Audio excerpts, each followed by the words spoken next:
The first book of Samuel, chapter 1. Now there was a certain man of Ramathaim Zophim of Mount Ephraim, and his name was Elkanah, the son of Jeroham, the son of Elihu, the son of Tohu, the son of Zoph, an Ephrathite. And he had 2 wives. The name of the one was Hannah, and the name of the other was Peninnah. And Peninnah had children, but Hannah had no children.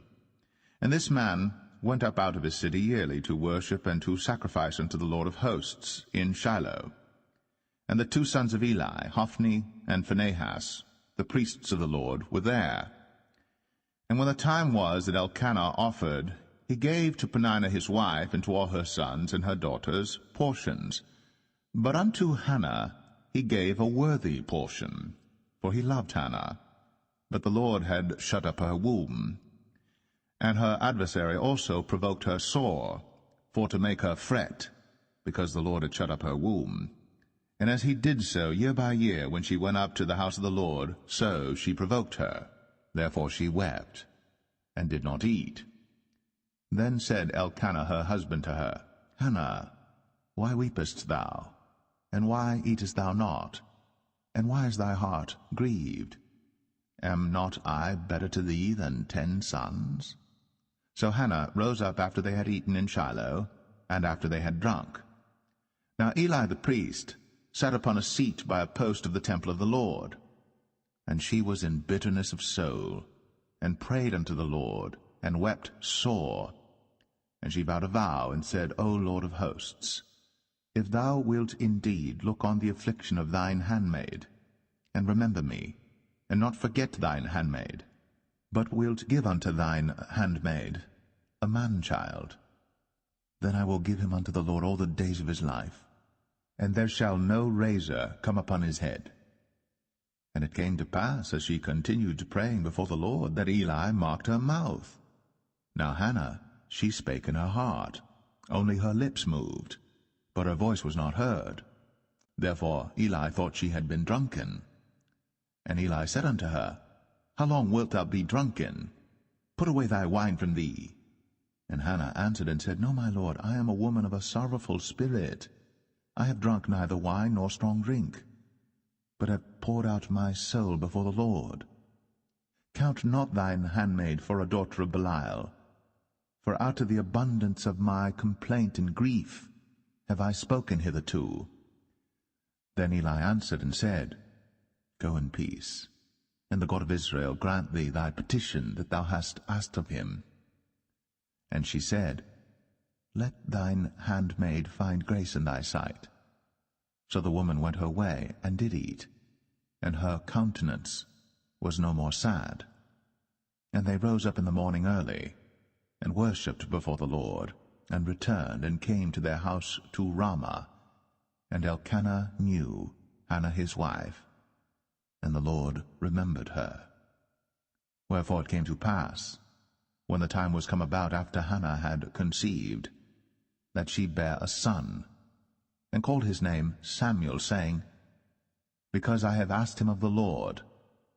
And the man Elkanah and all his house went up to offer unto the Lord the yearly sacrifice and his vow. But Hannah went not up.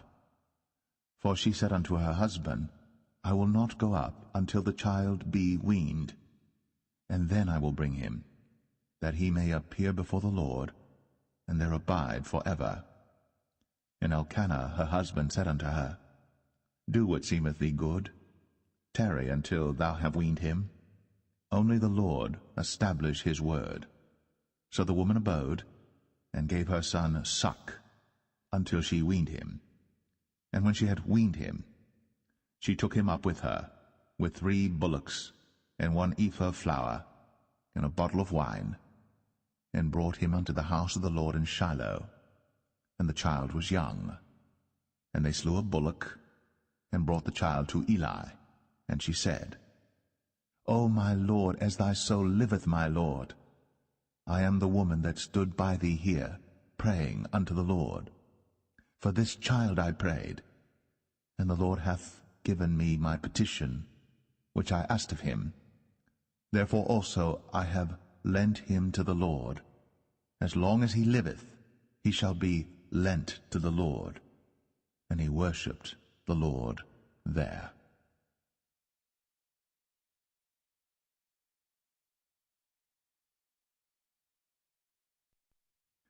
1 Samuel chapter 2. And Hannah prayed and said, My heart rejoiceth in the Lord. Mine horn is exalted in the Lord. My mouth is enlarged over mine enemies, because I rejoice in thy salvation. There is none holy as the Lord, for there is none beside thee. Neither is there any rock like our God. Talk no more so exceeding proudly. Let not arrogancy come out of your mouth. For the Lord is a God of knowledge, and by him actions are weighed. The bows of the mighty men are broken, and they that stumbled are girded with strength. They that were full have hired out themselves for bread, and they that were hungry ceased, so that the barren hath borne 7, and she that hath many children is waxed feeble. The Lord killeth, and maketh alive. He bringeth down to the grave, and bringeth up. The Lord maketh poor, and maketh rich. He bringeth low, and lifteth up. He raiseth up the poor out of the dust, and lifteth up the beggar from the dunghill, to set them among princes, and to make them inherit the throne of glory. For the pillars of the earth are the Lord's, and he hath set the world upon them. He will keep the feet of his saints, and the wicked shall be silent in darkness, for by strength shall no man prevail. The adversaries of the Lord shall be broken to pieces. Out of heaven shall he thunder upon them. The Lord shall judge the ends of the earth, and he shall give strength unto his king, and exalt the horn of his anointed. And Elkanah went to Ramah to his house, and the child did minister unto the Lord before Eli the priest. Now the sons of Eli were sons of Belial. They knew not the Lord. And the priest's custom with the people was, that when any man offered sacrifice, the priest's servant came, while the flesh was in seething, with a flesh hook of 3 teeth in his hand, and he struck it into the pan or kettle or cauldron or pot. All that the flesh hook brought up, the priest took for himself. So they did in Shiloh unto all the Israelites that came thither. Also before they burnt the fat, the priest's servant came and said to the man that sacrificed, Give flesh to roast for the priest, for he will not have sodden flesh of thee, but raw. And if any man said unto him, Let them not fail to burn the fat presently, and then take as much as thy soul desireth, then he would answer him, Nay, but thou shalt give it me now, and if not, I will take it by force. Wherefore the sin of the young men was very great before the Lord, for men abhorred the offering of the Lord. But Samuel ministered before the Lord, being a child, girded with a linen ephod. Moreover, his mother made him a little coat, and brought it to him from year to year, when she came up with her husband to offer the yearly sacrifice. And Eli blessed Elkanah and his wife, and said, The Lord give thee seed of this woman for the loan which is lent to the Lord. And they went unto their own home. And the Lord visited Hannah, so that she conceived, and bare 3 sons and 2 daughters. And the child Samuel grew before the Lord.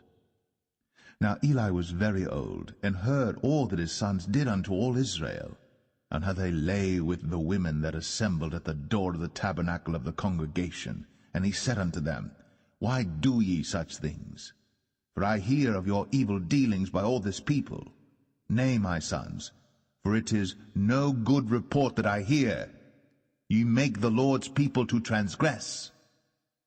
If one man sin against another, the judge shall judge him. But if a man sin against the Lord, who shall entreat for him?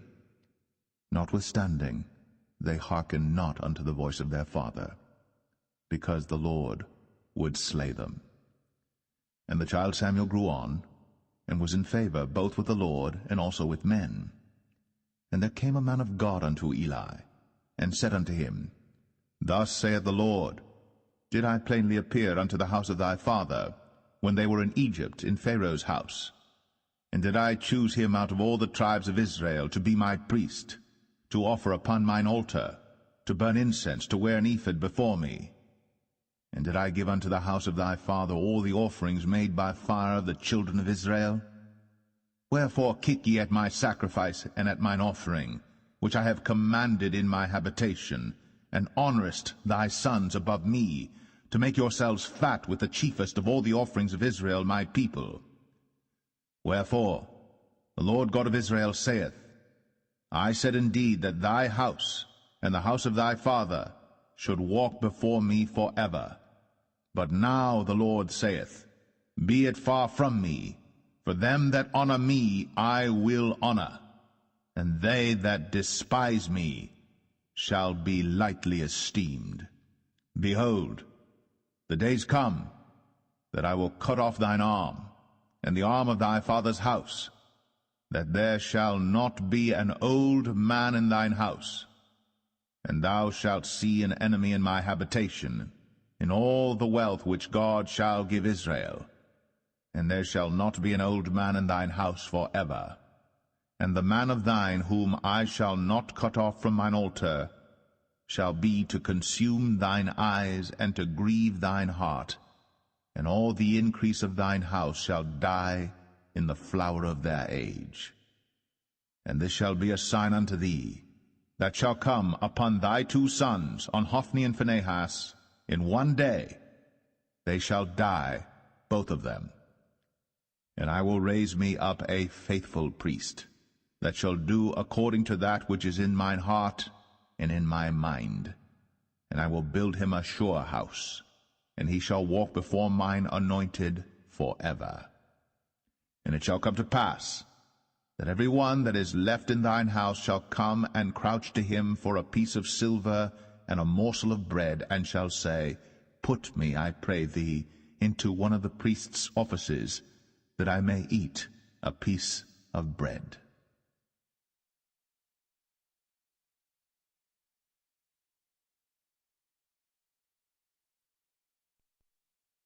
1 Samuel 3.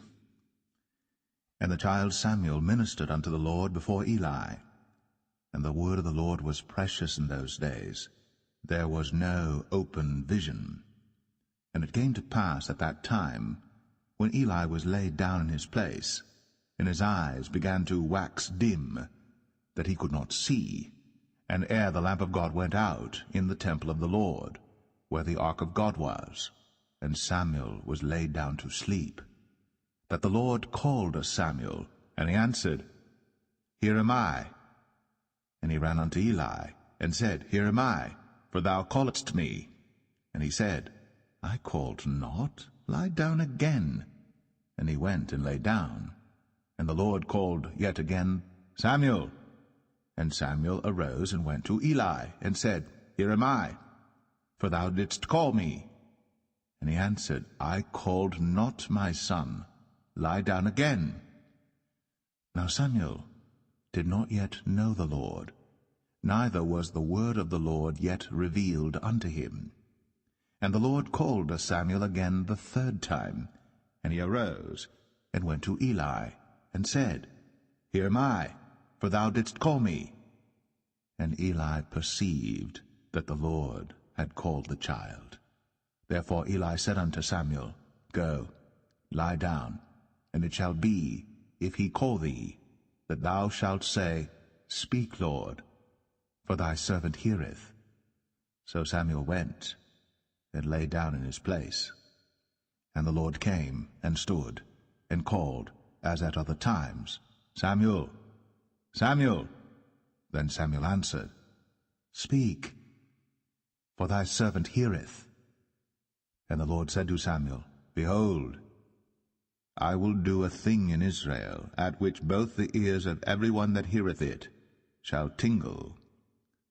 In that day I will perform against Eli all things which I have spoken concerning his house, when I begin, I will also make an end. For I have told him that I will judge his house forever for the iniquity which he knoweth, because his sons made themselves vile, and he restrained them not. And therefore I have sworn unto the house of Eli, that the iniquity of Eli's house shall not be purged with sacrifice nor offering forever. And Samuel lay until the morning, and opened the doors of the house of the Lord. And Samuel feared to show Eli the vision. Then Eli called Samuel, and said, Samuel, my son. And he answered, Here am I. And he said, What is the thing that the Lord hath said unto thee? I pray thee, hide it not from me.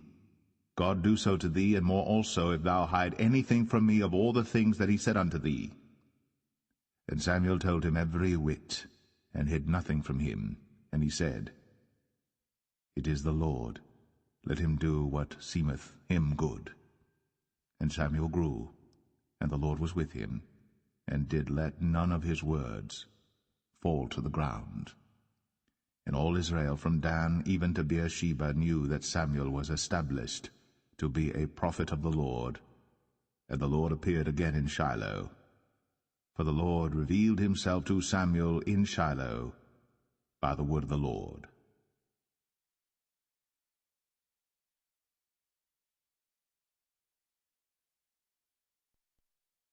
1 Samuel 4. And the word of Samuel came to all Israel. Now Israel went out against the Philistines to battle, and pitched beside Ebenezer. And the Philistines pitched in Aphek. And the Philistines put themselves in array against Israel. And when they joined battle, Israel was smitten before the Philistines, and they slew of the army in the field about 4,000 men. And when the people were come into the camp, the elders of Israel said, Wherefore hath the Lord smitten us today before the Philistines? Let us fetch the ark of the covenant of the Lord out of Shiloh unto us, that, when it cometh among us, it may save us out of the hand of our enemies. So the people sent to Shiloh, that they might bring from thence the ark of the covenant of the Lord of hosts, which dwelleth between the cherubims. And the two sons of Eli, Hophni and Phinehas, were there with the ark of the covenant of God. And when the ark of the covenant of the Lord came into the camp, all Israel shouted with a great shout, so that the earth rang again. And when the Philistines heard the noise of the shout, they said, What meaneth the noise of this great shout in the camp of the Hebrews? And they understood that the ark of the Lord was come into the camp. And the Philistines were afraid, for they said, God is come into the camp. And they said, Woe unto us, for there hath not been such a thing heretofore. Woe unto us! Who shall deliver us out of the hand of these mighty gods? These are the gods that smote the Egyptians with all the plagues in the wilderness. Be strong, and quit yourselves like men, O ye Philistines, that ye be not servants unto the Hebrews, as they have been to you. Quit yourselves like men, and fight. And the Philistines fought, and Israel was smitten, and they fled every man into his tent. And there was a very great slaughter, for there fell of Israel 30,000 footmen. And the ark of God was taken, and the two sons of Eli, Hophni and Phinehas, were slain. And there ran a man of Benjamin out of the army, and came to Shiloh the same day with his clothes rent, and with earth upon his head. And when he came, lo, Eli sat upon a seat by the wayside, watching, for his heart trembled for the ark of God. And when the man came into the city and told it, all the city cried out. And when Eli heard the noise of the crying, he said, What meaneth the noise of this tumult? And the man came in hastily, and told Eli. Now Eli was 98 years old, and his eyes were dim, that he could not see. And the man said unto Eli, I am he that came out of the army, and I fled today out of the army. And he said, What is that done, my son? And the messenger answered and said, Israel is fled before the Philistines, and there hath been also a great slaughter among the people. And thy two sons also, Hophni and Phinehas, are dead, and the ark of God is taken. And it came to pass, when he made mention of the ark of God, that he fell from off the seat backward by the side of the gate, and his neck brake, and he died. For he was an old man and heavy, and he had judged Israel 40 years. And his daughter-in-law Phinehas' wife was with child, near to be delivered.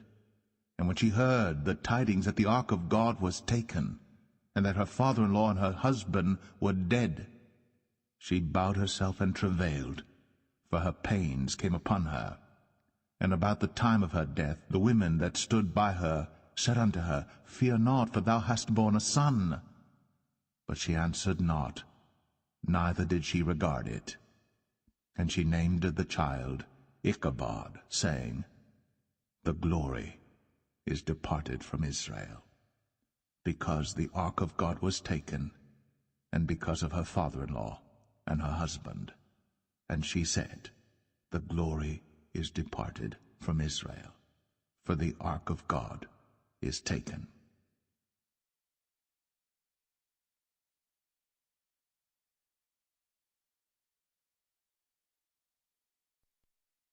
First Samuel 5. And the Philistines took the ark of God, and brought it from Ebenezer unto Ashdod. When the Philistines took the ark of God, they brought it into the house of Dagon, and set it by Dagon. And when they of Ashdod arose early on the morrow, behold, Dagon was fallen upon his face to the earth before the ark of the Lord. And they took Dagon, and set him in his place again.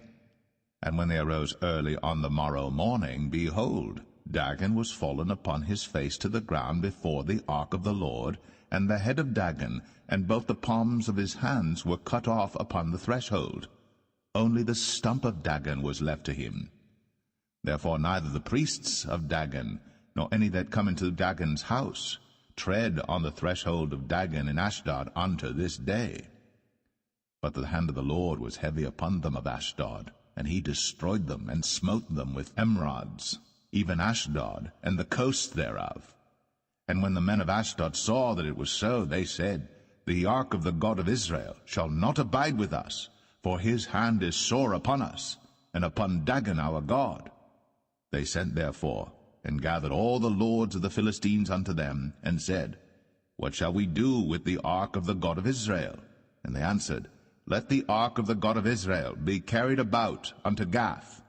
And they carried the ark of the God of Israel about thither. And it was so, that after they had carried it about, the hand of the Lord was against the city with a very great destruction. And he smote the men of the city, both small and great, and they had emerods in their secret parts. Therefore they sent the ark of God to Ekron. And it came to pass, as the ark of God came to Ekron, that the Ekronites cried out, saying, They have brought about the ark of the God of Israel to us, to slay us and our people. So they sent and gathered together all the lords of the Philistines, and said, Send away the ark of the God of Israel, and let it go again to his own place, that it slay us not and our people. For there was a deadly destruction throughout all the city. The hand of God was very heavy there. And the men that died not were smitten with the emerods, and the cry of the city went up to heaven.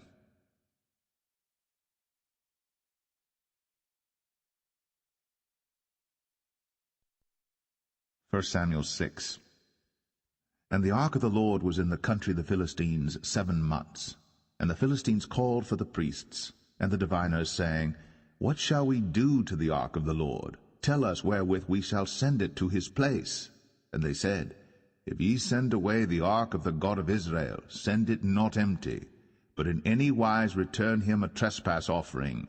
Then ye shall be healed, and it shall be known to you why his hand is not removed from you. Then said they, What shall be the trespass offering which we shall return to him? They answered, 5 golden emerods, and 5 golden mice, according to the number of the lords of the Philistines. For one plague was on you all, and on your lords. Wherefore ye shall make images of your emerods, and images of your mice that mar the land. And ye shall give glory unto the God of Israel. Peradventure he will lighten his hand from off you, and from off your gods, and from off your land.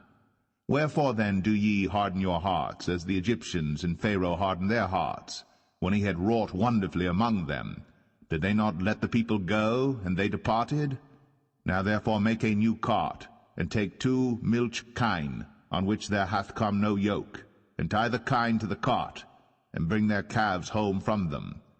And take the ark of the Lord, and lay it upon the cart, and put the jewels of gold, which ye return him for a trespass offering, in a coffer by the side thereof, and send it away, that it may go.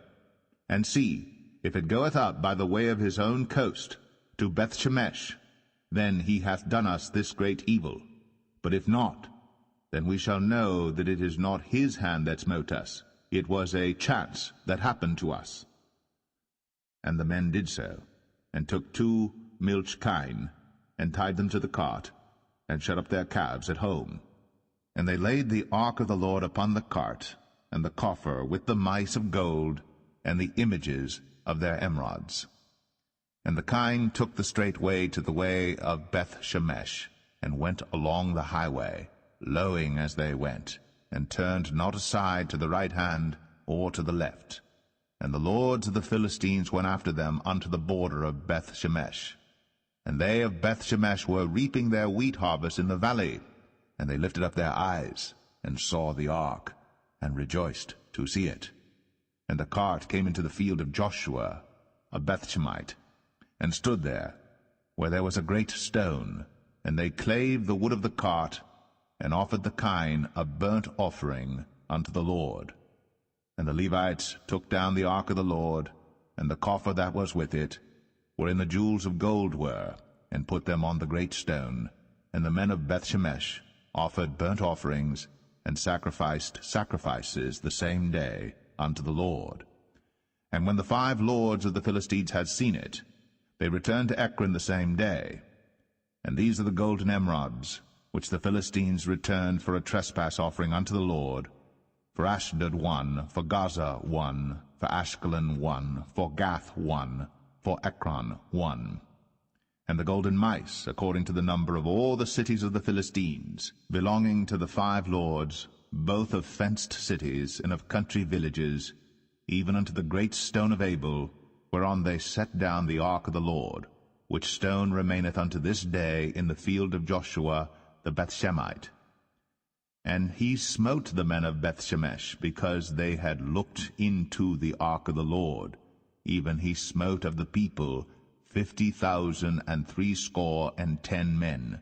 And the people lamented, because the Lord had smitten many of the people with a great slaughter. And the men of Bethshemesh said, Who is able to stand before this holy Lord God? And to whom shall he go up from us? And they sent messengers to the inhabitants of Kirjath-jearim, saying, The Philistines have brought again the ark of the Lord. Come ye down, and fetch it up to you.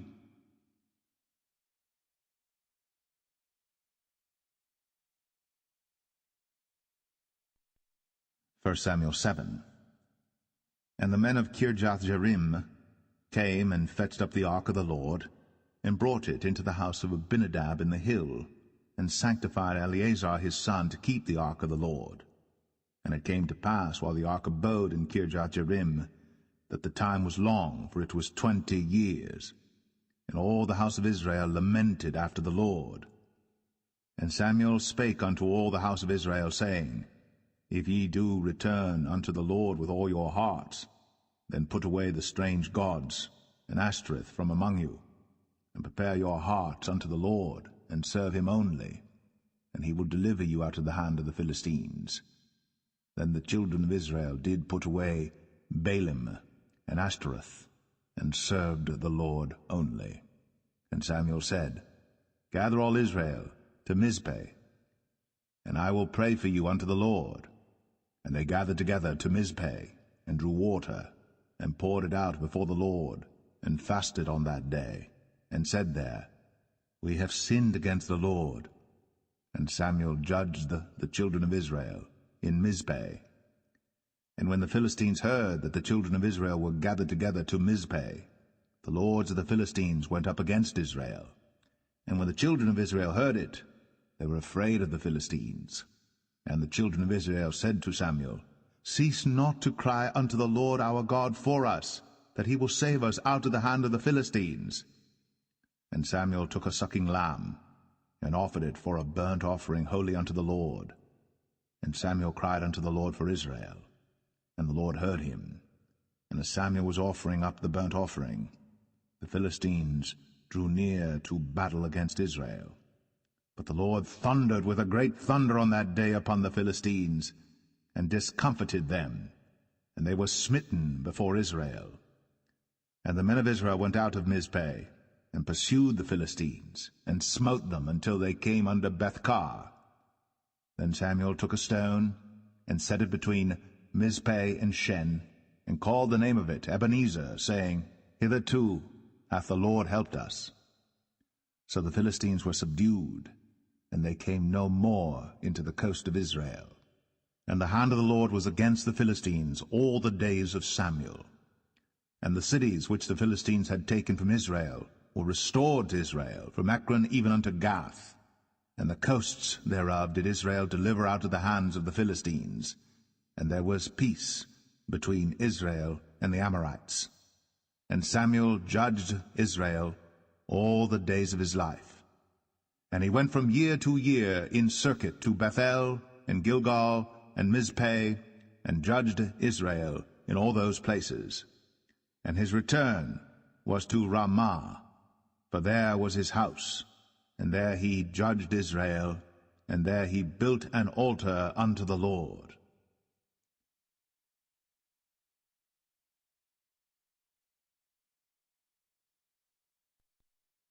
1 Samuel 8.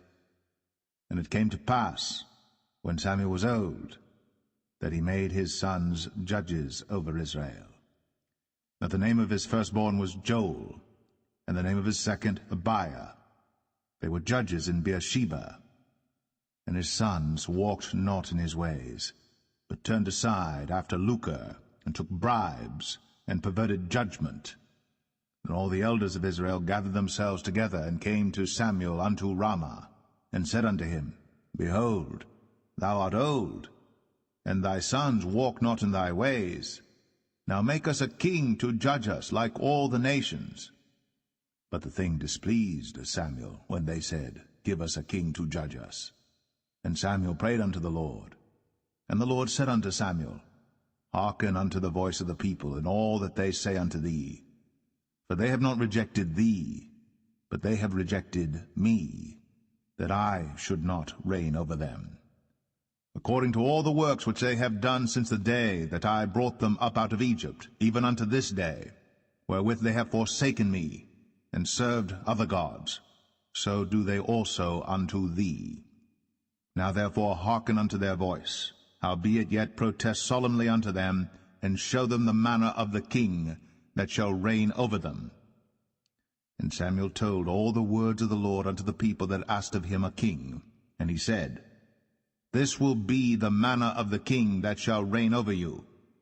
He will take your sons, and appoint them for himself, for his chariots, and to be his horsemen, and some shall run before his chariots.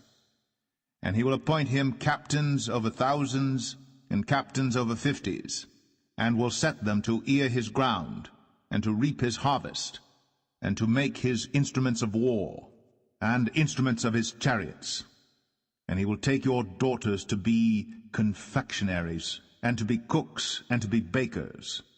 And he will take your fields, and your vineyards, and your oliveyards, even the best of them, and give them to his servants. And he will take the tenth of your seed, and of your vineyards, and give to his officers, and to his servants. And he will take your men-servants, and your maidservants, and your goodliest young men, and your asses, and put them to his work. He will take the tenth of your sheep, and ye shall be his servants. And ye shall cry out in that day because of your king which ye shall have chosen you. And the Lord will not hear you in that day. Nevertheless, the people refused to obey the voice of Samuel, and they said, Nay, but we will have a king over us, that we also may be like all the nations, and that our king may judge us, and go out before us, and fight our battles." And Samuel heard all the words of the people, and he rehearsed them in the ears of the Lord. And the Lord said to Samuel, "Hearken unto their voice, and make them a king." And Samuel said unto the men of Israel, "Go ye every man unto his city."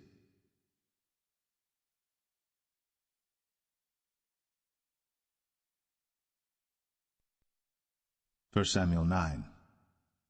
Now there was a man of Benjamin, whose name was Kish, the son of Abiel, the son of Zeror, the son of Bechorath, the son of Aphiah, a Benjamite, a mighty man of power. And he had a son whose name was Saul, a choice young man, and a goodly. And there was not among the children of Israel a goodlier person than he. From his shoulders and upward he was higher than any of the people. And the asses of Kish, Saul's father, were lost. And Kish said to Saul his son, "Take now one of the servants with thee, and arise, go seek the asses." And he passed through Mount Ephraim, and passed through the land of Shalisha, but they found them not. Then they passed through the land of Shalim, and there they were not. And he passed through the land of the Benjamites, but they found them not. And when they were come to the land of Zuph, Saul said to his servant that was with him, "Come, and let us return, lest my father leave caring for the asses, and take thought for us." And he said unto him, "Behold now, there is in this city a man of God, and he is an honorable man. All that he saith cometh surely to pass. Now let us go thither. Peradventure he can show us our way that we should go." Then said Saul to his servant, "But behold, if we go, what shall we bring the man? For the bread is spent in our vessels, and there is not a present to bring to the man of God. What have we?" And the servant answered Saul again, and said, "Behold, I have here at hand the 4th part of a shekel of silver. That will I give to the man of God, to tell us our way." Before time in Israel, when a man went to inquire of God, thus he spake, "Come, and let us go to the seer." For he that is now called a prophet was before time called a seer. Then said Saul to his servant, "Well said, come, let us go." So they went unto the city where the man of God was. And as they went up the hill to the city, they found young maidens going out to draw water, and said unto them, "Is the seer here?" And they answered them, and said, "He is. Behold, he is before you. Make haste now, for he came today to the city, for there is a sacrifice of the people today in the high place. As soon as ye be come into the city, ye shall straightway find him, before he go up to the high place to eat. For the people will not eat until he come, because he doth bless the sacrifice, and afterwards they eat that be bidden. Now therefore get you up, for about this time ye shall find him." And they went up into the city. And when they were come into the city, behold, Samuel came out against them, for to go up to the high place. Now the Lord had told Samuel in his ear a day before Saul came, saying, "Tomorrow about this time I will send thee a man out of the land of Benjamin, and thou shalt anoint him to be captain over my people Israel, that he may save my people out of the hand of the Philistines. For I have looked upon my people, because their cry is, Come unto me." And when Samuel saw Saul, the Lord said unto him, "Behold the man whom I spake to thee of. This same shall reign over my people." Then Saul drew near to Samuel in the gate, and said, "Tell me, I pray thee, where the seer's house is." And Samuel answered Saul, and said, "I am the seer. Go up before me unto the high place. For ye shall eat with me today, and tomorrow I will let thee go, and will tell thee all that is in thine heart. And as for thine asses that were lost 3 days ago, set not thy mind on them, for they are found. And on whom is all the desire of Israel? Is it not on thee, and on all thy father's house?" And Saul answered and said, "Am not I a Benjamite, of the smallest of the tribes of Israel, and my family the least of all the families of the tribe of Benjamin? Wherefore then speakest thou so to me?" And Samuel took Saul and his servant, and brought them into the parlor, and made them sit in the chiefest place among them that were bidden, which were about 30 persons. And Samuel said unto the cook, Bring the portion which I gave thee, of which I said unto thee, Set it by thee. And the cook took up the shoulder, and that which was upon it, and set it before Saul. And Samuel said, Behold that which is left, set it before thee, and eat. For unto this time hath it been kept for thee, since I said, I have invited the people. So Saul did eat with Samuel that day. And when they were come down from the high place into the city, Samuel communed with Saul upon the top of the house. And they arose early. And it came to pass about the spring of the day that Samuel called Saul to the top of the house, saying, Up, that I may send thee away. And Saul arose. And they went out, both of them, he and Samuel, abroad. And as they were going down to the end of the city, Samuel said to Saul, Bid the servant pass on before us. And he passed on. But stand thou still a while, that I may show thee the word of God.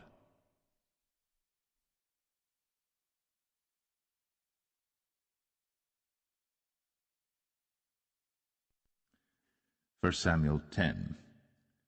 Then Samuel took a vial of oil, and poured it upon his head, and kissed him, and said, Is it not because the Lord hath anointed thee to be captain over his inheritance? When thou art departed from me today, then thou shalt find 2 men by Rachel's sepulchre, in the border of Benjamin at Zelzah.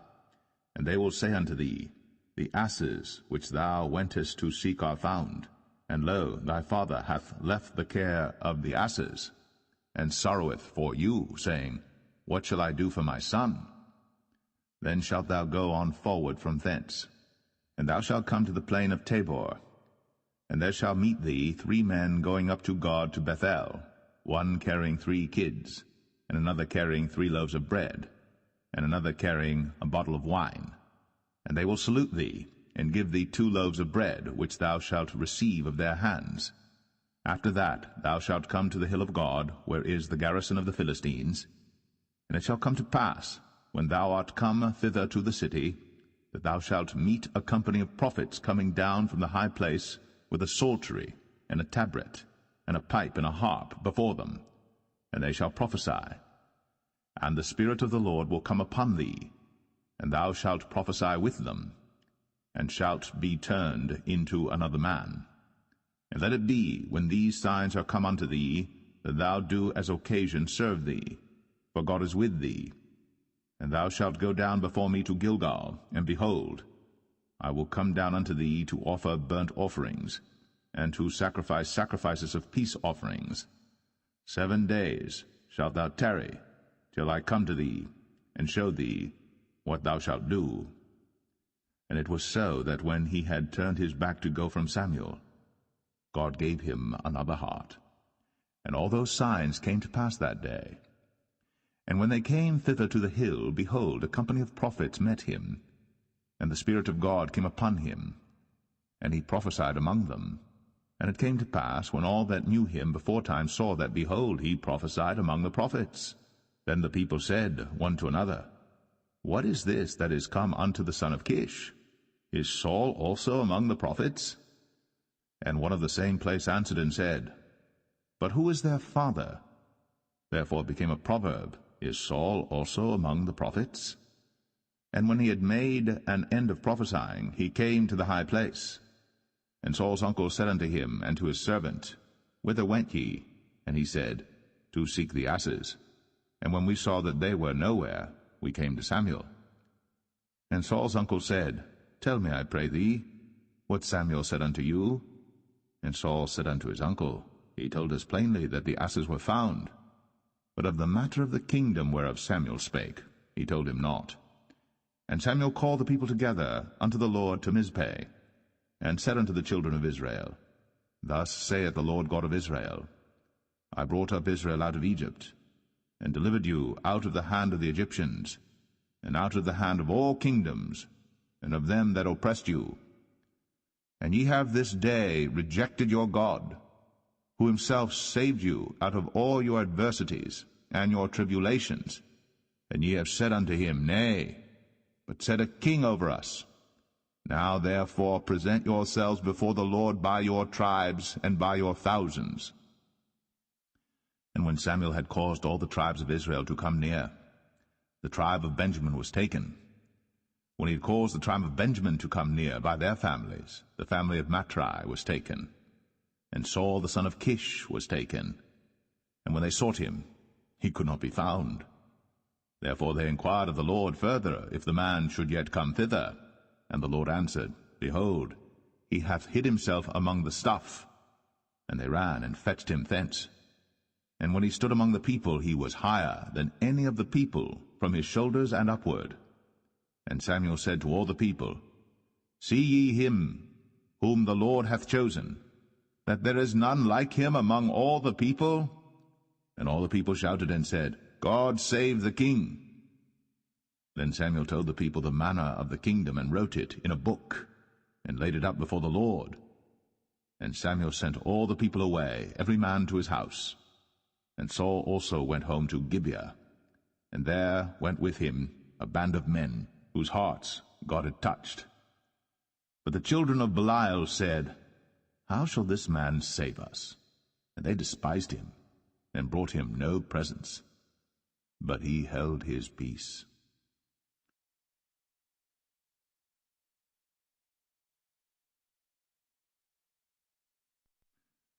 1 Samuel 11. Then Nahash the Ammonite came up, and encamped against Jabesh-Gilead.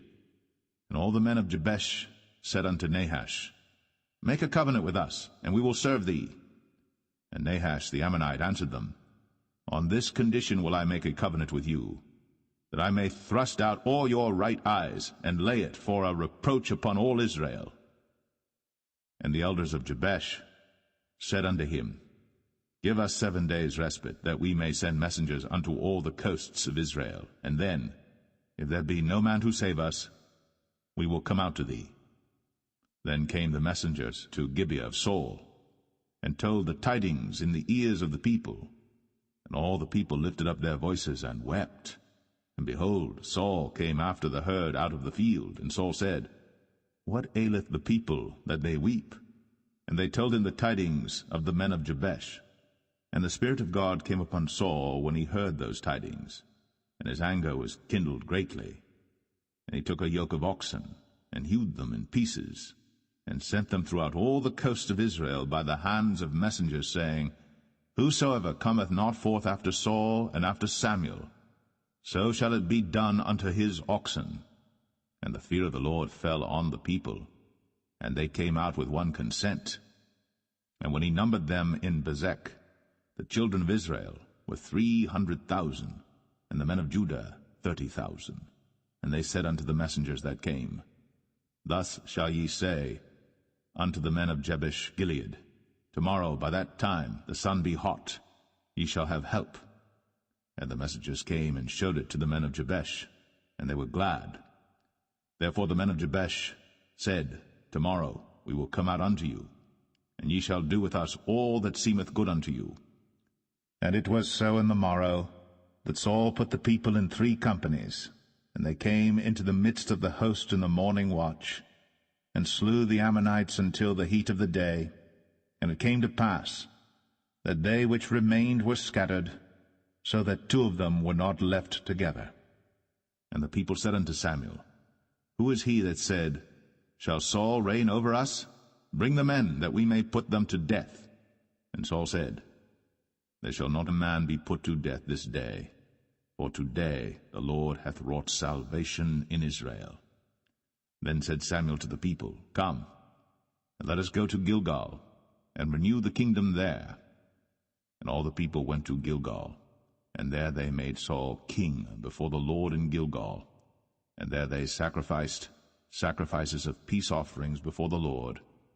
And there Saul and all the men of Israel rejoiced greatly.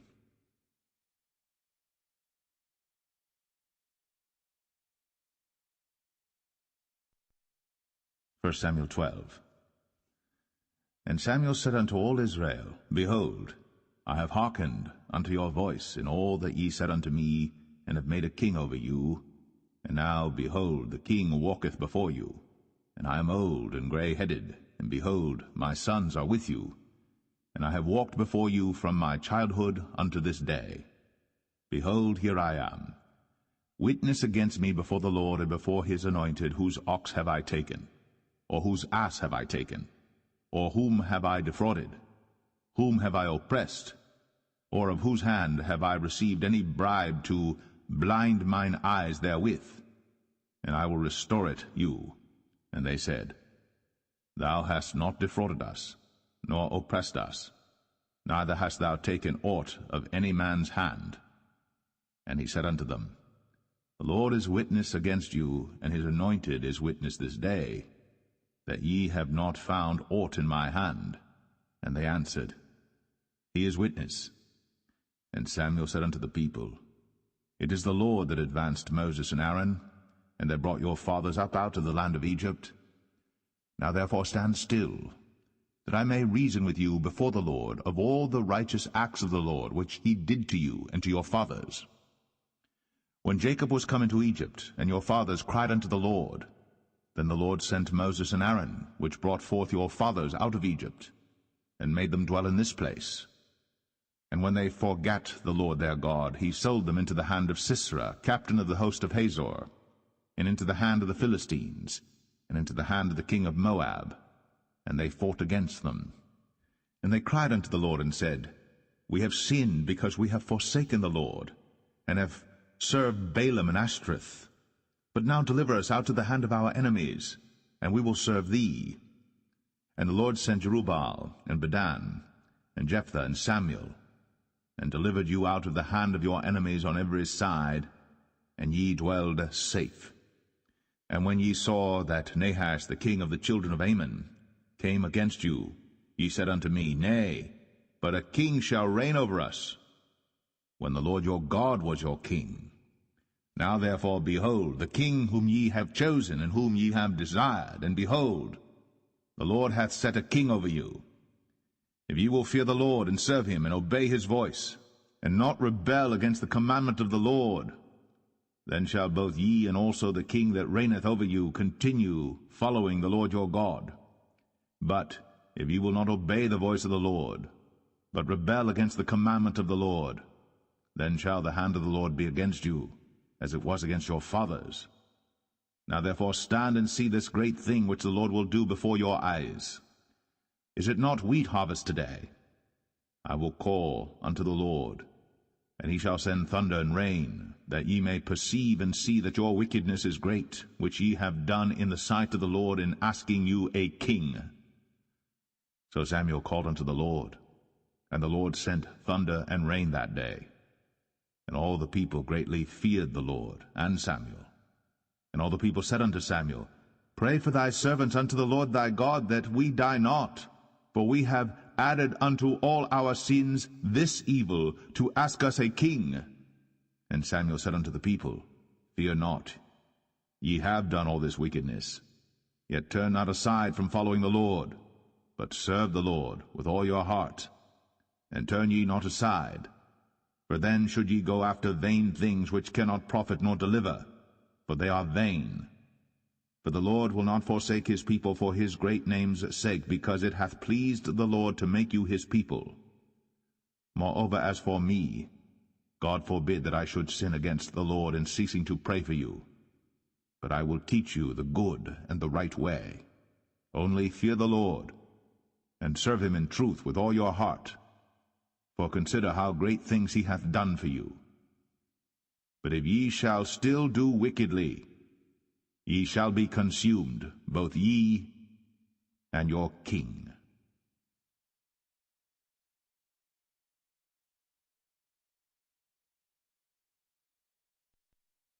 1 Samuel 13. Saul reigned 1 year. And when he had reigned 2 years over Israel, Saul chose him 3,000 men of Israel, whereof 2,000 were with Saul in Michmash and in Mount Bethel, and 1,000 were with Jonathan in Gibeah of Benjamin. And the rest of the people he sent every man to his tent. And Jonathan smote the garrison of the Philistines that was in Geba.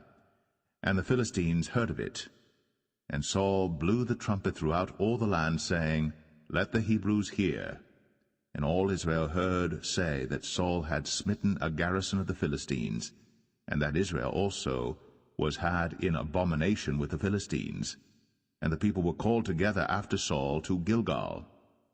And the Philistines gathered themselves together to fight with Israel, 30,000 chariots and 6,000 horsemen, and people as the sand which is on the seashore in multitude. And they came up, and pitched in Michmash, eastward from Bethaven. When the men of Israel saw that they were in a strait, for the people were distressed, then the people did hide themselves in caves, and in thickets, and in rocks, and in high places, and in pits. And some of the Hebrews went over Jordan to the land of Gad and Gilead. As for Saul, he was yet in Gilgal, and all the people followed him, trembling. And he tarried 7 days, according to the set time that Samuel had appointed. But Samuel came not to Gilgal, and the people were scattered from him. And Saul said, Bring hither a burnt offering to me, and peace offerings. And he offered the burnt offering. And it came to pass that as soon as he had made an end of offering the burnt offering, behold, Samuel came. And Saul went out to meet him, that he might salute him. And Samuel said, What hast thou done? And Saul said, Because I saw that the people were scattered from me, and that thou camest not within the days appointed, and that the Philistines gathered themselves together at Michmash. Therefore said I, The Philistines will come down now upon me to Gilgal, and I have not made supplication unto the Lord. I forced myself therefore, and offered a burnt offering. And Samuel said to Saul, Thou hast done foolishly. Thou hast not kept the commandment of the Lord thy God, which he commanded thee. For now would the Lord have established thy kingdom upon Israel forever. But now thy kingdom shall not continue. The Lord hath sought him a man after his own heart. And the Lord hath commanded him to be captain over his people, because thou hast not kept that which the Lord commanded thee. And Samuel arose, and gat him up from Gilgal unto Gibeah of Benjamin. And Saul numbered the people that were present with him about 600 men. And Saul and Jonathan his son, and the people that were present with him, abode in Gibeah of Benjamin. But the Philistines encamped in Michmash. And the spoilers came out of the camp of the Philistines in 3 companies. One company turned unto the way that leadeth to Ophrah, unto the land of Shual. And another company turned the way to Beth-horon. And another company turned to the way of the border that looketh to the valley of Zeboim, toward the wilderness. Now there was no smith found throughout all the land of Israel. For the Philistines said, Lest the Hebrews make them swords or spears. But all the Israelites went down to the Philistines to sharpen every man his share, and his coulter, and his axe, and his mattock. Yet they had a file for the mattocks, and for the coulters, and for the forks, and for the axes, and to sharpen the goads. So it came to pass in the day of battle that there was neither sword nor spear found in the hand of any of the people that were with Saul and Jonathan. But with Saul and with Jonathan his son was there found. And the garrison of the Philistines went out to the passage of Michmash.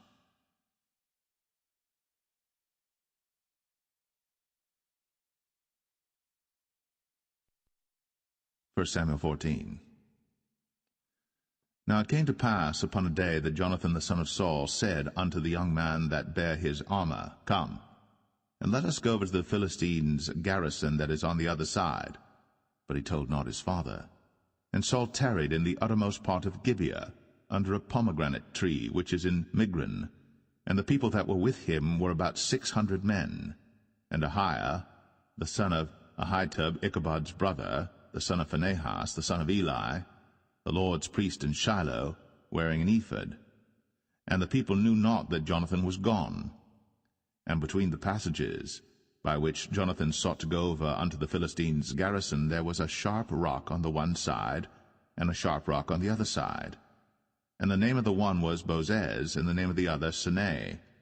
The forefront of the one was situate northward over against Michmash, and the other southward over against Gibeah. And Jonathan said to the young men that bare his armor, Come, and let us go over unto the garrison of these uncircumcised. it may be that the Lord will work for us, for there is no restraint to the Lord to save by many or by few. And his armor-bearer said unto him, Do all that is in thine heart, turn thee, behold, I am with thee according to thy heart. Then said Jonathan, Behold, we will pass over unto these men, and we will discover ourselves unto them. If they say thus unto us, Tarry until we come to you, then we will stand still in our place, and will not go up unto them. But if they say thus, Come up unto us, then we will go up, for the Lord hath delivered them into our hand, and this shall be a sign unto us. And both of them discovered themselves unto the garrison of the Philistines. And the Philistines said, Behold, the Hebrews come forth out of the holes where they had hid themselves. And the men of the garrison answered Jonathan and his armor-bearer, and said, Come up to us, and we will show you a thing. And Jonathan said unto his armor-bearer, Come up after me, for the Lord hath delivered them into the hand of Israel. And Jonathan climbed up upon his hands and upon his feet, and his armor-bearer after him, and they fell before Jonathan, and his armor-bearer slew after him. And that first slaughter which Jonathan and his armor-bearer made was about 20 men, within as it were an half acre of land, which a yoke of oxen might plough. And there was trembling in the host, in the field, and among all the people. The garrison and the spoilers, they also trembled, and the earth quaked. So it was a very great trembling. And the watchmen of Saul and Gibeah of Benjamin looked, and behold, the multitude melted away, and they went on beating down one another. Then said Saul unto the people that were with him, Number now, and see who is gone from us. And when they had numbered, behold, Jonathan and his armor-bearer were not there. And Saul said unto Ahiah, Bring hither the ark of God. For the ark of God was at that time with the children of Israel. And it came to pass, while Saul talked unto the priest, that the noise that was in the host of the Philistines went on and increased. And Saul said unto the priest, Withdraw thine hand. And Saul and all the people that were with him assembled themselves. And they came to the battle. And behold, every man's sword was against his fellow, and there was a very great discomfiture. Moreover, the Hebrews that were with the Philistines before that time, which went up with them into the camp from the country round about, even they also turned to be with the Israelites that were with Saul and Jonathan. Likewise all the men of Israel, which had hid themselves in Mount Ephraim, when they heard that the Philistines fled, even they also followed hard after them in the battle. So the Lord saved Israel that day. And the battle passed over unto Bethaven. And the men of Israel were distressed that day.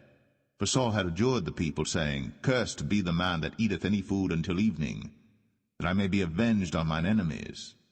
So none of the people tasted any food. And all they of the land came to a wood, and there was honey upon the ground. And when the people were come into the wood, behold, the honey dropped. But no man put his hand to his mouth, for the people feared the oath. But Jonathan heard not, when his father charged the people with the oath. Wherefore he put forth the end of the rod that was in his hand, and dipped it in an honeycomb, and put his hand to his mouth, and his eyes were enlightened.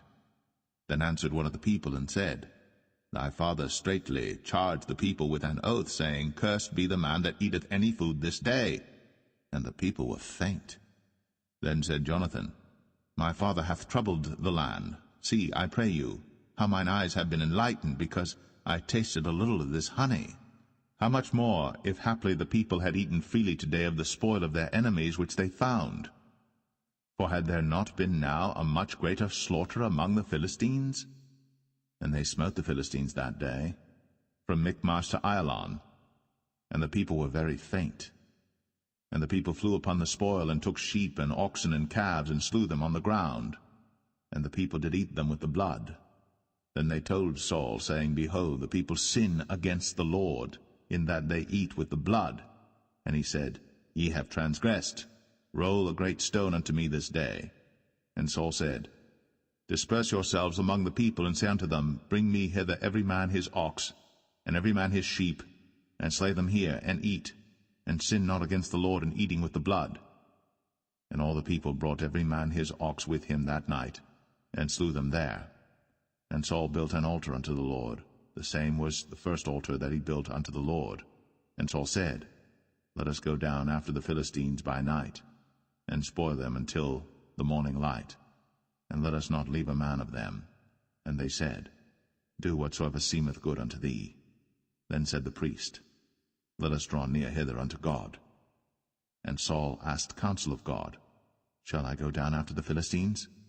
Wilt thou deliver them into the hand of Israel? But he answered him not that day. And Saul said, Draw ye near hither, all the chief of the people, and know and see wherein this sin hath been this day. For as the Lord liveth, which saveth Israel, though it be in Jonathan my son, he shall surely die. But there was not a man among all the people that answered him. Then said he unto all Israel, Be ye on one side, and I and Jonathan my son will be on the other side. And the people said unto Saul, Do what seemeth good unto thee. Therefore Saul said unto the Lord God of Israel, Give a perfect lot. And Saul and Jonathan were taken, but the people escaped. And Saul said, Cast lots between me and Jonathan my son. And Jonathan was taken. Then Saul said to Jonathan, Tell me what thou hast done. And Jonathan told him and said, I did but taste a little honey with the end of the rod that was in mine hand, and lo, I must die. And Saul answered, God do so and more also, for thou shalt surely die, Jonathan. And the people said unto Saul, Shall Jonathan die, who hath wrought this great salvation in Israel? God forbid, as the Lord liveth. There shall not one hair of his head fall to the ground, for he hath wrought with God this day. So the people rescued Jonathan, that he died not. Then Saul went up from following the Philistines, and the Philistines went to their own place. So Saul took the kingdom over Israel, and fought against all his enemies on every side, against Moab, and against the children of Ammon, and against Edom, and against the kings of Zobah, and against the Philistines. And whithersoever he turned himself, he vexed them. And he gathered an host, and smote the Amalekites, and delivered Israel out of the hands of them that spoiled them. Now the sons of Saul were Jonathan and Ishui, and Melch-Ishui. And the names of his two daughters were these, the name of the firstborn Merab, and the name of the younger Michal. And the name of Saul's wife was Ahinoam, the daughter of Ahimaaz. And the name of the captain of his host was Abner, the son of Ner, Saul's uncle. And Kish was the father of Saul, and Ner, the father of Abner, was the son of Abiel. And there was sore war against the Philistines all the days of Saul.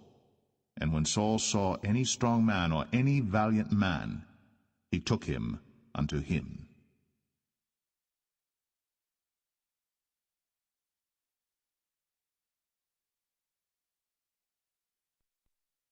1 Samuel 15. Samuel also said unto Saul, The Lord sent me to anoint thee to be king over his people, over Israel. Now therefore hearken thou unto the voice of the words of the Lord. Thus saith the Lord of hosts, I remember that which Amalek did to Israel, how he laid wait for him in the way when he came up from Egypt. Now go, and smite Amalek, and utterly destroy all that they have, and spare them not, but slay both man and woman, infant and suckling, ox and sheep, camel and ass. And Saul gathered the people together, and numbered them in Telaim 200,000 footmen, and 10,000 men of Judah. And Saul came to a city of Amalek, and laid wait in the valley. And Saul said unto the Kenites, Go, depart, get you down from among the Amalekites, lest I destroy you with them. For ye showed kindness to all the children of Israel when they came up out of Egypt. So the Kenites departed from among the Amalekites. And Saul smote the Amalekites from Havilah until thou comest to Shur, that is over against Egypt. And he took Agag, the king of the Amalekites, alive, and utterly destroyed all the people with the edge of the sword. But Saul and the people spared Agag, and the best of the sheep, and of the oxen, and of the fatlings, and the lambs, and all that was good, and would not utterly destroy them. But everything that was vile and refuse, that they destroyed utterly. Then came the word of the Lord unto Samuel, saying, It repenteth me that I have set up Saul to be king, for he is turned back from following me, and hath not performed my commandments. And it grieved Samuel, and he cried unto the Lord all night.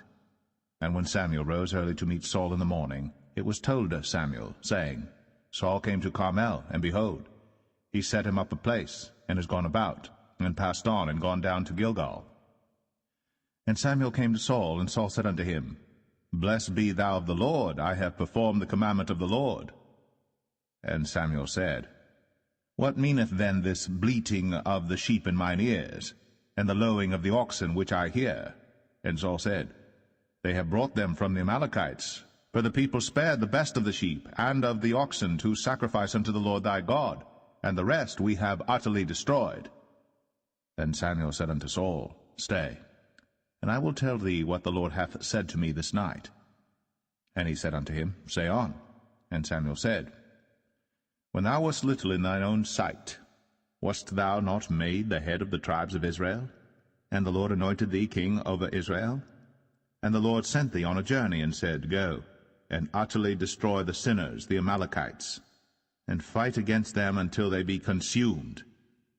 Wherefore then didst thou not obey the voice of the Lord, but didst fly upon the spoil, and didst evil in the sight of the Lord? And Saul said unto Samuel, Yea, I have obeyed the voice of the Lord, and have gone the way which the Lord sent me, and have brought Agag, the king of Amalek, and have utterly destroyed the Amalekites. But the people took of the spoil sheep and oxen, the chief of the things which should have been utterly destroyed, to sacrifice unto the Lord thy God in Gilgal. And Samuel said, Hath the Lord as great delight in burnt offerings and sacrifices as in obeying the voice of the Lord? Behold, to obey is better than sacrifice, and to hearken than the fat of rams. For rebellion is as the sin of witchcraft, and stubbornness is as iniquity and idolatry. Because thou hast rejected the word of the Lord, he hath also rejected thee from being king. And Saul said unto Samuel, I have sinned, for I have transgressed the commandment of the Lord, and thy words, because I feared the people, and obeyed their voice. Now therefore, I pray thee, pardon my sin, and turn again with me, that I may worship the Lord. And Samuel said unto Saul, I will not return with thee, for thou hast rejected the word of the Lord, and the Lord hath rejected thee from being king over Israel. And as Samuel turned about to go away, he laid hold upon the skirt of his mantle, and it rent. And Samuel said unto him, The Lord hath rent the kingdom of Israel from thee this day, and hath given it to a neighbor of thine, that is better than thou. And also the strength of Israel will not lie nor repent, for he is not a man that he should repent. Then he said, I have sinned. Yet honor me now, I pray thee, before the elders of my people, and before Israel, and turn again with me, that I may worship the Lord thy God. So Samuel turned again after Saul, and Saul worshipped the Lord. Then said Samuel, Bring ye hither to me Agag, the king of the Amalekites. And Agag came unto him delicately. And Agag said, Surely the bitterness of death is past. And Samuel said, As thy sword hath made women childless, so shall thy mother be childless among women. And Samuel hewed Agag in pieces before the Lord in Gilgal. Then Samuel went to Ramah, and Saul went up to his house to Gibeah of Saul. And Samuel came no more to see Saul until the day of his death. Nevertheless Samuel mourned for Saul, and the Lord repented that he had made Saul king over Israel.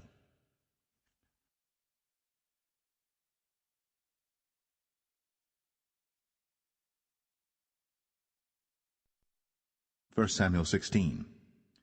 And the Lord said unto Samuel, How long wilt thou mourn for Saul, seeing I have rejected him from reigning over Israel?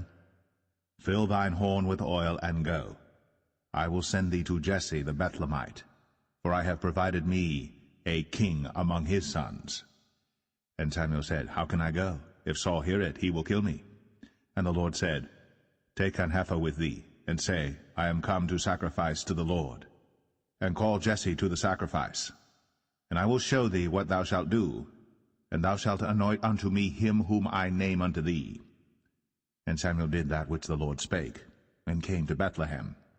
And the elders of the town trembled at his coming, and said, Comest thou peaceably? And he said, Peaceably. I am come to sacrifice unto the Lord. Sanctify yourselves, and come with me to the sacrifice. And he sanctified Jesse and his sons, and called them to the sacrifice. And it came to pass, when they were come, that he looked on Eliab, and said, Surely the Lord's anointed is before him. But the Lord said unto Samuel, Look not on his countenance, or on the height of his stature, because I have refused him. For the Lord seeth not as man seeth. For man looketh on the outward appearance, but the Lord looketh on the heart. Then Jesse called Abinadab, and made him pass before Samuel, and he said, Neither hath the Lord chosen this. Then Jesse made Shammah to pass by, and he said, Neither hath the Lord chosen this. Again Jesse made 7 of his sons to pass before Samuel. And Samuel said unto Jesse, The Lord hath not chosen these. And Samuel said unto Jesse, Are here all thy children? And he said, There remaineth yet the youngest, and behold, he keepeth the sheep. And Samuel said unto Jesse, Send and fetch him, for we will not sit down till he come hither. And he sent and brought him in. Now he was ruddy, and withal of a beautiful countenance, and goodly to look to. And the Lord said, Arise, anoint him, for this is he. Then Samuel took the horn of oil, and anointed him in the midst of his brethren. And the Spirit of the Lord came upon David from that day forward. So Samuel rose up, and went to Ramah. But the Spirit of the Lord departed from Saul, and an evil spirit from the Lord troubled him. And Saul's servant said unto him, Behold now, an evil spirit from God troubleth thee. Let our Lord now command thy servants, which are before thee, to seek out a man who is a cunning player on an harp. And it shall come to pass, when the evil spirit from God is upon thee, that he shall play with his hand, and thou shalt be well. And Saul said unto his servants, Provide me now a man that can play well, and bring him to me. Then answered one of the servants, and said, Behold, I have seen a son of Jesse the Bethlehemite, that is cunning in playing, and a mighty valiant man, and a man of war, and prudent in matters, and a comely person. And the Lord is with him. Wherefore Saul sent messengers unto Jesse, and said, Send me David thy son, which is with the sheep. And Jesse took an ass laden with bread, and a bottle of wine, and a kid, and sent them by David his son unto Saul. And David came to Saul, and stood before him. And he loved him greatly, and he became his armor-bearer. And Saul said to Jesse, saying, Let David, I pray thee, stand before me, for he hath found favor in my sight. And it came to pass, when the evil spirit from God was upon Saul, that David took an harp, and played with his hand. So Saul was refreshed, and was well, and the evil spirit departed from him.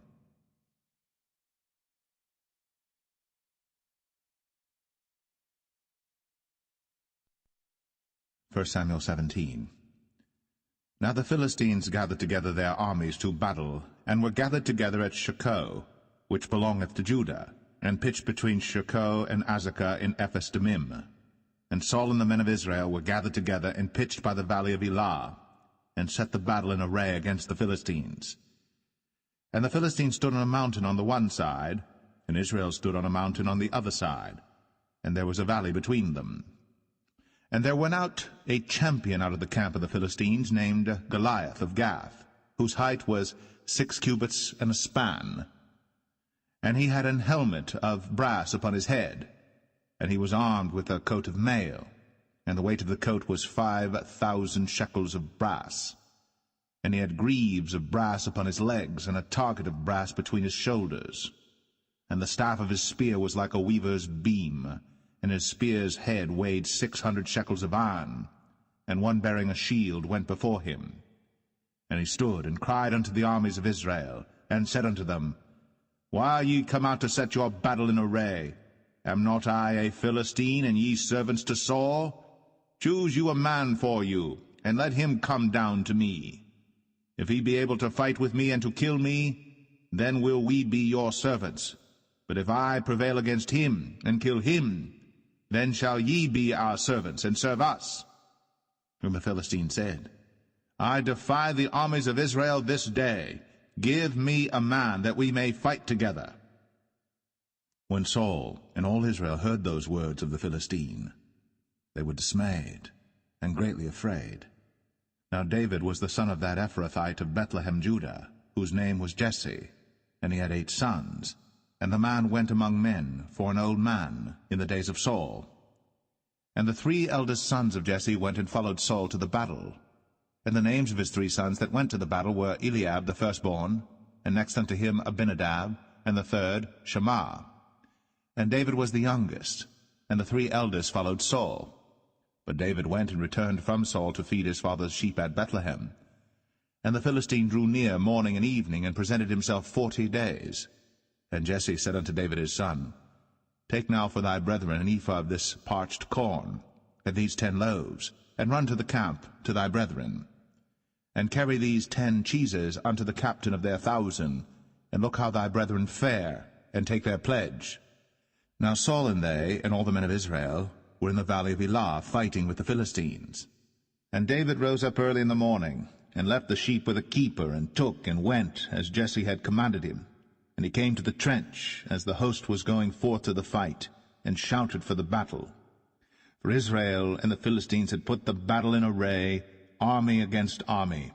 And David left his carriage in the hand of the keeper of the carriage, and ran into the army, and came and saluted his brethren. And as he talked with them, behold, there came up the champion, the Philistine of Gath, Goliath by name, out of the armies of the Philistines, and spake according to the same words, and David heard them. And all the men of Israel, when they saw the man, fled from him, and were sore afraid. And the men of Israel said, Have ye seen this man that is come up? Surely to defy Israel is he come up. And it shall be that the man who killeth him, the king will enrich him with great riches, and will give him his daughter, and make his father's house free in Israel. And David spake to the men that stood by him, saying, What shall be done to the man that killeth this Philistine, and taketh away the reproach from Israel? For who is this uncircumcised Philistine, that he should defy the armies of the living God? And the people answered him after this manner, saying, So shall it be done to the man that killeth him. And Eliab, his eldest brother, heard when he spake unto the men. And Eliab's anger was kindled against David, and he said, Why camest thou down hither? And with whom hast thou left those few sheep in the wilderness? I know thy pride, and the naughtiness of thine heart, for thou art come down that thou mightest see the battle. And David said, What have I now done? Is there not a cause? And he turned from him toward another, and spake after the same manner. And the people answered him again after the former manner. And when the words were heard which David spake, they rehearsed them before Saul, and he sent for him. And David said to Saul, Let no man's heart fail because of him. Thy servant will go and fight with this Philistine. And Saul said to David, Thou art not able to go against this Philistine to fight with him, for thou art but a youth, and he a man of war from his youth. And David said unto Saul, Thy servant kept his father's sheep, and there came a lion and a bear, and took a lamb out of the flock. And I went out after him, and smote him, and delivered it out of his mouth. And when he arose against me, I caught him by his beard, and smote him, and slew him. Thy servant slew both the lion and the bear, and this uncircumcised Philistine shall be as one of them, seeing he hath defied the armies of the living God. David said, moreover, The Lord that delivered me out of the paw of the lion, and out of the paw of the bear, he will deliver me out of the hand of this Philistine. And Saul said unto David, Go, and the Lord be with thee. And Saul armed David with his armor, and he put an helmet of brass upon his head. Also he armed him with a coat of mail. And David girded his sword upon his armor, and he essayed to go, for he had not proved it. And David said unto Saul, I cannot go with these, for I have not proved them. And David put them off him.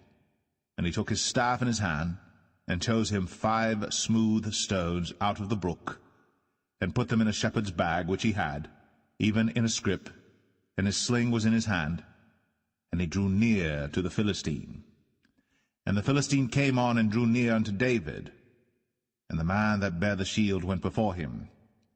And when the Philistine looked about and saw David, he disdained him, for he was but a youth, and ruddy, and of a fair countenance. And the Philistine said unto David, Am I a dog that thou comest to me with staves? And the Philistine cursed David by his gods. And the Philistine said to David, Come to me, and I will give thy flesh unto the fowls of the air, and to the beasts of the field. Then said David to the Philistine, Thou comest to me with a sword, and with a spear, and with a shield. But I come to thee in the name of the Lord of hosts, the God of the armies of Israel, whom thou hast defied. This day will the Lord deliver thee into mine hand, and I will smite thee, and take thine head from thee. And I will give the carcasses of the host of the Philistines this day unto the fowls of the air, and to the wild beasts of the earth, that all the earth may know that there is a God in Israel. And all this assembly shall know that the Lord saveth not with sword and spear, for the battle is the Lord's, and he will give you into our hands. And it came to pass, when the Philistine arose, and came and drew nigh to meet David, that David hasted, and ran toward the army to meet the Philistine. And David put his hand in his bag, and took thence a stone, and slang it, and smote the Philistine in his forehead, that the stone sunk into his forehead, and he fell upon his face to the earth. So David prevailed over the Philistine with a sling and with a stone, and smote the Philistine, and slew him. But there was no sword in the hand of David.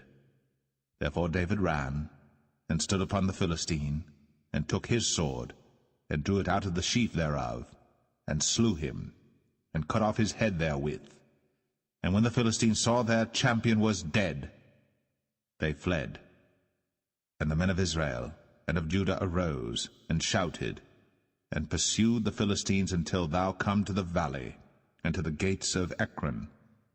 And the wounded of the Philistines fell down by the way to Sharaim, even unto Gath and unto Ekron. And the children of Israel returned from chasing after the Philistines, and they spoiled their tents. And David took the head of the Philistine, and brought it to Jerusalem, but he put his armor in his tent. And when Saul saw David go forth against the Philistines, he said unto Abner, the captain of the host, Abner, whose son is this youth? And Abner said, As thy soul liveth, O king, I cannot tell. And the king said, Inquire thou whose son the stripling is. And as David returned from the slaughter of the Philistine, Abner took him, and brought him before Saul with the head of the Philistine in his hand. And Saul said to him, Whose son art thou, thou young man? And David answered, I am the son of thy servant Jesse, the Bethlehemite.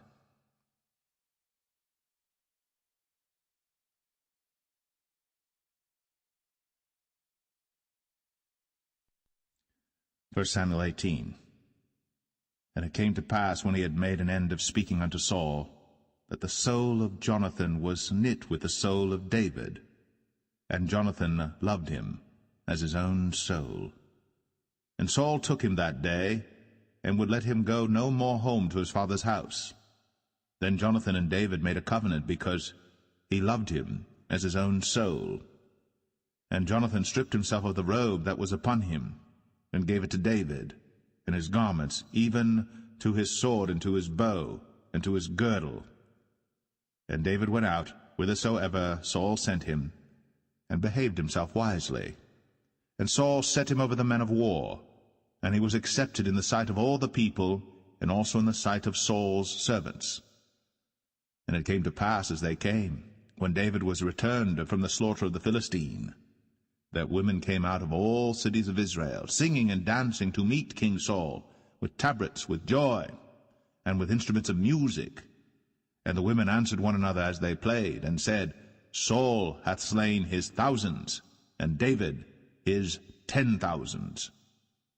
And Saul was very wroth, and the saying displeased him, and he said, They have ascribed unto David 10,000s, and to me they have ascribed but thousands.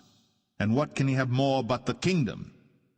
And Saul eyed David from that day and forward. And it came to pass on the morrow that the evil spirit from God came upon Saul, and he prophesied in the midst of the house. And David played with his hand, as at other times. And there was a javelin in Saul's hand. And Saul cast the javelin, for he said, I will smite David even to the wall with it. And David avoided out of his presence twice. And Saul was afraid of David, because the Lord was with him, and was departed from Saul.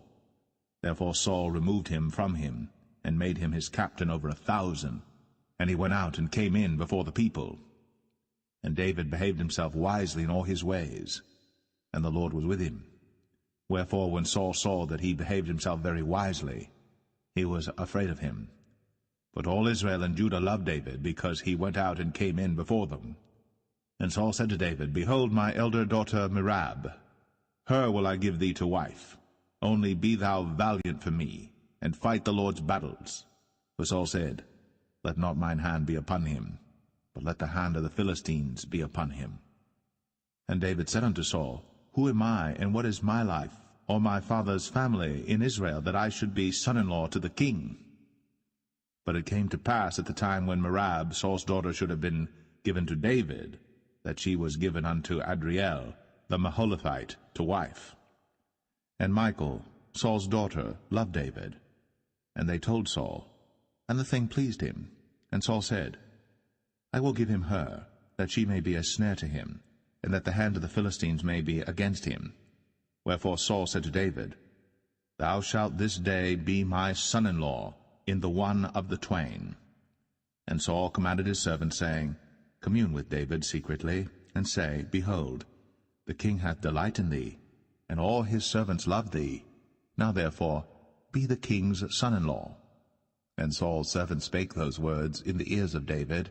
And David said, Seemeth it to you a light thing to be a king's son-in-law, seeing that I am a poor man, and lightly esteemed? And the servants of Saul told him, saying, On this manner spake David. And Saul said, Thus shall ye say to David, The king desireth not any dowry, but 100 foreskins of the Philistines, to be avenged of the king's enemies. But Saul thought to make David fall by the hand of the Philistines. And when his servants told David these words, it pleased David well to be the king's son-in-law, and the days were not expired. Wherefore David arose, and went, he and his men, and slew of the Philistines 200 men. And David brought their foreskins, and they gave them in full tale to the king, that he might be the king's son-in-law. And Saul gave him Michal his daughter to wife. And Saul saw and knew that the Lord was with David, and that Michal, Saul's daughter, loved him. And Saul was yet the more afraid of David, and Saul became David's enemy continually. Then the princes of the Philistines went forth, and it came to pass after they went forth that David behaved himself more wisely than all the servants of Saul, so that his name was much set by.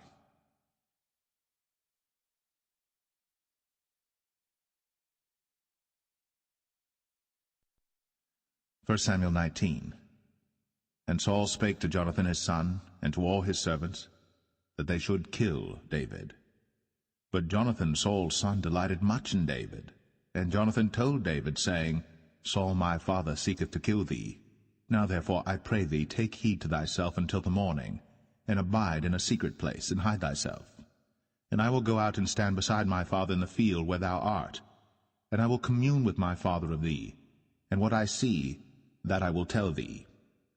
And Jonathan spake good of David unto Saul his father, and said unto him, Let not the king sin against his servant, against David, because he hath not sinned against thee, and because his works have been to thee ward very good. For he did put his life in his hand, and slew the Philistine. And the Lord wrought a great salvation for all Israel. Thou sawest it, and didst rejoice. Wherefore then wilt thou sin against innocent blood, to slay David without a cause? And Saul hearkened unto the voice of Jonathan.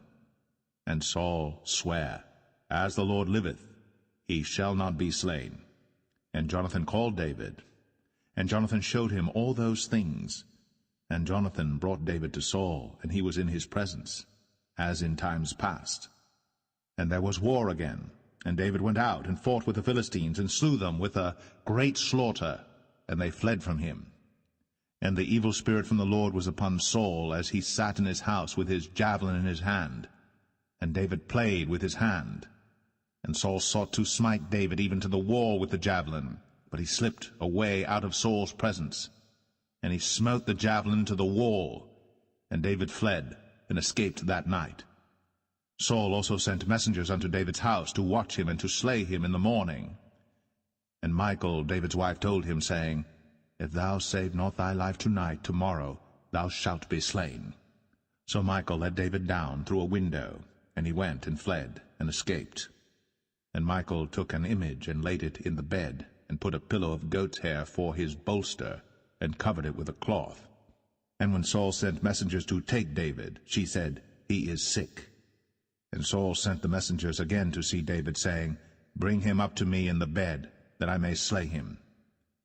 And when the messengers were come in, behold, there was an image in the bed, with a pillow of goat's hair for his bolster.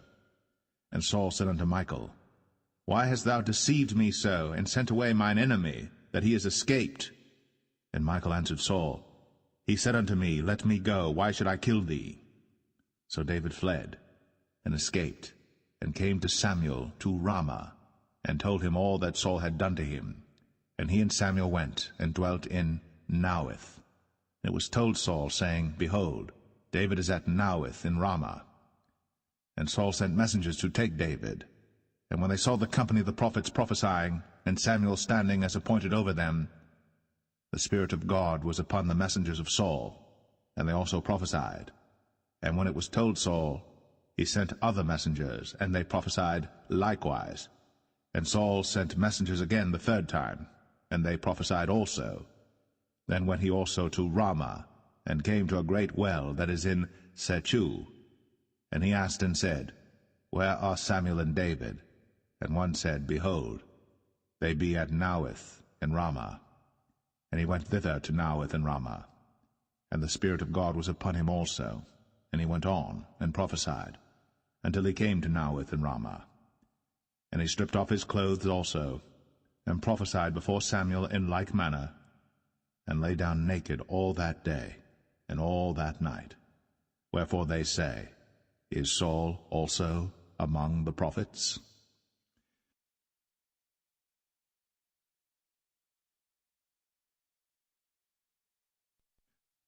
1 Samuel 20. And David fled from Naueth in Ramah, and came and said before Jonathan, What have I done? What is mine iniquity? And what is my sin before thy father, that he seeketh my life? And he said unto him, God forbid, thou shalt not die. Behold, my father will do nothing either great or small, but that he will show it me. And why should my father hide this thing from me? It is not so. And David sware moreover, and said, Thy father certainly knoweth that I have found grace in thine eyes. And he saith, Let not Jonathan know this, lest he be grieved. But truly as the Lord liveth, and as thy soul liveth, there is but a step between me and death. Then said Jonathan unto David, Whatsoever thy soul desireth, I will even do it for thee. And David said unto Jonathan, Behold, tomorrow is the new moon, and I should not fail to sit with the king at meat, but let me go, that I may hide myself in the field unto the third day at even. If thy father at all miss me, then say, David earnestly asked leave of me that he might run to Bethlehem his city, for there is a yearly sacrifice there for all the family.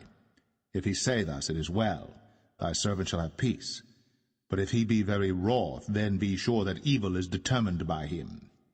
Therefore thou shalt deal kindly with thy servant, for thou hast brought thy servant into a covenant of the Lord with thee.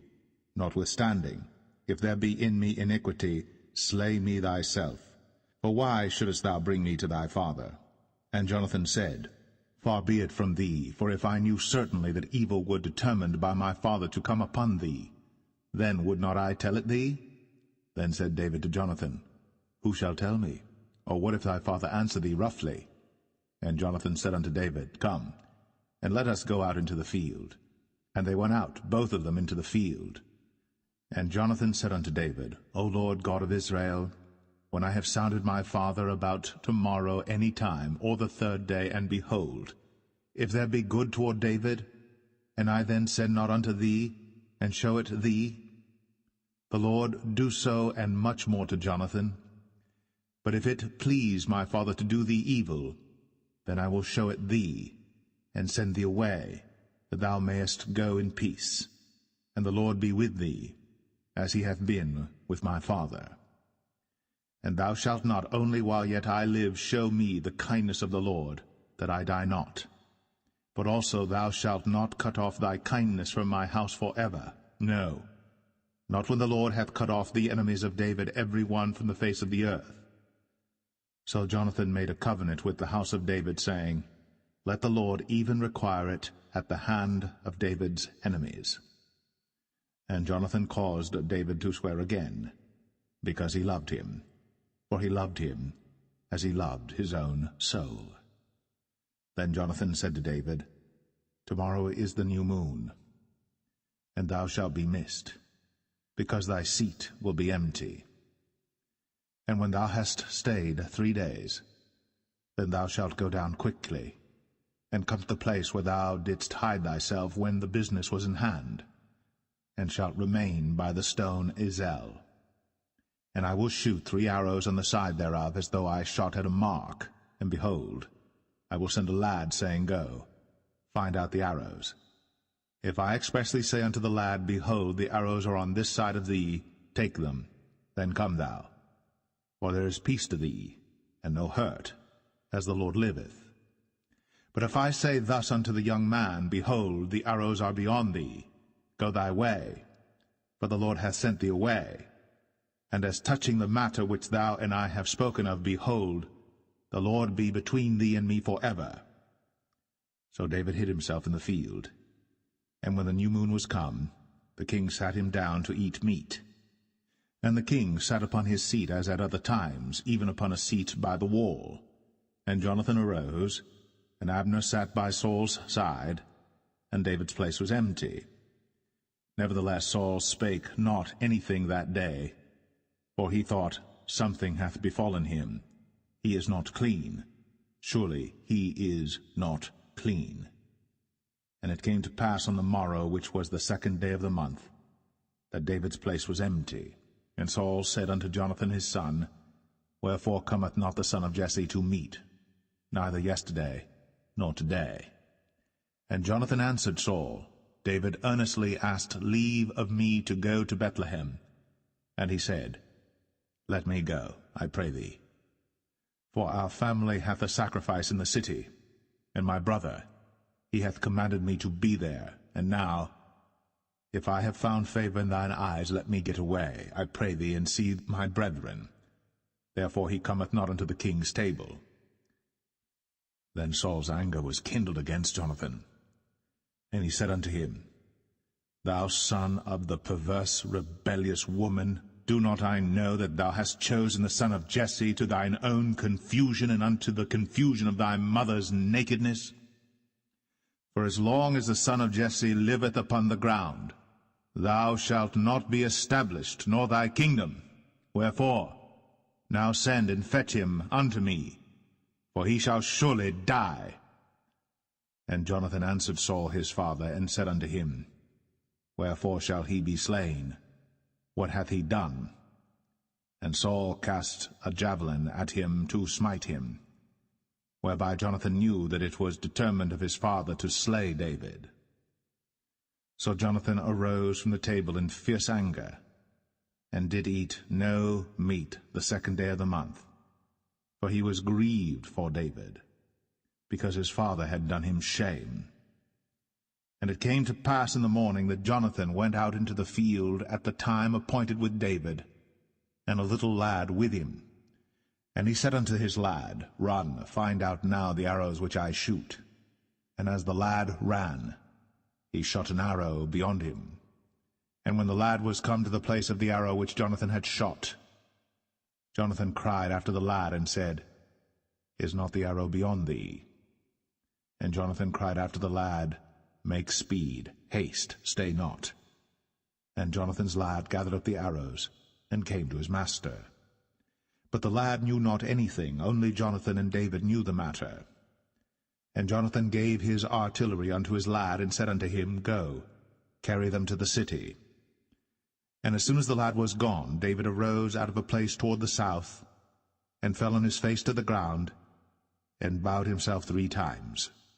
And they kissed one another, and wept one with another, until David exceeded. And Jonathan said to David, Go in peace, for as much as we have sworn both of us in the name of the Lord, saying, The Lord be between me and thee, and between my seed and thy seed forever. And he arose and departed. And Jonathan went into the city.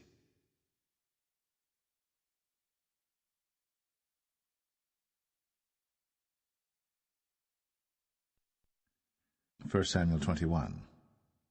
Then came David to Nob, to Ahimelech the priest.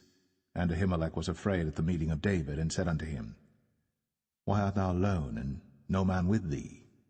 And David said unto Ahimelech the priest, The king hath commanded me a business, and hath said unto me, Let no man know anything of the business whereabout I send thee, and what I have commanded thee. And I have appointed my servants to such and such a place. Now therefore, what is under thine hand? Give me 5 loaves of bread in mine hand, or what there is present. And the priest answered David, and said, There is no common bread under mine hand, but there is hallowed bread, if the young men have kept themselves at least from women. And David answered the priest, and said unto him, Of a truth, women have been kept from us, about these 3 days, since I came out.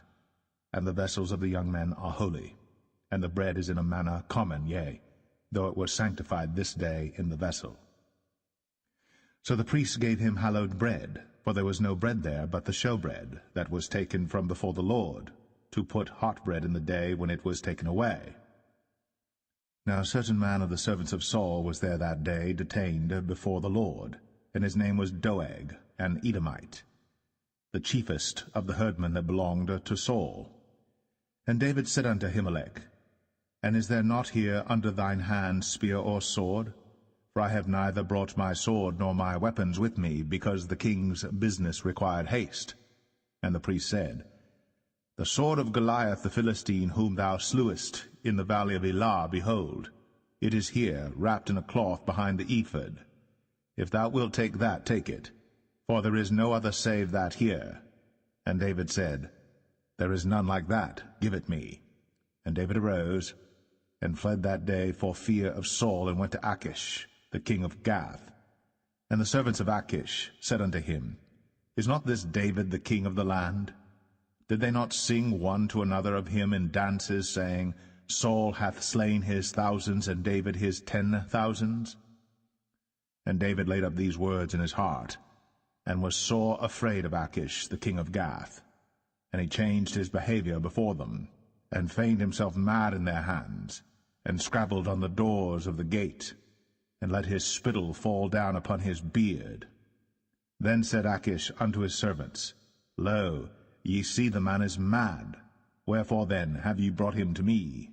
Have I need of madmen, that ye have brought this fellow to play the madman in my presence? Shall this fellow come into my house?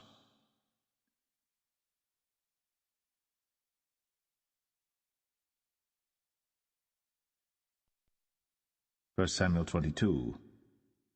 David therefore departed thence, and escaped to the cave Adullam. And when his brethren and all his father's house heard it, they went down thither to him. And every one that was in distress, and every one that was in debt, and every one that was discontented gathered themselves unto him. And he became a captain over them. And there were with him about 400 men. And David went thence to Mizpeh of Moab. And he said unto the king of Moab, Let my father and my mother, I pray thee, come forth, and be with you, till I know what God will do for me. And he brought them before the king of Moab, and they dwelt with him all the while that David was in the hold. And the prophet Gad said unto David, Abide not in the hold, depart, and get thee into the land of Judah. Then David departed, and came into the forest of Hareth. When Saul heard that David was discovered, and the men that were with him. Now Saul abode in Gibeah under a tree in Ramah, having his spear in his hand, and all his servants were standing about him. Then Saul said unto his servants that stood about him, Hear now, ye Benjamites, will the son of Jesse give every one of you fields and vineyards, and make you all captains of thousands and captains of hundreds, that all of you have conspired against me? And there is none that showeth me that my son hath made a league with the son of Jesse. And there is none of you that is sorry for me, or showeth unto me that my son hath stirred up my servant against me, to lie in wait, as at this day. Then answered Doeg the Edomite, which was set over the servants of Saul, and said, I saw the son of Jesse coming to Nob, to Ahimelech, the son of Ahitub. And he inquired of the Lord for him, and gave him victuals, and gave him the sword of Goliath the Philistine. Then the king sent to call Ahimelech the priest, the son of Ahitub, and all his father's house, the priests that were in Nob, and they came all of them to the king. And Saul said, Hear now, thou son of Ahitub. And he answered, Here I am, my lord. And Saul said unto him, Why have ye conspired against me, thou and the son of Jesse, in that thou hast given him bread and a sword, and hast inquired of God for him, that he should rise against me to lie in wait, as at this day? Then Ahimelech answered the king, and said, And who is so faithful among all thy servants as David, which is the king's son-in-law, and goeth at thy bidding, and is honorable in thine house? Did I then begin to inquire of God for him? Be it far from me. Let not the king impute anything unto his servant, nor to all the house of my father, for thy servant knew nothing of all this, less or more. And the king said, Thou shalt surely die, Ahimelech, thou, and all thy father's house. And the king said unto the footmen that stood about him, Turn, and slay the priests of the Lord, because their hand also is with David, and because they knew when he fled, and did not show it to me. But the servants of the king would not put forth their hand to fall upon the priests of the Lord. And the king said to Doeg, Turn thou, and fall upon the priests.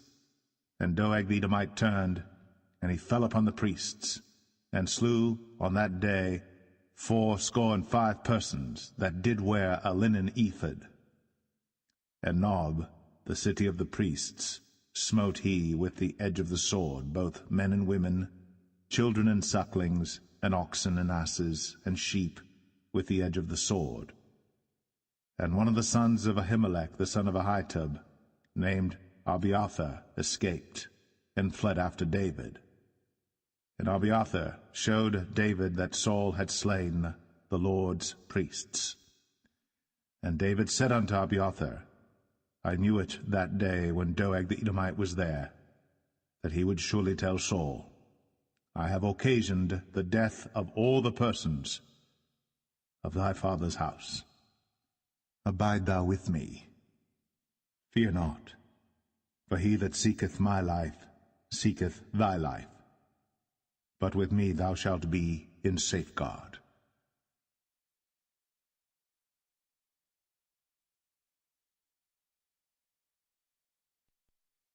1 Samuel 23.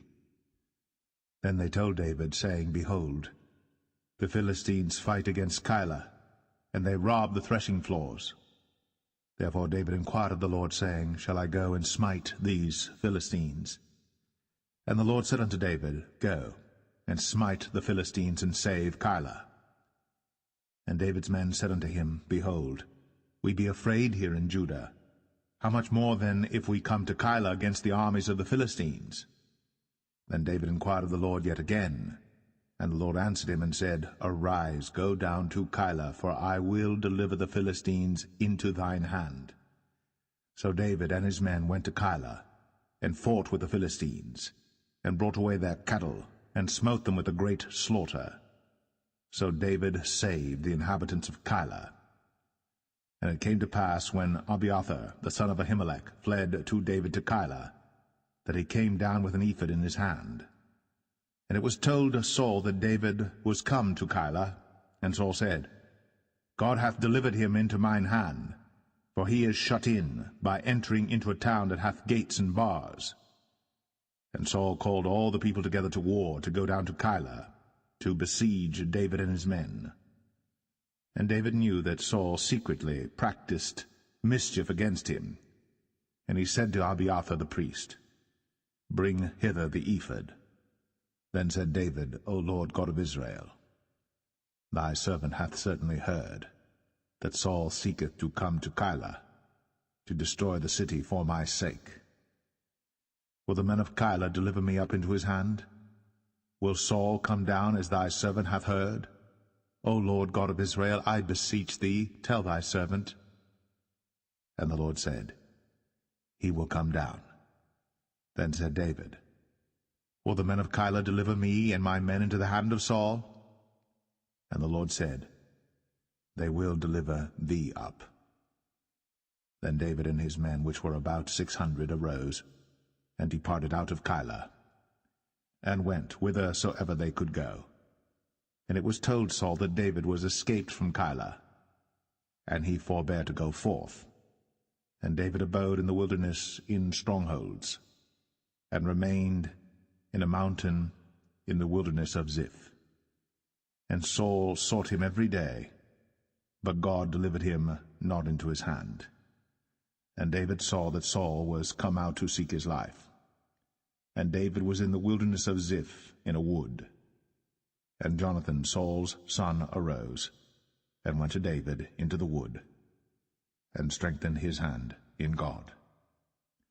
And he said unto him, Fear not, but the hand of Saul my father shall not find thee, and thou shalt be king over Israel, and I shall be next unto thee, and that also Saul my father knoweth. And they two made a covenant before the Lord. And David abode in the wood, and Jonathan went to his house. Then came up the Ziphites to Saul to Gibeah, saying, Doth not David hide himself with us in strongholds in the wood, in the hill of Hachilah, which is on the south of Jeshimon? Now therefore, O king, come down according to all the desire of thy soul to come down, and our part shall be to deliver him into the king's hand. And Saul said, Blessed be ye of the Lord, for ye have compassion on me. Go, I pray you, prepare yet, and know and see his place where his haunt is. And who hath seen him there? For it is told me that he dealeth very subtly. See therefore, and take knowledge of all the lurking places where he hideth himself, and come ye again to me with the certainty, and I will go with you. And it shall come to pass, if he be in the land, that I will search him out throughout all the thousands of Judah. And they arose, and went to Ziph before Saul. But David and his men were in the wilderness of Maon, in the plain on the south of Jeshimon. Saul also and his men went to seek him, and they told David, wherefore he came down into a rock, and abode in the wilderness of Maon. And when Saul heard that, he pursued after David in the wilderness of Maon. And Saul went on this side of the mountain, and David and his men on that side of the mountain. And David made haste to get away for fear of Saul. For Saul and his men compassed David and his men round about to take them. But there came a messenger unto Saul, saying, Haste thee, and come, for the Philistines have invaded the land. Wherefore Saul returned from pursuing after David, and went against the Philistines. Therefore they called that place Selah Hamalekoth. And David went up from thence, and dwelt in strongholds at En-gedi.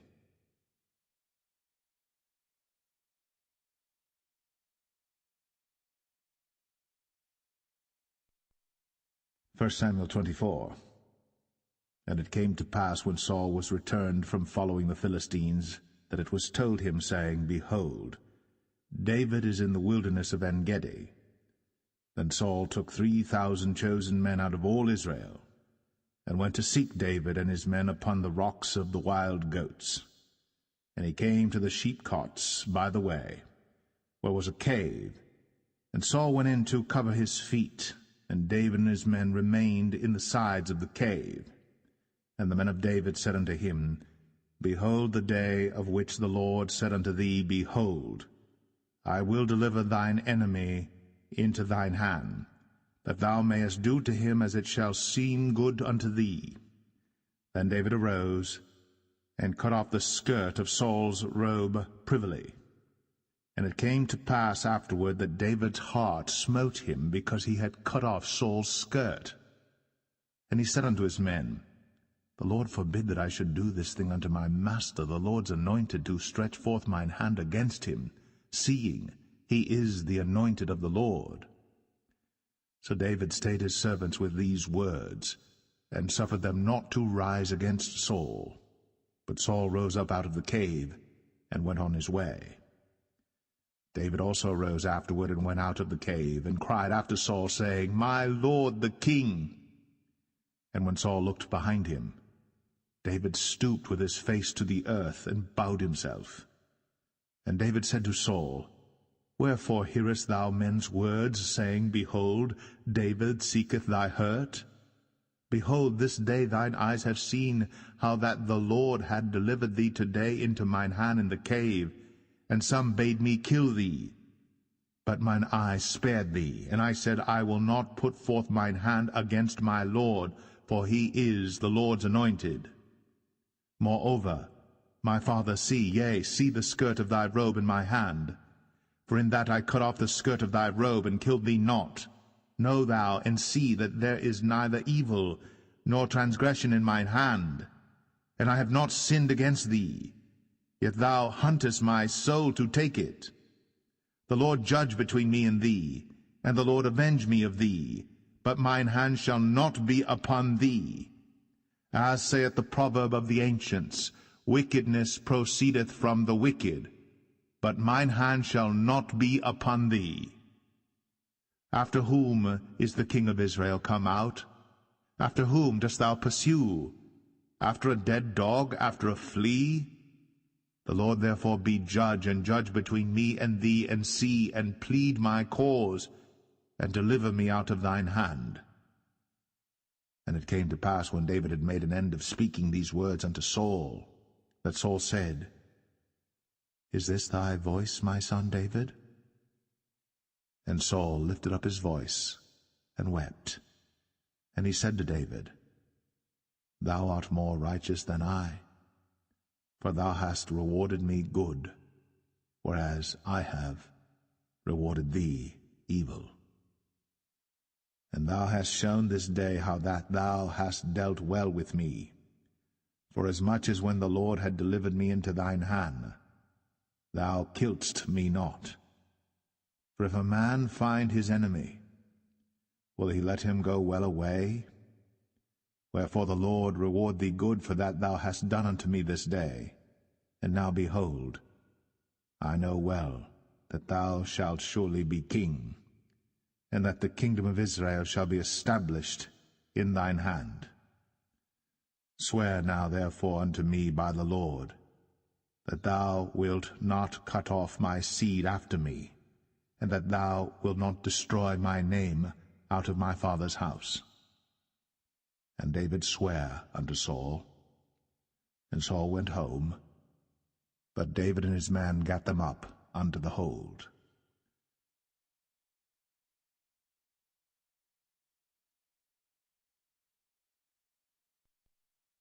1 Samuel 25. And Samuel died, and all the Israelites were gathered together, and lamented him, and buried him in his house at Ramah. And David arose, and went down to the wilderness of Paran. And there was a man in Maon, whose possessions were in Carmel. And the man was very great, and he had 3,000 sheep and 1,000 goats. And he was shearing his sheep in Carmel. Now the name of the man was Nabal, and the name of his wife Abigail. And she was a woman of good understanding, and of a beautiful countenance. But the man was churlish, and evil in his doings, and he was of the house of Caleb. And David heard in the wilderness that Nabal did shear his sheep. And David sent out 10 young men, and David said unto the young men, Get you up to Carmel, and go to Nabal, and greet him in my name. And thus shall ye say to him that liveth in prosperity, Peace be both to thee, and peace be to thine house, and peace be unto all that thou hast. And now I have heard that thou hast shearers. Now thy shepherds which were with us, we hurt them not, neither was there aught missing unto them all the while they were in Carmel. Ask thy young men, and they will show thee. Wherefore let the young men find favor in thine eyes, for we come in a good day. Give, I pray thee, whatsoever cometh to thine hand unto thy servants, and to thy son David. And when David's young men came, they spake to Nabal according to all those words in the name of David, and ceased. And Nabal answered David's servants, and said, Who is David? And who is the son of Jesse? There be many servants nowadays that break away every man from his master. Shall I then take my bread and my water and my flesh that I have killed for my shearers, and give it unto men whom I know not whence they be? So David's young men turned their way, and went again, and came and told him all those sayings. And David said unto his men, Gird ye on every man his sword. And they girded on every man his sword. And David also girded on his sword. And there went up after David about 400 men, and 200 abode by the stuff.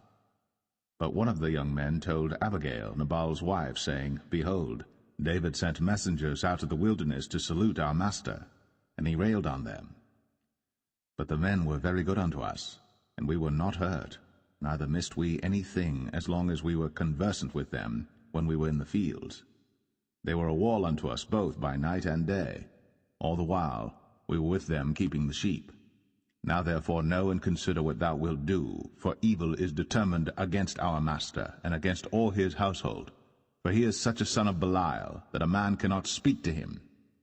Then Abigail made haste, and took 200 loaves and 2 bottles of wine, and 5 sheep ready dressed, and 5 measures of parched corn, and 100 clusters of raisins, and 200 cakes of figs, and laid them on asses. And she said unto her servants, Go on before me, behold, I come after you. But she told not her husband Nabal. And it was so, as she rode on the ass, that she came down by the covert of the hill, and behold, David and his men came down against her, and she met them. Now David had said, Surely in vain have I kept all that this fellow hath in the wilderness, so that nothing was missed of all that pertained unto him, and he hath requited me evil for good. So, and more also do God unto the enemies of David, if I leave of all that pertain to him by the morning light any that pisseth against the wall. And when Abigail saw David, she hasted, and lighted off the ass, and fell before David on her face, and bowed herself to the ground, and fell at his feet, and said, Upon me, my lord, upon me let this iniquity be, and let thine handmaid, I pray thee, speak in thine audience, and hear the words of thine handmaid. Let not, my lord, I pray thee, regard this man of Belial, even Nabal. For as his name is, so is he. Nabal is his name, and folly is with him. But I, thine handmaid, saw not the young men of my lord, whom thou didst send. Now therefore, my lord, as the Lord liveth, and as thy soul liveth, seeing the Lord hath withholden thee from coming to shed blood, and from avenging thyself with thine own hand, now let thine enemies, and they that seek evil to my lord, be as Nabal. And now this blessing which thine handmaid hath brought unto my lord, let it even be given unto the young men that follow my lord. I pray thee, forgive the trespass of thine handmaid, for the Lord will certainly make my lord a sure house, because my lord fighteth the battles of the Lord, and evil hath not been found in thee all thy days. Yet a man is risen to pursue thee, and to seek thy soul. But the soul of my lord shall be bound in the bundle of life with the Lord thy God, and the souls of thine enemies. Them shall he sling out, as out of the middle of a sling. And it shall come to pass, when the Lord shall have done to my lord according to all the good that he hath spoken concerning thee, and shall have appointed thee ruler over Israel, that this shall be no grief unto thee, nor offense of heart unto my lord, either that thou hast shed blood causeless, or that my lord hath avenged himself. But when the Lord shall have dealt well with my lord, then remember thine handmaid. And David said to Abigail, Blessed be the Lord God of Israel, which sent thee this day to meet me. And blessed be thy advice, and blessed be thou, which hast kept me this day from coming to shed blood, and from avenging myself with mine own hand. For in very deed, as the Lord God of Israel liveth, which hath kept me back from hurting thee, except thou hadst hasted and come to meet me, surely there had not been left unto Nabal by the morning light any that pisseth against the wall. So David received of her hand that which she had brought him, and said unto her, Go up in peace to thine house. See, I have hearkened to thy voice, and have accepted thy person. And Abigail came to Nabal, and behold, he held a feast in his house, like the feast of a king. And Nabal's heart was merry within him, for he was very drunken. Wherefore she told him nothing, less or more, until the morning light. But it came to pass in the morning, when the wine was gone out of Nabal, and his wife had told him these things, that his heart died within him, and he became as a stone.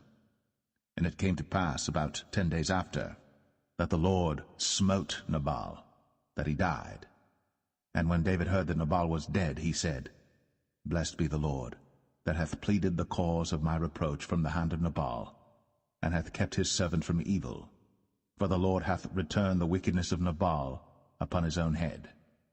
And David sent and communed with Abigail, to take her to him to wife. And when the servants of David were come to Abigail to Carmel, they spake unto her, saying, David sent us unto thee, to take thee to him to wife. And she arose, and bowed herself on her face to the earth, and said, Behold, let thine handmaid be a servant to wash the feet of the servants of my lord. And Abigail hasted, and arose, and rode upon an ass, with 5 damsels of hers that went after her. And she went after the messengers of David, and became his wife. David also took Ahinoam of Jezreel, and they were also both of them his wives. But Saul had given Michal his daughter, David's wife, to Phalti, the son of Laish, which was of Galim.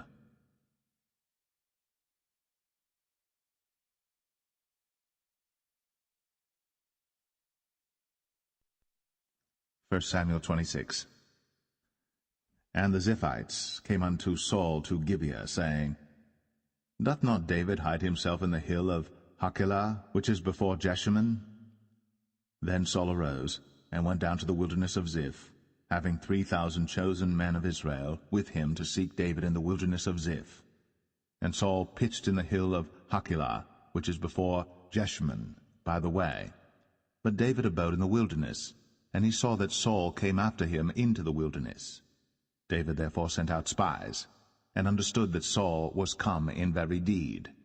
And David arose, and came to the place where Saul had pitched. And David beheld the place where Saul lay, and Abner the son of Ner, the captain of his host. And Saul lay in the trench, and the people pitched round about him. Then answered David, and said to Ahimelech the Hittite, and to Abishai the son of Zeruiah, brother to Joab, saying, Who will go down with me to Saul to the camp? And Abishai said, I will go down with thee. So David and Abishai came to the people by night, and behold, Saul lay sleeping within the trench, and his spear stuck in the ground at his bolster. But Abner and the people lay round about him. Then said Abishai to David, God hath delivered thine enemy into thine hand this day. Now therefore let me smite him, I pray thee, with the spear even to the earth at once, and I will not smite him the second time. And David said to Abishai, Destroy him not, for who can stretch forth his hand against the Lord's anointed, and be guiltless? David said furthermore, As the Lord liveth, the Lord shall smite him, or his day shall come to die, or he shall descend into battle and perish. The Lord forbid that I should stretch forth mine hand against the Lord's anointed. But I pray thee, take thou now the spear that is at his bolster, and the cruse of water, and let us go. So David took the spear and the cruse of water from Saul's bolster, and they gat them away, and no man saw it, nor knew it, neither awaked, for they were all asleep, because a deep sleep from the Lord was fallen upon them. Then David went over to the other side, and stood on the top of an hill afar off, a great space being between them. And David cried to the people, and to Abner the son of Ner, saying, Answerest thou not, Abner? Then Abner answered and said, Who art thou that criest to the king? And David said to Abner, Art not thou a valiant man? And who is like to thee in Israel? Wherefore then hast thou not kept thy lord the king? For there came one of the people in to destroy the king thy lord. This thing is not good that thou hast done. As the Lord liveth, ye are worthy to die, because ye have not kept your master the Lord's anointed. And now see where the king's spear is, and the cruse of water that was at his bolster. And Saul knew David's voice, and said, Is this thy voice, my son, David? And David said, It is my voice, my lord, O king. And he said, Wherefore doth my lord thus pursue after his servant? For what have I done, or what evil is in mine hand? Now therefore, I pray thee, let my lord the king hear the words of his servant. If the Lord have stirred thee up against me, let him accept an offering. But if they be the children of men, cursed be they before the Lord. For they have driven me out this day from abiding in the inheritance of the Lord, saying, Go serve other gods. Now therefore, let not my blood fall to the earth before the face of the Lord. For the king of Israel is come out to seek a flea, as when one doth hunt a partridge in the mountains. Then said Saul, I have sinned. Return, my son David. For I will no more do thee harm, because my soul was precious in thine eyes this day. Behold, I have played the fool, and have erred exceedingly. And David answered and said, Behold the king's spear, and let one of the young men come over and fetch it.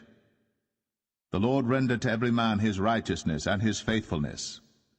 For the Lord delivered thee into my hand today. But I would not stretch forth mine hand against the Lord's anointed.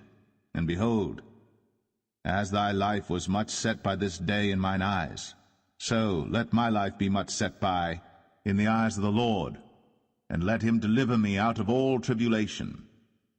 Then Saul said to David, Blessed be thou, my son David. Thou shalt both do great things, and also shalt still prevail. So David went on his way, and Saul returned to his place.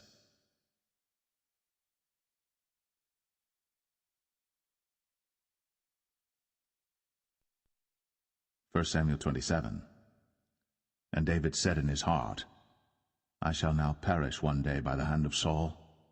There is nothing better for me than that I should speedily escape into the land of the Philistines, and Saul shall despair of me, to seek me any more in any coast of Israel. So shall I escape out of his hand.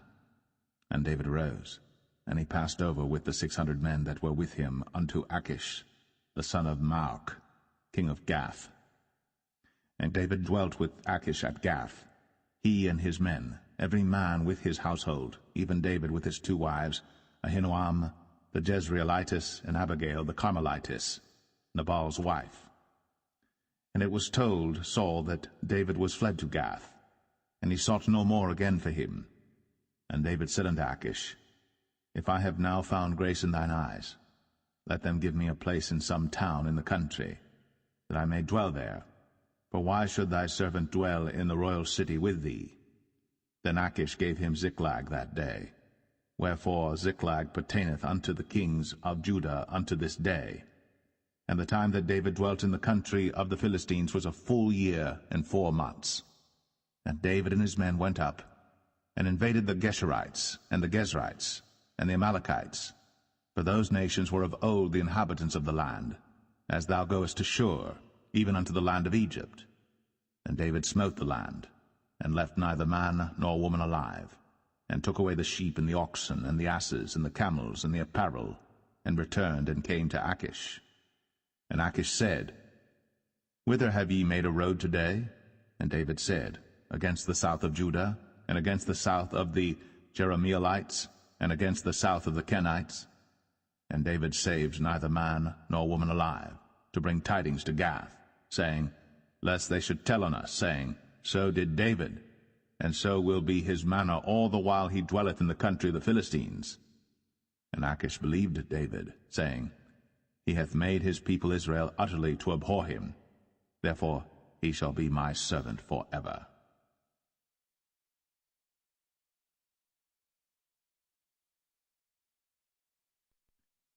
1 Samuel 28. And it came to pass in those days that the Philistines gathered their armies together for warfare, to fight with Israel. And Achish said unto David, Know thou assuredly that thou shalt go out with me to battle, thou and thy men.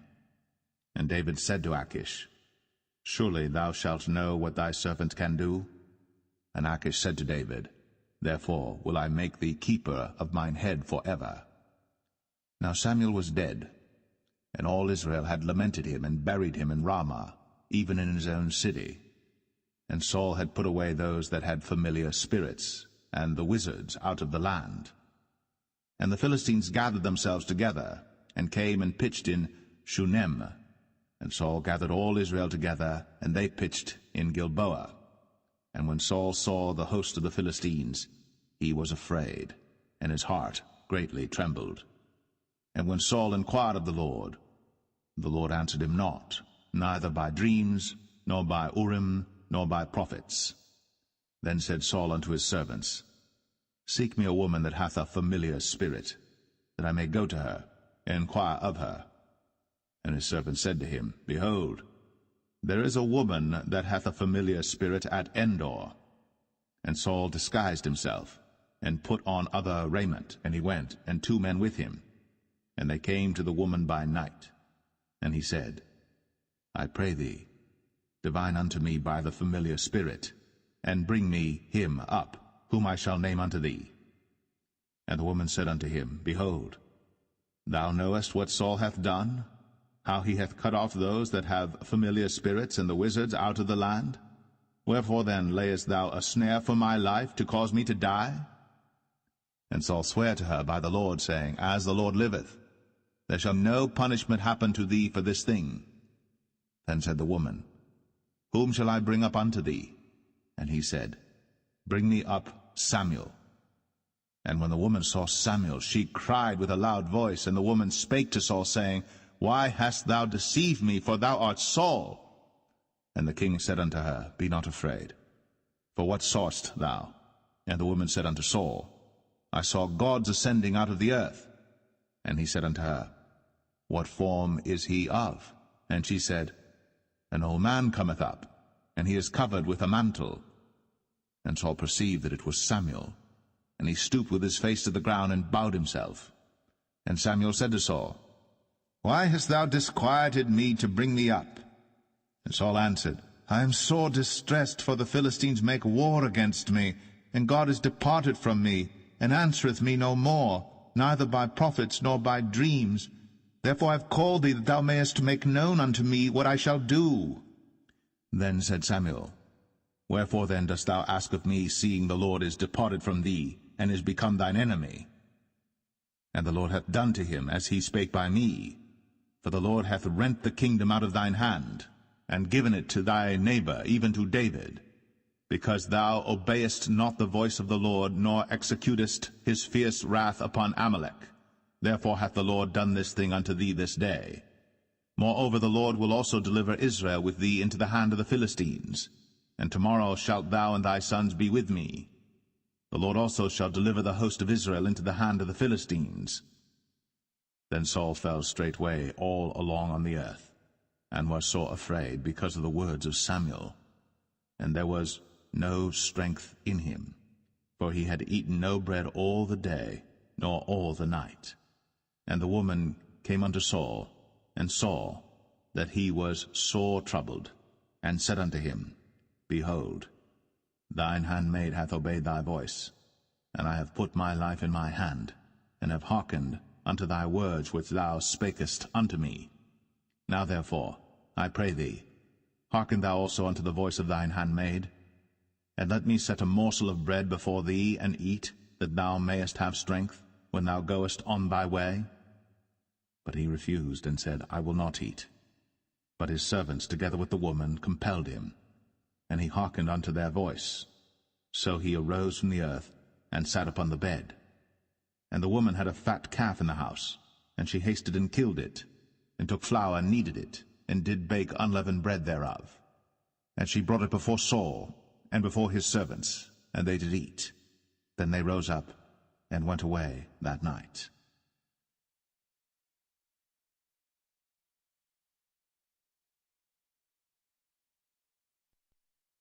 1 Samuel 29. Now the Philistines gathered together all their armies to Aphek, and the Israelites pitched by a fountain which is in Jezreel. And the lords of the Philistines passed on by hundreds and by thousands, but David and his men passed on in the rearward with Achish. Then said the princes of the Philistines, What do these Hebrews here? And Achish said unto the princes of the Philistines, Is not this David the servant of Saul the king of Israel, which hath been with me these days, or these years? And I have found no fault in him since he fell unto me unto this day. And the princes of the Philistines were wroth with him. And the princes of the Philistines said unto him, Make this fellow return, that he may go again to his place which thou hast appointed him, and let him not go down with us to battle, lest in the battle he be an adversary to us. For wherewith should he reconcile himself unto his master? Should it not be with the heads of these men?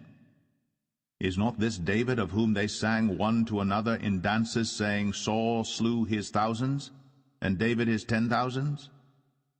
Then Achish called David and said unto him, Surely as the Lord liveth, thou hast been upright, and thy going out and thy coming in with me in the host is good in my sight.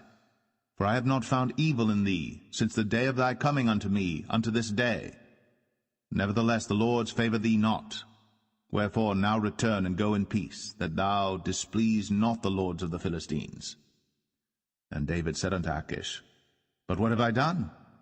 And what hast thou found in thy servant so long as I have been with thee unto this day, that I may not go fight against the enemies of my lord the king? And Achish answered and said to David, I know that thou art good in my sight, as an angel of God. Notwithstanding the princes of the Philistines have said, He shall not go up with us to the battle.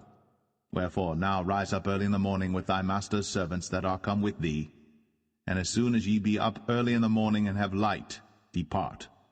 So David and his men rose up early to depart in the morning, to return into the land of the Philistines. And the Philistines went up to Jezreel.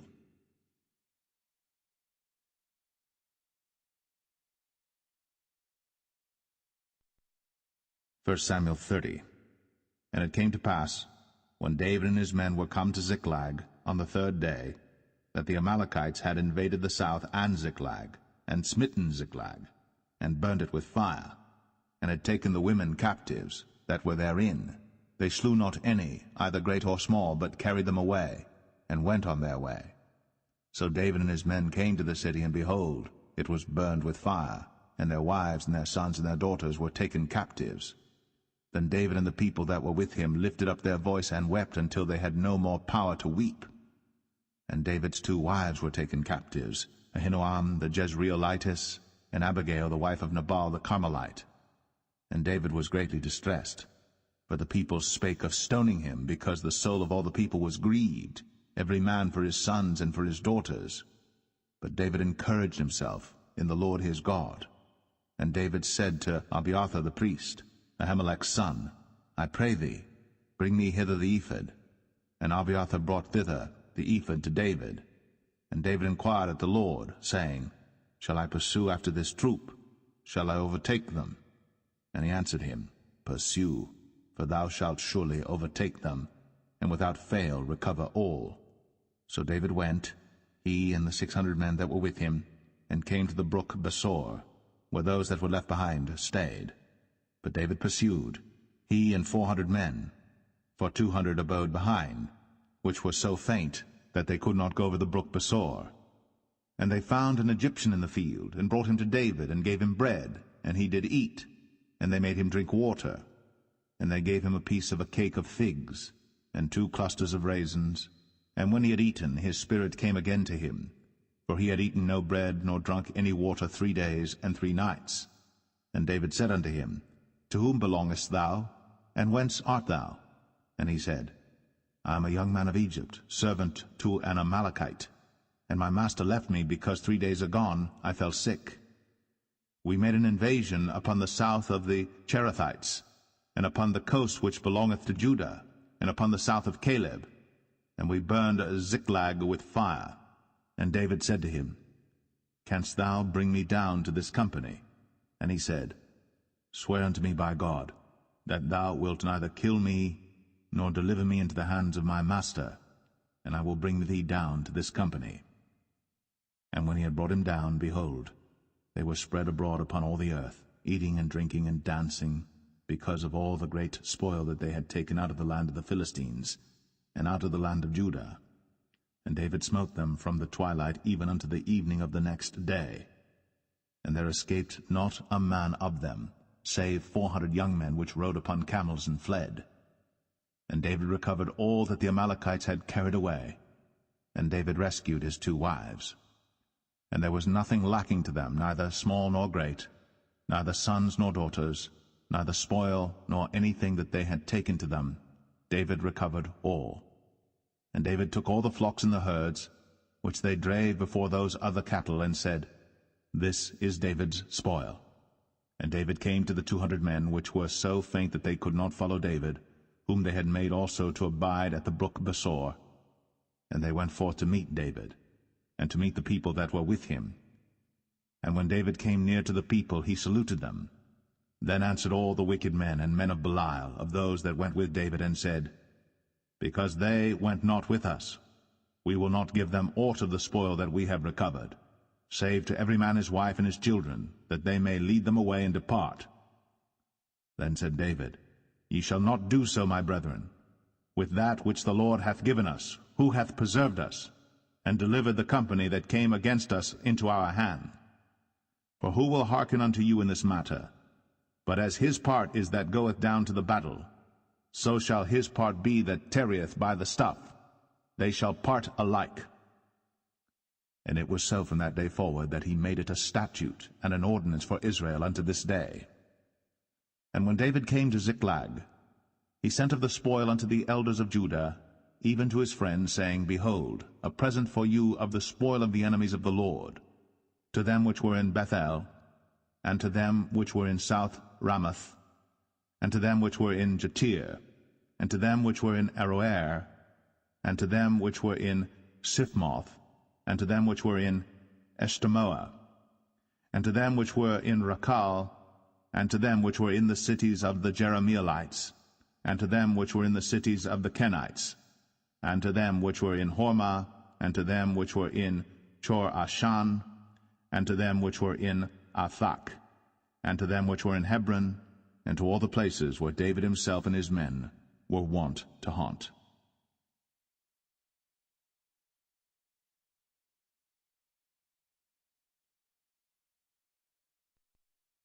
1 Samuel 31.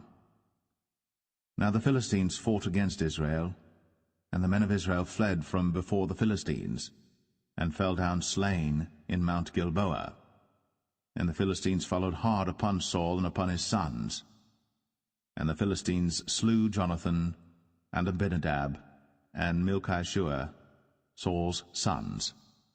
And the battle went sore against Saul, and the archers hit him, and he was sore wounded of the archers. Then said Saul unto his armor-bearer, Draw thy sword, and thrust me through therewith, lest these uncircumcised come and thrust me through and abuse me. But his armor-bearer would not, for he was sore afraid. Therefore Saul took a sword, and fell upon it. And when his armor-bearer saw that Saul was dead, he fell likewise upon his sword, and died with him. So Saul died, and his 3 sons, and his armor-bearer, and all his men, that same day together. And when the men of Israel that were on the other side of the valley, and they that were on the other side, Jordan, saw that the men of Israel fled, and that Saul and his sons were dead, they forsook the cities and fled. And the Philistines came and dwelt in them. And it came to pass on the morrow, when the Philistines came to strip the slain, that they found Saul and his 3 sons fallen in Mount Gilboa. And they cut off his head, and stripped off his armor, and sent into the land of the Philistines round about to publish it in the house of their idols, and among the people. And they put his armor in the house of Ashtoreth, and they fastened his body to the wall of Bethshan. And when the inhabitants of Jabesh-Gilead heard of that which the Philistines had done to Saul, all the valiant men arose, and went all night, and took the body of Saul, and the bodies of his sons from the wall of Bethshan, and came to Jabesh, and burnt them there. And they took their bones, and buried them under a tree at Jabesh, and fasted 7 days.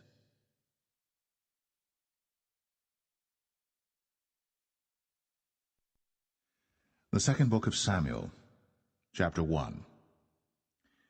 Now it came to pass after the death of Saul, when David was returned from the slaughter of the Amalekites, and David had abode 2 days in Ziklag, it came even to pass on the 3rd day that, behold, a man came out of the camp from Saul with his clothes rent, and earth upon his head.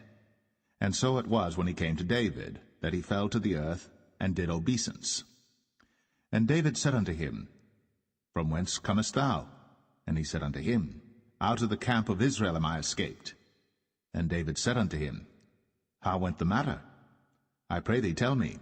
And he answered, That the people are fled from the battle, and many of the people also are fallen and dead. And Saul and Jonathan his son are dead also. Then David said unto the young man that told him, How knowest thou that Saul and Jonathan his son be dead? And the young man that told him said, As I happened by chance upon Mount Gilboa, behold, Saul leaned upon his spear, and lo, the chariots and horsemen followed hard after him. And when he looked behind him, he saw me, and called unto me, and I answered, Here am I. And he said unto me, Who art thou? And I answered him, I am an Amalekite. He said unto me again, Stand, I pray thee, upon me, and slay me, for anguish is come upon me, because my life is yet whole in me. So I stood upon him, and slew him, because I was sure that he could not live after that he was fallen. And I took the crown that was upon his head, and the bracelet that was on his arm, and have brought them hither unto my lord. Then David took hold on his clothes, and rent them, and likewise all the men that were with him. And they mourned, and wept, and fasted until even, for Saul and for Jonathan his son, and for the people of the Lord, and for the house of Israel, because they were fallen by the sword. And David said unto the young man that told him, Whence art thou? And he answered, I am the son of a stranger, an Amalekite. And David said unto him, How wast thou not afraid to stretch forth thine hand to destroy the Lord's anointed? And David called one of the young men and said, Go near, and fall upon him. And he smote him that he died. And David said unto him, Thy blood be upon thy head. For thy mouth hath testified against thee, saying, I have slain the Lord's anointed. And David lamented with this lamentation over Saul and over Jonathan his son. Also he bade them teach the children of Judah the use of the bow. Behold, it is written in the book of Jasher, The beauty of Israel is slain upon thy high places. How are the mighty fallen? Tell it not in Gath. Publish it not in the streets of Ashkelon, lest the daughters of the Philistines rejoice, lest the daughters of the uncircumcised triumph. Ye mountains of Gilboa, let there be no dew, neither let there be rain upon you, nor fields of offerings. For there the shield of the mighty is vilely cast away, the shield of Saul, as though he had not been anointed with oil.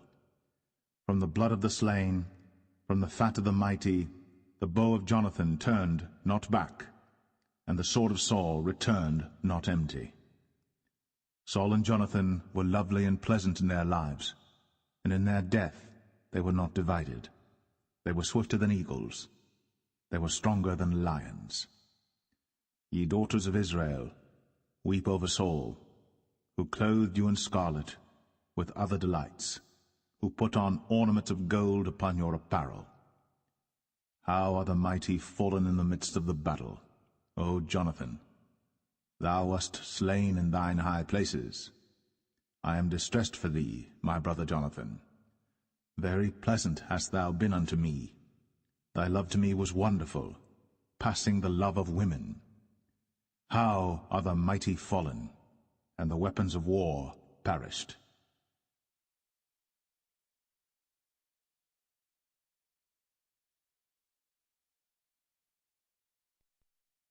2 Samuel 2.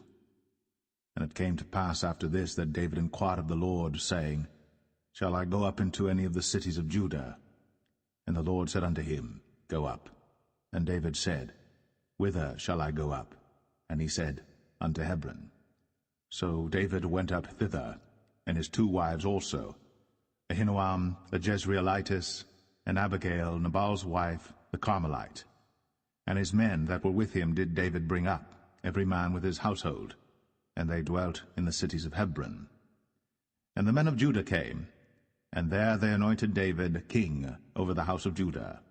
And they told David, saying, that the men of Jabesh-Gilead were they that buried Saul.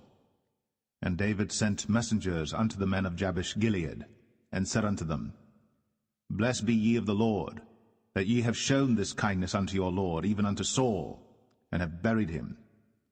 And now the Lord show kindness and truth unto you, and I also will requite you this kindness, because ye have done this thing. Therefore now let your hands be strengthened, and be ye valiant, for your master Saul is dead, and also the house of Judah have anointed me king over them. But Abner, the son of Ner, captain of Saul's host, took Ishbosheth, the son of Saul, and brought him over to Mahanaim, and made him king over Gilead, and over the Asherites, and over Jezreel, and over Ephraim, and over Benjamin, and over all Israel. Ishbosheth, Saul's son, was 40 years old when he began to reign over Israel, and reigned 2 years. But the house of Judah followed David. And the time that David was king in Hebron over the house of Judah was 7 years and 6 months. And Abner the son of Ner, and the servants of Ishbosheth the son of Saul, went out from Mahanaim to Gibeon. And Joab the son of Zeruiah, and the servants of David went out, and met together by the pool of Gibeon. And they sat down, the one on the one side of the pool, and the other on the other side of the pool. And Abner said to Joab, Let the young men now arise, and play before us. And Joab said, Let them arise. Then there arose and went over by number 12 of Benjamin, which pertained to Ishbosheth the son of Saul, and 12 of the servants of David. And they caught every one his fellow by the head, and thrust his sword in his fellow's side, so they fell down together. Wherefore that place was called Helkath-Azurim, which is in Gibeon. And there was a very sore battle that day, and Abner was beaten, and the men of Israel, before the servants of David. And there were 3 sons of Zeruiah there, Joab, and Abishai, and Asahel. And Asahel was as light of foot as a wild roe. And Asahel pursued after Abner, and in going he turned not to the right hand nor to the left from following Abner. Then Abner looked behind him, and said, Art thou Asahel? And he answered, I am. And Abner said to him, Turn thee aside to thy right hand or to thy left, and lay thee hold on one of the young men, and take thee his armor. But Asahel would not turn aside from following of him. And Abner said again to Asahel, Turn thee aside from following me. Wherefore should I smite thee to the ground? How then should I hold up my face to Joab thy brother? Howbeit he refused to turn aside. Wherefore Abner with the hinder end of the spear smote him under the 5th rib, that the spear came out behind him, and he fell down there, and died in the same place. And it came to pass, that as many as came to the place where Asahel fell down and died stood still. Joab also and Abishai pursued after Abner, and the sun went down when they were come to the hill of Ammah, that lieth before Giah by the way of the wilderness of Gibeon. And the children of Benjamin gathered themselves together after Abner, and became one troop, and stood on the top of an hill. Then Abner called to Joab and said, Shall the sword devour forever? Knowest thou not that it will be bitterness in the latter end? How long shall it be then, ere thou bid the people return from following their brethren? And Joab said, As God liveth, unless thou hadst spoken. Surely then in the morning the people had gone up every one from following his brother. So Joab blew a trumpet, and all the people stood still, and pursued after Israel no more, neither fought they any more. And Abner and his men walked all that night through the plain, and passed over Jordan, and went through all Bithron, and they came to Mahanaim. And Joab returned from following Abner, and when he had gathered all the people together, there lacked of David's servants 19 men, and Asahel. But the servants of David had smitten of Benjamin, and of Abner's men, so that 360 men died. And they took up Asahel, and buried him in the sepulchre of his father, which was in Bethlehem. And Joab and his men went all night, and they came to Hebron at break of day.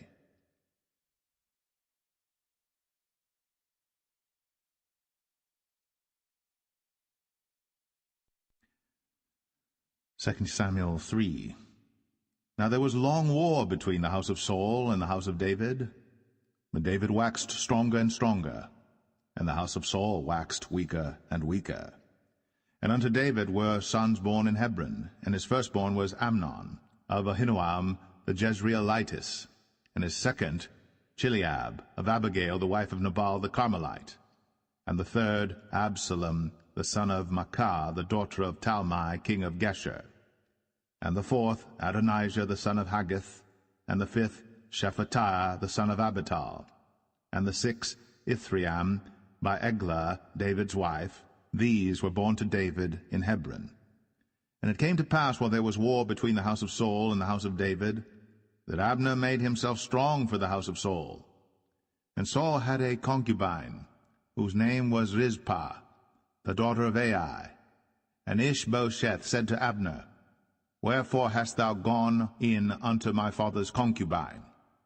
Then was Abner very wroth for the words of Ishbosheth, and said, Am I a dog's head, which against Judah do show kindness this day unto the house of Saul thy father, to his brethren, and to his friends, and have not delivered thee into the hand of David, that thou chargest me today with a fault concerning this woman? So do God to Abner, and more also, except as the Lord hath sworn to David, even so I do to him, to translate the kingdom from the house of Saul, and to set up the throne of David over Israel and over Judah, from Dan even to Beersheba. And he could not answer Abner a word again, because he feared him. And Abner sent messengers to David on his behalf, saying, Whose is the land? Saying also, Make thy league with me, and behold, my hand shall be with thee, to bring about all Israel unto thee. And he said, Well, I will make a league with thee. But one thing I require of thee, that is, thou shalt not see my face, except thou first bring Michal, Saul's daughter, when thou comest to see my face. And David sent messengers to Ishbosheth, Saul's son, saying, Deliver me my wife Michal, which I espoused to me, for 100 foreskins of the Philistines. And Ishbosheth sent and took her from her husband, even from Phaltiel, the son of Laish. And her husband went with her, along weeping, behind her to Bahurim. Then said Abner unto him, Go, return. And he returned. And Abner had communication with the elders of Israel, saying, Ye sought for David in times past to be king over you. Now then do it. For the Lord hath spoken of David, saying, By the hand of my servant David I will save my people Israel out of the hand of the Philistines, and out of the hand of all their enemies. And Abner also spake in the ears of Benjamin. And Abner went also to speak in the ears of David in Hebron all that seemed good to Israel, and that seemed good to the whole house of Benjamin. So Abner came to David to Hebron, and 20 men with him. And David made Abner and the men that were with him a feast. And Abner said unto David, I will arise and go, and will gather all Israel unto my lord the king, that they may make a league with thee, and that thou mayest reign over all that thine heart desireth. And David sent Abner away, and he went in peace. And behold, the servants of David and Joab came from pursuing a troop, and brought in a great spoil with them. But Abner was not with David in Hebron, for he had sent him away, and he was gone in peace. When Joab and all the host that was with him were come, they told Joab, saying, Abner the son of Ner came to the king, and he hath sent him away, and he is gone in peace. Then Joab came to the king and said, What hast thou done? Behold, Abner came unto thee. Why is it that thou hast sent him away, and he is quite gone? Thou knowest Abner the son of Ner, that he came to deceive thee, and to know thy going out and thy coming in, and to know all that thou doest. And when Joab was come out from David, he sent messengers after Abner, which brought him again from the well of Sirah.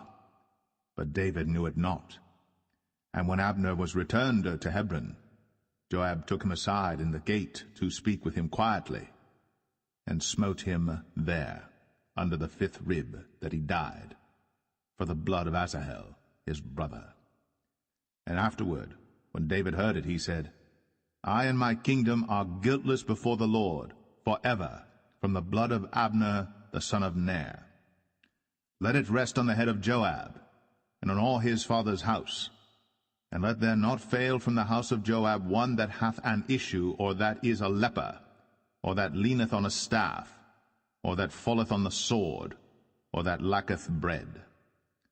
So Joab and Abishai his brother slew Abner, because he had slain their brother Asahel at Gibeon in the battle. And David said to Joab and to all the people that were with him, Rend your clothes, and gird you with sackcloth, and mourn before Abner. And King David himself followed the bier. And they buried Abner in Hebron. And the king lifted up his voice, and wept at the grave of Abner. And all the people wept. And the king lamented over Abner, and said, Died Abner as a fool dieth. Thy hands were not bound, nor thy feet put into fetters. As a man falleth before wicked men, so fellest thou. And all the people wept again over him. And when all the people came to cause David to eat meat while it was yet day, David sware, saying, So do God to me, and more also, if I taste bread or aught else, till the sun be down. And all the people took notice of it, and it pleased them, as whatsoever the king did pleased all the people. For all the people and all Israel understood that day that it was not of the king to slay Abner the son of Ner. And the king said unto his servants, Know ye not that there is a prince and a great man fallen this day in Israel? And I am this day weak, though anointed king. And these men, the sons of Zeruiah, be too hard for me. The Lord shall reward the doer of evil according to his wickedness.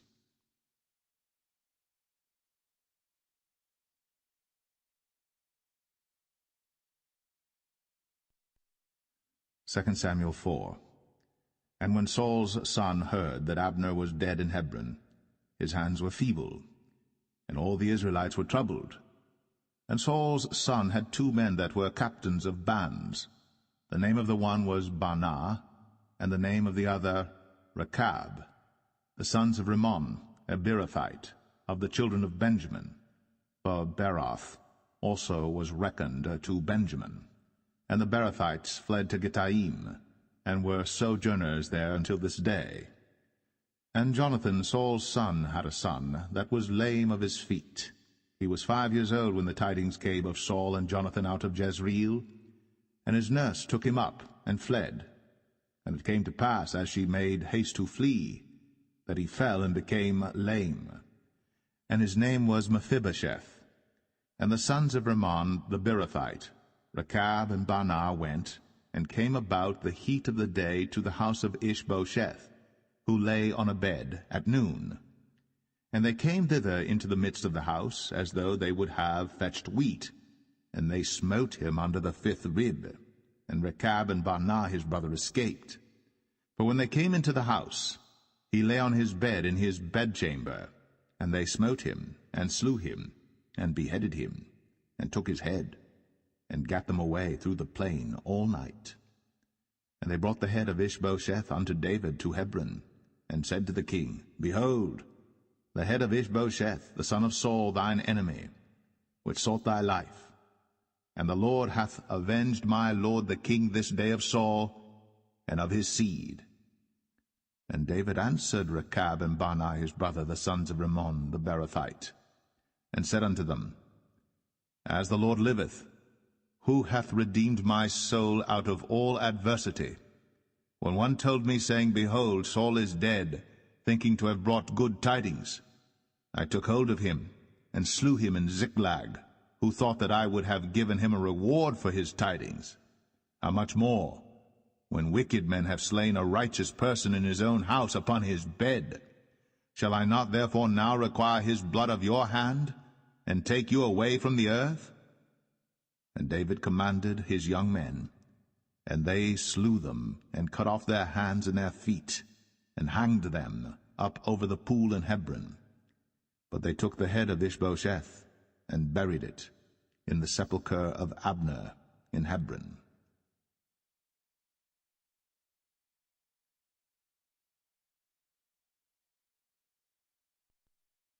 2 Samuel 5. Then came all the tribes of Israel to David unto Hebron, and spake, saying, Behold, we are thy bone and thy flesh. Also in time past, when Saul was king over us, thou wast he that leddest out and broughtest in Israel. And the Lord said to thee, Thou shalt feed my people Israel, and thou shalt be a captain over Israel. So all the elders of Israel came to the king to Hebron, and King David made a league with them in Hebron before the Lord, and they anointed David king over Israel. David was 30 years old when he began to reign, and he reigned 40 years. In Hebron he reigned over Judah 7 years and 6 months, and in Jerusalem he reigned 33 years over all Israel and Judah. And the king and his men went to Jerusalem unto the Jebusites, the inhabitants of the land, which spake unto David, saying, Except thou take away the blind and the lame, thou shalt not come in hither, thinking, David cannot come in hither. Nevertheless, David took the stronghold of Zion, the same is the city of David. And David said on that day, Whosoever getteth up to the gutter, and smiteth the Jebusites, and the lame and the blind, that are hated of David's soul, he shall be chief and captain. Wherefore they said, The blind and the lame shall not come into the house. So David dwelt in the fort, and called it the city of David. And David built round about from Millo and inward. And David went on, and grew great, and the Lord God of hosts was with him. And Hiram king of Tyre sent messengers to David, and cedar trees, and carpenters, and masons, and they built David an house. And David perceived that the Lord had established him king over Israel, and that he had exalted his kingdom for his people Israel's sake. And David took him more concubines and wives out of Jerusalem, after he was come from Hebron, and there were yet sons and daughters born to David. And these be the names of those that were born unto him in Jerusalem, Shammua, and Shobab, and Nathan, and Solomon, Ibhar also, and Elishua, and Nepheg, and Japhia, and Elishama, and Eliada, and Eliphalet. But when the Philistines heard that they had anointed David king over Israel, all the Philistines came up to seek David, and David heard of it, and went down to the hold. The Philistines also came and spread themselves in the valley of Rephaim. And David inquired of the Lord, saying, Shall I go up to the Philistines? Wilt thou deliver them into mine hand? And the Lord said unto David, Go up, for I will doubtless deliver the Philistines into thine hand. And David came to Baal Perazim, and David smote them there, and said, The Lord hath broken forth upon mine enemies before me, as the breach of waters. Therefore he called the name of that place Baal Perazim. And there they left their images, and David and his men burned them. And the Philistines came up yet again, and spread themselves in the valley of Rephaim. And when David inquired of the Lord, he said, Thou shalt not go up, but fetch a compass behind them, and come upon them over against the mulberry trees. And let it be, when thou hearest the sound of a going in the tops of the mulberry trees, that then thou shalt bestir thyself, for then shall the Lord go out before thee to smite the host of the Philistines. And David did so, as the Lord had commanded him, and smote the Philistines from Geba until thou come to Gazer.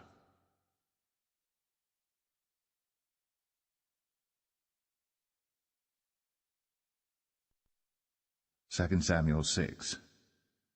Again David gathered together all the chosen men of Israel, 30,000. And David arose and went with all the people that were with him from Paulett of Judah, to bring up from thence the ark of God, whose name is called by the name of the Lord of hosts, that dwelleth between the cherubims. And they set the ark of God upon a new cart, and brought it out of the house of Abinadab that was in Gibeah. And Uzzah and Ahio, the sons of Abinadab, drave the new cart. And they brought it out of the house of Abinadab, which was at Gibeah, accompanying the ark of God, and Ahio went before the ark. And David and all the house of Israel played before the Lord in all manner of instruments made of fir wood, even on harps, and on psalteries, and on timbrels, and on cornets, and on cymbals. And when they came to Nachon's threshing floor, Uzzah put forth his hand to the ark of God, and took hold of it, for the oxen shook it. And the anger of the Lord was kindled against Uzzah, and God smote him there for his error. And there he died by the ark of God. And David was displeased, because the Lord had made a breach upon Uzzah. And he called the name of the place Perez Uzzah to this day. And David was afraid of the Lord that day, and said, How shall the ark of the Lord come to me? So David would not remove the ark of the Lord unto him into the city of David, but David carried it aside into the house of Obed-Edom the Gittite. And the ark of the Lord continued in the house of Obed-Edom the Gittite 3 months. And the Lord blessed Obed-Edom and all his household. And it was told King David, saying, The Lord hath blessed the house of Obed-Edom, and all that pertaineth unto him, because of the ark of God. So David went and brought up the ark of God from the house of Obed-Edom into the city of David with gladness. And it was so, that when they that bare the ark of the Lord had gone 6 paces, he sacrificed oxen and fatlings. And David danced before the Lord with all his might. And David was girded with a linen ephod.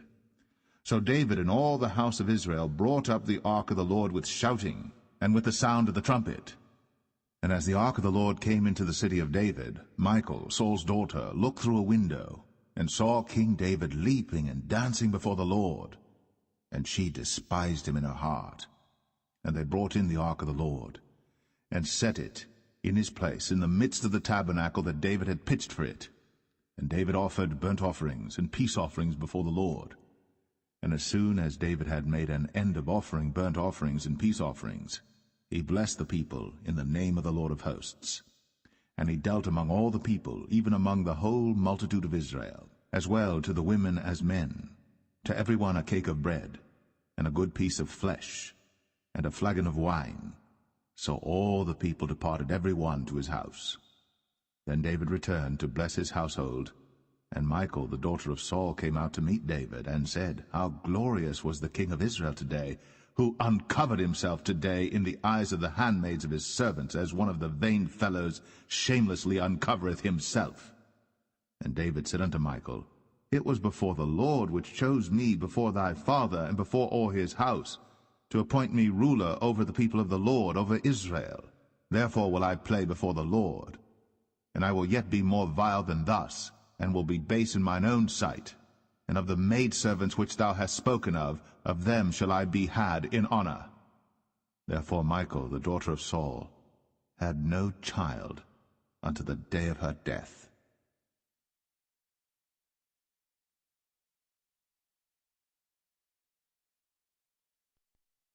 Second Samuel 7.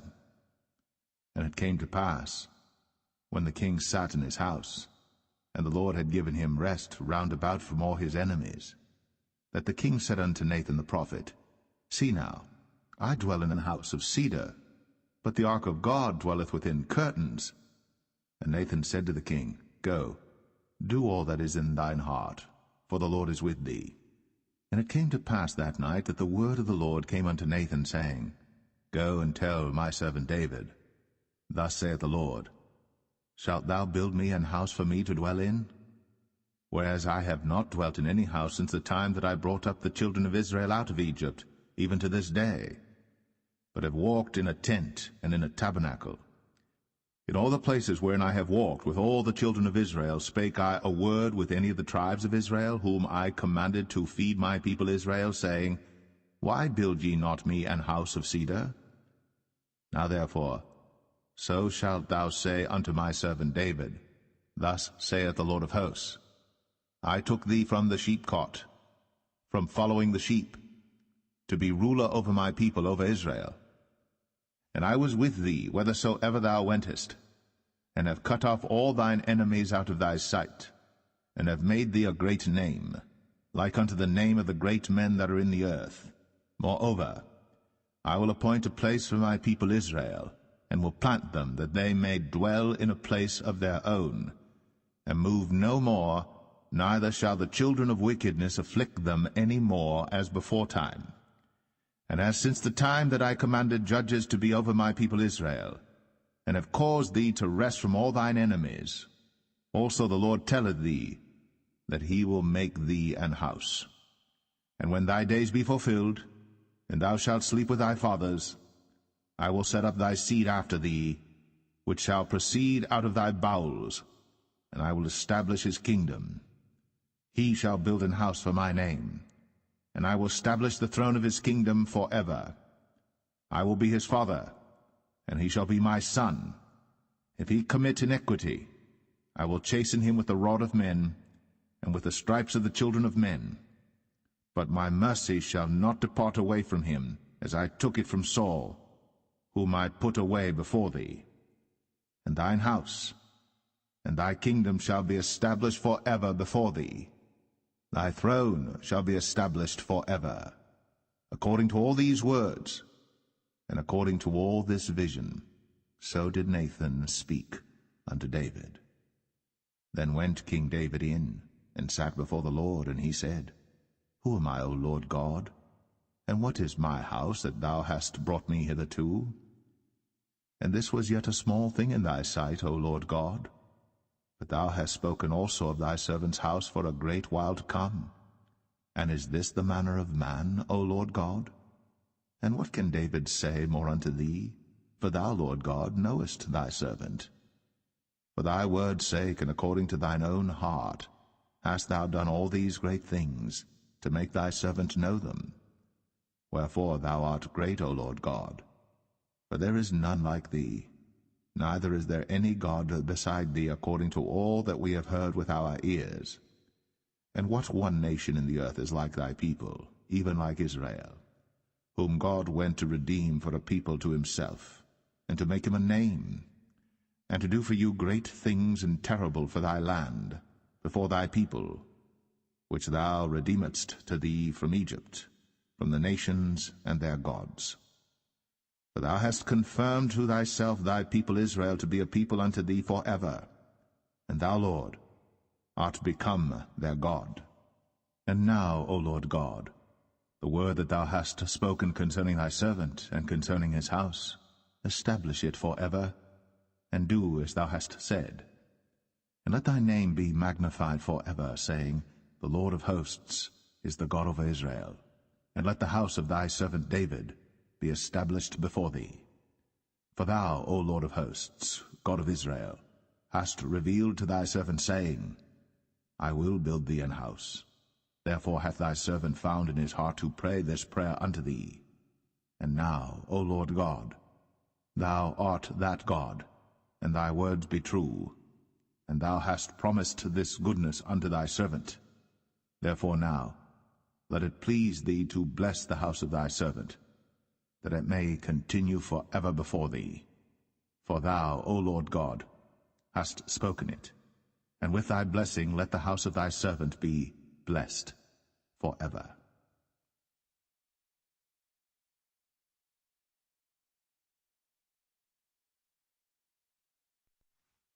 2 Samuel 8. And after this, it came to pass that David smote the Philistines, and subdued them. And David took Metheg Ammah out of the hand of the Philistines. And he smote Moab, and measured them with a line, casting them down to the ground.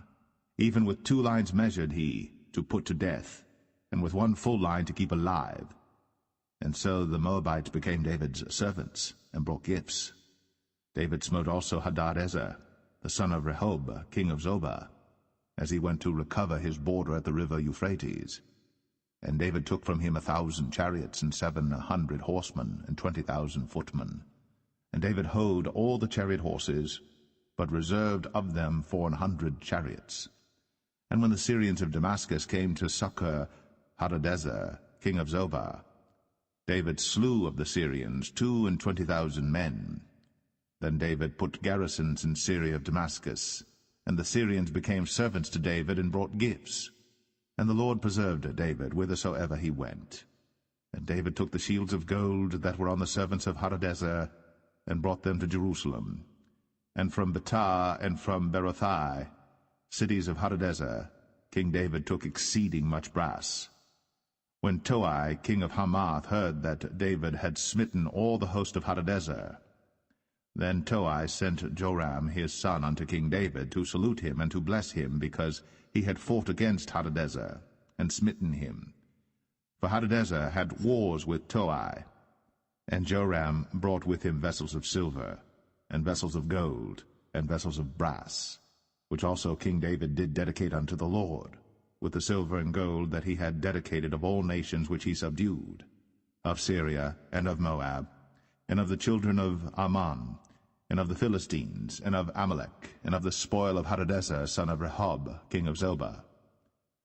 And David gat him a name when he returned from smiting of the Syrians in the valley of Salt, being 18,000 men. And he put garrisons in Edom. Throughout all Edom put he garrisons, and all they of Edom became David's servants. And the Lord preserved David whithersoever he went. And David reigned over all Israel. And David executed judgment and justice unto all his people. And Joab the son of Zeruiah was over the host. And Jehoshaphat the son of Ahilud was recorder. And Zadok the son of Ahitub, and Ahimelech the son of Abiathar were the priests. And Seraiah was the scribe. And Benaniah the son of Jehoiada was over both the Cherethites and the Pelethites. And David's sons were chief rulers.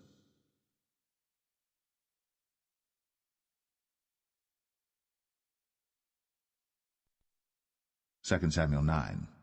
And David said, Is there yet any that is left of the house of Saul, that I may show him kindness for Jonathan's sake? And there was of the house of Saul a servant whose name was Ziba. And when they had called him unto David, the king said unto him, Art thou Ziba? And he said, Thy servant is he. And the king said, Is there not yet any of the house of Saul, that I may show the kindness of God unto him?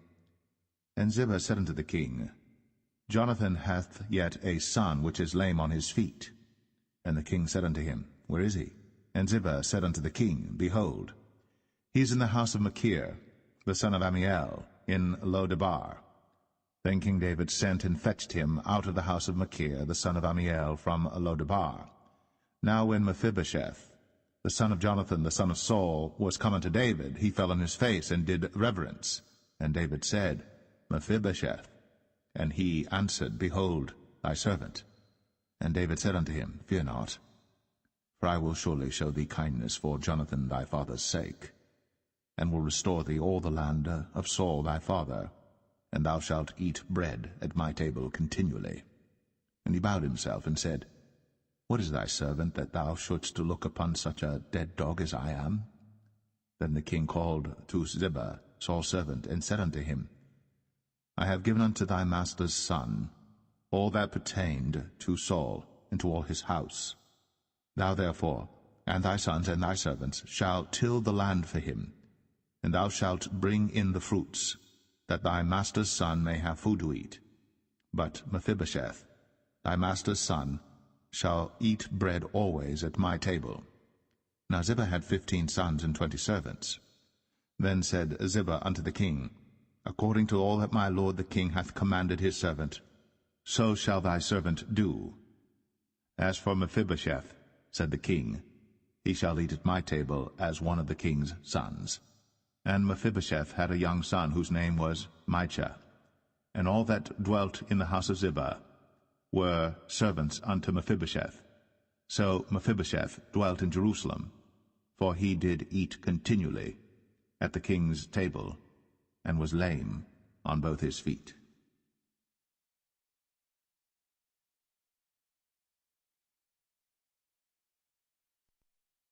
2 Samuel 10. And it came to pass after this, that the king of the children of Ammon died, and Hanun his son reigned in his stead. Then said David, I will show kindness unto Hanun the son of Nahash, as his father showed kindness unto me. And David sent to comfort him by the hand of his servants for his father. And David's servants came into the land of the children of Ammon. And the princes of the children of Ammon said unto Hanun their lord, Thinkest thou that David doth honour thy father, that he hath sent comforters unto thee?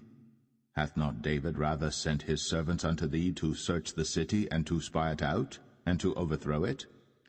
Wherefore Hanun took David's servants, and shaved off the one half of their beards, and cut off their garments in the middle, even to their buttocks, and sent them away. When they told it unto David, he sent to meet them, because the men were greatly ashamed. And the king said, Tarry at Jericho until your beards be grown, and then return.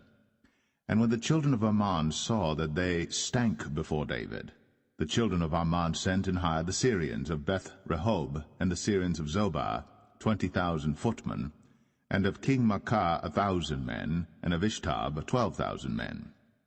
And when David heard of it, he sent Joab and all the host of the mighty men.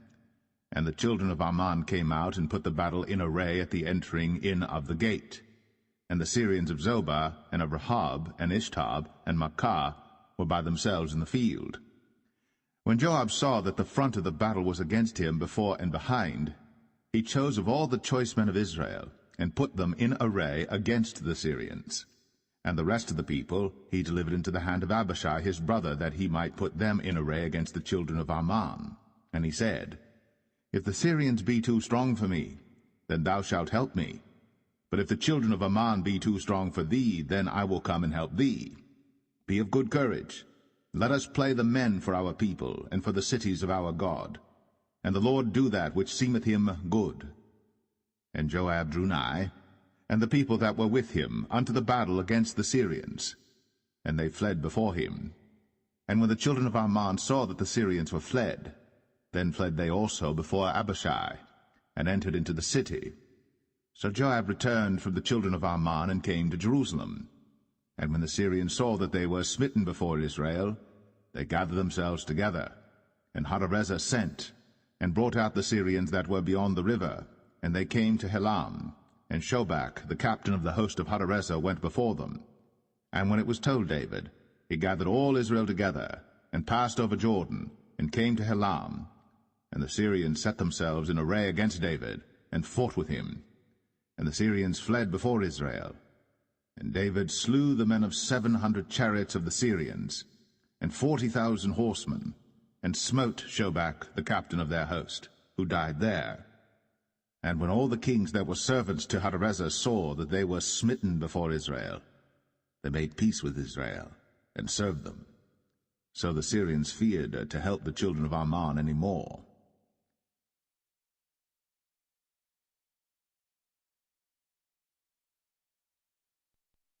Second Samuel 11. And it came to pass, after the year was expired, at the time when kings go forth to battle, that David sent Joab and his servants with him, and all Israel. And they destroyed the children of Ammon, and besieged Rabbah. But David tarried still at Jerusalem. And it came to pass in an evening tide that David arose from off his bed, and walked upon the roof of the king's house. And from the roof he saw a woman washing herself, and the woman was very beautiful to look upon. And David sent and inquired after the woman. And one said, Is not this Bathsheba, the daughter of Eliam, the wife of Uriah the Hittite? And David sent messengers, and took her. And she came in unto him, and he lay with her, for she was purified from her uncleanness, and she returned unto her house. And the woman conceived, and sent and told David, and said, I am with child. And David sent to Joab, saying, Send me Uriah the Hittite. And Joab sent Uriah to David. And when Uriah was come unto him, David demanded of him how Joab did, and how the people did, and how the war prospered. And David said to Uriah, Go down to thy house, and wash thy feet. And Uriah departed out of the king's house, and there followed him a mess of meat from the king. But Uriah slept at the door of the king's house with all the servants of his lord, and went not down to his house. And when they had told David, saying, Uriah went not down unto his house, David said unto Uriah, Camest thou not from thy journey? Why then didst thou not go down unto thine house? And Uriah said unto David, The ark and Israel and Judah abide in tents, and my lord Joab and the servants of my lord are encamped in the open fields. Shall I then go into mine house to eat and to drink and to lie with my wife? As thou livest, and as thy soul liveth, I will not do this thing. And David said to Uriah, Tarry here today also, and tomorrow I will let thee depart. So Uriah abode in Jerusalem that day and the morrow. And when David had called him, he did eat and drink before him, and he made him drunk. And at even he went out to lie on his bed with the servants of his lord, but went not down to his house. And it came to pass in the morning that David wrote a letter to Joab, and sent it by the hand of Uriah. And he wrote in the letter, saying, Set ye Uriah in the forefront of the hottest battle, and retire ye from him, that he may be smitten and die. And it came to pass, when Joab observed the city, that he assigned Uriah unto a place where he knew that valiant men were. And the men of the city went out, and fought with Joab, and there fell some of the people of the servants of David, and Uriah the Hittite died also. Then Joab sent and told David all the things concerning the war, and charged the messenger, saying, When thou hast made an end of telling the matters of the war unto the king, and if so be that the king's wrath arise, and he say unto thee, Wherefore approached ye so nigh unto the city when ye did fight? Knew ye not that they would shoot from the wall? Who smote Abimelech, the son of Jerubbesheth? Did not a woman cast a piece of a millstone upon him from the wall, that he died in Thebez? Why went ye nigh the wall? Then say thou, Thy servant Uriah the Hittite is dead also. So the messenger went, and came and showed David all that Joab had sent him for. And the messenger said unto David, Surely the men prevailed against us, and came out unto us into the field, and we were upon them even unto the entering of the gate. And the shooters shot from off the wall upon thy servants, and some of the king's servants be dead, and thy servant Uriah the Hittite is dead also. Then David said unto the messenger, Thus shalt thou say unto Joab, Let not this thing displease thee, for the sword devoureth one as well as another. Make thy battle more strong against the city, and overthrow it, and encourage thou him. And when the wife of Uriah heard that Uriah her husband was dead, she mourned for her husband. And when the morning was past, David sent and fetched her to his house, and she became his wife, and bare him a son. But the thing that David had done displeased the Lord.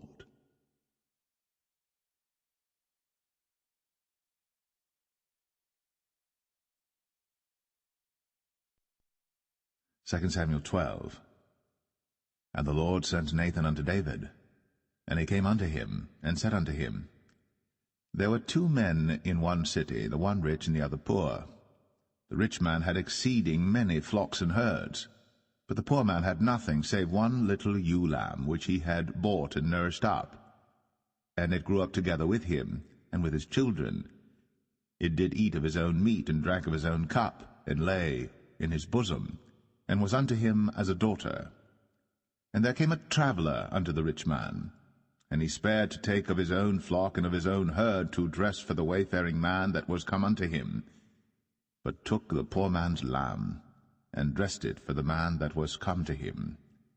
And David's anger was greatly kindled against the man, and he said to Nathan, As the Lord liveth, the man that hath done this thing shall surely die, and he shall restore the lamb 4-fold, because he did this thing, and because he had no pity. And Nathan said to David, Thou art the man. Thus saith the Lord God of Israel, I anointed thee king over Israel, and I delivered thee out of the hand of Saul. And I gave thee thy master's house, and thy master's wives into thy bosom. and gave thee the house of Israel and of Judah. And if that had been too little, I would moreover have given unto thee such and such things. Wherefore hast thou despised the commandment of the Lord to do evil in his sight? Thou hast killed Uriah the Hittite with the sword, and hast taken his wife to be thy wife, and hast slain him with the sword of the children of Ammon.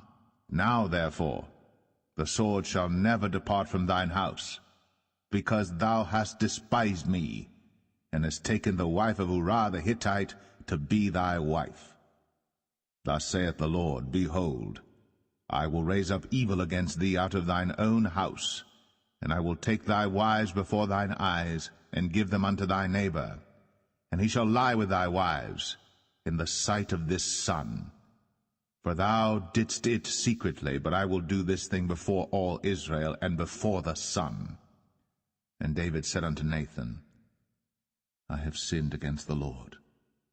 And Nathan said unto David, The Lord also hath put away thy sin. Thou shalt not die. Howbeit, because by this deed thou hast given great occasion to the enemies of the Lord to blaspheme, the child also that is born unto thee shall surely die. And Nathan departed unto his house. And the Lord struck the child that Uriah's wife bare unto David, and it was very sick. David therefore besought God for the child. And David fasted and went in, and lay all night upon the earth. And the elders of his house arose and went to him, to raise him up from the earth. But he would not, neither did he eat bread with them. And it came to pass on the 7th day that the child died. And the servants of David feared to tell him that the child was dead, for they said, Behold, while the child was yet alive, we spake unto him, and he would not hearken unto our voice. How will he then vex himself, if we tell him that the child is dead? But when David saw that his servants whispered, David perceived that the child was dead.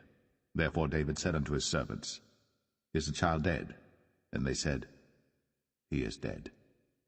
Then David arose from the earth, and washed, and anointed himself, and changed his apparel, and came into the house of the Lord, and worshipped.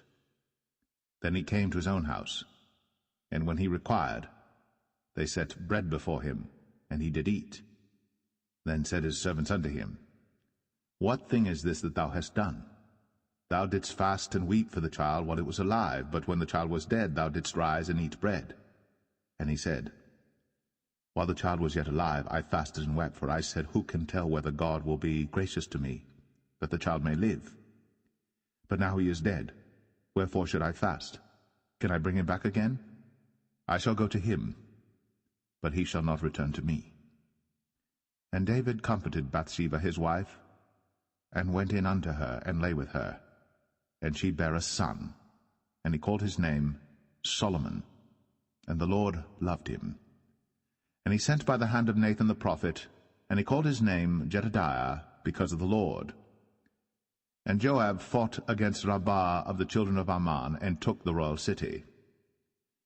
And Joab sent messengers to David, and said, I have fought against Rabbah, and have taken the city of waters.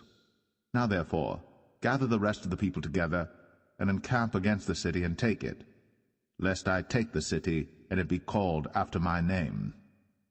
And David gathered all the people together, and went to Rabbah, and fought against it, and took it.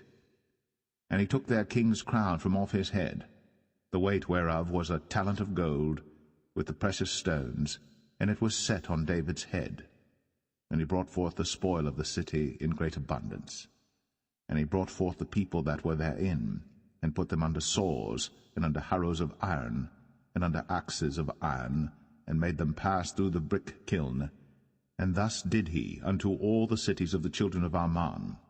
So David and all the people returned unto Jerusalem.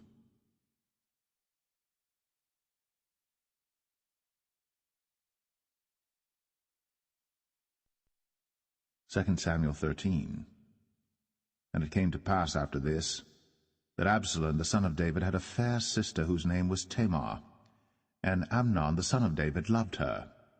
And Amnon was so vexed that he fell sick for his sister Tamar, for she was a virgin, and Amnon thought it hard for him to do anything to her.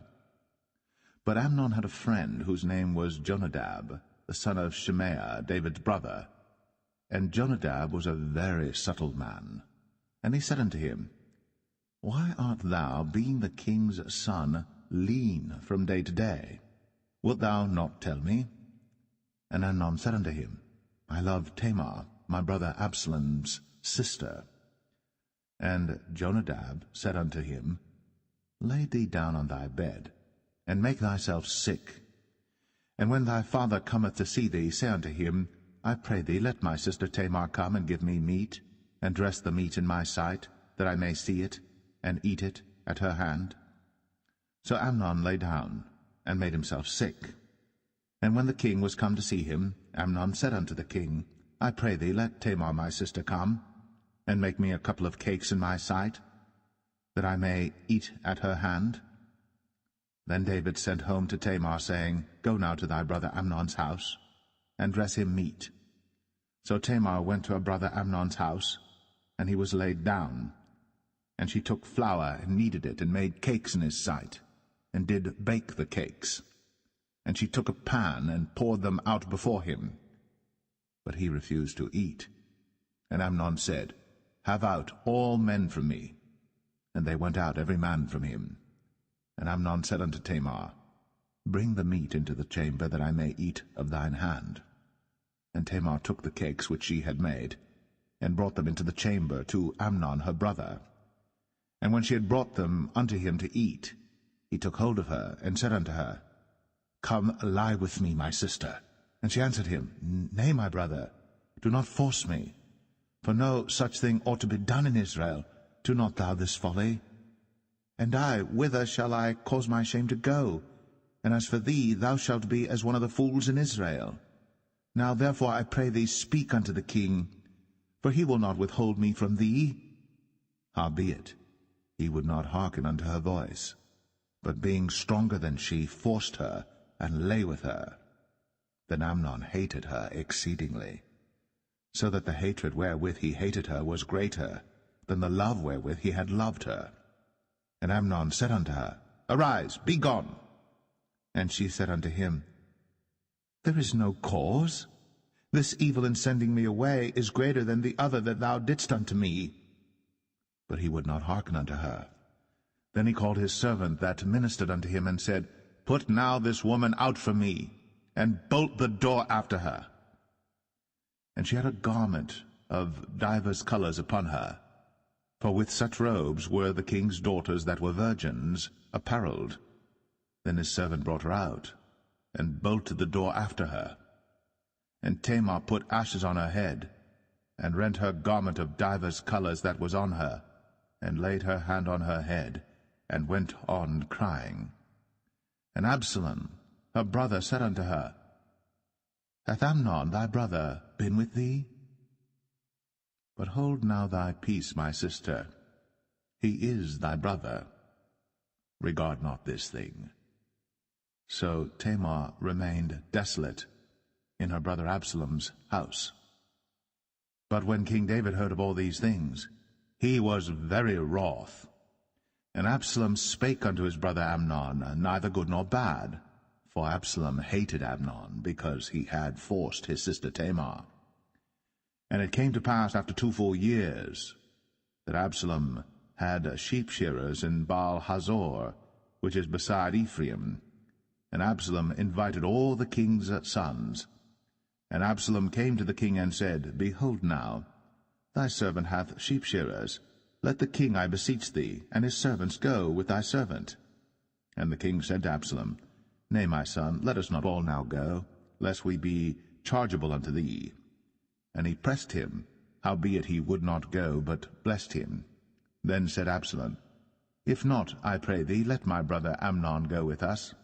And the king said unto him, Why should he go with thee? But Absalom pressed him that he let Amnon and all the king's sons go with him.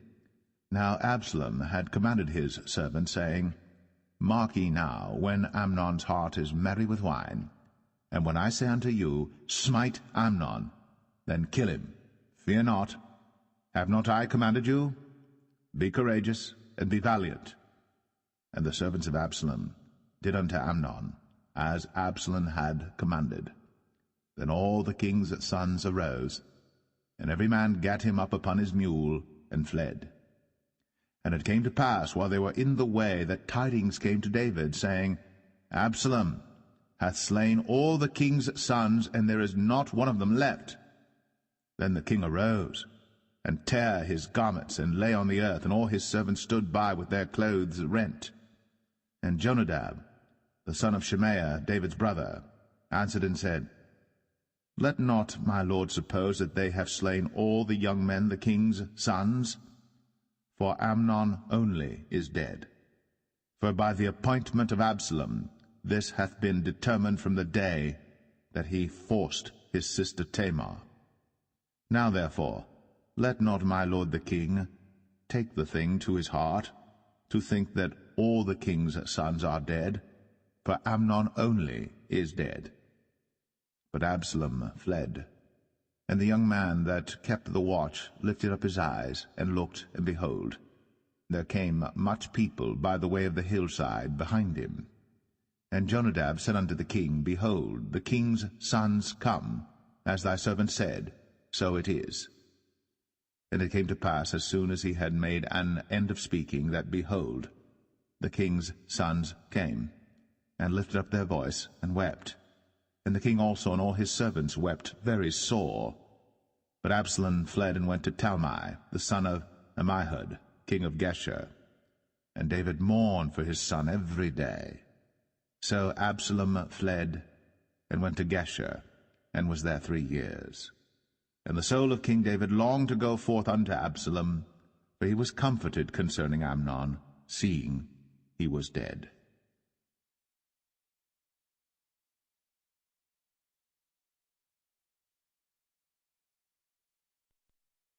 2 Samuel 14. Now Joab the son of Zeruiah perceived that the king's heart was toward Absalom. And Joab sent to Tekoa, and fetched thence a wise woman, and said unto her, I pray thee, feign thyself to be a mourner, and put on now mourning apparel, and anoint not thyself with oil, but be as a woman that had a long time mourned for the dead. And come to the king, and speak on this manner unto him. So Joab put the words in her mouth. And when the woman of Tekoa spake to the king, she fell on her face to the ground, and did obeisance, and said, Help, O king. And the king said unto her, What aileth thee? And she answered, I am indeed a widow woman, and mine husband is dead. And thy handmaid had 2 sons, and they 2 strove together in the field, and there was none to part them. But the one smote the other, and slew him. And behold, the whole family is risen against thine handmaid. And they said, Deliver him that smote his brother, that we may kill him for the life of his brother whom he slew. And we will destroy the heir also. And so they shall quench my coal which is left, and shall not leave to my husband neither name nor remainder upon the earth. And the king said unto the woman, Go to thine house, and I will give charge concerning thee. And the woman of Tekoa said unto the king, My lord, O king, the iniquity be on me, and on my father's house, and the king and his throne be guiltless. And the king said, Whosoever saith aught unto thee, bring him to me, and he shall not touch thee any more. Then said she, I pray thee, let the king remember the Lord thy God, that thou wouldst not suffer the revengers of blood to destroy any more, lest they destroy my son. And he said, As the Lord liveth, there shall not one hair of thy son fall to the earth. Then the woman said, Let thine handmaid, I pray thee, speak one word unto my lord the king. And he said, Say on. And the woman said, Wherefore then hast thou thought such a thing against the people of God? For the king doth speak this thing as one which is faulty, in that the king doth not fetch home again his banished. For we must needs die, and are as water spilt on the ground, which cannot be gathered up again. Neither doth God respect any person, yet doth he devise means that his banished be not expelled from him. Now therefore that I am come to speak of this thing unto my lord the king, It is because the people have made me afraid. And thy handmaid said, I will now speak unto the king. It may be that the king will perform the request of his handmaid. For the king will hear to deliver his handmaid out of the hand of the man that would destroy me and my son together out of the inheritance of God. Then thine handmaid said, The word of my lord the king shall now be comfortable. For as an angel of God, so is my lord the king to discern good and bad. Therefore the Lord thy God will be with thee. Then the king answered and said unto the woman, Hide not from me, I pray thee, the thing that I shall ask thee. And the woman said, Let my lord the king now speak. And the king said, Is not the hand of Joab with thee in all this? And the woman answered and said, As thy soul liveth, my lord the king, none can turn to the right hand or to the left from aught that my lord the king hath spoken.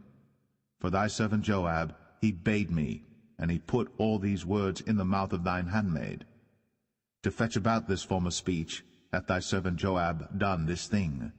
And my lord is wise, according to the wisdom of an angel of God, to know all things that are in the earth. And the king said unto Joab, Behold now, I have done this thing. Go therefore, bring the young man Absalom again. And Joab fell to the ground on his face, and bowed himself, and thanked the king.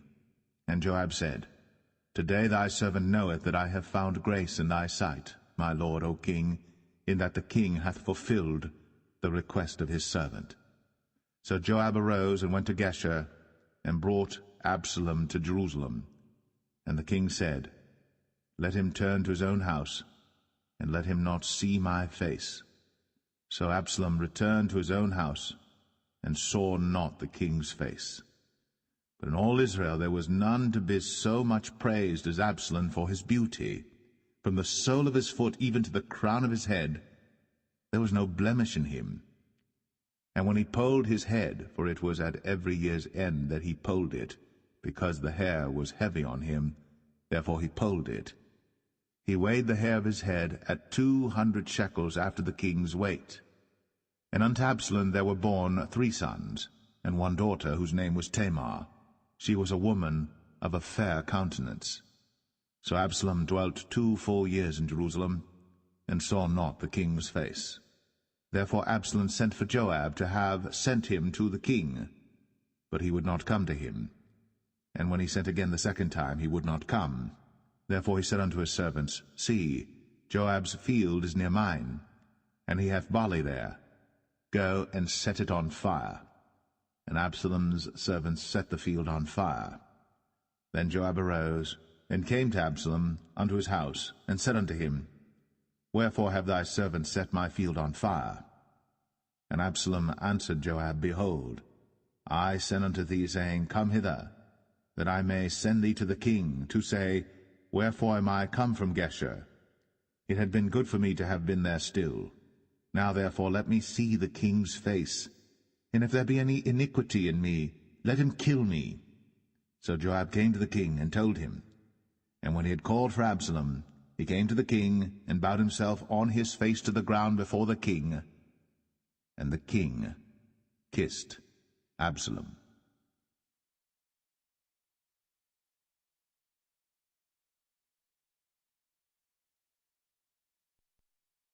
2 Samuel 15. And it came to pass after this, that Absalom prepared him chariots and horses, and 50 men to run before him. And Absalom rose up early, and stood beside the way of the gate. And it was so, that when any man that had a controversy came to the king for judgment, then Absalom called unto him, and said, Of what city art thou? And he said, Thy servant is of one of the tribes of Israel. And Absalom said unto him, See, thy matters are good and right, but there is no man deputed of the king to hear thee. Absalom said moreover, O that I were made judge in the land, that every man which hath any suit or cause might come unto me, and I would do him justice. And it was so, that when any man came nigh to him to do him obeisance, he put forth his hand, and took him, and kissed him. And on this manner did Absalom to all Israel that came to the king for judgment. So Absalom stole the hearts of the men of Israel. And it came to pass after 40 years that Absalom said unto the king, I pray thee, let me go and pay my vow, which I have vowed unto the Lord in Hebron. For thy servant vowed a vow while I abode at Geshur in Syria, saying, If the Lord shall bring me again indeed to Jerusalem, then I will serve the Lord. And the king said unto him, Go in peace. So he arose and went to Hebron. But Absalom sent spies throughout all the tribes of Israel, saying, As soon as ye hear the sound of the trumpet, then ye shall say, Absalom reigneth in Hebron. And with Absalom went 200 men out of Jerusalem that were called, and they went in their simplicity, and they knew not anything. And Absalom sent for Ahithophel the Gilonite, David's counselor, from his city, even from Gilo, while he offered sacrifices. And the conspiracy was strong, for the people increased continually with Absalom. And there came a messenger to David, saying, The hearts of the men of Israel are after Absalom. And David said unto all his servants that were with him at Jerusalem, Arise, and let us flee. For we shall not else escape from Absalom. Make speed to depart, lest he overtake us suddenly, and bring evil upon us, and smite the city with the edge of the sword. And the king's servants said unto the king, Behold, thy servants are ready to do whatsoever my lord the king shall appoint. And the king went forth, and all his household after him. And the king left 10 women which were concubines to keep the house. And the king went forth, and all the people after him, and tarried in a place that was far off. And all his servants passed on beside him, and all the Cherethites, and all the Pelethites, and all the Gittites, 600 men which came after him from Gath, passed on before the king. Then said the king to Ittai the Gittite, Wherefore goest thou also with us? Return to thy place, and abide with the king, for thou art a stranger, and also an exile. Whereas thou camest but yesterday, should I this day make thee go up and down with us? Seeing I go whither I may, return thou, and take back thy brethren. Mercy and truth be with thee. And Ittai answered the king, and said, As the Lord liveth, and as my lord the king liveth, surely in what place my lord the king shall be, whether in death or life, even there also will thy servant be. And David said to Ittai, Go and pass over. And Ittai the Gittite passed over, and all his men, and all the little ones that were with him. And all the country wept with a loud voice. And all the people passed over. The king also himself passed over the brook Kidron. And all the people passed over toward the way of the wilderness. And lo, Zadok also, and all the Levites were with him, bearing the ark of the covenant of God. And they set down the ark of God. And Abiathar went up, until all the people had done passing out of the city. And the king said unto Zadok, Carry back the ark of God into the city. If I shall find favor in the eyes of the Lord, he will bring me again, and show me both it and his habitation.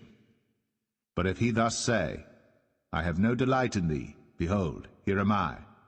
Let him do to me as seemeth good unto him. The king said also unto Zadok the priest, Art not thou a seer? Return into the city in peace, and your 2 sons with you, Ahimaaz thy son, and Jonathan the son of Abiathar. See, I will tarry in the plain of the wilderness, until there come word from you to certify me. Zadok therefore and Abiathar carried the ark of God again to Jerusalem, and they tarried there. And David went up by the ascent of Mount Olivet, and wept as he went up, and had his head covered, and he went barefoot, and all the people that was with him covered every man his head, and they went up, weeping as they went up. And one told David, saying, Ahithophel is among the conspirators with Absalom. And David said, O Lord, I pray thee, turn the counsel of Ahithophel into foolishness. And it came to pass that when David was come to the top of the mount, where he worshipped God, behold, Hushai the Archite came to meet him with his coat rent, and earth upon his head. Unto whom David said, If thou passest on with me, then thou shalt be a burden unto me. But if thou return to the city, and say unto Absalom, I will be thy servant, O king, as I have been thy father's servant hitherto, so will I now also be thy servant. Then mayest thou for me defeat the counsel of Ahithophel. And hast thou not there with thee Zadok and Abiathar the priests? Therefore it shall be that what thing soever thou shalt hear out of the king's house, thou shalt tell it to Zadok and Abiathar the priests. Behold, they have there with them their 2 sons, Ahimaaz Zadok's son, and Jonathan Abiathar's son. And by them ye shall send unto me everything that ye can hear. So Hushai, David's friend, came into the city, and Absalom came into Jerusalem.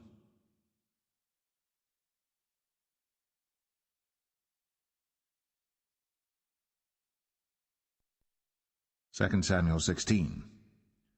And when David was a little past the top of the hill, behold, Ziba, the servant of Mephibosheth, met him with a couple of asses saddled, and upon them 200 loaves of bread, and 100 bunches of raisins, and 100 of summer fruits, and a bottle of wine.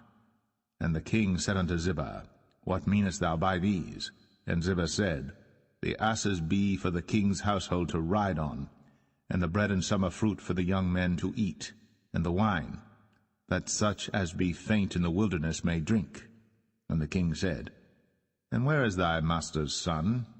And Ziba said unto the king, Behold, he abideth at Jerusalem, for he said, Today shall the house of Israel restore me the kingdom of my father.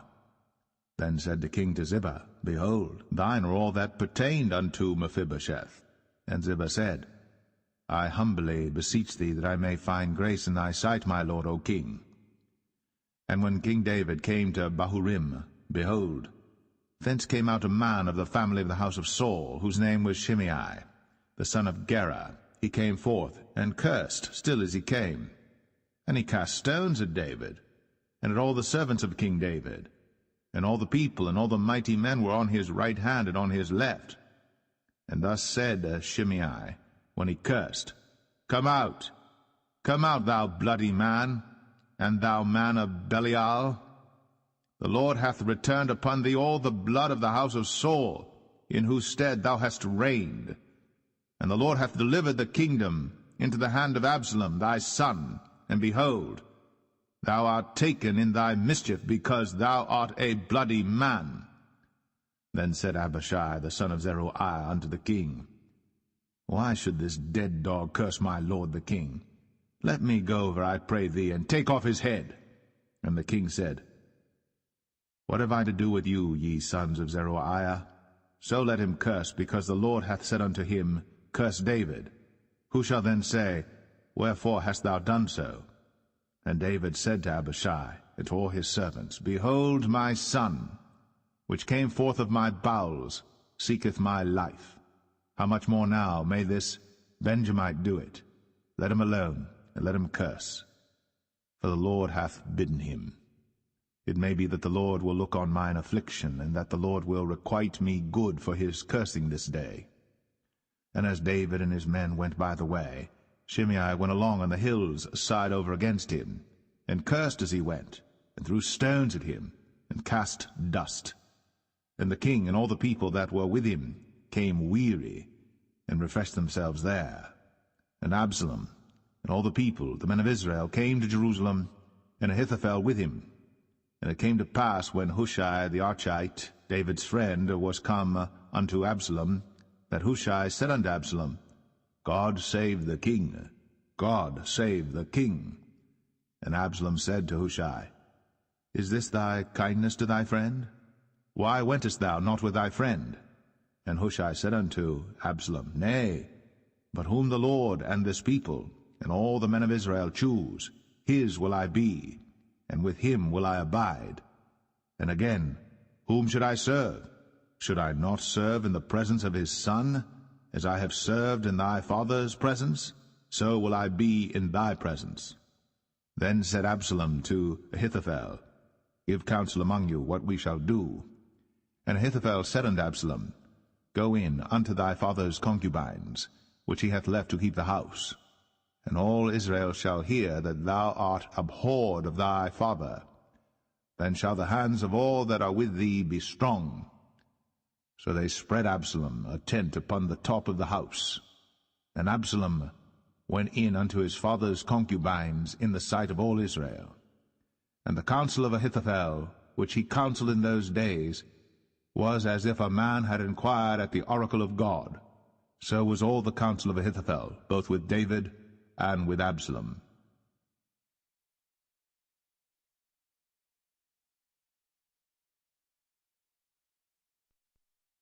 2 Samuel 17. Moreover Ahithophel said unto Absalom, Let me now choose out 12,000 men, and I will arise and pursue after David this night. And I will come upon him while he is weary and weak-handed, and will make him afraid, and all the people that are with him shall flee, and I will smite the king only. And I will bring back all the people unto thee. The man whom thou seekest is as if all returned, so all the people shall be in peace. And the saying pleased Absalom well, and all the elders of Israel. Then said Absalom, Call now Hushai the Archite also, and let us hear likewise what he saith. And when Hushai was come to Absalom, Absalom spake unto him, saying, Ahithophel hath spoken after this manner. Shall we do after his saying? If not, speak thou. And Hushai said unto Absalom, The counsel that Ahithophel hath given is not good at this time. For, said Hushai, Thou knowest thy father and his men, that they be mighty men, and they be chafed in their minds, as a bear robbed of her whelps in the field. And thy father is a man of war, and will not lodge with the people. Behold, he is hid now in some pit, or in some other place, and it will come to pass, when some of them be overthrown at the first, that whosoever heareth it will say, There is a slaughter among the people that follow Absalom. And he also that is valiant, whose heart is as the heart of a lion, shall utterly melt. For all Israel knoweth that thy father is a mighty man, and they which be with him are valiant men. Therefore I counsel that all Israel be generally gathered unto thee, from Dan even to Beersheba, as the sand that is by the sea for multitude, and that thou go to battle in thine own person. So shall we come upon him in some place where he shall be found, and we will light upon him as the dew falleth on the ground, and of him, and of all the men that are with him, there shall not be left so much as one. Moreover, if he be gotten into a city, then shall all Israel bring ropes to that city, and we will draw it into the river, until there be not one small stone found there. And Absalom and all the men of Israel said, The counsel of Hushai the Archite is better than the counsel of Ahithophel. For the Lord had appointed to defeat the good counsel of Ahithophel, to the intent that the Lord might bring evil upon Absalom.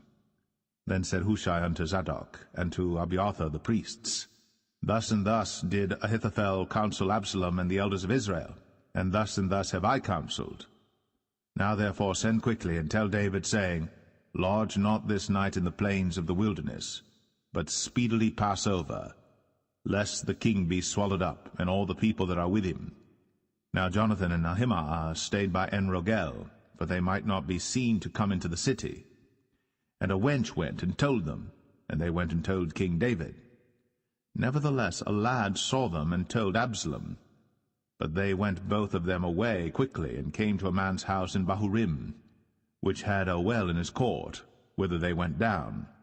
And the woman took and spread a covering over the well's mouth, and spread ground corn thereon, and the thing was not known. And when Absalom's servants came to the woman to the house, they said, Where is Ahimaaz and Jonathan? And the woman said unto them, They be gone over the brook of water. And when they had sought and could not find them, they returned to Jerusalem. And it came to pass, after they were departed, that they came up out of the well, and went and told to King David, and said unto David, Arise, and pass quickly over the water, for thus hath Ahithophel counselled against you. Then David arose, and all the people that were with him, and they passed over Jordan. By the morning light there lacked not one of them that was not gone over Jordan. And when Ahithophel saw that his counsel was not followed, he saddled his ass and arose, and gat him home to his house, to his city, and put his household in order. and hanged himself, and died, and was buried in the sepulchre of his father. Then David came to Mahanaim, and Absalom passed over Jordan, he and all the men of Israel with him. And Absalom made Amasa captain of the host instead of Joab, which Amasa was a man's son, whose name was Ithra, an Israelite, that went in to Abigail, the daughter of Nahash, sister to Zeruiah, Joab's mother. So Israel and Absalom pitched in the land of Gilead. And it came to pass, when David was come to Mahanaim, that Shobai the son of Nahash of Rabbah, of the children of Ammon, and Machir the son of Amiel of Lo-debar, and Barzillai the Gileadite of Rogelim, brought beds and basins and earthen vessels, and wheat and barley and flour, and parched corn and beans and lentils and parched pulse, and honey and butter and sheep and cheese of kine for David and for the people that were with him to eat. For they said, The people is hungry and weary and thirsty in the wilderness.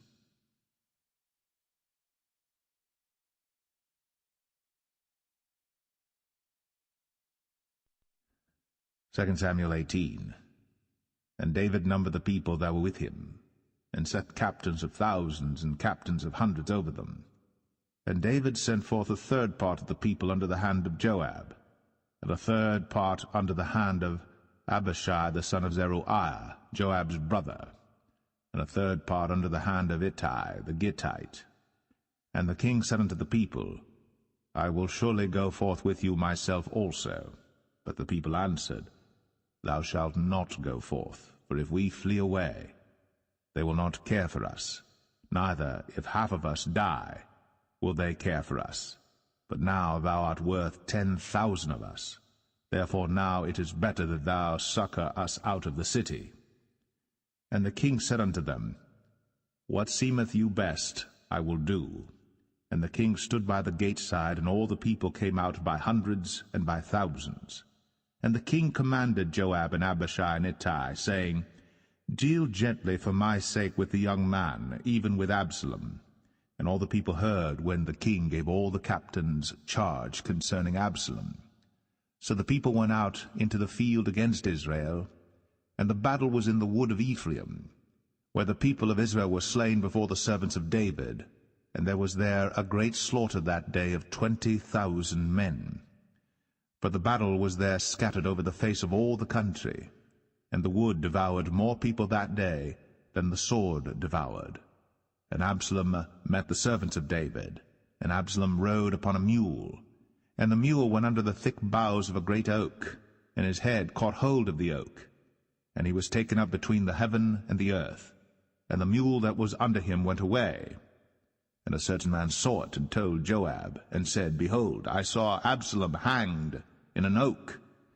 And Joab said unto the man that told him, And behold, thou sawest him, and why didst thou not smite him there to the ground? And I would have given thee 10 shekels of silver and a girdle. And the man said unto Joab, Though I should receive 1,000 shekels of silver in mine hand, yet would I not put forth mine hand against the king's son. For in our hearing the king charged thee and Abishai and Ittai, saying, Beware that none touch the young man Absalom. Otherwise I should have wrought falsehood against mine own life. For there is no matter hid from the king, and thou thyself wouldest have set thyself against me. Then said Joab, I may not tarry thus with thee. And he took 3 darts in his hand, and thrust them through the heart of Absalom, while he was yet alive, in the midst of the oak. And 10 young men that bare Joab's armor compassed about, and smote Absalom, and slew him. And Joab blew the trumpet, and the people returned from pursuing after Israel. For Joab held back the people. And they took Absalom, and cast him into a great pit in the wood, and laid a very great heap of stones upon him. And all Israel fled, every one to his tent. Now Absalom, in his lifetime, had taken and reared up for himself a pillar which is in the king's dale, for he said, I have no son to keep my name in remembrance. And he called the pillar after his own name, and it is called unto this day Absalom's place. Then said Ahimaaz, the son of Zadok, Let me now run, and bear the king tidings, how that the Lord hath avenged him of his enemies. And Joab said unto him, Thou shalt not bear tidings this day, but thou shalt bear tidings another day. But this day thou shalt bear no tidings, because the king's son is dead. Then said Joab to Cushai, Go tell the king what thou hast seen. And Cushai bowed himself unto Joab, and ran. Then said Ahimaaz, the son of Zadok, yet again to Joab, But howsoever let me, I pray thee, also run after Cushai. And Joab said, Wherefore wilt thou run, my son, seeing that thou hast no tidings ready? But howsoever said he, Let me run. And he said unto him, Run. Then Ahimaaz ran by the way of the plain, and overran Cushai. And David sat between the two gates, and the watchman went up to the roof over the gate unto the wall, and lifted up his eyes, and looked, and behold, a man running alone. And the watchman cried, and told the king. And the king said, If he be alone, there is tidings in his mouth. And he came apace, and drew near.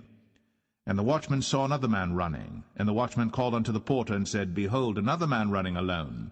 And the king said, He also bringeth tidings. And the watchman said, Methinketh the running of the foremost is like the running of Ahimaaz the son of Zadok. And the king said, He is a good man, and cometh with good tidings.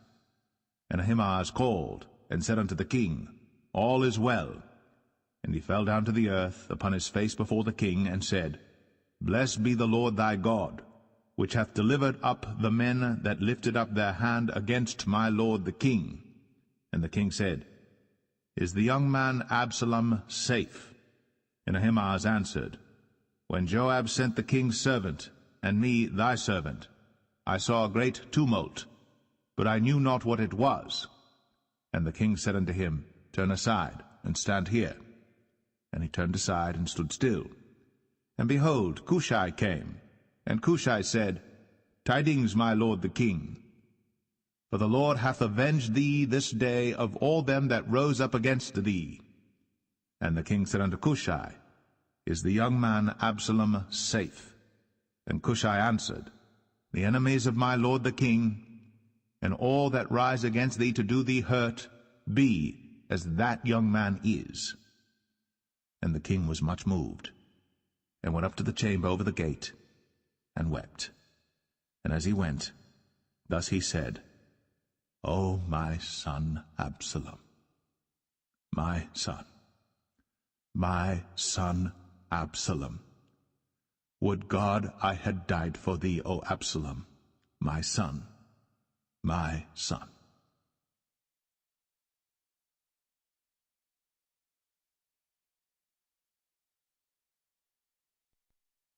2 Samuel 19. And it was told Joab, Behold, the king weepeth and mourneth for Absalom. And the victory that day was turned into mourning unto all the people, for the people heard say that day how the king was grieved for his son. And the people gat them by stealth that day into the city, as people being ashamed steal away when they flee in battle. But the king covered his face. And the king cried with a loud voice, O my son Absalom, O Absalom, my son, my son. And Joab came into the house to the king, and said, Thou hast shamed this day the faces of all thy servants, which this day have saved thy life and the lives of thy sons and of thy daughters, and the lives of thy wives and the lives of thy concubines, in that thou lovest thine enemies and hatest thy friends. For thou hast declared this day that thou regardest neither princes nor servants. For this day I perceive that if Absalom had lived, and all we had died this day, then it had pleased thee well. Now therefore arise, go forth, and speak comfortably unto thy servants. For I swear by the Lord, if thou go not forth, there will not tarry one with thee this night. And that will be worse unto thee than all the evil that befell thee from thy youth until now. Then the king arose and sat in the gate. And they told unto all the people, saying, Behold, the king doth sit in the gate. And all the people came before the king, for Israel had fled every man to his tent. And all the people were at strife throughout all the tribes of Israel, saying, The king saved us out of the hand of our enemies, and he delivered us out of the hand of the Philistines, and now he is fled out of the land for Absalom. And Absalom, whom we anointed over us, is dead in battle. Now therefore why speak ye not a word of bringing the king back? And King David sent to Zadok and to Abiathar the priests, saying, Speak unto the elders of Judah, saying, Why are ye the last to bring the king back to his house, seeing the speech of all Israel is come to the king, even to his house? Ye are my brethren, ye are my bones and my flesh. Wherefore then are ye the last to bring back the king? And say ye to Amasa, Art thou not of my bone and of my flesh? God do so to me, and more also, if thou be not captain of the host before me continually in the room of Joab. And he bowed the heart of all the men of Judah, even as the heart of one man, so that they sent this word unto the king, Return thou, and all thy servants. So the king returned, and came to Jordan, and Judah came to Gilgal, to go to meet the king, to conduct the king over Jordan. And Shimei the son of Gera, a Benjamite, which was of Bahurim, hasted and came down with the men of Judah to meet King David. And there were 1,000 men of Benjamin with him, and Ziba the servant of the house of Saul, and his 15 sons and his 20 servants with him. And they went over Jordan before the king. And there went over a ferry boat to carry over the king's household, and to do what he thought good. And Shimei the son of Gera fell down before the king, as he was come over Jordan, and said unto the king, Let not my lord impute iniquity unto me, neither do thou remember that which thy servant did perversely the day that my lord the king went out of Jerusalem, that the king should take it to his heart. For thy servant doth know that I have sinned. Therefore, behold, I am come the first this day of all the house of Joseph, to go down to meet my lord the king. But Abishai the son of Zeruiah answered and said, Shall not Shimei be put to death for this, because he cursed the Lord's anointed? And David said, What have I to do with you, ye sons of Zeruiah, that ye should this day be adversaries unto me? Shall there any man be put to death this day in Israel?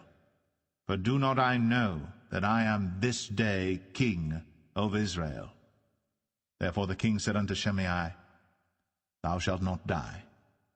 And the king sware unto him.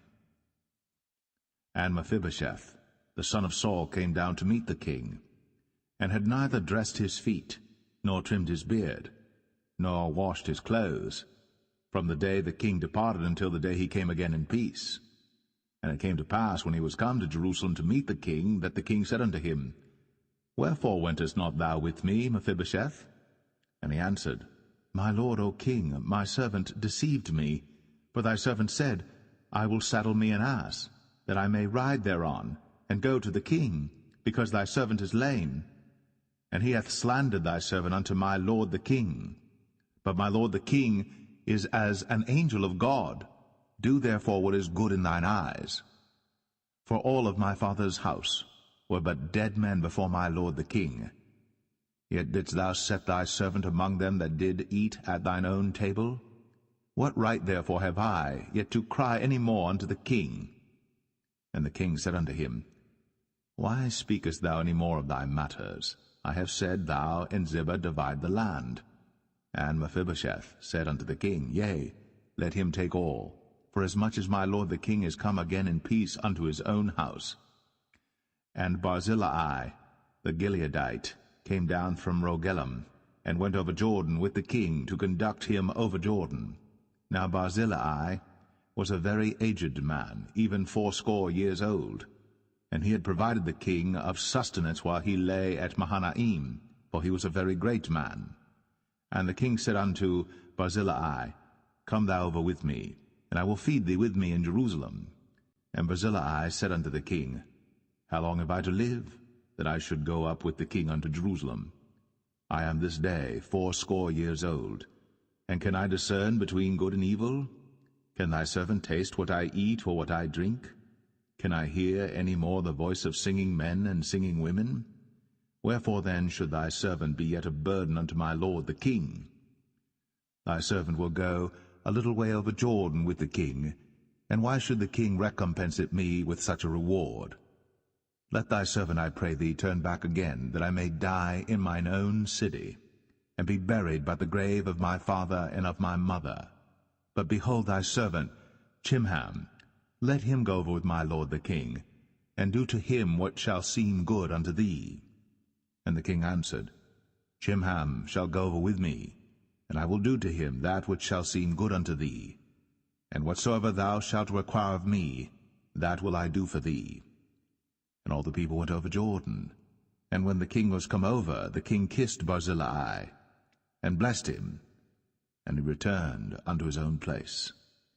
Then the king went on to Gilgal, and Chimham went on with him. And all the people of Judah conducted the king, and also half the people of Israel. And behold, all the men of Israel came to the king, and said unto the king, Why have our brethren the men of Judah stolen thee away, and have brought the king and his household and all David's men with him over Jordan? And all the men of Judah answered the men of Israel, Because the king is near of kin to us, wherefore then be ye angry for this matter? Have we eaten at all of the king's cost, or hath he given us any gift? And the men of Israel answered the men of Judah, and said, We have 10 parts in the king, and we have also more right in David than ye. Why then did ye despise us, that our advice should not be first had in bringing back our king? And the words of the men of Judah were fiercer than the words of the men of Israel.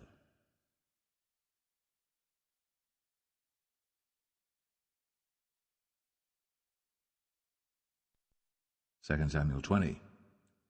And there happened to be there a man of Belial, whose name was Sheba, the son of Bichri, a Benjamite. And he blew a trumpet, and said, We have no part in David, neither have we inheritance in the son of Jesse. Every man to his tents, O Israel. So every man of Israel went up from after David, and followed Sheba the son of Bichri. But the men of Judah clave unto their king, from Jordan even to Jerusalem. And David came to his house at Jerusalem. And the king took the 10 women his concubines, whom he had left to keep the house, and put them in ward, and fed them, but went not in unto them. So they were shut up unto the day of their death, living in widowhood. Then said the king to Amasa, Assemble me the men of Judah within 3 days, and be thou here present. So Amasa went to assemble the men of Judah, but he tarried longer than the set time which he had appointed him.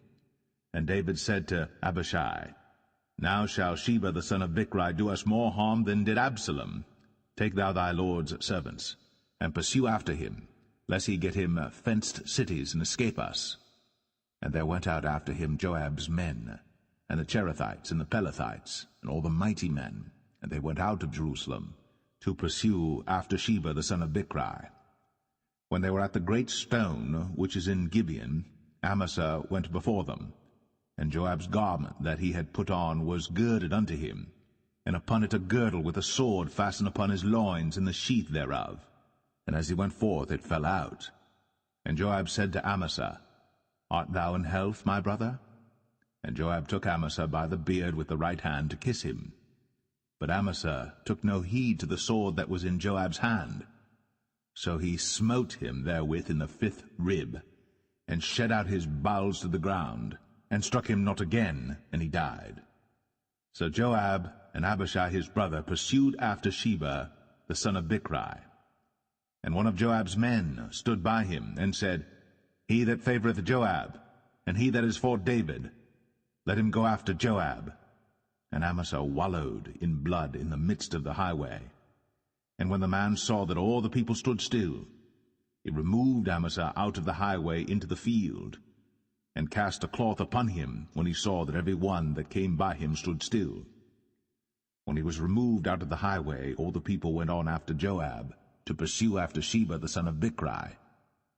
And he went through all the tribes of Israel unto Abel, and to Bethmachah, and all the Berites.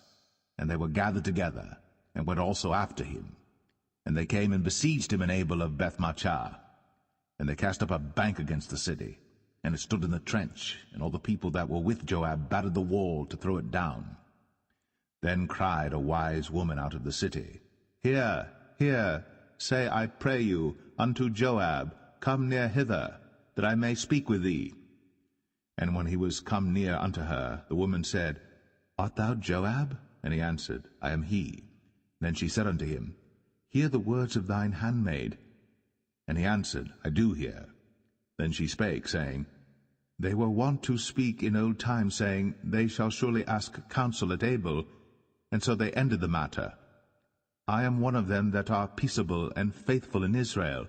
Thou seekest to destroy a city and a mother in Israel. Why wilt thou swallow up the inheritance of the Lord? And Joab answered and said, far be it from me that I should swallow up or destroy. The matter is not so. But a man of Mount Ephraim, Sheba, the son of Bichri by name, hath lifted up his hand against the king, even against David. Deliver him only, and I will depart from the city. And the woman said unto Joab, Behold, his head shall be thrown to thee over the wall. Then the woman went unto all the people in her wisdom, and they cut off the head of Sheba the son of Bichri, and cast it out to Joab. And he blew a trumpet, and they retired from the city, every man to his tent. And Joab returned to Jerusalem unto the king. Now Joab was over all the host of Israel, and Benaiah the son of Jehoiada was over the Cherethites and over the Pelethites, and Adoram was over the tribute, and Jehoshaphat the son of Ahilud was recorder, and Sheva was scribe, and Zadok and Abiathar were priests, and Ira also the Jerite was a chief ruler about David.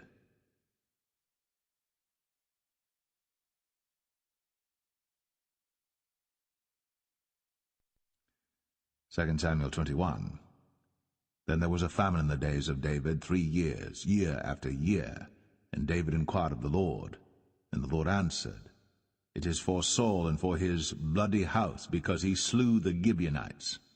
And the king called the Gibeonites, and said unto them, Now the Gibeonites were not of the children of Israel, but of the remnant of the Amorites. And the children of Israel had sworn unto them. And Saul sought to slay them in his zeal to the children of Israel and Judah. Wherefore David said unto the Gibeonites, What shall I do for you? And wherewith shall I make the atonement, that ye may bless the inheritance of the Lord? And the Gibeonites said unto him, We will have no silver nor gold of Saul, nor of his house, neither for us shalt thou kill any man in Israel. And he said, What ye shall say, that will I do for you. And they answered the king, The man that consumed us, and that devised against us, that we should be destroyed from remaining in any of the coasts of Israel. Let 7 men of his sons be delivered unto us, and we will hang them up unto the Lord in Gibeah of Saul, whom the Lord did choose. And the king said, I will give them. But the king spared Mephibosheth, the son of Jonathan the son of Saul, because of the Lord's oath that was between them, between David and Jonathan the son of Saul.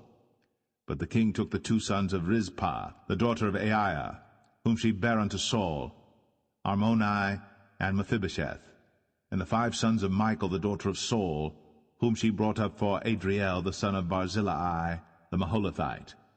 And he delivered them into the hands of the Gibeonites, and they hanged them in the hill before the Lord. And they fell all 7 together, and were put to death in the days of harvest, in the first days, in the beginning of barley harvest. And Rizpah, the daughter of Aiah, took sackcloth, and spread it for her upon the rock, from the beginning of harvest until water dropped upon them out of heaven, and suffered neither the birds of the air to rest on them by day, nor the beast of the field by night. And it was told David what Rizpah, the daughter of Aiah, the concubine of Saul, had done. And David went and took the bones of Saul, and the bones of Jonathan his son, from the men of Jabesh-Gilead, which had stolen them from the street of Bethshan, where the Philistines had hanged them, when the Philistines had slain Saul in Gilboa. And he brought up from thence the bones of Saul, and the bones of Jonathan his son, and they gathered the bones of them that were hanged. And the bones of Saul and Jonathan his son buried they in the country of Benjamin in Zelle, in the sepulchre of Kish his father. And they performed all that the king commanded, and after that God was entreated for the land. Moreover, the Philistines had yet war again with Israel, and David went down, and his servants with him, and fought against the Philistines, and David waxed faint. And Ishbi-Benob, which was of the sons of the giant, the weight of whose spear weighed 300 shekels of brass in weight, he being girded with a new sword, thought to have slain David. But Abishai the son of Zeruiah succored him, and smote the Philistine, and killed him. Then the men of David sware unto him, saying, Thou shalt go no more out with us to battle, that thou quench not the light of Israel. And it came to pass after this, that there was again a battle with the Philistines at Gob. Then Sibbecai the Hushathite slew Saph, which was of the sons of the giant. And there was again a battle in Gob with the Philistines, where Elhanan the son of Jaare-Oregim, a Bethlehemite, slew the brother of Goliath the Gittite, the staff of whose spear was like a weaver's beam. And there was yet a battle in Gath, where was a man of great stature, that had on every hand 6 fingers, and on every foot 6 toes, 24 in number.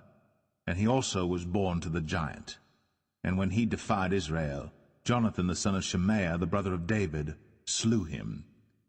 These 4 were born to the giant in Gath, and fell by the hand of David, and by the hand of his servants.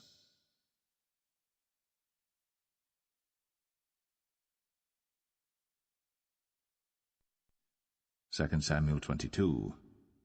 And David spake unto the Lord the words of this song in the day that the Lord had delivered him out of the hand of all his enemies, and out of the hand of Saul. And he said, The Lord is my rock, and my fortress, and my deliverer. The God of my rock, in him will I trust. He is my shield, and the horn of my salvation, my high tower, and my refuge, my Saviour. Thou savest me from violence. I will call on the Lord, who is worthy to be praised. So shall I be saved from mine enemies. When the waves of death compassed me, the floods of ungodly men made me afraid. The sorrows of hell compassed me about, the snares of death prevented me. In my distress I called upon the Lord, and cried to my God, and he did hear my voice out of his temple, and my cry did enter into his ears. Then the earth shook and trembled, the foundations of heaven moved and shook, because he was wroth. There went up a smoke out of his nostrils, and fire out of his mouth devoured. Coals were kindled by it. He bowed the heavens also, and came down, and darkness was under his feet. And he rode upon a cherub, and did fly, and he was seen upon the wings of the wind. And he made darkness pavilions round about him, dark waters, and thick clouds of the skies. Through the brightness before him were coals of fire kindled. The Lord thundered from heaven, and the Most High uttered his voice, and he sent out arrows and scattered them, lightning and discomfited them. And the channels of the sea appeared, the foundations of the world were discovered, at the rebuking of the Lord, at the blast of the breath of his nostrils. He sent from above, he took me, he drew me out of many waters. He delivered me from my strong enemy, and from them that hated me, for they were too strong for me. They prevented me in the day of my calamity. But the Lord was my stay. He brought me forth also into a large place. He delivered me because he delighted in me. The Lord rewarded me according to my righteousness, according to the cleanness of my hands hath he recompensed me. For I have kept the ways of the Lord, and have not wickedly departed from my God. For all his judgments were before me, and as for his statutes, I did not depart from them. I was also upright before him, and have kept myself from mine iniquity. Therefore the Lord hath recompensed me according to my righteousness, according to my cleanness in his eyesight. With the merciful thou wilt show thyself merciful, and with the upright man thou wilt show thyself upright. With the pure thou wilt show thyself pure, and with the froward thou wilt show thyself unsavory. And the afflicted people thou wilt save, but thine eyes are upon the haughty, that thou mayest bring them down. For thou art my lamp, O Lord, and the Lord will lighten my darkness. For by thee I have run through a troop, by my God have I leaped over a wall. As for God, his way is perfect. The word of the Lord is tried. He is a buckler to all them that trust in him. For who is God save the Lord? And who is a rock save our God? God is my strength and power, and he maketh my way perfect. He maketh my feet like hinds' feet, and setteth me upon my high places. He teacheth my hands to war, so that a bow of steel is broken by mine arms. Thou hast also given me the shield of thy salvation, and thy gentleness hath made me great. Thou hast enlarged my steps under me, so that my feet did not slip. I have pursued mine enemies, and destroyed them, and turned not again until I had consumed them. And I have consumed them and wounded them, that they could not arise. Yea, they are fallen under my feet. For thou hast girded me with strength to battle.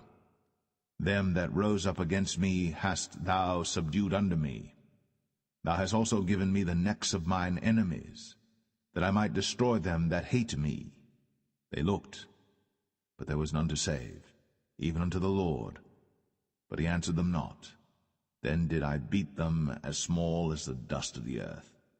I did stamp them as the mire of the street, and did spread them abroad. Thou also hast delivered me from the strivings of my people. Thou hast kept me to be head of the heathen. A people which I knew not shall serve me. Strangers shall submit themselves unto me. As soon as they hear, they shall be obedient unto me. Strangers shall fade away, and they shall be afraid out of their close places. The Lord liveth, and blessed be my rock, and exalted be the God of the rock of my salvation. It is God that avengeth me, and that bringeth down the people unto me, and that bringeth me forth from mine enemies. Thou also hast lifted me up on high above them that rose up against me. Thou hast delivered me from the violent man. Therefore I will give thanks unto thee, O Lord, among the heathen, and I will sing praises unto thy name. He is the tower of salvation for his king, and showeth mercy to his anointed, unto David, and to his seed for evermore.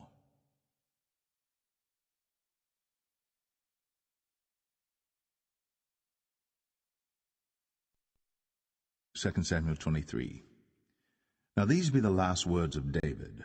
And David the son of Jesse said, and the man who was raised up on high, the anointed of the God of Jacob, and the sweet psalmist of Israel, said, The Spirit of the Lord spake by me, and his word was in my tongue. The God of Israel said, The rock of Israel spake to me. He that ruleth over men must be just, ruling in the fear of God. And he shall be as the light of the morning, when the sun riseth, even a morning without clouds, as the tender grass springing out of the earth by clear shining after rain. Although my house be not so with God, yet he hath made with me an everlasting covenant, ordered in all things and sure.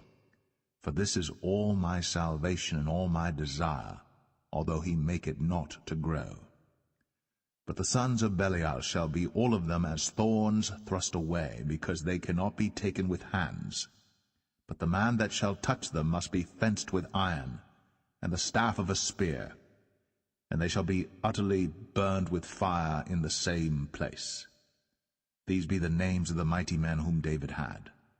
The Tachmonite, that sat in the seat, chief among the captains. The same was Adino, the Esnite. He lift up his spear against 800, whom he slew at one time. And after him was Eleazar the son of Dodo the Ahohite, one of the 3 mighty men with David, when they defied the Philistines that were there gathered together to battle, and the men of Israel were gone away. He arose, and smote the Philistines until his hand was weary, and his hand clave unto the sword. And the Lord wrought a great victory that day, and the people returned after him only to spoil. And after him was Shammah the son of Agi, the Herahite. And the Philistines were gathered together into a troop, where was a piece of ground full of lentils, and the people fled from the Philistines. But he stood in the midst of the ground, and defended it, and slew the Philistines, and the Lord wrought a great victory. And 3 of the 30 chief went down, and came to David in the harvest time unto the cave of Adullam. And the troop of the Philistines pitched in the valley of Rephaim. And David was then in an hold, and the garrison of the Philistines was then in Bethlehem. And David longed and said, Oh, that one would give me drink of the water of the well of Bethlehem, which is by the gate. And the 3 mighty men brake through the host of the Philistines, and drew water out of the well of Bethlehem that was by the gate, and took it, and brought it to David. Nevertheless he would not drink thereof, but poured it out unto the Lord. And he said, Be it far from me, O Lord, that I should do this. Is not this the blood of the men that went in jeopardy of their lives? Therefore he would not drink it. These things did these 3 mighty men. And Abishai the brother of Joab, the son of Zeruiah, was chief among 3. And he lifted up his spear against 300, and slew them, and had the name among 3. Was he not most honorable of 3? Therefore he was their captain, howbeit he attained not unto the first 3.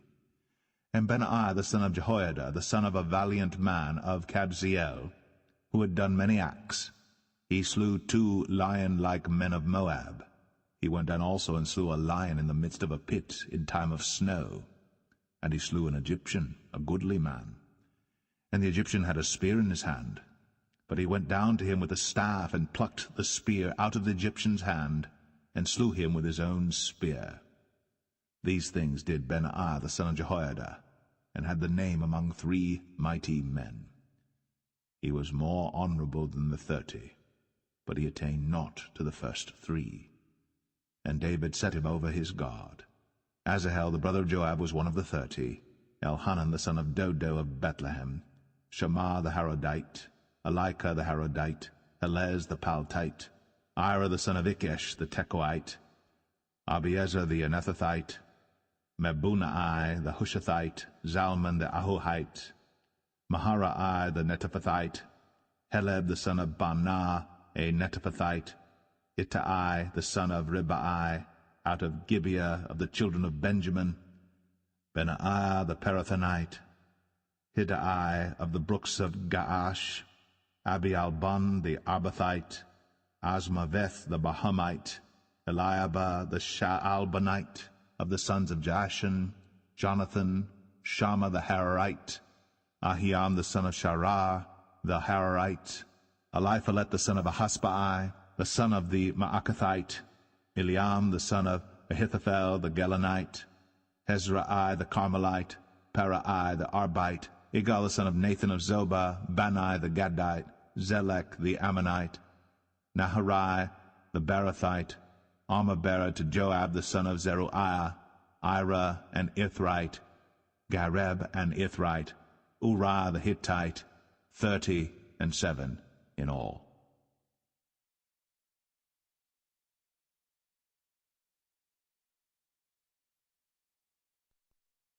2 Samuel 24. And again the anger of the Lord was kindled against Israel, and he moved David against them to say, Go, number Israel and Judah. For the king said to Joab, the captain of the host, which was with him, Go now through all the tribes of Israel, from Dan even to Beersheba, and number ye the people, that I may know the number of the people. And Joab said unto the king, Now the Lord thy God add unto the people, how many soever they be, 100-fold, and that the eyes of my lord the king may see it. But why doth my lord the king delight in this thing? Notwithstanding the king's word prevailed against Joab and against the captains of the host. And Joab and the captains of the host went out from the presence of the king to number the people of Israel. And they passed over Jordan, and pitched in Aroer, on the right side of the city that lieth in the midst of the river of Gad, and toward Jazer. Then they came to Gilead, and to the land of Tatim Hoshai, and they came to Dan Jaan, and about to Zidon, and came to the stronghold of Tyre, and to all the cities of the Hivites and of the Canaanites. And they went out to the south of Judah, even to Beersheba. So when they had gone through all the land, they came to Jerusalem at the end of 9 months and 20 days. And Joab gave up the sum of the number of the people unto the king, and there were in Israel 800,000 valiant men that drew the sword, and the men of Judah were 500,000 men. And David's heart smote him after that he had numbered the people.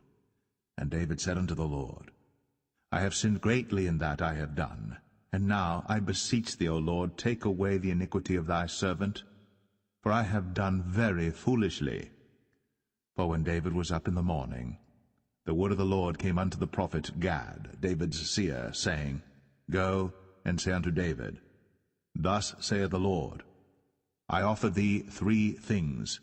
Choose thee one of them, that I may do it unto thee. So Gad came to David and told him, and said unto him, Shall 7 years of famine come unto thee in thy land?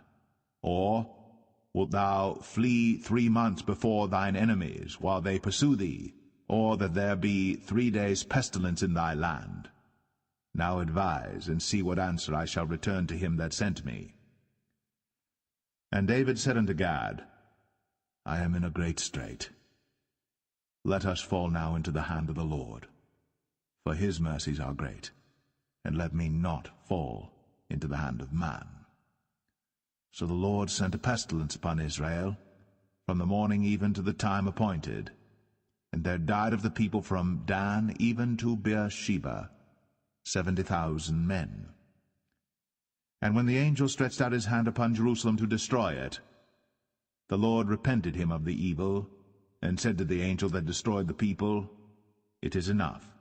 Stay now thine hand. And the angel of the Lord was by the threshing place of Araunah the Jebusite. And David spake unto the Lord when he saw the angel that smote the people, and said, Lo, I have sinned, and I have done wickedly. But these sheep, what have they done? Let thine hand, I pray thee, be against me, and against my father's house. And Gad came that day to David, and said unto him, Go up, rear an altar unto the Lord in the threshing floor of Araunah the Jebusite. And David, according to the saying of Gad, went up as the Lord commanded. And Araunah looked, and saw the king and his servants coming on toward him. And Araunah went out, and bowed himself before the king on his face upon the ground. And Araunah said, Wherefore is my lord the king come to his servant? And David said, To buy the threshing floor of thee, to build an altar unto the Lord, that the plague may be stayed from the people. And Araunah said unto David, Let my lord the king take and offer up what seemeth good unto him. Behold, here be oxen for burnt sacrifice, and threshing instruments, and other instruments of the oxen for wood.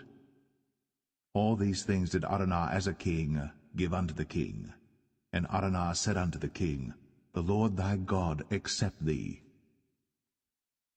And the king said unto Araunah, Nay, but I will surely buy it of thee at a price. Neither will I offer burnt offerings unto the Lord my God of that which doth cost me nothing. So David bought the threshing floor and the oxen for 50 shekels of silver.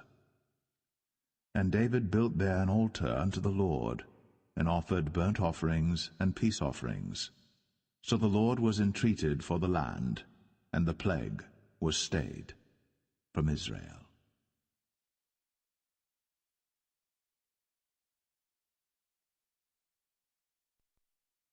The first book of Kings, chapter 1. Now King David was old, and stricken in years, and they covered him with clothes, but he gat no heat.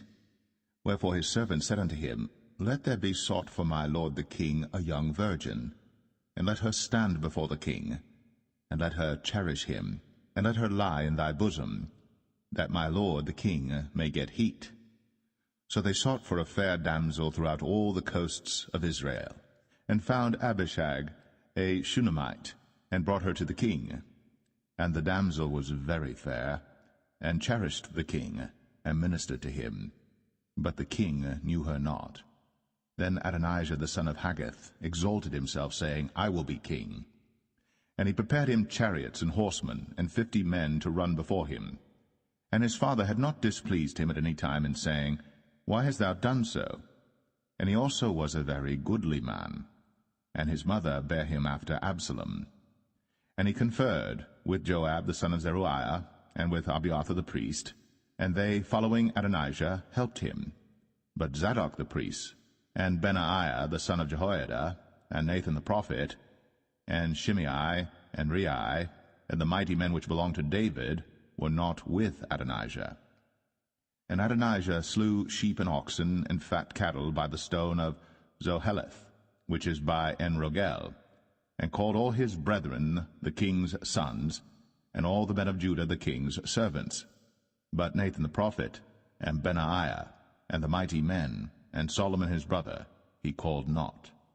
Wherefore Nathan spake unto Bathsheba, the mother of Solomon, saying, Hast thou not heard that Adonijah the son of Haggith doth reign, and David our Lord knoweth it not? Now therefore come, let me, I pray thee, give thee counsel, that thou mayest save thine own life, and the life of thy son Solomon.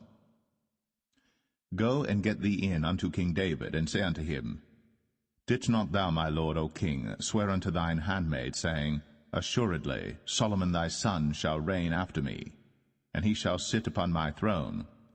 Why then doth Adonijah reign? Behold, while thou yet talkest there with the king, I also will come in after thee, and confirm thy words. And Bathsheba went in unto the king into the chamber, and the king was very old, and Abishag the Shunammite ministered unto the king. And Bathsheba bowed, and did obeisance unto the king. And the king said, What wouldst thou? And she said unto him, My lord, thou swearest by the Lord thy God unto thine handmaid, saying, Assuredly Solomon thy son shall reign after me, and he shall sit upon my throne. And now, behold, Adonijah reigneth. And now, my lord the king, thou knowest it not. And he hath slain oxen and fat cattle, and sheep in abundance, and hath called all the sons of the king, and Abiathar the priest, and Joab the captain of the host. But Solomon thy servant hath he not called. And thou, my lord, O king, the eyes of all Israel are upon thee, that thou shouldst tell them who shall sit on the throne of my lord the king after him. Otherwise it shall come to pass, when my lord the king shall sleep with his fathers, that I and my son Solomon shall be counted offenders. And lo, while she yet talked with the king, Nathan the prophet also came in. And they told the king, saying, Behold, Nathan the prophet. And when he was come in before the king, he bowed himself before the king with his face to the ground. And Nathan said, My lord, O king, hast thou said, Adonijah shall reign after me, and he shall sit upon my throne?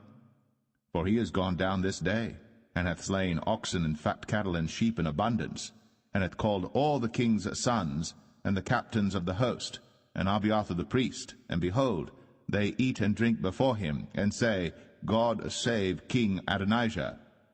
But me, even me thy servant, and Zadok the priest, and Benaiah the son of Jehoiada, and thy servant Solomon hath he not called.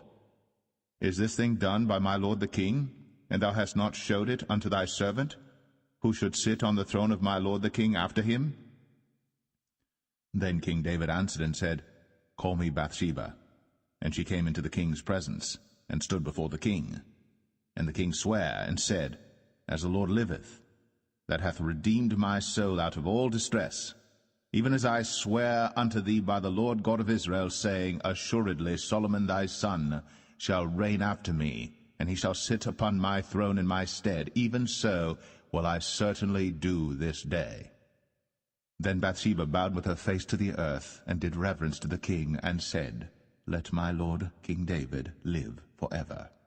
And King David said, Call me Zadok the priest, and Nathan the prophet, and Benaiah the son of Jehoiada. And they came before the king. The king also said unto them, Take with you the servants of your lord, and cause Solomon my son to ride upon mine own mule, and bring him down to Gin. And let Zadok the priest and Nathan the prophet anoint him there king over Israel. And blow ye with the trumpet, and say, God save King Solomon. Then ye shall come up after him, that he may come and sit upon my throne, for he shall be king in my stead. And I have appointed him to be ruler over Israel and over Judah. And Benaiah the son of Jehoiada answered the king, and said, Amen. The Lord God of my lord the king say so too. As the Lord hath been with my lord the king, even so be he with Solomon, and make his throne greater than the throne of my lord King David. So Zadok the priest, and Nathan the prophet, and Benaiah the son of Jehoiada, and the Cherethites, and the Pelethites, went down, and caused Solomon to ride upon King David's mule, and brought him to Gihon. And Zadok the priest took an horn of oil out of the tabernacle, and anointed Solomon, and they blew the trumpet. And all the people said, God save King Solomon. And all the people came up after him, and the people piped with pipes, and rejoiced with great joy, so that the earth rent with the sound of them.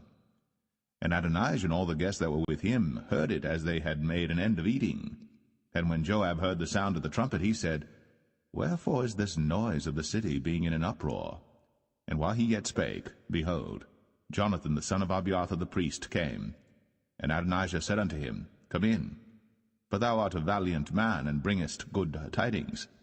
And Jonathan answered and said to Adonijah, Verily, our Lord King David hath made Solomon king. And the king hath sent with him Zadok the priest, and Nathan the prophet, and Benaiah the son of Jehoiada, and the Cherethites and the Pelethites, and they have caused him to ride upon the king's mule. And Zadok the priest, and Nathan the prophet, have anointed him king in Gihon, and they are come up from thence, rejoicing, so that the city rang again. This is the noise that ye have heard. And also Solomon sitteth on the throne of the kingdom. And moreover, the king's servants came to bless our Lord King David, saying, God make the name of Solomon better than thy name, and make his throne greater than thy throne. And the king bowed himself upon the bed. And also thus said the king, Blessed be the Lord God of Israel, which hath given one to sit on my throne this day, mine eyes even seeing it. And all the guests that were with Adonijah were afraid, and rose up, and went every man his way. And Adonijah feared because of Solomon, and arose, and went, and caught hold on the horns of the altar. And it was told Solomon, saying, Behold, Adonijah feareth King Solomon, for lo, he hath caught hold on the horns of the altar, saying, Let King Solomon swear unto me today, that he will not slay his servant with the sword. And Solomon said, If he will show himself a worthy man, there shall not an hair of him fall to the earth. But if wickedness shall be found in him, he shall die. So King Solomon sent, and they brought him down from the altar, and he came, and bowed himself to King Solomon. And Solomon said unto him, Go to thine house.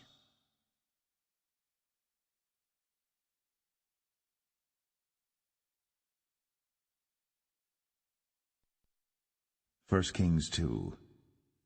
Now the days of David drew nigh, that he should die. And he charged Solomon his son, saying, I go the way of all the earth. Be thou strong therefore, and show thyself a man, and keep the charge of the Lord thy God, to walk in his ways, to keep his statutes, and his commandments, and his judgments, and his testimonies, as it is written in the law of Moses, that thou mayest prosper in all that thou doest, and whithersoever thou turnest thyself, that the Lord may continue his word which he spake concerning me, saying, If thy children take heed to their way, to walk before me in truth with all their heart and with all their soul, there shall not fail thee, said he, a man on the throne of Israel.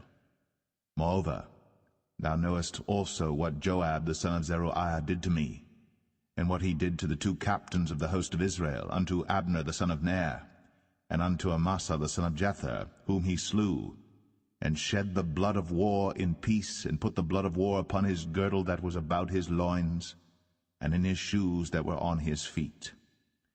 Do therefore according to thy wisdom, and let not his hoar head go down to the grave in peace. But show kindness unto the sons of Barzillai the Gileadite, and let them be of those that eat at thy table. For so they came to me when I fled because of Absalom thy brother. And behold, thou hast with thee Shimei the son of Gera, a Benjamite of Bahurim, which cursed me with a grievous curse in the day when I went to Mahanaim. But he came down to meet me at Jordan, and I sware to him by the Lord, saying, I will not put thee to death with the sword. Now therefore hold him not guiltless, for thou art a wise man, and knowest what thou oughtest to do unto him. but his whorehead bring thou down to the grave with blood. So David slept with his fathers, and was buried in the city of David. And the days that David reigned over Israel were 40 years. 7 years reigned he in Hebron, and 33 years reigned he in Jerusalem. Then sat Solomon upon the throne of David his father, and his kingdom was established greatly. And Adonijah the son of Haggith came to Bathsheba, the mother of Solomon, and she said, Comest thou peaceably? And he said, Peaceably. He said, Moreover, I have somewhat to say unto thee. And she said, Say on. And he said, Thou knowest that the kingdom was mine, and that all Israel set their faces on me, that I should reign. Howbeit the kingdom is turned about, and is become my brother's, for it was his from the Lord. And now I ask one petition of thee, deny me not. And she said unto him, Say on. And he said, Speak, I pray thee, unto Solomon the king. For he will not say thee nay, that he give me Abishag the Shunammite to wife. And Bathsheba said, Well, I will speak for thee unto the king. Bathsheba therefore went unto King Solomon, to speak unto him for Adonijah. And the king rose up to meet her, and bowed himself unto her, and sat down on his throne, and caused a seat to be set for the king's mother. And she sat on his right hand. Then she said, I desire one small petition of thee. I pray thee, say me not nay. And the king said unto her, Ask on, my mother, for I will not say thee nay. And she said, Let Abishag the Shunammite be given to Adonijah thy brother to wife. And King Solomon answered and said unto his mother, And why dost thou ask Abishag the Shunammite for Adonijah? Ask for him the kingdom also? For he is mine elder brother, even for him, and for Abiathar the priest, and for Joab the son of Zeruiah. Then King Solomon sware by the Lord, saying, God do so to me, and more also, if Adonijah have not spoken this word against his own life. Now therefore, as the Lord liveth, which hath established me, and set me on the throne of David my father, and who hath made me an house, as he promised, Adonijah shall be put to death this day. And King Solomon sent by the hand of Benaiah the son of Jehoiada, and he fell upon him, that he died. And unto Abiathar the priest said the king, Get thee to Anathoth, unto thine own fields, for thou art worthy of death. But I will not at this time put thee to death, because thou bearest the ark of the Lord God before David my father, and because thou hast been afflicted in all wherein my father was afflicted. So Solomon thrust out Abiathar from being priest unto the Lord, that he might fulfill the word of the Lord, which he spake concerning the house of Eli in Shiloh. Then tidings came to Joab. For Joab had turned after Adonijah, though he turned not after Absalom.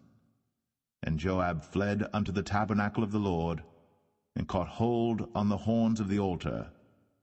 And it was told King Solomon that Joab was fled unto the tabernacle of the Lord, and behold, he is by the altar. Then Solomon sent Benaiah the son of Jehoiada, saying, Go, fall upon him. And Benaiah came to the tabernacle of the Lord, and said unto him, Thus saith the king, Come forth. And he said, Nay, but I will die here. And Benaiah brought the king word again, saying, Thus said Joab. And thus he answered me. And the king said unto him, Do as he hath said, and fall upon him, and bury him, that thou mayest take away the innocent blood, which Joab shed from me, and from the house of my father. And the Lord shall return his blood upon his own head, who fell upon 2 men more righteous and better than he, and slew them with the sword. My father David, not knowing thereof, to wit, Abner the son of Ner, captain of the host of Israel, and Amasa the son of Jether, captain of the host of Judah. Their blood shall therefore return upon the head of Joab, and upon the head of his seed forever. But upon David, and upon his seed, and upon his house, and upon his throne, shall there be peace forever from the Lord.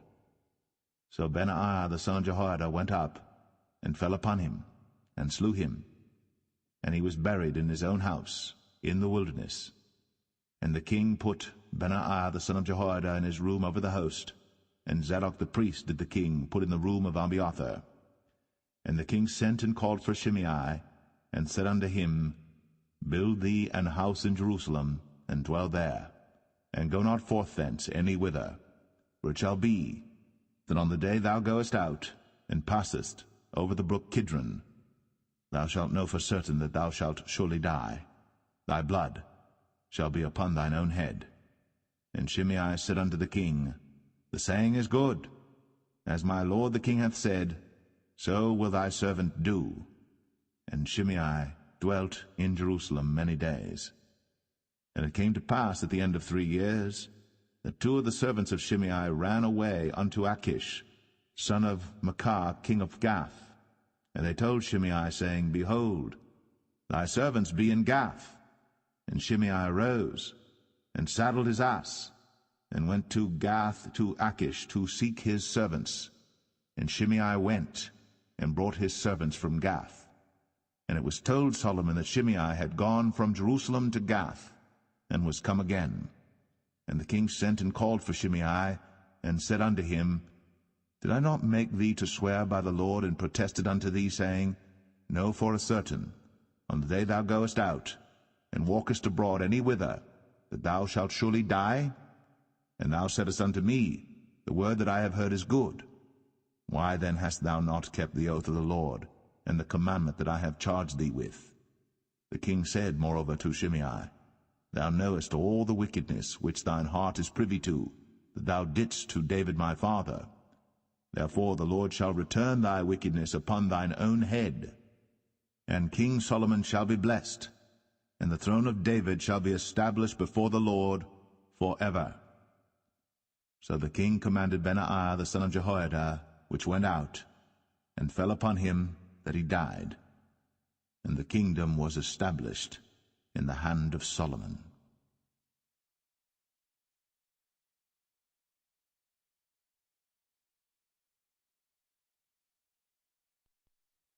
1 Kings 3.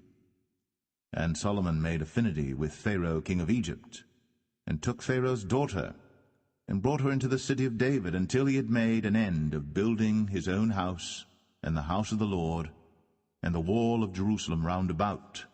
Only the people sacrificed in high places, because there was no house built unto the name of the Lord, until those days. And Solomon loved the Lord, walking in the statutes of David his father. Only he sacrificed and burnt incense in high places. And the king went to Gibeon to sacrifice there, for that was the great high place. 1,000 burnt offerings did Solomon offer upon that altar. In Gibeon the Lord appeared to Solomon in a dream by night, and God said, Ask what I shall give thee. And Solomon said, Thou hast shown unto thy servant David my father great mercy, according as he walked before thee in truth, and in righteousness, and in uprightness of heart with thee. And thou hast kept for him this great kindness, that thou hast given him a son, to sit on his throne, as it is this day.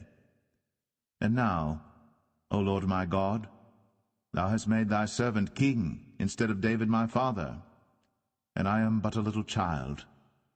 I know not how to go out or come in, and thy servant is in the midst of thy people, which thou hast chosen, a great people, that cannot be numbered nor counted for multitude.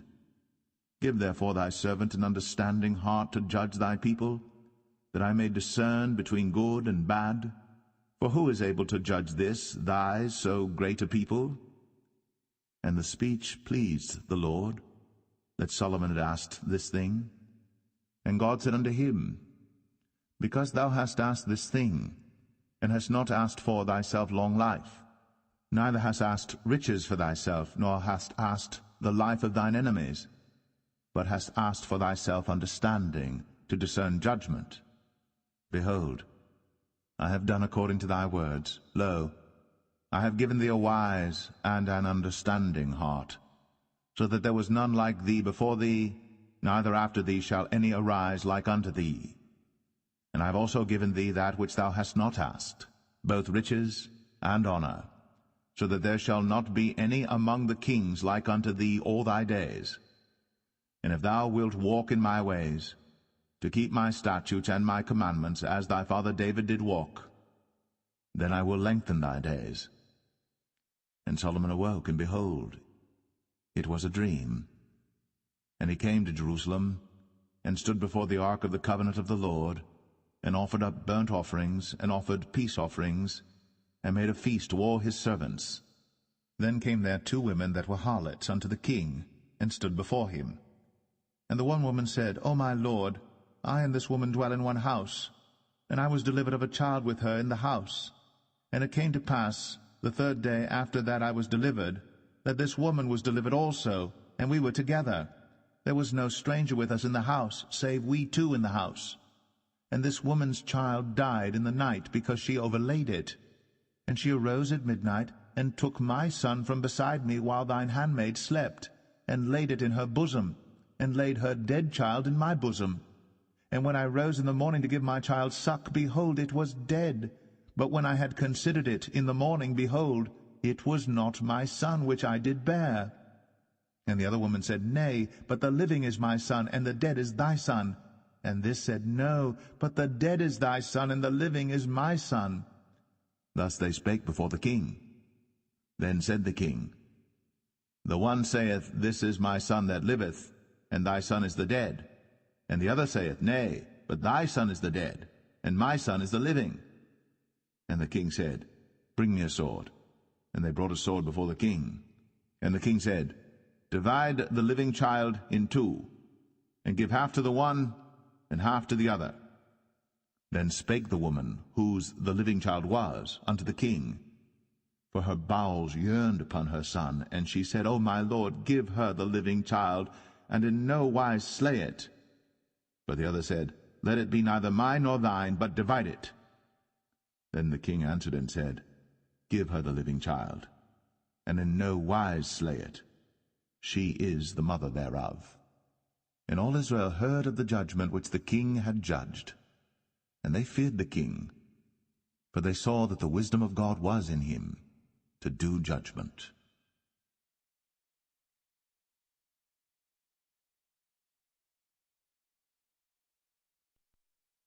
1 Kings 4. So King Solomon was king over all Israel. And these were the princes which he had: Azariah the son of Zadok the priest, Elihoreph and Ahiah the sons of Shishah, scribes, Jehoshaphat the son of Ahilud, the recorder, and Benaiah the son of Jehoiada was over the host, and Zadok and Abiathar were the priests. And Azariah the son of Nathan was over the officers, and Zabud the son of Nathan was principal officer, and the king's friend. And Ahishah was over the household, and Adoniram the son of Abda was over the tribute. And Solomon had 12 officers over all Israel, which provided victuals for the king and his household. Each man his month in a year made provision. And these are their names: the son of Hur in Mount Ephraim, the son of Dekar in Makaz, and in Shaalbim, and in Beth Shemesh, and Elon Bethanan, the son of Hesed in Arabath. To him pertained Socho, in all the land of Hepher, the son of Abinadab, in all the region of Dor, which had Taphath, the daughter of Solomon, to wife. Baanah, the son of Ahilud, to him pertained Tanakh and Megiddo, in all Bethshan, which is by Zartanah beneath Jezreel, from Bethshan to Abel Meholah, even unto the place that is beyond Jokneam. The son of Geber, in Ramoth Gilead, to him pertain the towns of Jair the son of Manasseh, which are in Gilead. To him also pertain the region of Argob, which is in Bashan, 80 great cities with walls and brazen bars. Ahinadab the son of Edo had Mahanaim. Ahimaaz was in Naphtali. He also took Basmath, the daughter of Solomon, to wife. Baanah the son of Hushai was in Asher and in Aloth. Jehoshaphat the son of Paruah in Issachar. Shimei the son of Elah in Benjamin. Geber the son of Uri was in the country of Gilead, in the country of Sihon the king of the Amorites, and of Og the king of Bashan, and he was the only officer which was in the land. Judah and Israel were many as the sand which is by the sea in multitude, eating and drinking and making merry. And Solomon reigned over all kingdoms, from the river unto the land of the Philistines, and unto the border of Egypt. They brought presents, and served Solomon all the days of his life. And Solomon's provisions for one day was 30 measures of fine flour, and 80 measures of meal, 10 fat oxen, and 20 oxen out of the pastures, and 100 sheep beside harts and roebucks, and fallow deer and fatted fowl. For he had dominion over all the region on this side the river, from Tiphsah even to Azar, over all the kings on this side the river, and he had peace on all sides round about him. And Judah and Israel dwelt safely, every man under his vine and under his fig tree, from Dan even to Beersheba, all the days of Solomon. And Solomon had 40,000 stalls of horses for his chariots, and 12,000 horsemen. And those officers provided victual for King Solomon, and for all that came unto King Solomon's table every man in his month, they lacked nothing. Barley also, and straw for the horses, and dromedaries brought they unto the place where the officers were, every man according to his charge. And God gave Solomon wisdom and understanding exceeding much, and largeness of heart, even as the sand that is on the seashore. And Solomon's wisdom excelled the wisdom of all the children of the east country, and all the wisdom of Egypt. For he was wiser than all men, than Ethan the Ezrahite, and Heman, and Chalcol, and Darda, the sons of Mahol, and his fame was in all nations round about. And he spake 3,000 proverbs, and his songs were 1,005. And he spake of trees, from the cedar tree that is in Lebanon even unto the hyssop that springeth out of the wall. He spake also of beasts, and of fowl, and of creeping things, and of fishes. And there came of all people to hear the wisdom of Solomon, from all kings of the earth, which had heard of his wisdom.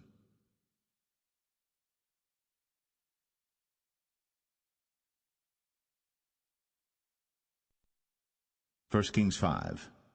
And Hiram king of Tyre sent his servants unto Solomon, for he had heard that they had anointed him king in the room of his father, for Hiram was ever a lover of David. And Solomon sent to Hiram, saying, Thou knowest how that David my father could not build an house unto the name of the Lord his God for the wars which were about him on every side, until the Lord put them under the soles of his feet. But now the Lord my God hath given me rest on every side, so that there is neither adversary nor evil occurrent. And behold, I purpose to build an house unto the name of the Lord my God, as the Lord spake unto David my father, saying, Thy son, whom I will set upon thy throne in thy room, he shall build an house unto my name. Now therefore command thou that they hew me cedar trees out of Lebanon, and my servants shall be with thy servants, and unto thee will I give hire for thy servants according to all that thou shalt appoint. For thou knowest that there is not among us any that can skill to hew timber like unto the Sidonians. And it came to pass, when Hiram heard the words of Solomon, that he rejoiced greatly, and said, Blessed be the Lord this day, which hath given unto David a wise son over this great people. And Hiram sent to Solomon, saying, I have considered the things which thou sentest to me for, and I will do all thy desire concerning timber of cedar, and concerning timber of fir. My servants shall bring them down from Lebanon unto the sea, and I will convey them by sea in floats unto the place that thou shalt appoint me, and will cause them to be discharged there. And thou shalt receive them, and thou shalt accomplish my desire in giving food for my household. So Hiram gave Solomon cedar trees and fir trees, according to all his desire. And Solomon gave Hiram 20,000 measures of wheat for food to his household, and 20 measures of pure oil. Thus gave Solomon to Hiram year by year. And the Lord gave Solomon wisdom, as he promised him. And there was peace between Hiram and Solomon, and they two made a league together. And King Solomon raised a levy out of all Israel, and the levy was 30,000 men. And he sent them to Lebanon, 10,000 a month by courses. A month they were in Lebanon, and 2 months at home, and Adoniram was over the levy. And Solomon had 70,000 that bare burdens, and 80,000 hewers in the mountains, beside the chief of Solomon's officers which were over the work, 3,300 which ruled over the people that wrought in the work. And the king commanded, and they brought great stones, costly stones, and hewed stones, to lay the foundation of the house. And Solomon's builders and Hiram's builders did hew them, and the stone squarers, so they prepared timber and stones to build the house.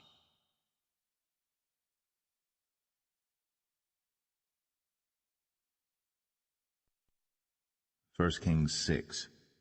And it came to pass in the 480th year, after the children of Israel were come out of the land of Egypt, in the 4th year of Solomon's reign over Israel, in the month Ziph, which is the 2nd month, that he began to build the house of the Lord. And the house which King Solomon built for the Lord, the length thereof was 80 cubits, and the breadth thereof 20 cubits, and the height thereof 30 cubits. And the porch before the temple of the house 20 cubits was the length thereof, according to the breadth of the house, and 10 cubits was the breadth thereof before the house. And for the house he made windows of narrow lights.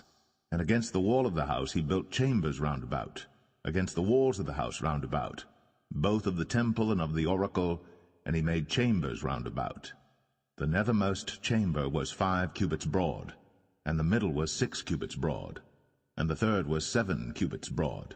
For without, in the wall of the house, he made narrowed rests round about, that the beams should not be fastened in the walls of the house. And the house, when it was in building, was built of stone made ready before it was brought thither, so that there was neither hammer nor axe nor any tool of iron heard in the house, while it was in building. The door for the middle chamber was in the right side of the house, and they went up with winding stairs into the middle chamber, and out of the middle into the third. So he built the house, and finished it, and covered the house with beams and boards of cedar. And then he built chambers against all the house, 5 cubits high, and they rested on the house with timber of cedar. And the word of the Lord came to Solomon, saying, Concerning this house, which thou art in building, if thou wilt walk in my statutes, and execute my judgments, and keep all my commandments to walk in them, then will I perform my word with thee, which I spake unto David thy father, and I will dwell among the children of Israel, and will not forsake my people Israel. So Solomon built the house, and finished it.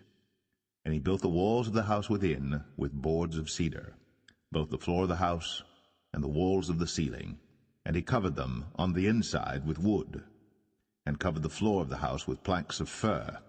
And he built 20 cubits on the sides of the house, both the floor and the walls with boards of cedar, even built them for it within, even for the oracle, even for the most holy place. And the house, that is, the temple before it, was 40 cubits long, and the cedar of the house within was carved with knobs and open flowers. All was cedar. There was no stone seen. And the oracle he prepared in the house within, to set there the ark of the covenant of the Lord. And the oracle in the forepart was 20 cubits in length, and 20 cubits in breadth, and 20 cubits in the height thereof. And he overlaid it with pure gold, and so covered the altar which was of cedar. So Solomon overlaid the house within with pure gold, and he made a partition by the chains of gold before the oracle, and he overlaid it with gold. And the whole house he overlaid with gold until he had finished all the house. Also the whole altar that was by the oracle he overlaid with gold. And within the oracle he made 2 cherubims of olive tree, each 10 cubits high, and 5 cubits was the one wing of the cherub, and 5 cubits the other wing of the cherub. From the uttermost part of the one wing unto the uttermost part of the other were 10 cubits, and the other cherub was 10 cubits. Both the cherubims were of one measure and one size. The height of the one cherub was 10 cubits, and so was it of the other cherub. And he set the cherubims within the inner house, and they stretched forth the wings of the cherubims, so that the wing of the one touched the one wall, and the wing of the other cherub touched the other wall, and their wings touched one another in the midst of the house. And he overlaid the cherubims with gold, And he carved all the walls of the house round about with carved figures of cherubims, and palm trees, and open flowers, within and without. And the floor of the house he overlaid with gold, within and without. And for the entering of the oracle he made doors of olive tree. The lintel and side posts were a fifth part of the wall. The 2 doors also were of olive tree, and he carved upon them carvings of cherubims and palm trees and open flowers, and overlaid them with gold, and spread gold upon the cherubims and upon the palm trees. So also made he for the door of the temple posts of olive tree, a 4th part of the wall. And the 2 doors were of fir tree. The 2 leaves of the one door were folding, and the 2 leaves of the other door were folding. And he carved thereon cherubims and palm trees and open flowers, and covered them with gold, fitted upon the carved work. And he built the inner court with 3 rows of hewed stone, and a row of cedar beams. In the 4th year was the foundation of the house of the Lord laid, in the month Ziph. And in the 11th year, in the month Bul, which is the 8th month, was the house finished throughout all the parts thereof. And according to all the fashion of it, so was he 7 years in building it.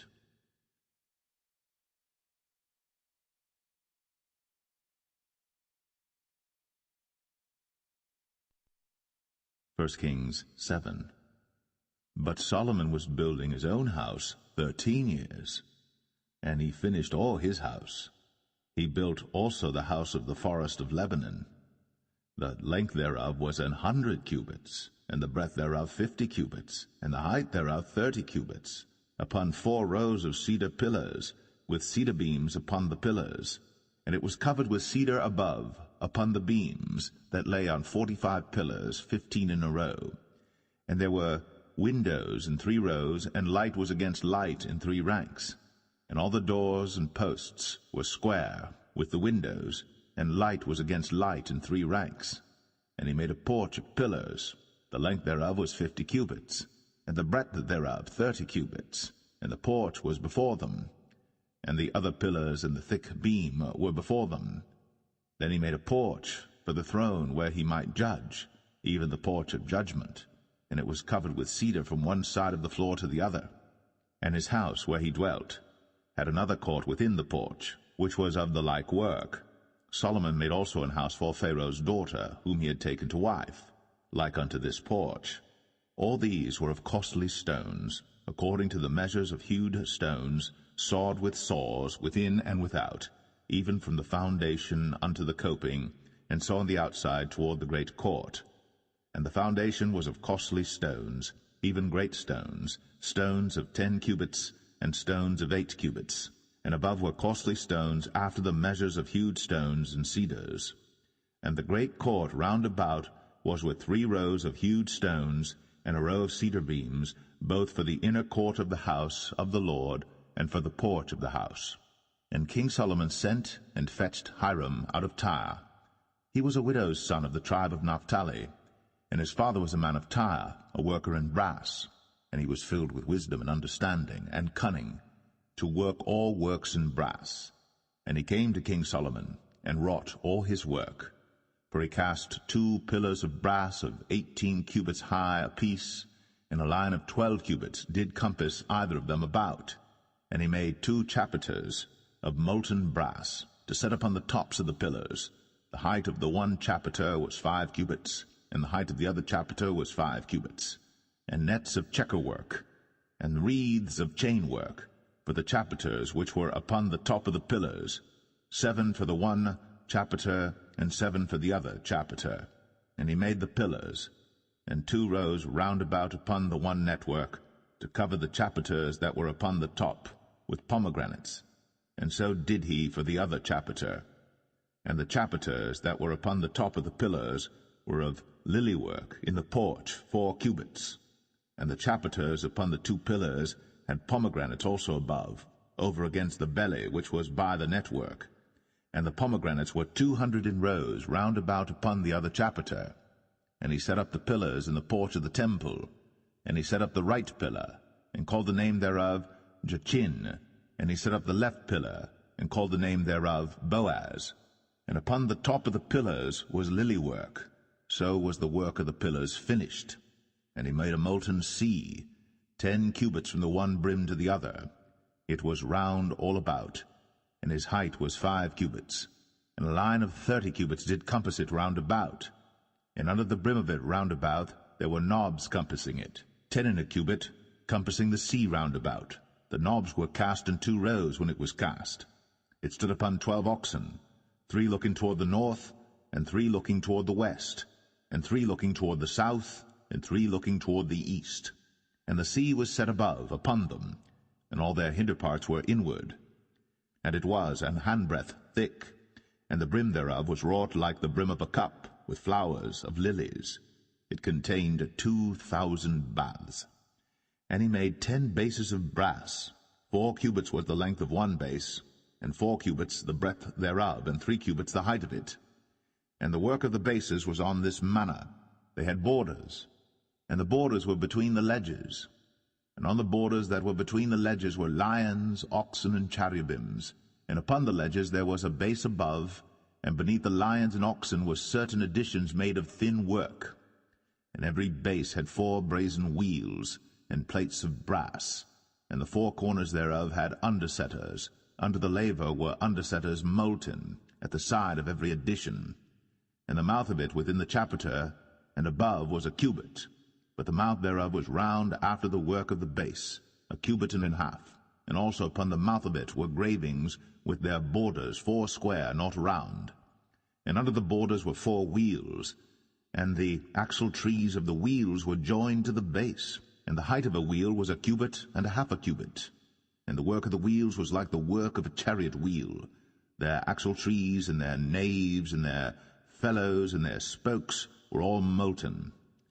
And there were 4 undersetters to the 4 corners of one base, and the undersetters were of the very base itself. And in the top of the base was there a round compass of half a cubit high, and on the top of the base the ledges thereof, and the borders thereof were of the same. For on the plates of the ledges thereof, and on the borders thereof, he graved cherubims, lions, and palm trees, according to the proportion of every one, and additions round about. After this manner he made the 10 bases. All of them had 1 casting, 1 measure, and 1 size. Then made he 10 lavers of brass. 1 laver contained 40 baths, and every laver was 4 cubits. And upon every one of the 10 bases 1 laver. And he put 5 bases on the right side of the house, and 5 on the left side of the house. And he set the sea on the right side of the house eastward over against the south. And Hiram made the lavers and the shovels and the basins. So Hiram made an end of doing all the work that he made, King Solomon, for the house of the Lord. The 2 pillars and the 2 bowls of the chapiters that were on the top of the 2 pillars, and the 2 networks to cover the 2 bowls of the chapiters, which were upon the top of the pillars, and 400 pomegranates for the 2 networks, even 2 rows of pomegranates for 1 network, to cover the 2 bowls of the chapiters that were upon the pillars, and the 10 bases, and 10 lavers on the bases, and 1 sea, and 12 oxen under the sea, and the pots, and the shovels, and the basins, and all these vessels which Hiram made to King Solomon for the house of the Lord, were of bright brass. In the plain of Jordan did the king cast them, in the clay ground between Succoth and Zarthan. And Solomon left all the vessels unweighed, because they were exceeding many, neither was the weight of the brass found out. And Solomon made all the vessels that pertained unto the house of the Lord, the altar of gold, and the table of gold whereupon the showbread was, and the candlesticks of pure gold, 5 on the right side and 5 on the left, before the oracle, with the flowers and the lamps and the tongs of gold, and the bowls and the snuffers and the basins and the spoons and the censers of pure gold, and the hinges of gold, both for the doors of the inner house, the most holy place, and for the doors of the house, to wit, of the temple. So was ended all the work that King Solomon made for the house of the Lord. And Solomon brought in the things which David his father had dedicated, even the silver, and the gold, and the vessels, did he put among the treasures of the house of the Lord.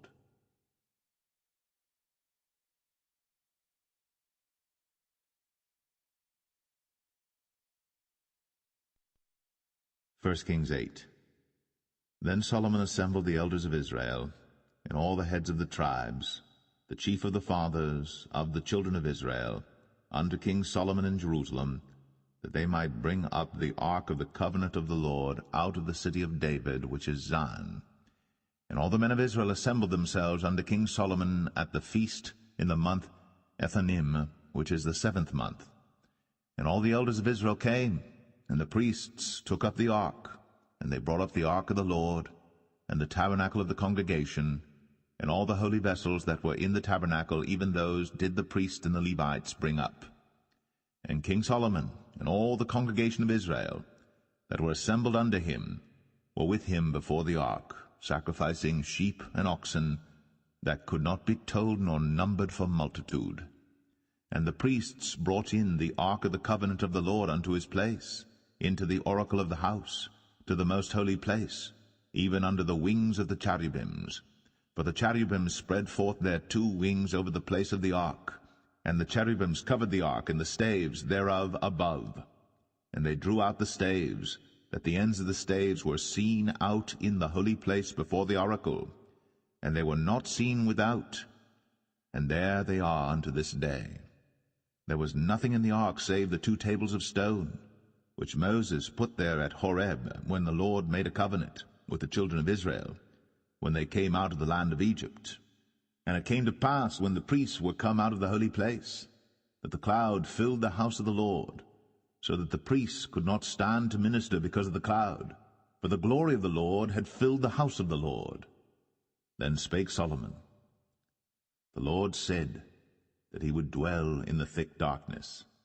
I have surely built thee an house to dwell in, a settled place for thee to abide in for ever. And the king turned his face about, and blessed all the congregation of Israel. And all the congregation of Israel stood, and he said, Blessed be the Lord God of Israel, which spake with his mouth unto David my father, and hath with his hand fulfilled it, saying, Since the day that I brought forth my people Israel out of Egypt, I chose no city out of all the tribes of Israel to build an house, that my name might be therein.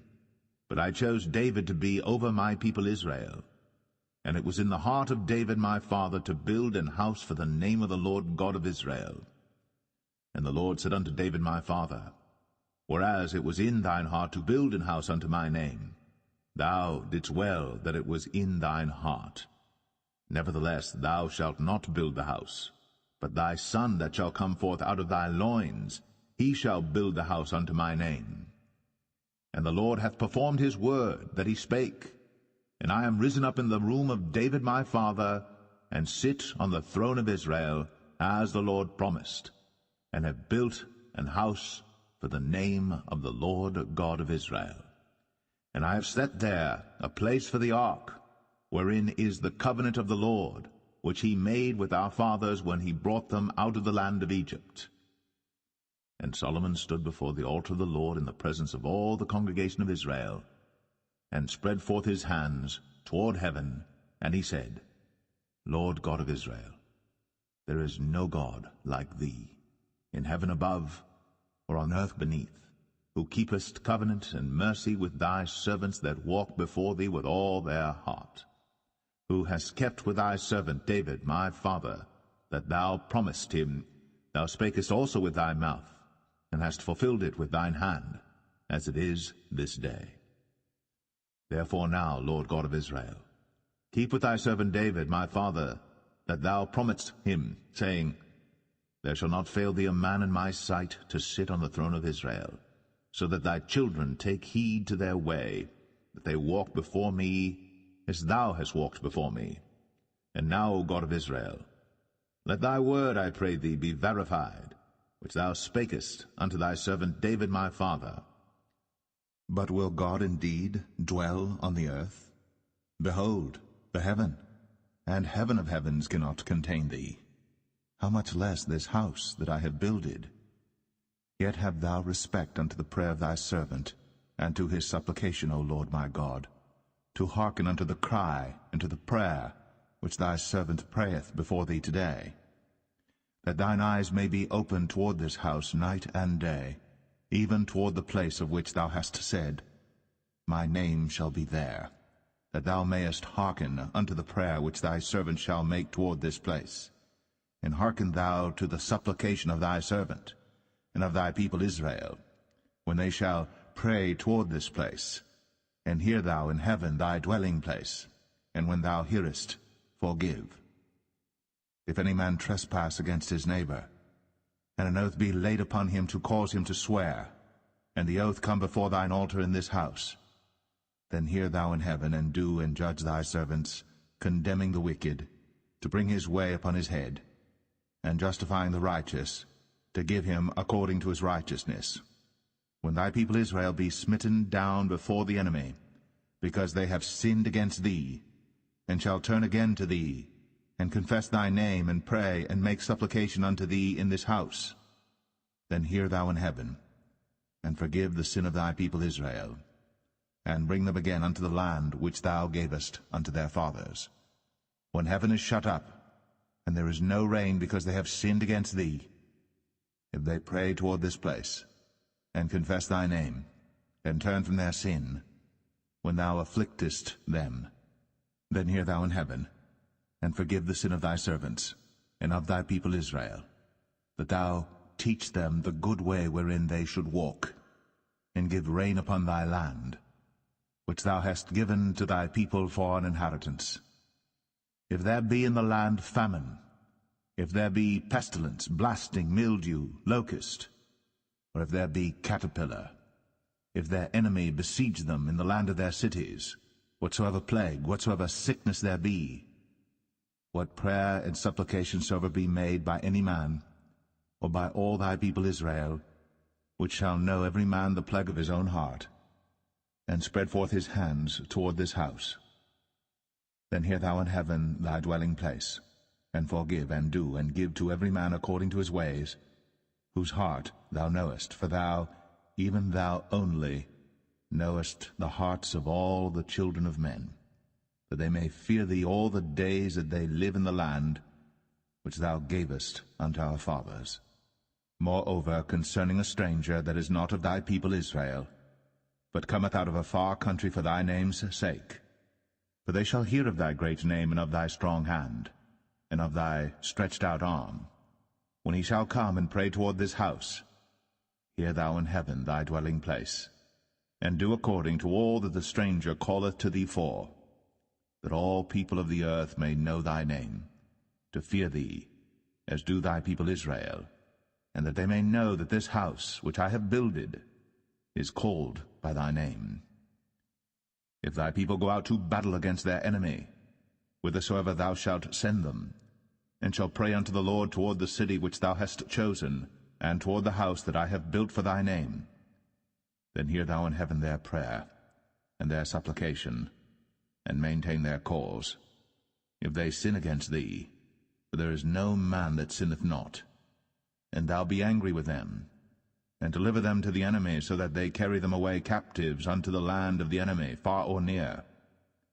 Yet, if they shall bethink themselves in the land whither they were carried captives, and repent, and make supplication unto thee in the land of them that carried them captives, saying, We have sinned, and have done perversely, we have committed wickedness, and so return unto thee with all their heart, and with all their soul, in the land of their enemies, which led them away captive, and pray unto thee toward their land, which thou gavest unto their fathers, the city which thou hast chosen, and the house which I have built for thy name, then hear thou their prayer and their supplication in heaven thy dwelling place, and maintain their cause, and forgive thy people that have sinned against thee, and all their transgressions wherein they have transgressed against thee, and give them compassion before them who carry them captive, that they may have compassion on them.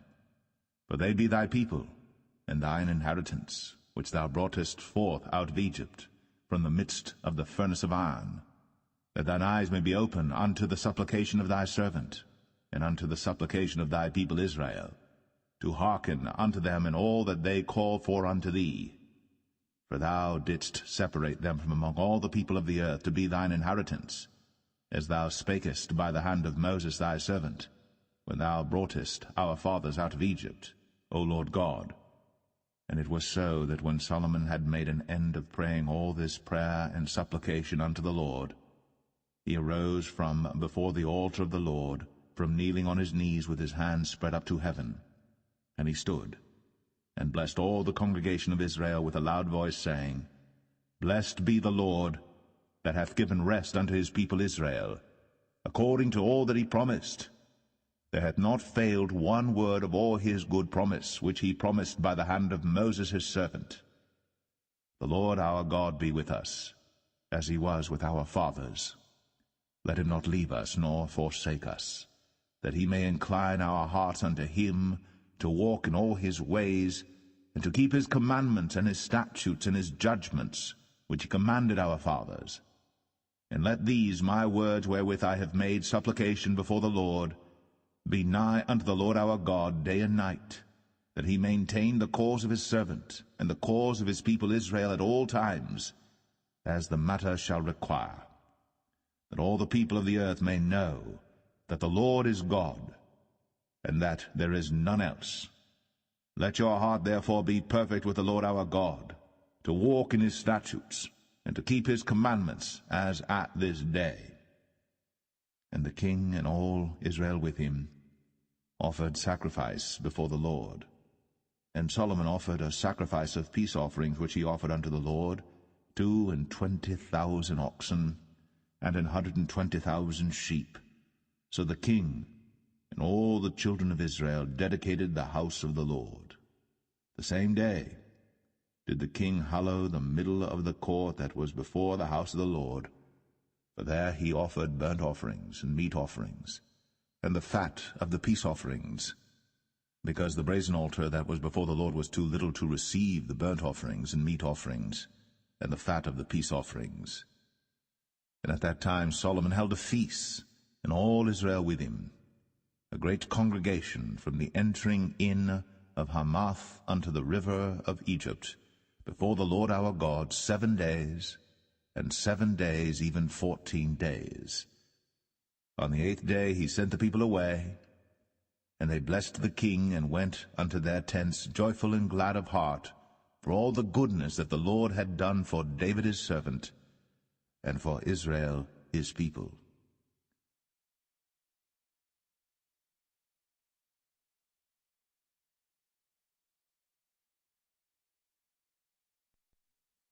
First Kings 9. And it came to pass, when Solomon had finished the building of the house of the Lord, and the king's house, and all Solomon's desire which he was pleased to do, that the Lord appeared to Solomon the second time, as he had appeared unto him at Gibeon. And the Lord said unto him, I have heard thy prayer and thy supplication that thou hast made before me. I have hallowed this house which thou hast built, to put my name there for ever, and mine eyes and mine heart shall be there perpetually.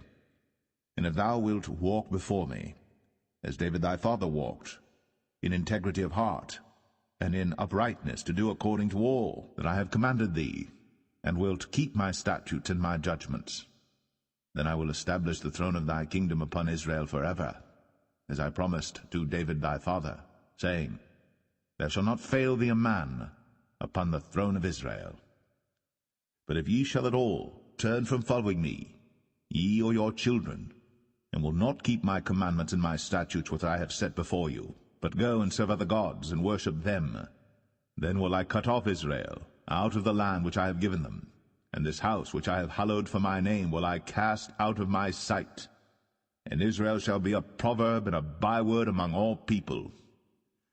And at this house which is high, every one that passeth by it shall be astonished, and shall hiss, and they shall say, Why hath the Lord done thus unto this land, and to this house? And they shall answer, Because they forsook the Lord their God, who brought forth their fathers out of the land of Egypt, and had taken hold upon other gods, and have worshipped them, and served them. Therefore hath the Lord brought upon them all this evil. And it came to pass at the end of 20 years, when Solomon had built the 2 houses, the house of the Lord, and the king's house. Now Hiram the king of Tyre had furnished Solomon with cedar trees and fir trees, and with gold according to all his desire. that then King Solomon gave Hiram 20 cities in the land of Galilee. And Hiram came out from Tyre to see the cities which Solomon had given him, and they pleased him not. And he said, What cities are these which thou hast given me, my brother? And he called them the land of Cabul unto this day. And Hiram sent to the king 60 talents of gold. And this is the reason of the levy which King Solomon raised, for to build the house of the Lord and his own house, and Millo, and the wall of Jerusalem, and Hazor, and Megiddo, and Gezer. For Pharaoh king of Egypt had gone up and taken Gezer, and burnt it with fire, and slain the Canaanites that dwelt in the city, and given it for a present unto his daughter Solomon's wife. And Solomon built Gezer, and Beth-horon the nether, and Baalath, and Tadmor in the wilderness in the land, and all the cities of store that Solomon had, and cities for his chariots, and cities for his horsemen, and that which Solomon desired to build in Jerusalem, and in Lebanon, and in all the land of his dominion. And all the people that were left of the Amorites, Hittites, Perizzites, Hivites, and Jebusites, which were not of the children of Israel, their children that were left after them in the land, whom the children of Israel also were not able utterly to destroy, upon those did Solomon levy a tribute of bondservice unto this day. But of the children of Israel did Solomon make no bondmen, but they were men of war, and his servants, and his princes, and his captains, and rulers of his chariots, and his horsemen. These were the chief of the officers that were over Solomon's work, 550, which bare rule over the people that wrought in the work. But Pharaoh's daughter came up out of the city of David unto her house, which Solomon had built for her. Then did he build Millo. And 3 times in a year did Solomon offer burnt offerings and peace offerings upon the altar which he built unto the Lord. And he burnt incense upon the altar that was before the Lord. So he finished the house. And King Solomon made a navy of ships in Ezion-Geber, which is beside Eloth, on the shore of the Red Sea, in the land of Edom. And Hiram sent in the navy his servants, shipmen that had knowledge of the sea, with the servants of Solomon. And they came to Ophir, and fetched from thence gold 420 talents, and brought it to King Solomon.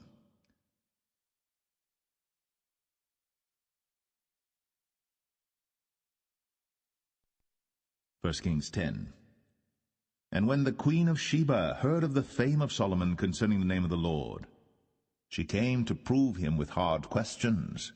And she came to Jerusalem with a very great train, with camels that bare spices, and very much gold, and precious stones. And when she was come to Solomon, she communed with him of all that was in her heart. And Solomon told her all her questions. There was not anything hid from the king which he told her not. And when the queen of Sheba had seen all Solomon's wisdom, and the house that he had built, and the meat of his table, and the sitting of his servants, and the attendance of his ministers, and their apparel, and his cupbearers, and his ascent by which he went up unto the house of the Lord, there was no more spirit in her. And she said to the king, It was a true report that I heard in mine own land of thy acts and of thy wisdom. Howbeit, I believed not the word until I came, and mine eyes had seen it, and behold, the half was not told me. Thy wisdom and prosperity exceedeth the fame which I heard. Happy are thy men, happy are these thy servants, which stand continually before thee, and that hear thy wisdom. Blessed be the Lord thy God, which delighteth in thee, to set thee on the throne of Israel, because the Lord loved Israel for ever. Therefore made he thee king, to do judgment and justice. And she gave the king 120 talents of gold, and of spices, very great store, and precious stones. There came no more such abundance of spices as these which the queen of Sheba gave to King Solomon. And the navy also of Hiram that brought gold from Ophir, brought in from Ophir great plenty of almug trees and precious stones. And the king made of the almug trees pillars for the house of the Lord, and for the king's house, harps also, and psalteries for singers. There came no such almug trees, nor were seen unto this day. And King Solomon gave unto the queen of Sheba all her desire, whatsoever she asked, beside that which Solomon gave her of his royal bounty. So she turned, and went to her own country, she and her servants. Now the weight of gold that came to Solomon in 1 year was 666 talents of gold. Beside that he had of the merchantmen, and of the traffic of the spice merchants, and of all the kings of Arabia, and of the governors of the country. And King Solomon made 200 targets of beaten gold. 600 shekels of gold went to one target. And he made 300 shields of beaten gold. 3 pound of gold went to one shield, and the king put them in the house of the forest of Lebanon. Moreover, the king made a great throne of ivory, and overlaid it with the best gold. The throne had 6 steps, and the top of the throne was round behind, and there were stays on either side on the place of the seat, and 2 lions stood beside the stays, and 12 lions stood there on the one side, and on the other upon the 6 steps. There was not the like made in any kingdom. And all King Solomon's drinking vessels were of gold, and all the vessels of the house of the forest of Lebanon were of pure gold. None were of silver. It was nothing accounted of in the days of Solomon. For the king had at sea a navy of Tarshish, with the navy of Hiram. Once in 3 years came the navy of Tarshish, bringing gold and silver, ivory, and apes and peacocks.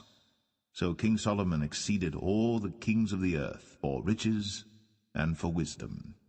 And all the earth sought to Solomon to hear his wisdom, which God had put in his heart. And they brought every man his present, vessels of silver, and vessels of gold, and garments, and armor, and spices, horses, and mules, a rate year by year. And Solomon gathered together chariots and horsemen, and he had 1,400 chariots, and 12,000 horsemen, whom he bestowed in the cities for chariots, and with the king at Jerusalem. And the king made silver to be in Jerusalem as stones, and cedars made he to be as the sycamore trees that are in the vale for abundance. And Solomon had horses brought out of Egypt, and linen yarn. The king's merchants received the linen yarn at a price. And a chariot came up and went out of Egypt for 600 shekels of silver, and an horse for 150. And so for all the kings of the Hittites, and for the kings of Syria, did they bring them out by their means.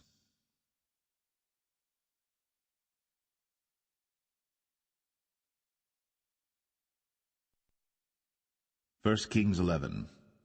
But King Solomon loved many strange women, together with the daughter of Pharaoh, women of the Moabites, Ammonites, Edomites, Zidonians, and Hittites, of the nations concerning which the Lord said unto the children of Israel, Ye shall not go in to them, neither shall they come in unto you, for surely they will turn away your heart after their gods. Solomon clave unto these in love. And he had 700 wives, princesses, and 300 concubines, and his wives turned away his heart. For it came to pass, when Solomon was old, that his wives turned away his heart after other gods. And his heart was not perfect with the Lord his God, as was the heart of David his father. For Solomon went after Ashtoreth, the goddess of the Zidonians, and after Milcom, the abomination of the Ammonites. And Solomon did evil in the sight of the Lord, and went not fully after the Lord, as did David his father. Then did Solomon build an high place for Chemosh, the abomination of Moab, in the hill that is before Jerusalem, and for Moloch, the abomination of the children of Ammon. And likewise did he for all his strange wives, which burnt incense, and sacrificed unto their gods. And the Lord was angry with Solomon, because his heart was turned from the Lord God of Israel, which had appeared unto him twice, and had commanded him concerning this thing, that he should not go after other gods. But he kept not that which the Lord commanded. Wherefore the Lord said unto Solomon, Forasmuch as this is done of thee, and thou hast not kept my covenant and my statutes, which I have commanded thee, I will surely rend the kingdom from thee, and will give it to thy servant.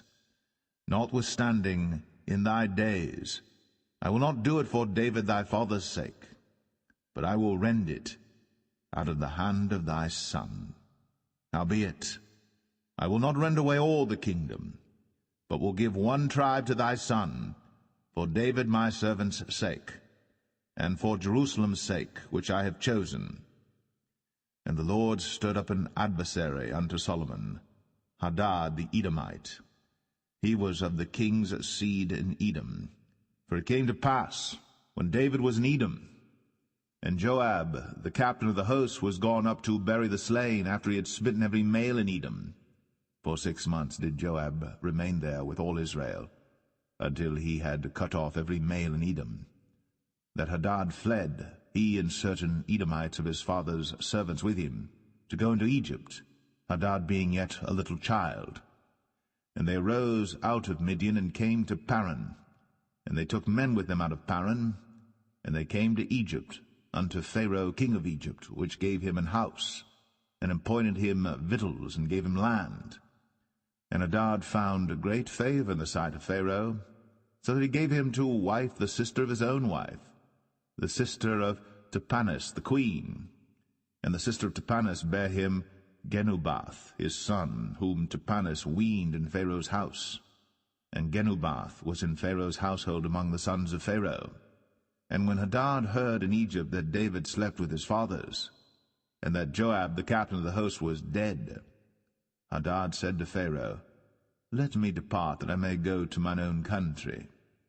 Then Pharaoh said unto him, But what hast thou lacked with me, that, behold, thou seekest to go to thine own country?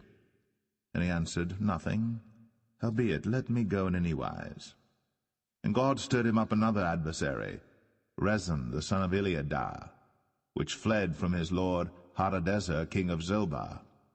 And he gathered men unto him, and became captain over a band, when David slew them of Zobah. And they went to Damascus, and dwelt therein, and reigned in Damascus. And he was an adversary to Israel all the days of Solomon, beside the mischief that Hadad did. And he abhorred Israel, and reigned over Syria. And Jeroboam the son of Nebat, an Ephrathite of Zeradah, Solomon's servant, whose mother's name was Zeruiah, a widow woman, even he lifted up his hand against the king. And this was the cause that he lifted up his hand against the king. Solomon built Millo, and repaired the breaches of the city of David his father. And the man Jeroboam was a mighty man of valor. And Solomon, seeing the young man that he was industrious, he made him ruler over all the charge of the house of Joseph. And it came to pass at that time, when Jeroboam went out of Jerusalem, that the prophet Ahijah the Shilonite found him in the way, and he had clad himself with a new garment. And they two were alone in the field. And Ahijah caught the new garment that was on him, and rent it in 12 pieces. And he said to Jeroboam, Take thee 10 pieces, for thus saith the Lord, the God of Israel, Behold, I will rend the kingdom out of the hand of Solomon, and will give 10 tribes to thee. But he shall have 1 tribe for my servant David's sake, and for Jerusalem's sake, the city which I have chosen out of all the tribes of Israel, because that they have forsaken me, and have worshipped Ashtoreth, the goddess of the Zidonians, Chemosh, the god of the Moabites, and Milcom, the god of the children of Ammon, and have not walked in my ways, to do that which is right in mine eyes, and to keep my statutes and my judgments, as did David his father. Howbeit, I will not take the whole kingdom out of his hand, but I will make him prince all the days of his life, for David my servant's sake, whom I chose, because he kept my commandments and my statutes. But I will take the kingdom out of his son's hand, and will give it unto thee, even 10 tribes. And unto his son will I give 1 tribe, that David my servant may have a light always before me in Jerusalem, the city which I have chosen me, to put my name there. And I will take thee, and thou shalt reign according to all that thy soul desireth, and shalt be king over Israel. And it shall be, if thou wilt hearken unto all that I command thee, and wilt walk in my ways, and do that is right in my sight, to keep my statutes and my commandments, as David my servant did, that I will be with thee, and build thee a sure house, as I built for David, and will give Israel unto thee. And I will for this afflict the seed of David, but not forever. Solomon sought therefore to kill Jeroboam. And Jeroboam arose and fled into Egypt unto Shishak king of Egypt, and was in Egypt until the death of Solomon. And the rest of the acts of Solomon, and all that he did, and his wisdom, are they not written in the book of the acts of Solomon? And the time that Solomon reigned in Jerusalem over all Israel was 40 years. And Solomon slept with his fathers, and was buried in the city of David his father, and Rehoboam his son reigned in his stead.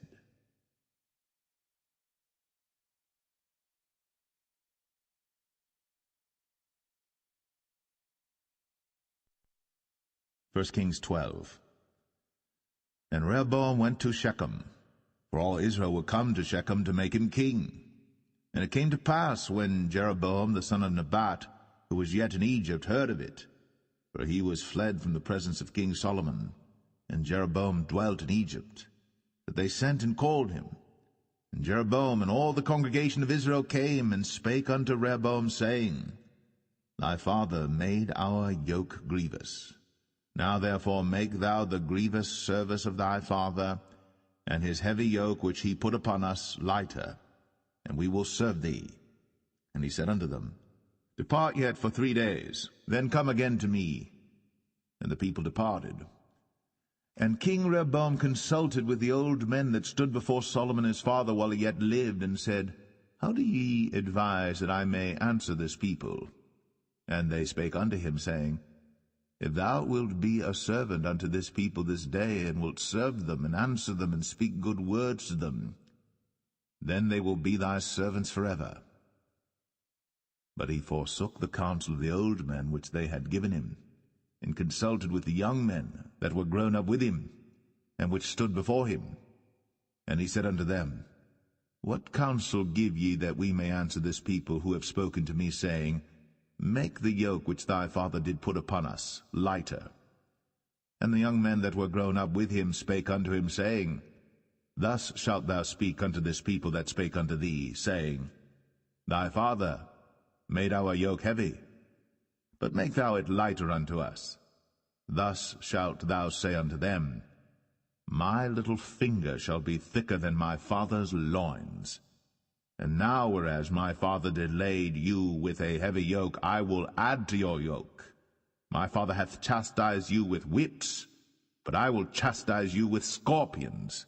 So Jeroboam and all the people came to Rehoboam the 3rd day, as the king had appointed, saying, Come to me again the 3rd day. And the king answered the people roughly, and forsook the old men's counsel that they gave him, and spake to them after the counsel of the young men, saying, My father made your yoke heavy, and I will add to your yoke. My father also chastised you with whips, but I will chastise you with scorpions.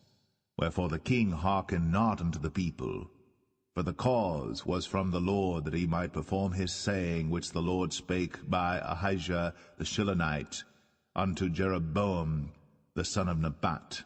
So when all Israel saw that the king hearkened not unto them, the people answered the king, saying, What portion have we in David? Neither have we inheritance in the son of Jesse. To your tents, O Israel. Now see to thine own house, David. So Israel departed unto their tents. But as for the children of Israel which dwelt in the cities of Judah, Rehoboam reigned over them. Then King Rehoboam sent Adoram, who was over the tribute, and all Israel stoned him with stones, that he died. Therefore King Rehoboam made speed to get him up to his chariot, to flee to Jerusalem. So Israel rebelled against the house of David unto this day. And it came to pass, when all Israel heard that Jeroboam was come again, that they sent and called him unto the congregation, and made him king over all Israel. There was none that followed the house of David, but the tribe of Judah only. And when Rehoboam was come to Jerusalem, he assembled all the house of Judah with the tribe of Benjamin, 180,000 chosen men which were warriors, to fight against the house of Israel, to bring the kingdom again to Rehoboam the son of Solomon. But the word of God came unto Shemaiah the man of God, saying, Speak unto Rehoboam the son of Solomon, king of Judah, and unto all the house of Judah and Benjamin, and to the remnant of the people, saying, Thus saith the Lord, Ye shall not go up, nor fight against your brethren the children of Israel. Return every man to his house, for this thing is from me. They hearkened therefore to the word of the Lord, and returned to depart according to the word of the Lord. Then Jeroboam built Shechem in Mount Ephraim, and dwelt therein, and went out from thence, and built Penuel. And Jeroboam said in his heart, Now shall the kingdom return to the house of David. If this people go up to do sacrifice in the house of the Lord at Jerusalem, then shall the heart of this people turn again unto their Lord, even unto Rehoboam king of Judah, and they shall kill me, and go again to Rehoboam king of Judah. Whereupon the king took counsel, and made 2 calves of gold, and said unto them, It is too much for you to go up to Jerusalem. Behold thy gods, O Israel, which brought thee up out of the land of Egypt. And he set the one in Bethel, and the other put he in Dan. And this thing became a sin, for the people went to worship before the one, even unto Dan. And he made an house of high places, and made priests of the lowest of the people, which were not of the sons of Levi. And Jeroboam ordained a feast in the 8th month, on the 15th day of the month, like unto the feast that is in Judah. And he offered upon the altar. So did he in Bethel, sacrificing unto the calves that he had made. And he placed in Bethel the priests of the high places which he had made. So he offered upon the altar which he had made in Bethel the 15th day of the 8th month, even in the month which he had devised of his own heart, and ordained a feast unto the children of Israel. And he offered upon the altar, and burnt incense.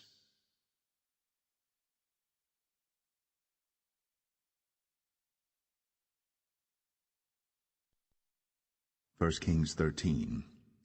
And behold, there came a man of God out of Judah by the word of the Lord unto Bethel. And Jeroboam stood by the altar to burn incense. And he cried against the altar in the word of the Lord, and said, O altar, altar, thus saith the Lord, Behold, a child shall be born unto the house of David, Josiah by name. And upon thee shall he offer the priests of the high places that burn incense upon thee, and men's bones shall be burnt upon thee. And he gave a sign the same day, saying, This is the sign which the Lord hath spoken. Behold, the altar shall be rent, and the ashes that are upon it shall be poured out. And it came to pass, when King Jeroboam heard the saying of the man of God, which had cried against the altar in Bethel, that he put forth his hand from the altar, saying, Lay hold on him.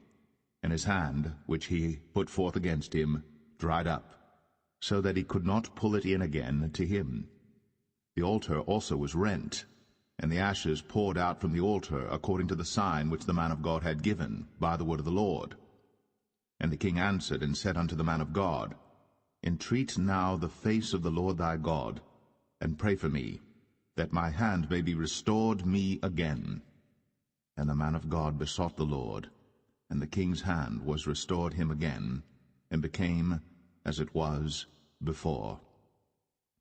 And the king said unto the man of God, Come home with me, and refresh thyself, and I will give thee a reward. And the man of God said unto the king, If thou wilt give me half thine house, I will not go in with thee, neither will I eat bread nor drink water in this place. For so was it charged me by the word of the Lord, saying, Eat no bread, nor drink water, nor turn again by the same way that thou camest. So he went another way, and returned not by the way that he came to Bethel. Now there dwelt an old prophet in Bethel, and his sons came and told him all the works that the man of God had done that day in Bethel, the words which he had spoken unto the king. Them they told also to their father. And their father said unto them, What way went he? For his sons had seen what way the man of God went, which came from Judah. And he said unto his sons, Saddle me the ass. So they saddled him the ass, and he rode thereon, and went after the man of God, and found him sitting under an oak. And he said unto him, Art thou the man of God that camest from Judah? And he said, I am. Then he said unto him, Come home with me, and eat bread. And he said, I may not return with thee, nor go in with thee, neither will I eat bread nor drink water with thee in this place. For it was said to me by the word of the Lord, Thou shalt eat no bread, nor drink water there, nor turn again to go by the way that thou camest. He said unto him, I am a prophet, also as thou art. And an angel spake unto me by the word of the Lord, saying, Bring him back with thee into thine house, that he may eat bread and drink water. But he lied unto him. So he went back with him, and did eat bread in his house, and drank water. And it came to pass, as they sat at the table, that the word of the Lord came unto the prophet that brought him back. And he cried unto the man of God that came from Judah, saying, Thus saith the Lord, For as much as thou hast disobeyed the mouth of the Lord, and hast not kept the commandment which the Lord thy God commanded thee, but camest back, and hast eaten bread, and drunk water in the place, of the which the Lord did say to thee, Eat no bread, and drink no water, thy carcass shall not come unto the sepulchre of thy fathers. And it came to pass, after he had eaten bread, and after he had drunk, that he saddled for him the ass, to wit, for the prophet whom he had brought back. And when he was gone, a lion met him by the way, and slew him. And his carcass was cast in the way, and the ass stood by it. The lion also stood by the carcass. And behold, men passed by, and saw the carcass cast in the way, and the lion standing by the carcass. And they came and told it in the city where the old prophet dwelt.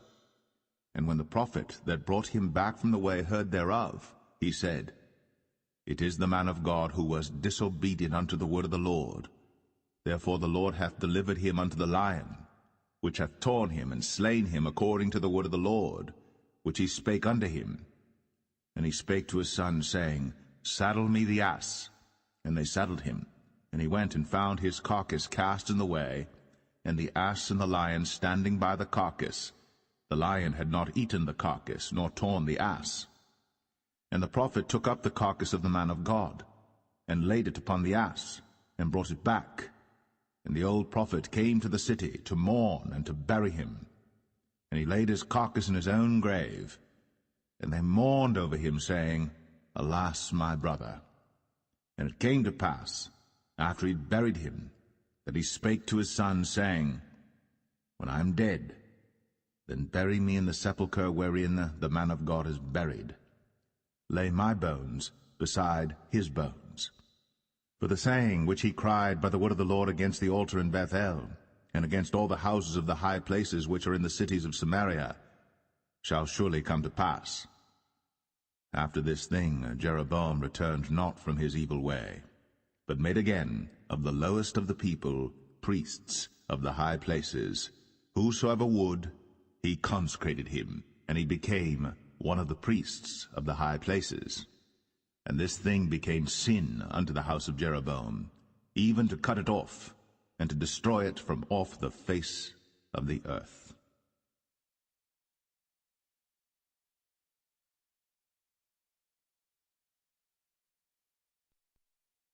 1 Kings 14. At that time Abijah, the son of Jeroboam, fell sick. And Jeroboam said to his wife, Arise, I pray thee, and disguise thyself, that thou be not known to be the wife of Jeroboam, and get thee to Shiloh. Behold, there is Ahijah the prophet, which told me that I should be king over this people. And take with thee 10 loaves and cracknels, and a cruse of honey, and go to him.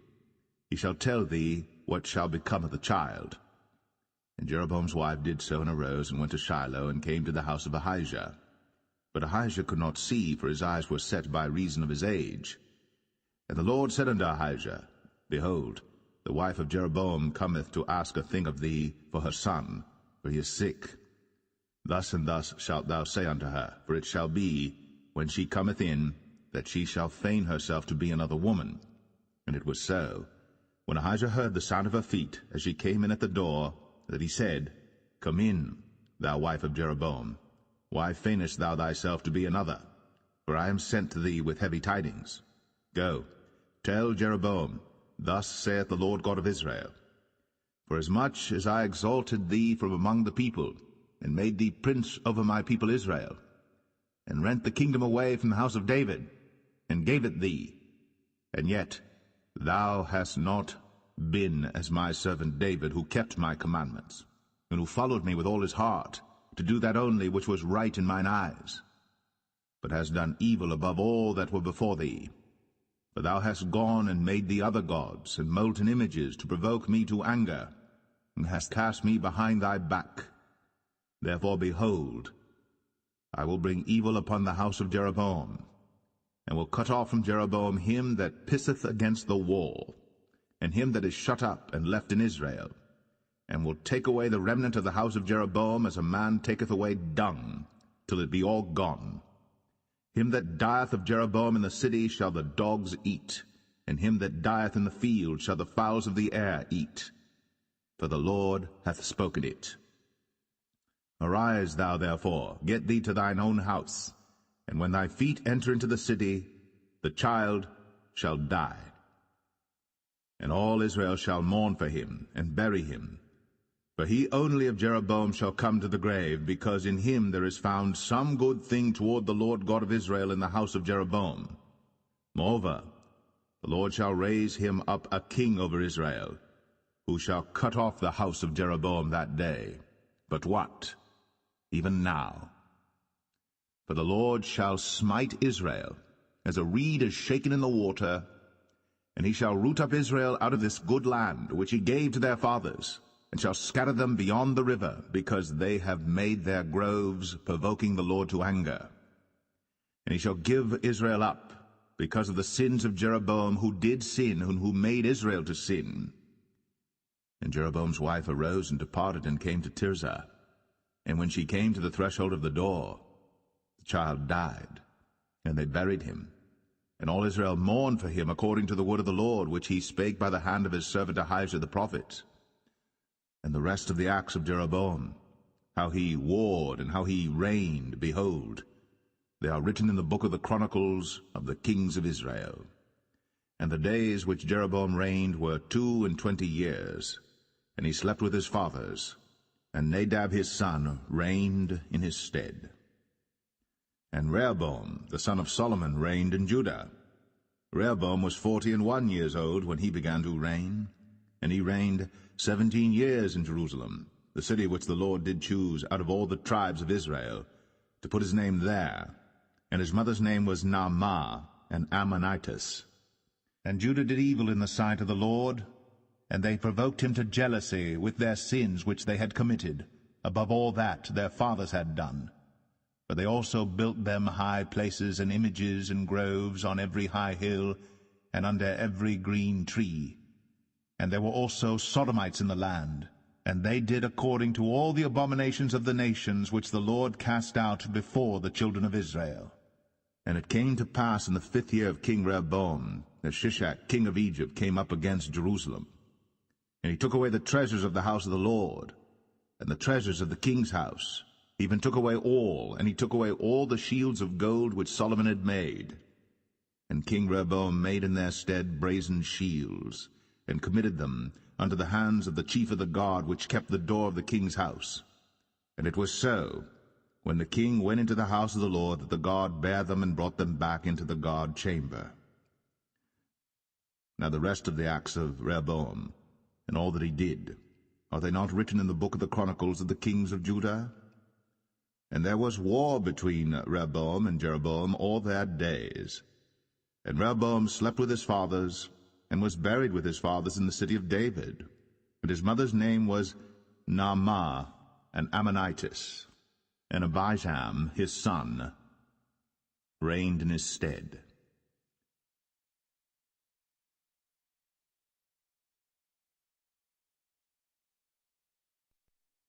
First Kings 15.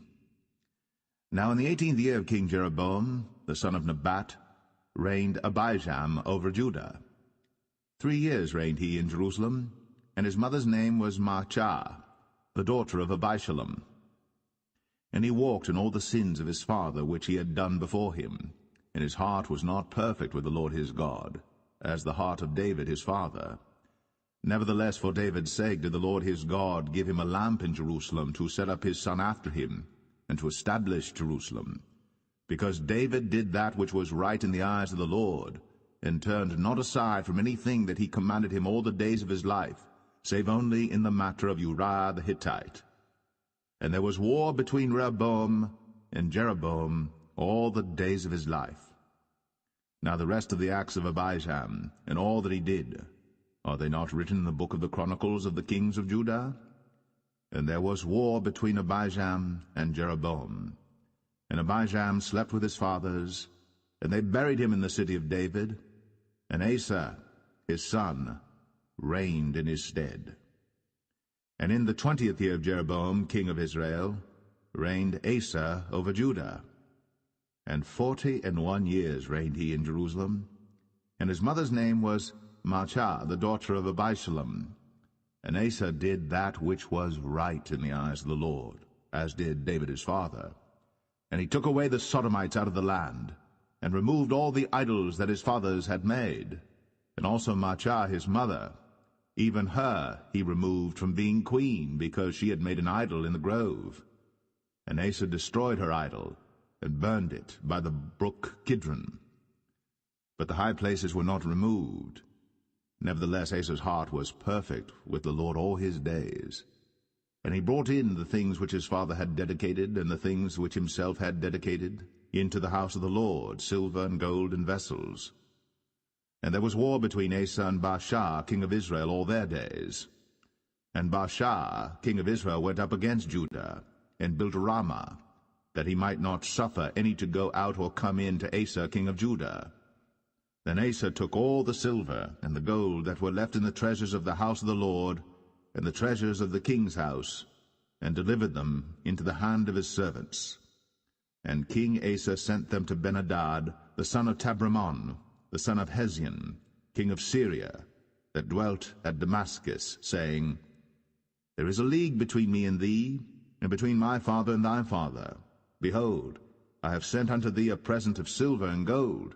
Come, and break thy league with Baasha king of Israel, that he may depart from me. So Ben-Hadad hearkened unto King Asa, and sent the captains of the hosts which he had against the cities of Israel, and smote Ijon and Dan and Abel-Beth-Maachah and all Cinneroth, with all the land of Naphtali. And it came to pass, when Baasha heard thereof, that he left off building of Ramah, and dwelt in Tirzah. Then King Asa made a proclamation throughout all Judah, none was exempted. And they took away the stones of Ramah, and the timber thereof, wherewith Baasha had builded. And King Asa built with them Geba of Benjamin, and Mizpah. The rest of all the acts of Asa, and all his might, and all that he did, and the cities which he built, are they not written in the book of the Chronicles of the kings of Judah? Nevertheless, in the time of his old age, he was diseased in his feet. And Asa slept with his fathers, and was buried with his fathers in the city of David his father, and Jehoshaphat his son reigned in his stead. And Nadab the son of Jeroboam began to reign over Israel in the 2nd year of Asa king of Judah, and reigned over Israel 2 years. And he did evil in the sight of the Lord, and walked in the way of his father, and in his sin wherewith he made Israel to sin. And Baasha the son of Ahijah of the house of Issachar conspired against him. And Baasha smote him at Gibbethon, which belonged to the Philistines. For Nadab and all Israel laid siege to Gibbethon. Even in the 3rd year of Asa king of Judah did Baasha slay him, and reigned in his stead. And it came to pass when he reigned, that he smote all the house of Jeroboam. He left not to Jeroboam any that breathed, until he had destroyed him, according unto the saying of the Lord, which he spake by his servant Ahijah the Shilonite. Because of the sins of Jeroboam which he sinned, in which he made Israel sin, by his provocation wherewith he provoked the Lord God of Israel to anger. Now the rest of the acts of Nadab, and all that he did, are they not written in the book of the Chronicles of the kings of Israel? And there was war between Asa and Baasha, king of Israel, all their days. In the 3rd year of Asa, king of Judah, began Baasha the son of Ahijah to reign over all Israel in Tirzah 24 years. And he did evil in the sight of the Lord, and walked in the way of Jeroboam, and in his sin wherewith he made Israel to sin.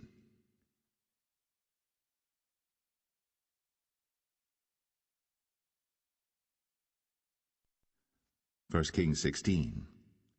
Then the word of the Lord came to Jehu the son of Hanani against Baasha, saying, Forasmuch as I exalted thee out of the dust, and made thee prince over my people Israel, and thou hast walked in the way of Jeroboam, and hast made my people Israel to sin, to provoke me to anger with their sins, behold, I will take away the posterity of Baasha, and the posterity of his house, and will make thy house like the house of Jeroboam the son of Nebat. Him that dieth of Baasha in the city shall the dogs eat, and him that dieth of his in the fields shall the fowls of the air eat. Now the rest of the acts of Baasha, and what he did, and his might, are they not written in the book of the Chronicles of the kings of Israel?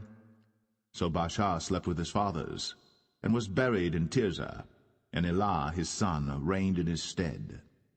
And also by the hand of the prophet Jehu, the son of Hanani, came the word of the Lord against Baasha, and against his house, even for all the evil that he did in the sight of the Lord, in provoking him to anger, with the work of his hands, in being like the house of Jeroboam, and because he killed him. In the 26th year of Asa king of Judah began Elah the son of Baasha to reign over Israel in Tirzah 2 years. And his servant Zimri, captain of half his chariots, conspired against him, as he was in Tirzah drinking himself drunk in the house of Arzah, steward of his house in Tirzah. And Zimri went in, and smote him, and killed him, in the 27th year of Asa king of Judah, and reigned in his stead. And it came to pass, when he began to reign, as soon as he sat on his throne, that he slew all the house of Baasha. He left him not one that pisseth against a wall, neither of his kinsfolks, nor of his friends. Thus did Zimri destroy all the house of Baasha, according to the word of the Lord which he spake against Baasha by Jehu the prophet. For all the sins of Baasha, and the sins of Elah his son, by which they sinned, and by which they made Israel to sin, in provoking the Lord God of Israel to anger with their vanities. Now the rest of the acts of Elah, and all that he did, are they not written in the book of the Chronicles of the kings of Israel? In the 27th year of Asa king of Judah did Zimri reign 7 days in Tirzah. And the people were encamped against Gibbethon, which belonged to the Philistines. And the people that were encamped heard say, Zimri hath conspired, and hath also slain the king. Wherefore all Israel made Omri, the captain of the host, king over Israel that day in the camp. And Omri went up from Gibbethon, and all Israel with him, and they besieged Tirzah. And it came to pass, when Zimri saw that the city was taken, that he went into the palace of the king's house, and burnt the king's house over him with fire, and died. For his sins, which he sinned in doing evil in the sight of the Lord, in walking in the way of Jeroboam, and in his sin which he did, to make Israel to sin. Now the rest of the acts of Zimri, and his treason that he wrought, are they not written in the book of the Chronicles of the kings of Israel? Then were the people of Israel divided into 2 parts. Half of the people followed Tibni the son of Ginath, to make him king, and half followed Omri. But the people that followed Omri prevailed against the people that followed Tibni the son of Ginath. So Tibni died, and Omri reigned. In the 31st year of Asa king of Judah began Omri to reign over Israel 12 years. 6 years reigned he in Tirzah. And he bought the hill Samaria of Shemer for 2 talents of silver, and built on the hill and called the name of the city which he built after the name of Shemer, owner of the hill, Samaria. But Omri wrought evil in the eyes of the Lord, and did worse than all that were before him. For he walked in all the way of Jeroboam the son of Nebat, and in his sin wherewith he made Israel to sin, to provoke the Lord God of Israel to anger with their vanities. Now the rest of the acts of Omri which he did, and his might that he showed, are they not written in the book of the Chronicles of the kings of Israel? So Omri slept with his fathers, and was buried in Samaria, and Ahab his son reigned in his stead. And in the 38th year of Asa king of Judah began Ahab the son of Omri to reign over Israel. And Ahab the son of Omri reigned over Israel in Samaria 22 years. And Ahab the son of Omri did evil in the sight of the Lord above all that were before him. And it came to pass, as if it had been a light thing for him to walk in the sins of Jeroboam the son of Nebat, that he took to wife Jezebel, the daughter of Ethbaal, king of the Zidonians, and went and served Baal, and worshipped him. And he reared up an altar for Baal in the house of Baal, which he had built in Samaria. And Ahab made a grove, and Ahab did more to provoke the Lord God of Israel to anger than all the kings of Israel that were before him. In his days did Hiel the Bethelite build Jericho. He laid the foundation thereof in Abiram his firstborn, and set up the gates thereof in his youngest son Segub, according to the word of the Lord, which he spake by Joshua the son of Nun.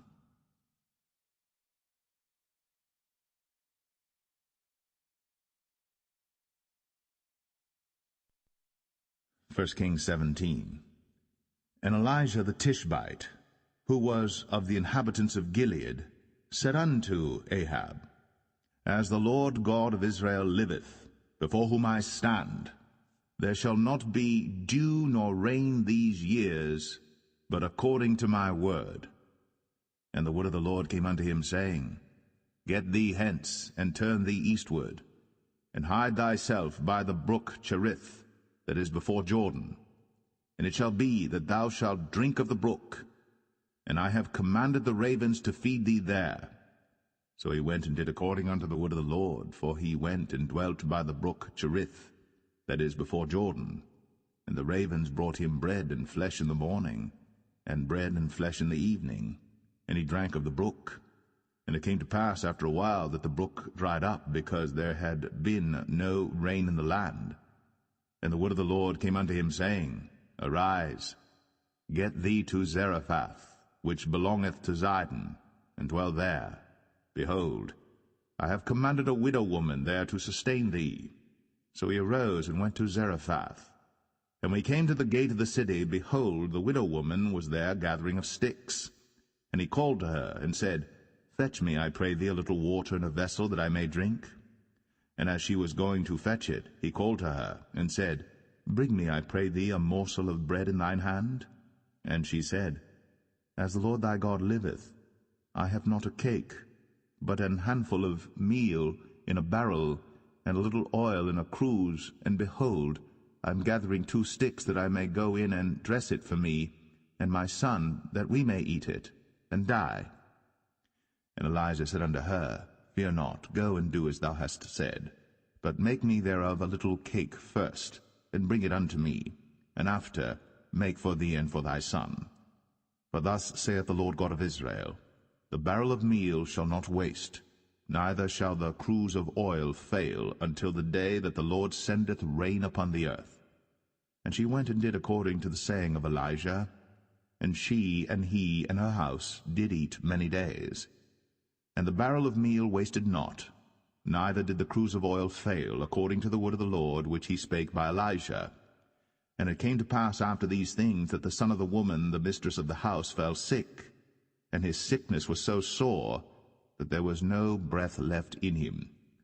And she said unto Elijah, What have I to do with thee, O thou man of God? Art thou come unto me to call my sin to remembrance, and to slay my son? And he said unto her, Give me thy son. And he took him out of her bosom, and carried him up into a loft, where he abode, and laid him upon his own bed.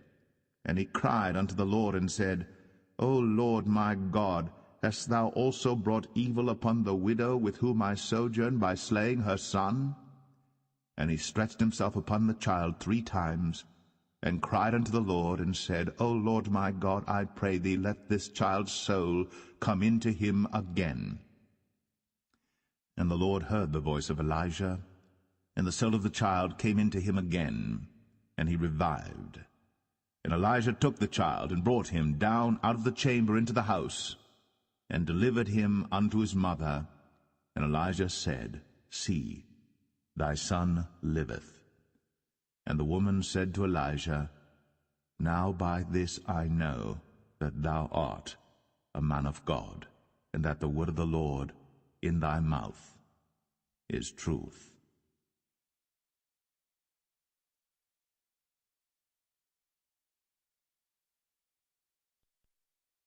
1 Kings 18.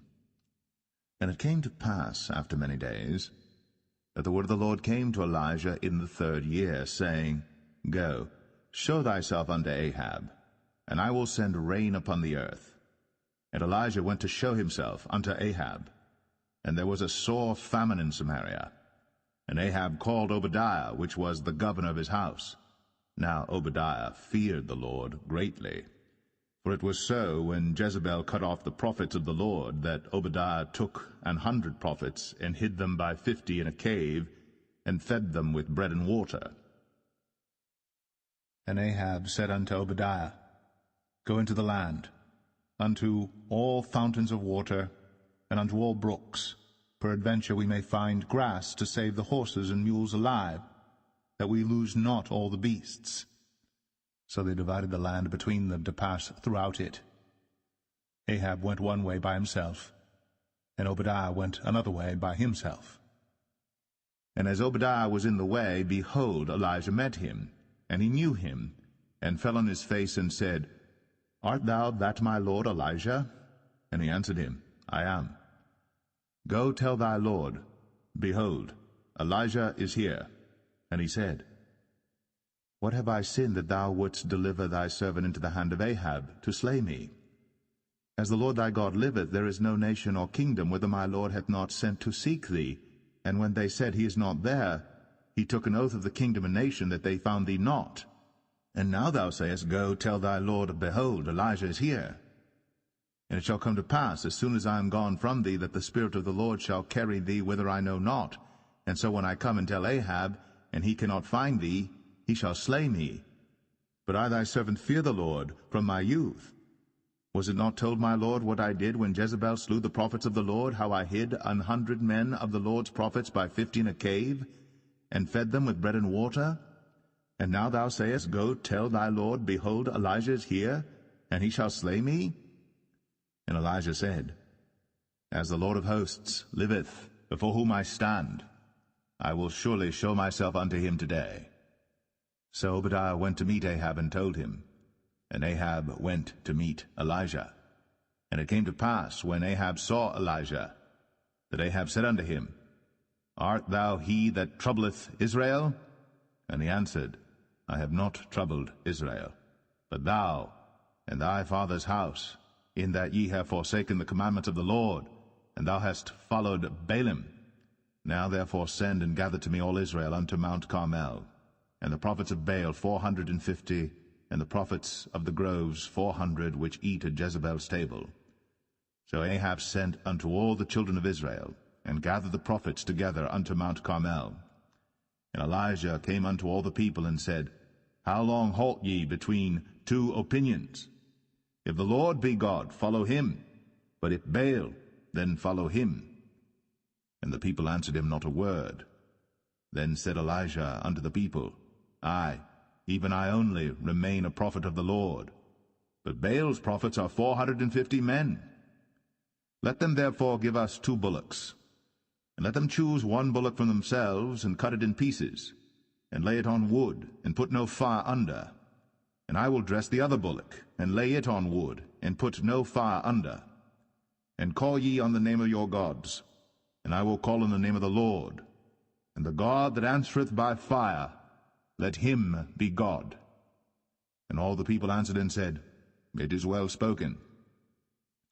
And Elijah said unto the prophets of Baal, Choose you one bullock for yourselves, and dress it first, for ye are many, and call on the name of your gods, but put no fire under. And they took the bullock which was given them, and they dressed it, and called on the name of Baal from morning even until noon, saying, O Baal, hear us! But there was no voice, nor any that answered. And they leaped upon the altar which was made. And it came to pass at noon that Elijah mocked them, and said, Cry aloud, for he is a god. Either he is talking, or he is pursuing, or he is in a journey, or peradventure he sleepeth, and must be awaked. And they cried aloud, and cut themselves after their manner with knives and lancets, till the blood gushed out upon them. And it came to pass, when midday was past, and they prophesied until the time of the offering of the evening sacrifice, that there was neither voice, nor any to answer, nor any that regarded. And Elijah said unto all the people, Come near unto me. And all the people came near unto him, and he repaired the altar of the Lord that was broken down. And Elijah took 12 stones, according to the number of the tribes of the sons of Jacob, unto whom the word of the Lord came, saying, Israel shall be thy name. And with the stones he built an altar in the name of the Lord, and he made a trench about the altar, as great as would contain 2 measures of seed. And he put the wood in order, and cut the bullock in pieces, and laid him on the wood, and said, Fill 4 barrels with water, and pour it on the burnt sacrifice, and on the wood. And he said, Do it the 2nd time. And they did it the 2nd time. And he said, Do it the 3rd time. And they did it the 3rd time. And the water ran round about the altar, and he filled the trench also with water. And it came to pass, at the time of the offering of the evening sacrifice, that Elijah the prophet came near and said, Lord God of Abraham, Isaac, and of Israel, let it be known this day that thou art God in Israel, and that I am thy servant, and that I have done all these things at thy word. Hear me, O Lord, hear me, that this people may know that thou art the Lord God, and that thou hast turned their heart back again. Then the fire of the Lord fell, and consumed the burnt sacrifice, and the wood, and the stones, and the dust, and licked up the water that was in the trench. And when all the people saw it, they fell on their faces, and they said, The Lord, he is the God, the Lord, he is the God. And Elijah said unto them, Take the prophets of Baal, let not one of them escape. And they took them. And Elijah brought them down to the brook Kishon, and slew them there. And Elijah said unto Ahab, Get thee up, eat and drink, for there is a sound of abundance of rain. So Ahab went up to eat and to drink. And Elijah went up to the top of Carmel, and he cast himself down upon the earth, and put his face between his knees, and said to his servant, Go up now, look toward the sea. And he went up and looked, and said, There is nothing. And he said, Go again 7 times. And it came to pass at the 7th time that he said, Behold, there ariseth a little cloud out of the sea like a man's hand. And he said, Go up, say unto Ahab, Prepare thy chariot, and get thee down, that the rain stop thee not. And it came to pass in the meanwhile that the heaven was black with clouds and wind, and there was a great rain. And Ahab rode and went to Jezreel. And the hand of the Lord was on Elijah, and he girded up his loins, and ran before Ahab to the entrance of Jezreel.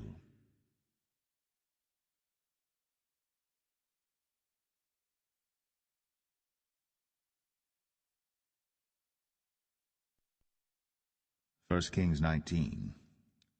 And Ahab told Jezebel all that Elijah had done, and withal how he had slain all the prophets with the sword. Then Jezebel sent a messenger unto Elijah, saying, So let the gods do to me, and more also, if I make not thy life as the life of one of them by tomorrow about this time. And when he saw that, he arose, and went for his life, and came to Beersheba, which belongeth to Judah, and left his servant there.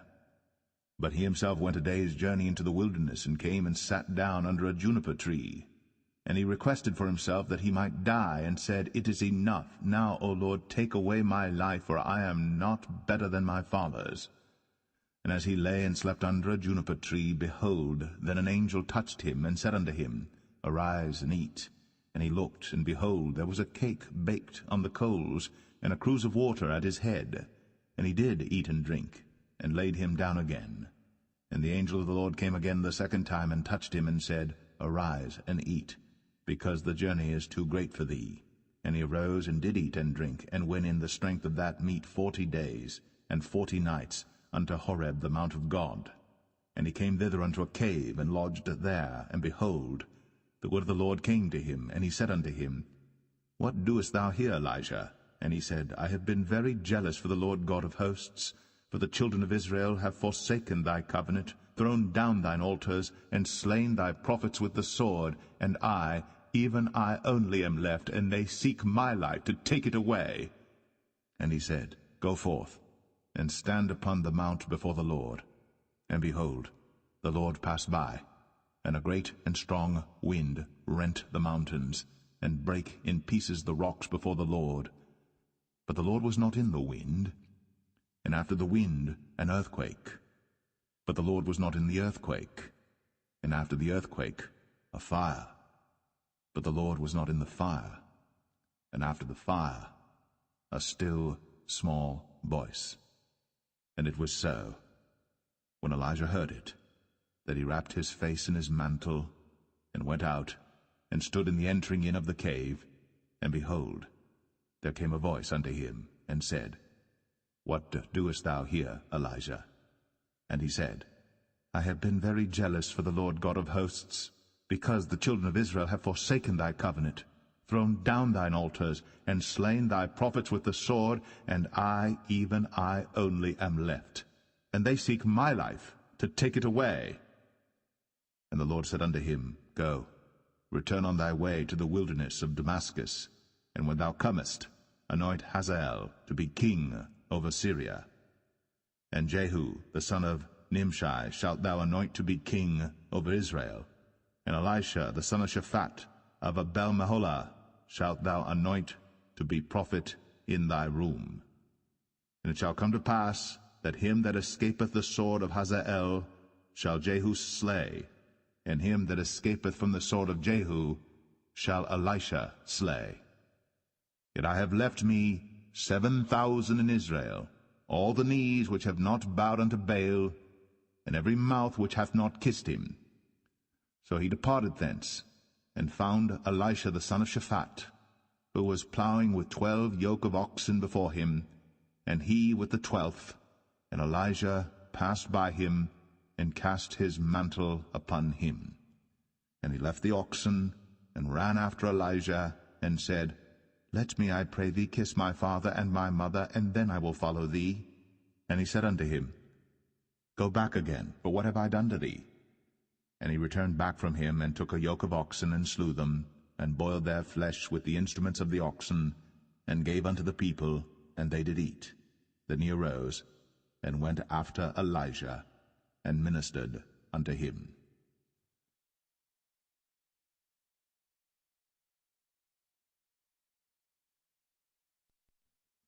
1 Kings 20. And Ben-Hadad the king of Syria gathered all his host together, and there were 32 kings with him, and horses and chariots, and he went up and besieged Samaria, and warred against it. And he sent messengers to Ahab king of Israel into the city, and said unto him, Thus saith Ben-Hadad, Thy silver and thy gold is mine, thy wives also and thy children, even the goodliest, are mine. And the king of Israel answered and said, My lord, O king, according to thy saying, I am thine, and all that I have. And the messengers came again and said, Thus speaketh Ben-Hadad, saying, Although I have sent unto thee, saying, Thou shalt deliver me thy silver and thy gold and thy wives and thy children. Yet I will send my servants unto thee tomorrow about this time, and they shall search thine house, and the houses of thy servants. And it shall be that whatsoever is pleasant in thine eyes, they shall put it in their hand, and take it away. Then the king of Israel called all the elders of the land, and said, Mark, I pray you, and see how this man seeketh mischief, for he sent unto me for my wives, and for my children, and for my silver, and for my gold, and I denied him not. And all the elders and all the people said unto him, Hearken not unto him, nor consent. Wherefore he said unto the messengers of Ben-hadad, Tell my lord the king, all that thou didst send for to thy servant at the first, I will do, but this thing I may not do. And the messengers departed, and brought him word again. And Ben-hadad sent unto him, and said, The gods do so unto me, and more also, if the dust of Samaria shall suffice for handfuls for all the people that follow me. And the king of Israel answered and said, Tell him, Let not him that girdeth on his harness boast himself, as he that putteth it off. And it came to pass, when Ben-hadad heard this message, as he was drinking, he and the kings in the pavilions, that he said unto his servants, Set yourselves in array. And they set themselves in array against the city. And behold, there came a prophet unto Ahab king of Israel, saying, Thus saith the Lord, Hast thou seen all this great multitude? Behold, I will deliver it into thine hand this day, and thou shalt know that I am the Lord. And Ahab said, By whom? And he said, Thus saith the Lord, Even by the young men of the princes of the provinces. Then he said, Who shall order the battle? And he answered, Thou. Then he numbered the young men of the princes of the provinces, and they were 232, and after them he numbered all the people, even all the children of Israel, being 7,000. And they went out at noon.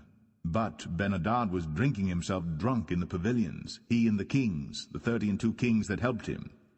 And the young men of the princes of the provinces went out first, and Ben-hadad sent out, and they told him, saying, There are men come out of Samaria.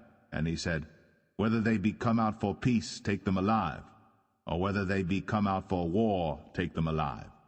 So these young men of the princes of the provinces came out of the city, and the army which followed them, and they slew every one his man, and the Syrians fled, and Israel pursued them, and Ben-hadad the king of Syria escaped on an horse with the horsemen. And the king of Israel went out, and smote the horses and chariots, and slew the Syrians with a great slaughter. And the prophet came to the king of Israel, and said unto him, Go, strengthen thyself, and mark and see what thou doest. For at the return of the year the king of Syria will come up against thee. And the servants of the king of Syria said unto him, Their gods are gods of the hills, therefore they were stronger than we. But let us fight against them in the plain, and surely we shall be stronger than they. And do this thing, take the kings away, every man out of his place, and put captains in their rooms. And number thee an army like the army that thou hast lost, horse for horse, and chariot for chariot, and we will fight against them in the plain, and surely we shall be stronger than they. And he hearkened unto their voice, and did so. And it came to pass, at the return of the year, that Ben-hadad numbered the Syrians, and went up to Aphek to fight against Israel. And the children of Israel were numbered, and were all present, and went against them. And the children of Israel pitched before them like 2 little flocks of kids, but the Syrians filled the country. And there came a man of God, and spake unto the king of Israel, and said, Thus saith the Lord, Because the Syrians have said, The Lord is God of the hills, but he is not God of the valleys. Therefore will I deliver all this great multitude into thine hand, and ye shall know that I am the Lord.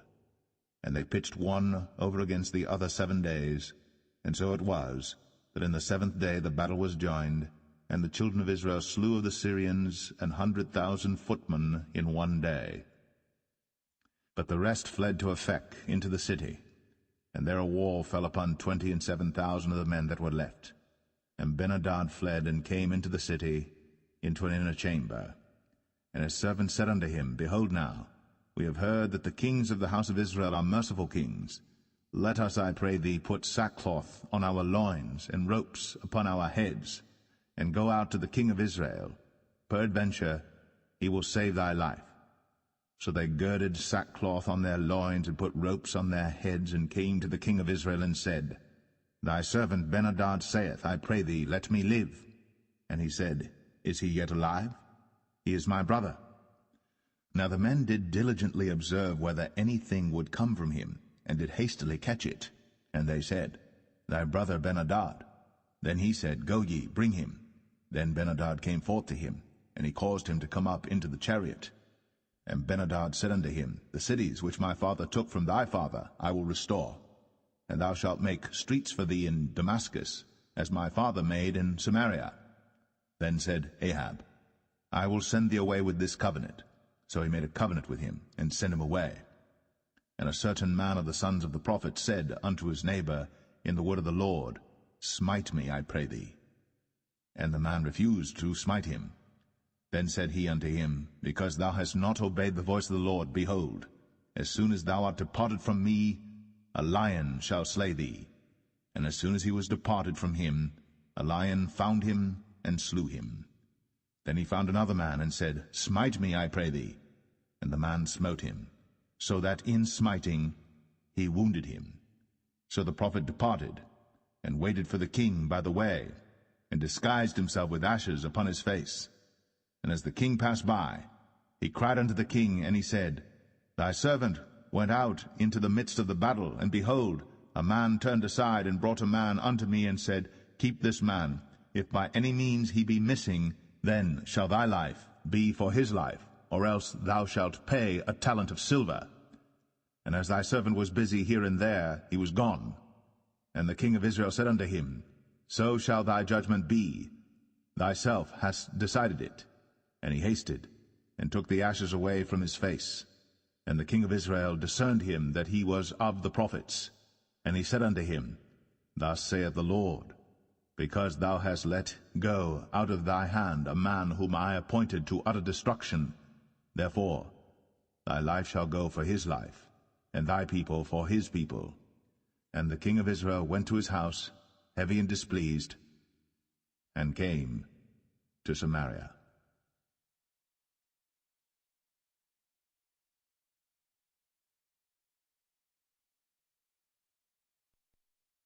1 Kings 21. And it came to pass after these things that Naboth the Jezreelite had a vineyard which was in Jezreel, hard by the palace of Ahab king of Samaria. And Ahab spake unto Naboth, saying, Give me thy vineyard, that I may have it for a garden of herbs, because it is near unto my house. And I will give thee for it a better vineyard than it. Or, if it seem good to thee, I will give thee the worth of it in money. And Naboth said to Ahab, The Lord forbid it me, that I should give the inheritance of my fathers unto thee. And Ahab came into his house heavy and displeased, because of the word which Naboth the Jezreelite had spoken to him. For he had said, I will not give thee the inheritance of my fathers. And he laid him down upon his bed, and turned away his face, and would eat no bread. But Jezebel his wife came to him, and said unto him, Why is thy spirit so sad that thou eatest no bread? And he said unto her, Because I spake unto Naboth the Jezreelite, and said unto him, Give me thy vineyard for money, or else, if it please thee, I will give thee another vineyard for it. And he answered, I will not give thee my vineyard. And Jezebel his wife said unto him, Dost thou now govern the kingdom of Israel? Arise, and eat bread, and let thine heart be merry. I will give thee the vineyard of Naboth the Jezreelite. So she wrote letters in Ahab's name, and sealed them with his seal, and sent the letters unto the elders and to the nobles that were in his city dwelling with Naboth. And she wrote in the letters, saying, Proclaim a fast, and set Naboth on high among the people, and set 2 men, sons of Belial, before him, to bear witness against him, saying, Thou didst blaspheme God and the king, and then carry him out, and stone him, that he may die. And the men of his city, even the elders and the nobles, who were the inhabitants in his city, did as Jezebel had sent unto them. And as it was written in the letters which she had sent unto them, they proclaimed a fast, and set Naboth on high among the people. And there came in 2 men, children of Belial, and sat before him. And the men of Belial witnessed against him, even against Naboth, in the presence of the people, saying, Naboth did blaspheme God and the king. Then they carried him forth out of the city, and stoned him with stones, that he died. Then they sent to Jezebel, saying, Naboth is stoned, and is dead. And it came to pass, when Jezebel heard that Naboth was stoned, and was dead, that Jezebel said to Ahab, Arise, take possession of the vineyard of Naboth the Jezreelite, which he refused to give thee for money. For Naboth is not alive, but dead. And it came to pass, when Ahab heard that Naboth was dead, that Ahab rose up to go down to the vineyard of Naboth the Jezreelite, to take possession of it. And the word of the Lord came to Elijah the Tishbite, saying, Arise, go down to meet Ahab king of Israel, which is in Samaria. Behold, he is in the vineyard of Naboth, whither he is gone down to possess it. And thou shalt speak unto him, saying, Thus saith the Lord, Hast thou killed and also taken possession? And thou shalt speak unto him, saying, Thus saith the Lord, In the place where dogs licked the blood of Naboth shall dogs lick thy blood, even thine. And Ahab said to Elijah, Hast thou found me, O mine enemy? And he answered, I have found thee, because thou hast sold thyself to work evil in the sight of the Lord. Behold, I will bring evil upon thee, and will take away thy posterity, and will cut off from Ahab him that pisseth against the wall, and him that is shut up and left in Israel, and will make thine house like the house of Jeroboam the son of Nebat, and like the house of Baasha the son of Ahijah, for the provocation wherewith thou hast provoked me to anger, and made Israel to sin. And of Jezebel also spake the Lord, saying, The dogs shall eat Jezebel by the wall of Jezreel. Him that dieth of Ahab in the city the dogs shall eat, and him that dieth in the field shall the fowls of the air eat. But there was none like unto Ahab, which did sell himself to work wickedness in the sight of the Lord, whom Jezebel his wife stirred up. And he did very abominably in following idols, according to all things as did the Amorites, whom the Lord cast out before the children of Israel. And it came to pass, when Ahab heard those words, that he rent his clothes, and put sackcloth upon his flesh, and fasted, and lay in sackcloth, and went softly. And the word of the Lord came to Elijah the Tishbite, saying, Seest thou how Ahab humbleth himself before me? Because he humbleth himself before me, I will not bring the evil in his days, but in his son's days will I bring the evil upon his house.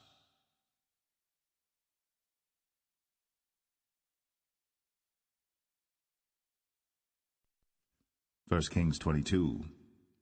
And they continued 3 years without war between Syria and Israel. And it came to pass in the 3rd year that Jehoshaphat the king of Judah came down to the king of Israel. And the king of Israel said unto his servants, Know ye that Ramoth in Gilead is ours, and we be still, and take it not out of the hand of the king of Syria? And he said unto Jehoshaphat, Wilt thou go with me to battle to Ramoth Gilead? And Jehoshaphat said to the king of Israel, I am as thou art, my people as thy people, my horses as thy horses. And Jehoshaphat said unto the king of Israel, Inquire, pray thee, at the word of the Lord today. Then the king of Israel gathered the prophets together, about 400 men, and said unto them, Shall I go against Ramoth Gilead to battle, or shall I forbear?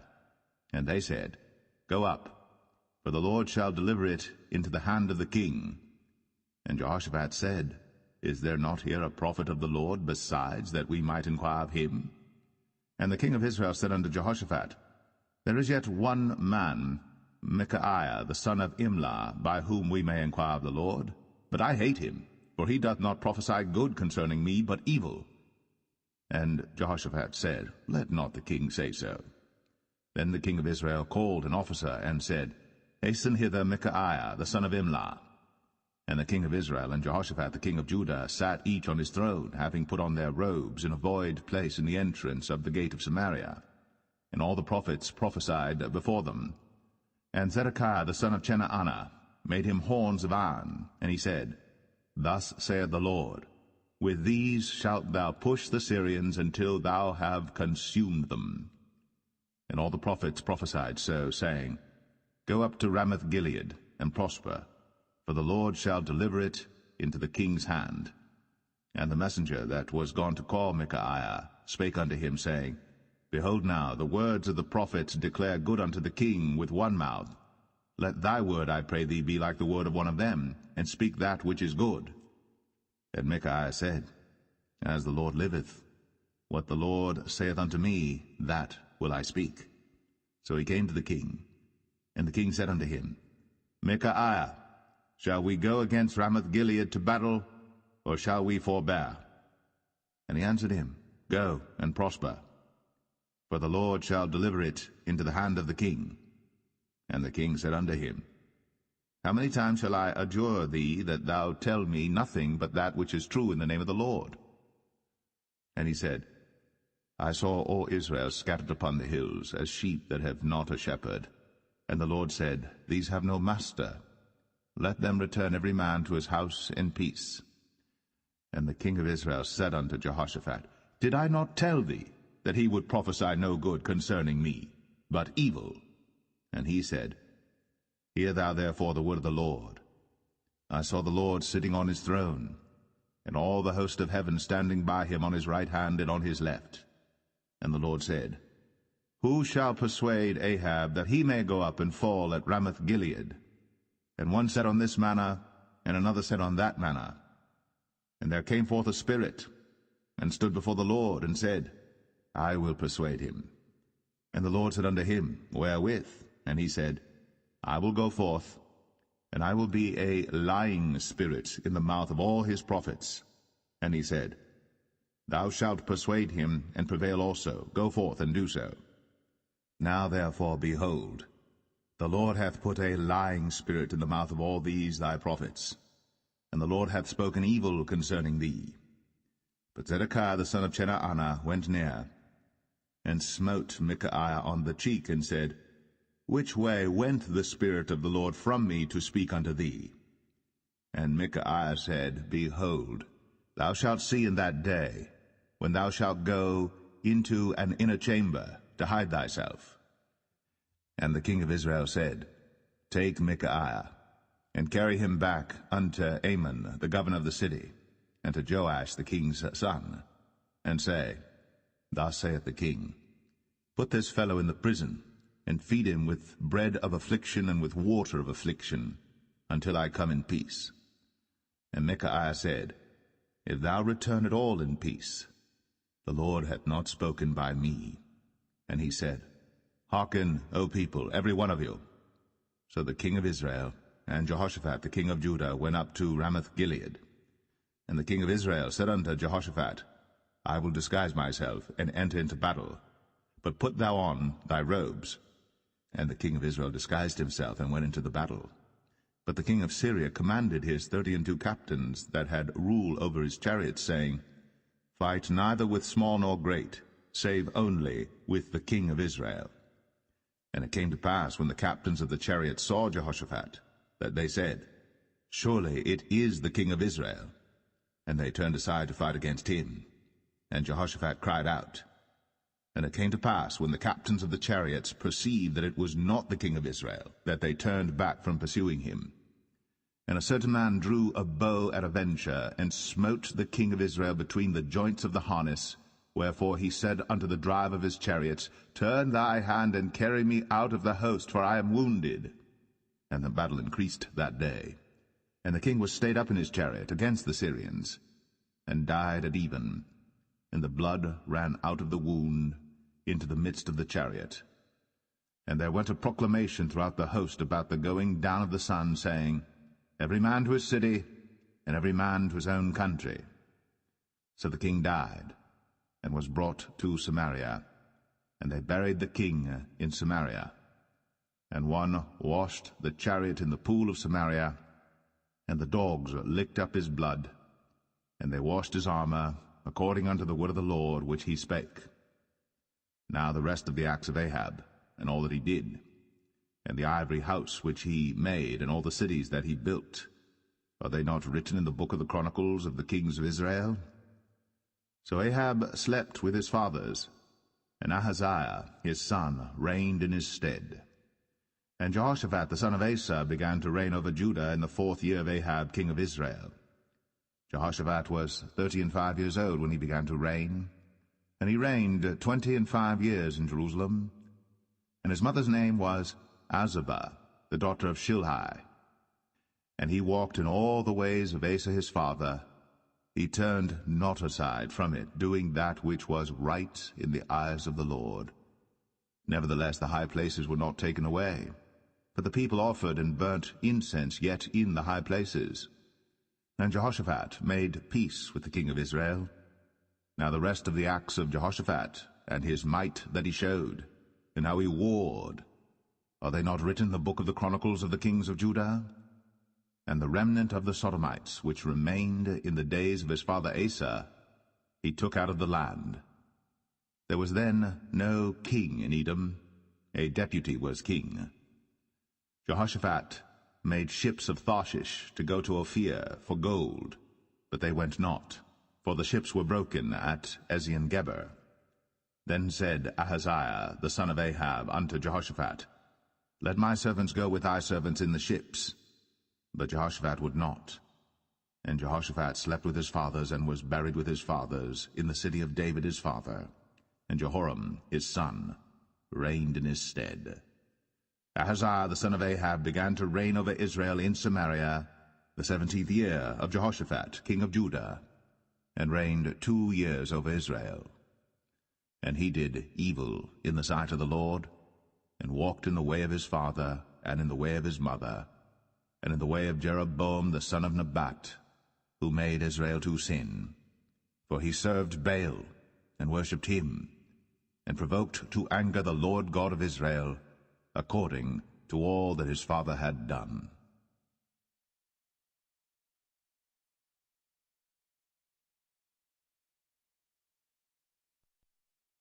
The second book of Kings, chapter 1.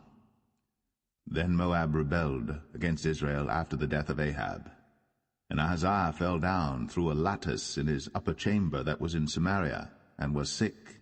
And he sent messengers, and said unto them, Go, inquire of Baal-zebub, the god of Ekron, whether I shall recover of this disease. But the angel of the Lord said to Elijah the Tishbite, Arise, go up to meet the messengers of the king of Samaria, and say unto them, Is it not because there is not a God in Israel that ye go to inquire of Baal-zebub, the god of Ekron? Now therefore thus saith the Lord, Thou shalt not come down from that bed on which thou art gone up, but shalt surely die. And Elijah departed.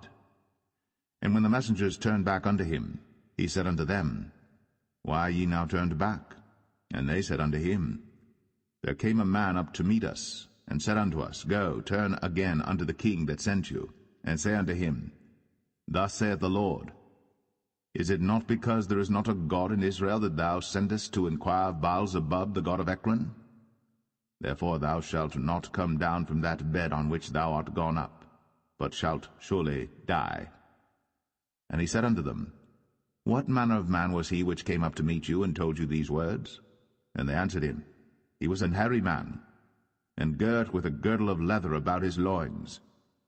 And he said, It is Elijah the Tishbite. Then the king sent unto him a captain of 50 with his 50. And he went up to him, and behold, he sat on the top of an hill. And he spake unto him, Thou man of God, the king hath said, Come down. And Elijah answered and said to the captain of 50, If I be a man of God, then let fire come down from heaven, and consume thee and thy 50. And there came down fire from heaven, and consumed him and his 50. Again also he sent unto him another captain of 50 with his 50. And he answered and said unto him, O man of God, thus hath the king said, Come down quickly. And Elijah answered and said unto them, If I be a man of God, let fire come down from heaven, and consume thee and thy 50. And the fire of God came down from heaven, and consumed him and his 50. And he sent again a captain of the third 50 with his 50. And the third captain of the 50 went up, and came and fell on his knees before Elijah, and besought him, and said unto him, O man of God, I pray thee, let my life and the life of these 50 thy servants be precious in thy sight. Behold, there came fire down from heaven, and burnt up the 2 captains of the former 50s with their 50s. Therefore let my life now be precious in thy sight. And the angel of the Lord said unto Elijah, Go down with him, be not afraid of him. And he arose, and went down with him unto the king. And he said unto him, Thus saith the Lord, Forasmuch as thou hast sent messengers to inquire of Baal-zebub the god of Ekron, is it not because there is no God in Israel to inquire of his word? Therefore thou shalt not come down off that bed on which thou art gone up, but shalt surely die. So he died according to the word of the Lord which Elijah had spoken. And Jehoram reigned in his stead in the 2nd year of Jehoram the son of Jehoshaphat king of Judah, because he had no son. Now the rest of the acts of Ahaziah which he did, are they not written in the book of the Chronicles of the kings of Israel?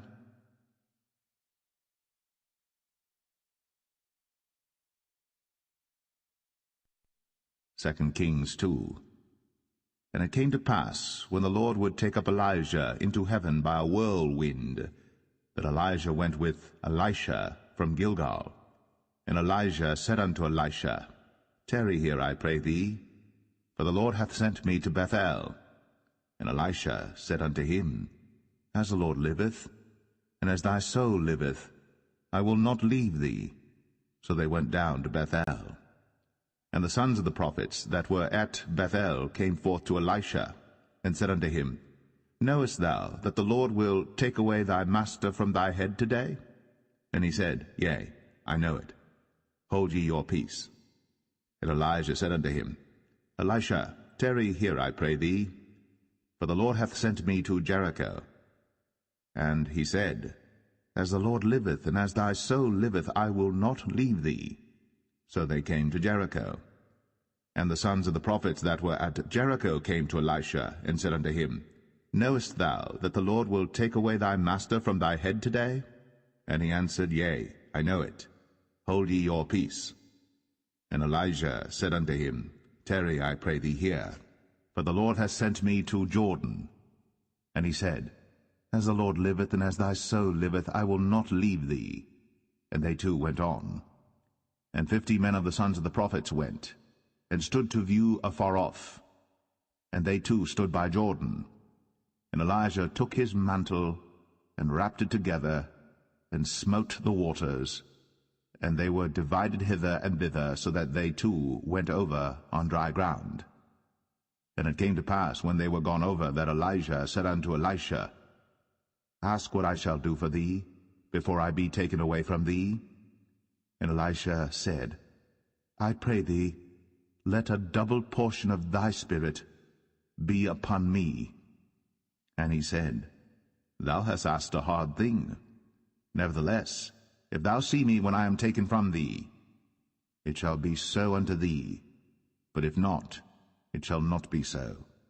And it came to pass, as they still went on and talked, that, behold, there appeared a chariot of fire, and horses of fire, and parted them both asunder.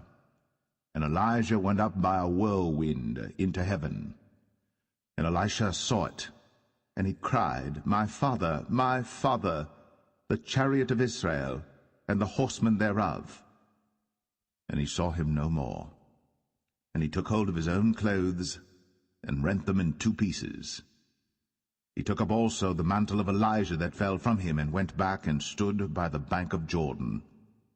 And he took the mantle of Elijah that fell from him, and smote the waters, and said, Where is the Lord God of Elijah? And when he also had smitten the waters, they parted hither and thither, and Elisha went over. And when the sons of the prophets which were to view at Jericho saw him, they said, The spirit of Elijah doth rest on Elisha.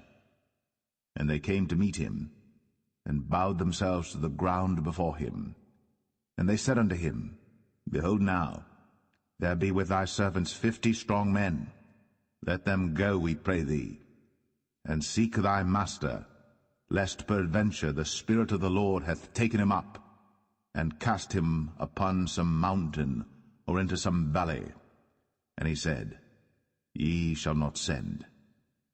And when they urged him till he was ashamed, he said, Send. They sent therefore 50 men, and they sought 3 days, but found him not.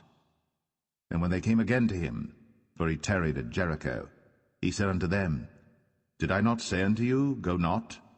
And the men of the city said unto Elisha, Behold, I pray thee, the situation of this city is pleasant, as my Lord seeth, but the water is not, and the ground barren. And he said, Bring me a new cruse, and put salt therein. And they brought it to him. And he went forth unto the spring of the waters, and cast the salt in there, and said, Thus saith the Lord, I have healed these waters.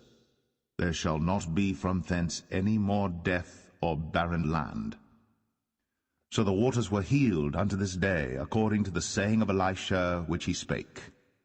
And he went up from thence unto Bethel, and as he was going up by the way, there came forth little children out of the city, and mocked him, and said unto him, Go up, thou bald head, go up, thou bald head.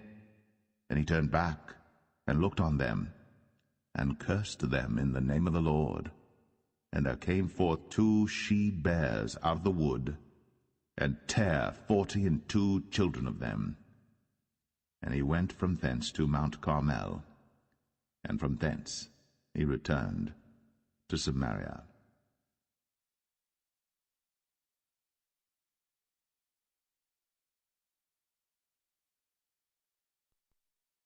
Second Kings 3. Now Jehoram the son of Ahab began to reign over Israel in Samaria the 18th year of Jehoshaphat king of Judah, and reigned 12 years. And he wrought evil in the sight of the Lord, but not like his father and like his mother, for he put away the image of Baal that his father had made. Nevertheless he cleaved unto the sins of Jeroboam the son of Nebat, which made Israel to sin. He departed not therefrom. And Mesha king of Moab was a sheepmaster, and rendered unto the king of Israel 100,000 lambs and 100,000 rams with the wool.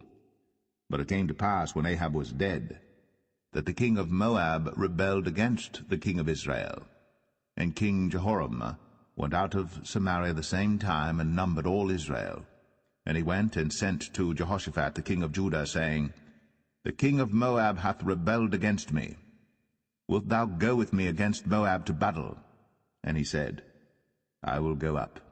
I am as thou art, my people as thy people, and my horses as thy horses. And he said, Which way shall we go up? And he answered, The way through the wilderness of Edom. So the king of Israel went, and the king of Judah, and the king of Edom, and they fetched a compass of 7 days' journey, and there was no water for the host, and for the cattle that followed them. And the king of Israel said, Alas, that the Lord hath called these 3 kings together to deliver them into the hand of Moab. But Jehoshaphat said, Is there not here a prophet of the Lord, that we may inquire of the Lord by him? And one of the king of Israel's servants answered and said, Here is Elisha the son of Shaphat, which poured water on the hands of Elijah. And Jehoshaphat said, The word of the Lord is with him. So the king of Israel and Jehoshaphat and the king of Edom went down to him. And Elisha said unto the king of Israel, What have I to do with thee?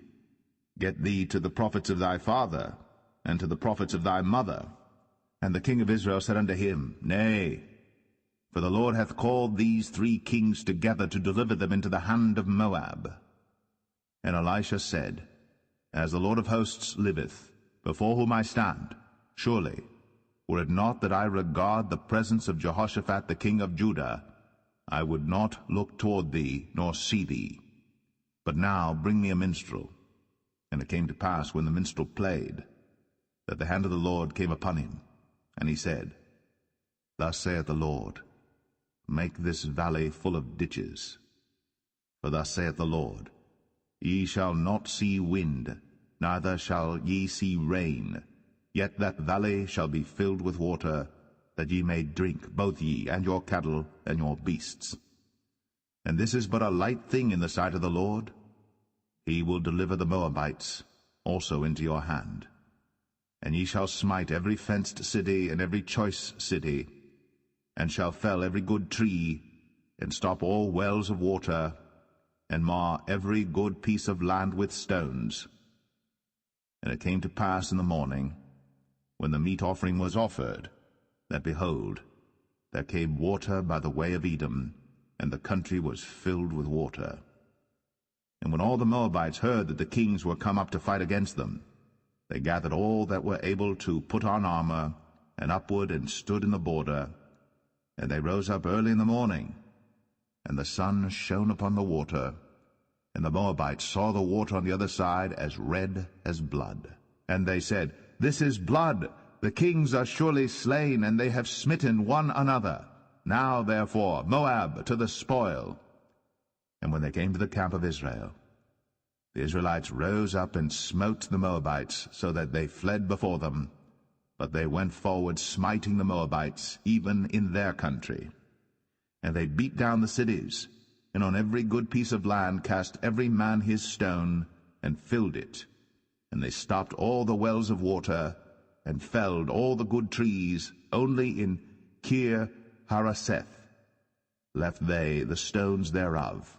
Howbeit the slingers went about it, and smote it. And when the king of Moab saw that the battle was too sore for him, he took with him 700 men that drew swords, to break through even unto the kings of Edom, but they could not. Then he took his eldest son that should have reigned in his stead, and offered him for a burnt offering upon the wall.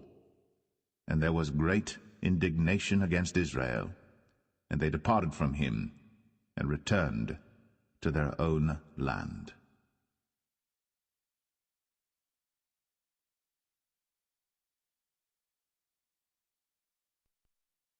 2 Kings 4.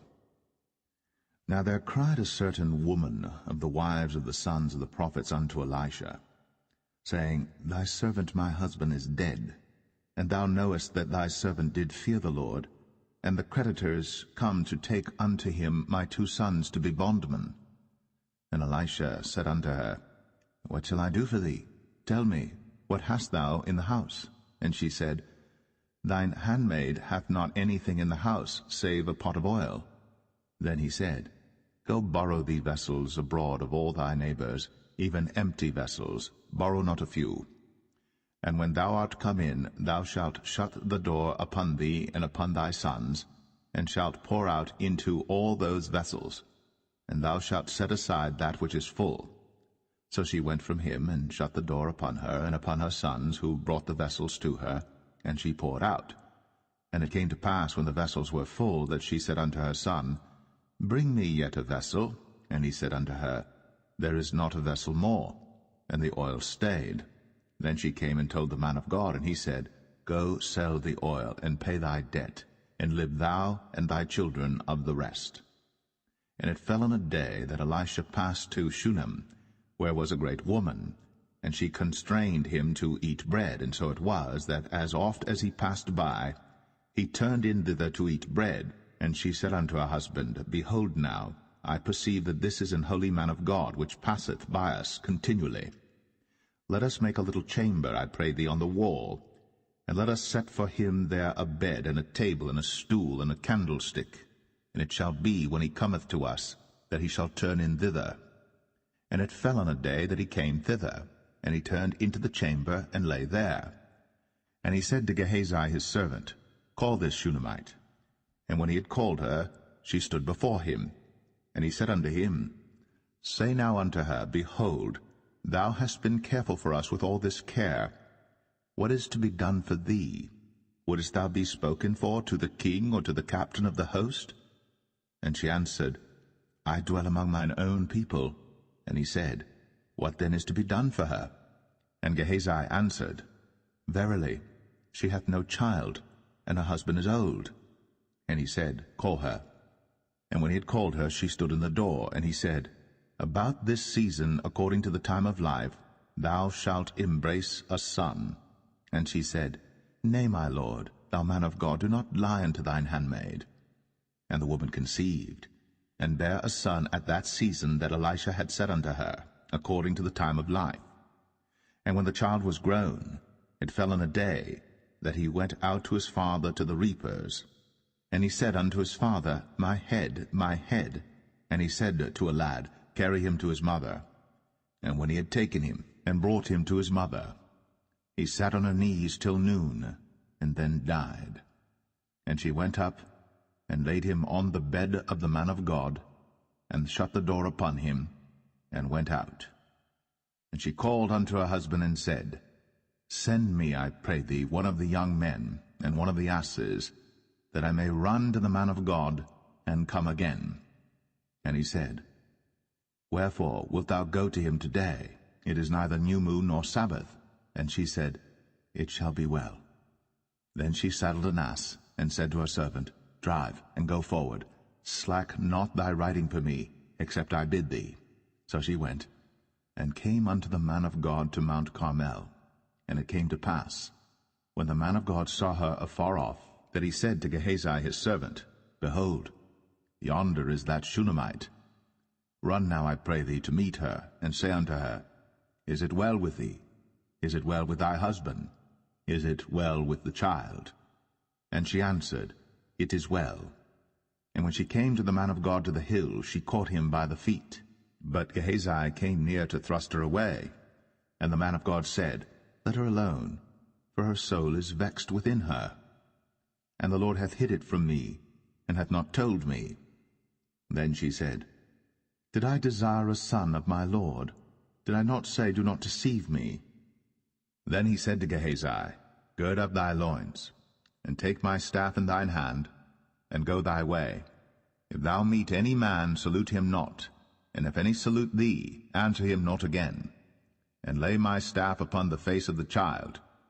And the mother of the child said, As the Lord liveth, and as thy soul liveth, I will not leave thee. And he arose and followed her. And Gehazi passed on before them, and laid the staff upon the face of the child. But there was neither voice nor hearing. Wherefore he went again to meet him, and told him, saying, The child is not awaked. And when Elisha was come into the house, behold, the child was dead, and laid upon his bed. He went in therefore, and shut the door upon them twain, and prayed unto the Lord. And he went up and lay upon the child, and put his mouth upon his mouth, and his eyes upon his eyes, and his hands upon his hands. And he stretched himself upon the child, and the flesh of the child waxed warm. Then he returned, and walked in the house to and fro, and went up and stretched himself upon him. And the child sneezed 7 times. And the child opened his eyes. And he called Gehazi, and said, Call this Shunammite. So he called her. And when she was come in unto him, he said, Take up thy son. Then she went in, and fell at his feet, and bowed herself to the ground, and took up her son, and went out. And Elisha came again to Gilgal, and there was a dearth in the land. And the sons of the prophets were sitting before him. And he said unto his servant, Set on the great pot, and seethe porridge for the sons of the prophets. And one went out into the field to gather herbs, and found a wild vine, and gathered thereof wild gourds his lap full, and came and shred them into the pot of pottage, for they knew them not. So they poured out for the men to eat. And it came to pass, as they were eating of the pottage, that they cried out and said, O thou man of God, there is death in the pot. And they could not eat thereof. But he said, Then bring meal. And he cast it into the pot. And he said, Pour out for the people, that they may eat. And there was no harm in the pot. And there came a man from Baal-Shalisha, and brought the man of God bread of the first fruits, 20 loaves of barley, and full ears of corn in the husk thereof. And he said, Give unto the people, that they may eat. And his servitor said, What, should I set this before 100 men? He said again, Give the people, that they may eat. For thus saith the Lord, They shall eat, and shall leave thereof. So he set it before them, and they did eat, and left thereof, according to the word of the Lord.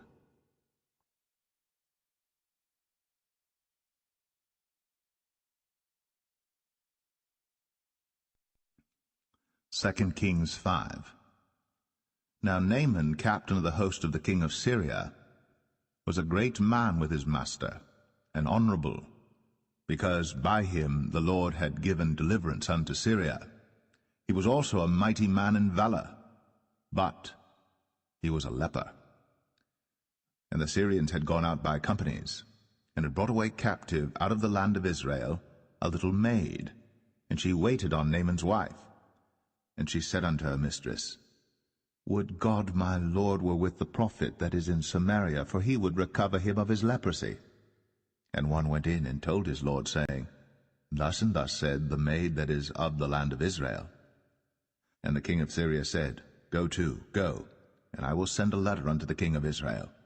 And he departed, and took with him 10 talents of silver, and 6,000 pieces of gold, and 10 changes of raiment.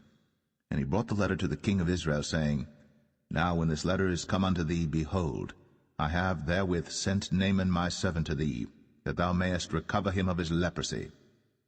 And it came to pass, when the king of Israel had read the letter, that he rent his clothes, and said, Am I God to kill and to make alive, that this man doth send unto me to recover a man of his leprosy?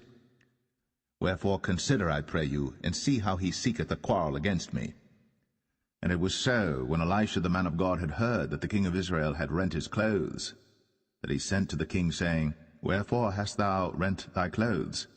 Let him come now to me, and he shall know that there is a prophet in Israel. So Naaman came with his horses and with his chariot, and stood at the door of the house of Elisha. And Elisha sent a messenger unto him, saying, Go, and wash in Jordan 7 times, and thy flesh shall come again to thee, and thou shalt be clean. But Naaman was wroth, and went away, and said, Behold, I thought, he will surely come out to me, and stand, and call on the name of the Lord his God, and strike his hand over the place, and recover the leper. Are not Abana and Pharpar, rivers of Damascus, better than all the waters of Israel? May I not wash in them and be clean? So he turned, and went away in a rage. And his servants came near, and spake unto him, and said, My father, if the prophet had bid thee do some great thing, wouldst thou not have done it? How much rather then, when he saith to thee, Wash and be clean? Then went he down, and dipped himself 7 times in Jordan, according to the saying of the man of God, and his flesh came again like unto the flesh of a little child, and he was clean. And he returned to the man of God, he and all his company, and came and stood before him. And he said, Behold, now I know that there is no God in all the earth, but in Israel. Now therefore I pray thee, take a blessing of thy servant. But he said, As the Lord liveth, before whom I stand, I will receive none. And he urged him to take it, but he refused. And Naaman said, Shall there not then, I pray thee, be given to thy servant 2 mules, burden of earth? For thy servant will henceforth offer neither burnt offering nor sacrifice unto other gods, but unto the Lord. In this thing the Lord pardon thy servant, that when my master goeth into the house of Rimmon to worship there, and he leaneth on my hand, and I bow myself in the house of Rimmon, when I bow down myself in the house of Rimmon, the Lord pardon thy servant in this thing. And he said unto him, Go in peace. So he departed from him a little way. But Gehazi, the servant of Elisha, the man of God, said, Behold, my master hath spared Naaman this Syrian in not receiving at his hands that which he brought. But as the Lord liveth, I will run after him, and take somewhat of him. So Gehazi followed after Naaman. And when Naaman saw him running after him, he lighted down from the chariot to meet him, and said, Is all well? And he said, All is well. My master hath sent me, saying, Behold, even now there be come to me from Mount Ephraim 2 young men of the sons of the prophets. Give them, I pray thee, a talent of silver, and 2 changes of garments. And Naaman said, Be content, take 2 talents. And he urged him, and bound 2 talents of silver in 2 bags, with 2 changes of garments, and laid them upon 2 of his servants, and they bare them before him. And when he came to the tower, he took them from their hand, and bestowed them in the house. And he let the men go, and they departed. But he went in and stood before his master. And Elisha said unto him, Whence comest thou, Gehazi? And he said, Thy servant went no whither. And he said unto him, Went not mine heart with thee, when the man turned again from his chariot to meet thee? Is it a time to receive money, and to receive garments, and oliveyards, and vineyards, and sheep, and oxen, and men servants, and maid servants? The leprosy therefore of Naaman shall cleave unto thee, and unto thy seed forever. And he went out from his presence, a leper as white as snow.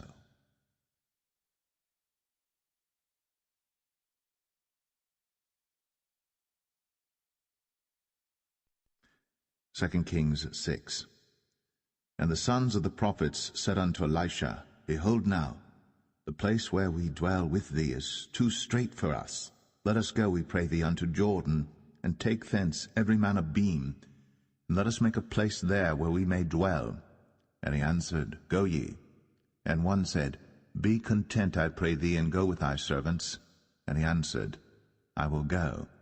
So he went with them. And when they came to Jordan, they cut down wood. But as one was felling a beam, the axe head fell into the water. And he cried and said, Alas, master, for it was borrowed. And the man of God said, Where fell it? And he showed him the place. And he cut down a stick, and cast it in thither. And the iron did swim. Therefore said he, Take it up to thee. And he put out his hand, and took it. Then the king of Syria warred against Israel, and took counsel with his servants, saying, In such and such a place shall be my camp. And the man of God sent unto the king of Israel, saying, Beware that thou pass not such a place, for thither the Syrians are come down. And the king of Israel sent to the place which the man of God told him, and warned him of, and saved himself there, not once nor twice. Therefore the heart of the king of Syria was sore troubled for this thing.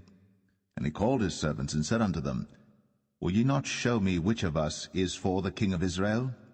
And one of his servants said, None, my lord, O king. But Elisha, the prophet that is in Israel, telleth the king of Israel the words that thou speakest in thy bedchamber. And he said, Go and spy where he is, that I may send and fetch him. And it was told him, saying, Behold, he is in Dothan. Therefore sent he thither horses and chariots and a great host. And they came by night and compassed the city about. And when the servant of the man of God was risen early and gone forth, behold, an host compassed the city both with horses and chariots. And his servant said unto him, Alas, my master, how shall we do? And he answered, Fear not, for they that be with us are more than they that be with them. And Elisha prayed and said, Lord, I pray thee, open his eyes, that he may see. And the Lord opened the eyes of the young man, and he saw, and behold, the mountain was full of horses and chariots of fire round about Elisha. And when they came down to him, Elisha prayed unto the Lord, and said, Smite this people, I pray thee, with blindness. And he smote them with blindness according to the word of Elisha. And Elisha said unto them, This is not the way, neither is this the city. Follow me, and I will bring you to the man whom ye seek. But he led them to Samaria. And it came to pass, when they were come into Samaria, that Elisha said, Lord, open the eyes of these men, that they may see. And the Lord opened their eyes, and they saw, and behold, they were in the midst of Samaria. And the king of Israel said unto Elisha, when he saw them, My father, shall I smite them? Shall I smite them? And he answered, Thou shalt not smite them. Wouldst thou smite those whom thou hast taken captive with thy sword and with thy bow? Set bread and water before them, that they may eat and drink, and go to their master. And he prepared great provision for them. And when they had eaten and drunk, he sent them away, and they went to their master. So the bands of Syria came no more into the land of Israel. And it came to pass after this, that Ben-Hadad, king of Syria, gathered all his host, and went up, and besieged Samaria. And there was a great famine in Samaria, and behold, they besieged it, until an ass's head was sold for 80 pieces of silver, and the 4th part of a cab of dove's dung for 5 pieces of silver. And as the king of Israel was passing by upon the wall, they cried a woman unto him, saying, Help my lord, O king. And he said, If the Lord do not help thee, whence shall I help thee? Out of the barn floor, out of the winepress? And the king said unto her, What aileth thee? And she answered, This woman said unto me, Give thy son, that we may eat him today, and we will eat my son tomorrow. So we boiled my son, and did eat him. And I said unto her on the next day, Give thy son, that we may eat him. And she hath hid her son. And it came to pass, when the king heard the words of the woman, that he rent his clothes, and he passed by upon the wall. And the people looked, and behold, he had sackcloth within upon his flesh. Then he said, God do so, and more also to me, if the head of Elisha the son of Shaphat shall stand on him this day. But Elisha sat in his house, and the elders sat with him. And the king sent a man from before him. But ere the messenger came to him, he said to the elders, See ye how this son of a murderer hath sent to take away mine head? Look, when the messenger cometh, shut the door, and hold him fast at the door. Is not the sound of his master's feet behind him? And while he yet talked with them, behold, the messenger came down unto him, and he said, Behold, this evil is of the Lord. What should I wait for the Lord any longer?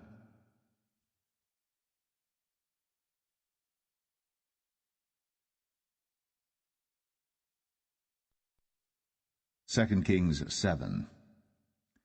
Then Elisha said, Hear ye the word of the Lord. Thus saith the Lord, Tomorrow about this time shall a measure of fine flour be sold for a shekel, and 2 measures of barley for a shekel, in the gate of Samaria.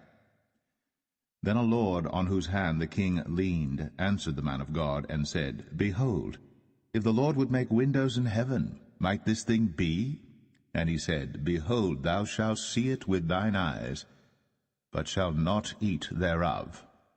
And there were 4 leprous men at the entering in of the gate, and they said one to another, Why sit we here until we die? If we say we will enter into the city, then the famine is in the city, and we shall die there. And if we sit still here, we die also. Now therefore come, and let us fall unto the host of the Syrians. If they save us alive, we shall live, and if they kill us, we shall but die.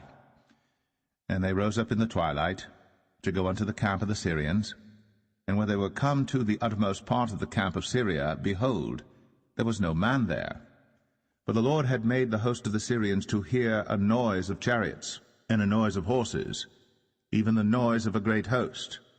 And they said one to another, Lo, the king of Israel hath hired against us the kings of the Hittites, and the kings of the Egyptians, to come upon us.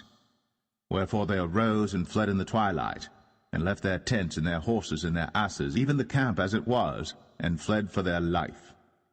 And when these lepers came to the uttermost part of the camp, they went into one tent, and did eat and drink, and carried thence silver and gold and raiment, and went and hid it, and came again, and entered into another tent, and carried thence also, and went and hid it.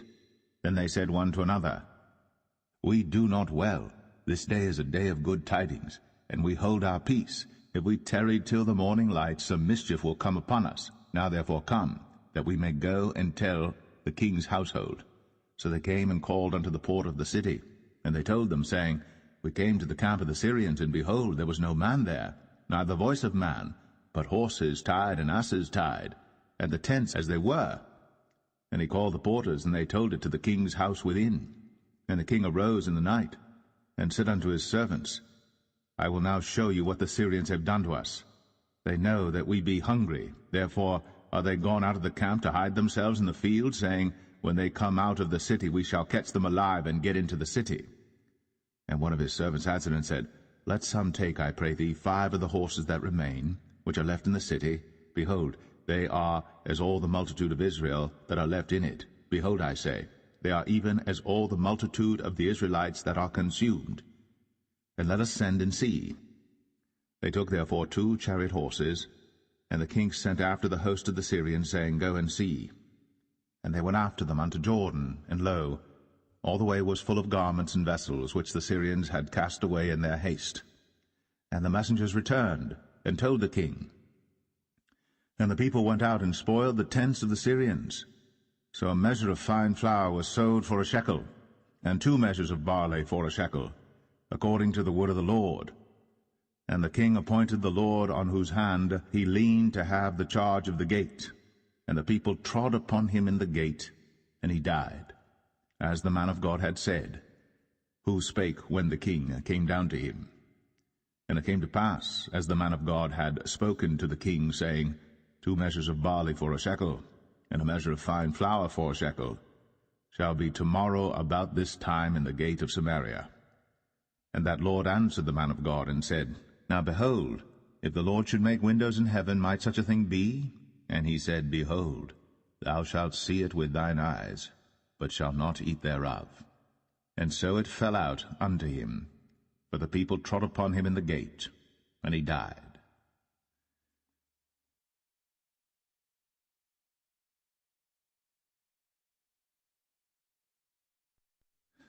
Second Kings 8. Then spake Elisha unto the woman, whose son he had restored to life, saying, Arise, and go thou in thine household, and sojourn wheresoever thou canst sojourn.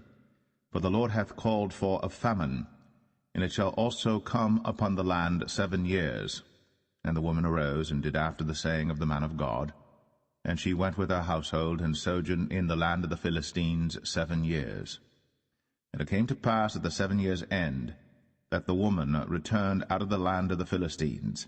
And she went forth to cry unto the king for her house and for her land. And the king talked with Gehazi, the servant of the man of God, saying, Tell me, I pray thee, all the great things that Elisha hath done.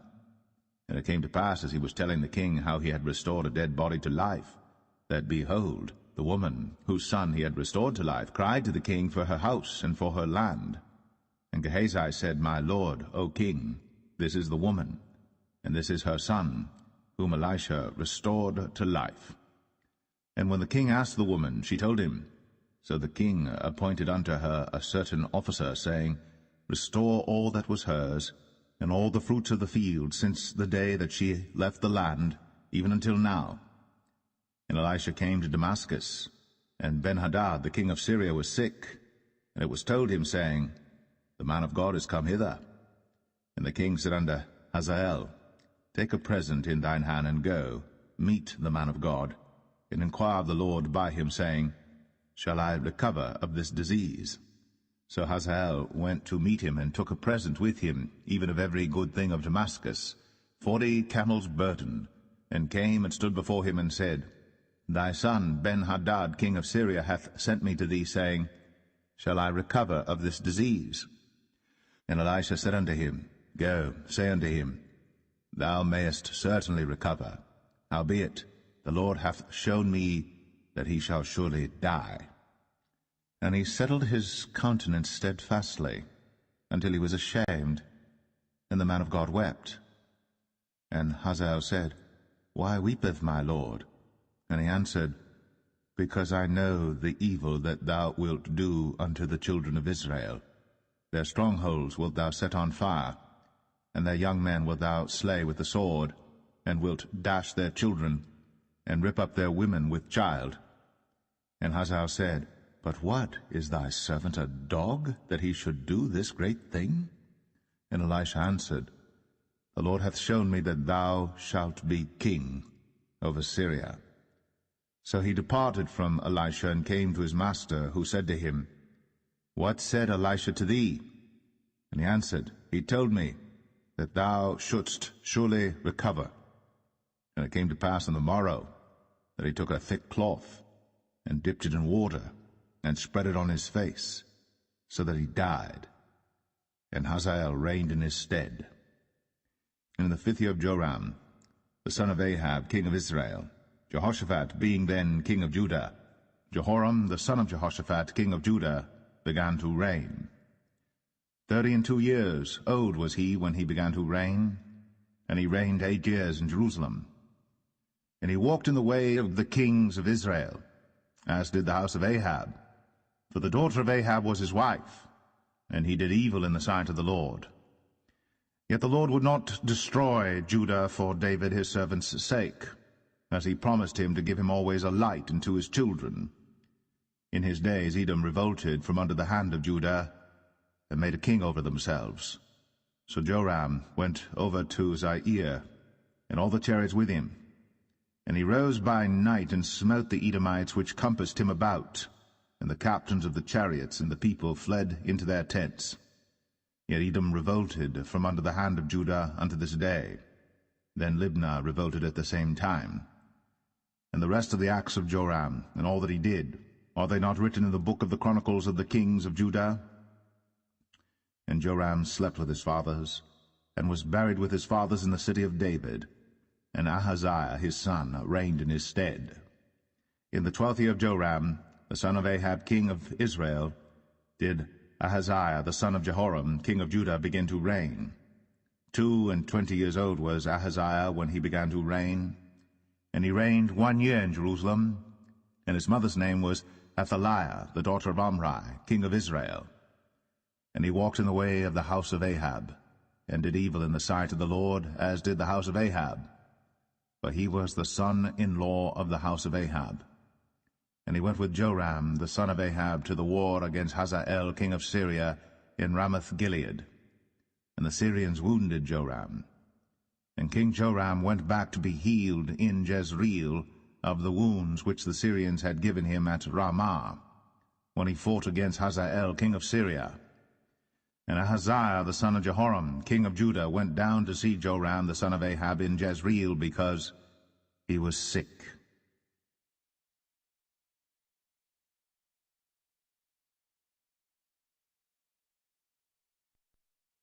2 Kings 9. And Elisha the prophet called one of the children of the prophets, and said unto him, Gird up thy loins, and take this box of oil in thine hand, and go to Ramoth-Gilead. And when thou comest thither, look out there Jehu the son of Jehoshaphat the son of Nimshi, and go in, and make him arise up from among his brethren, and carry him to an inner chamber. Then take the box of oil, and pour it on his head, and say, Thus saith the Lord, I have anointed thee king over Israel. Then open the door, and flee, and tarry not. So the young man, even the young man the prophet, went to Ramoth-Gilead. And when he came, behold, the captains of the host were sitting, and he said, I have an errand to thee, O captain. And Jehu said, Unto which of all us? And he said, To thee, O captain.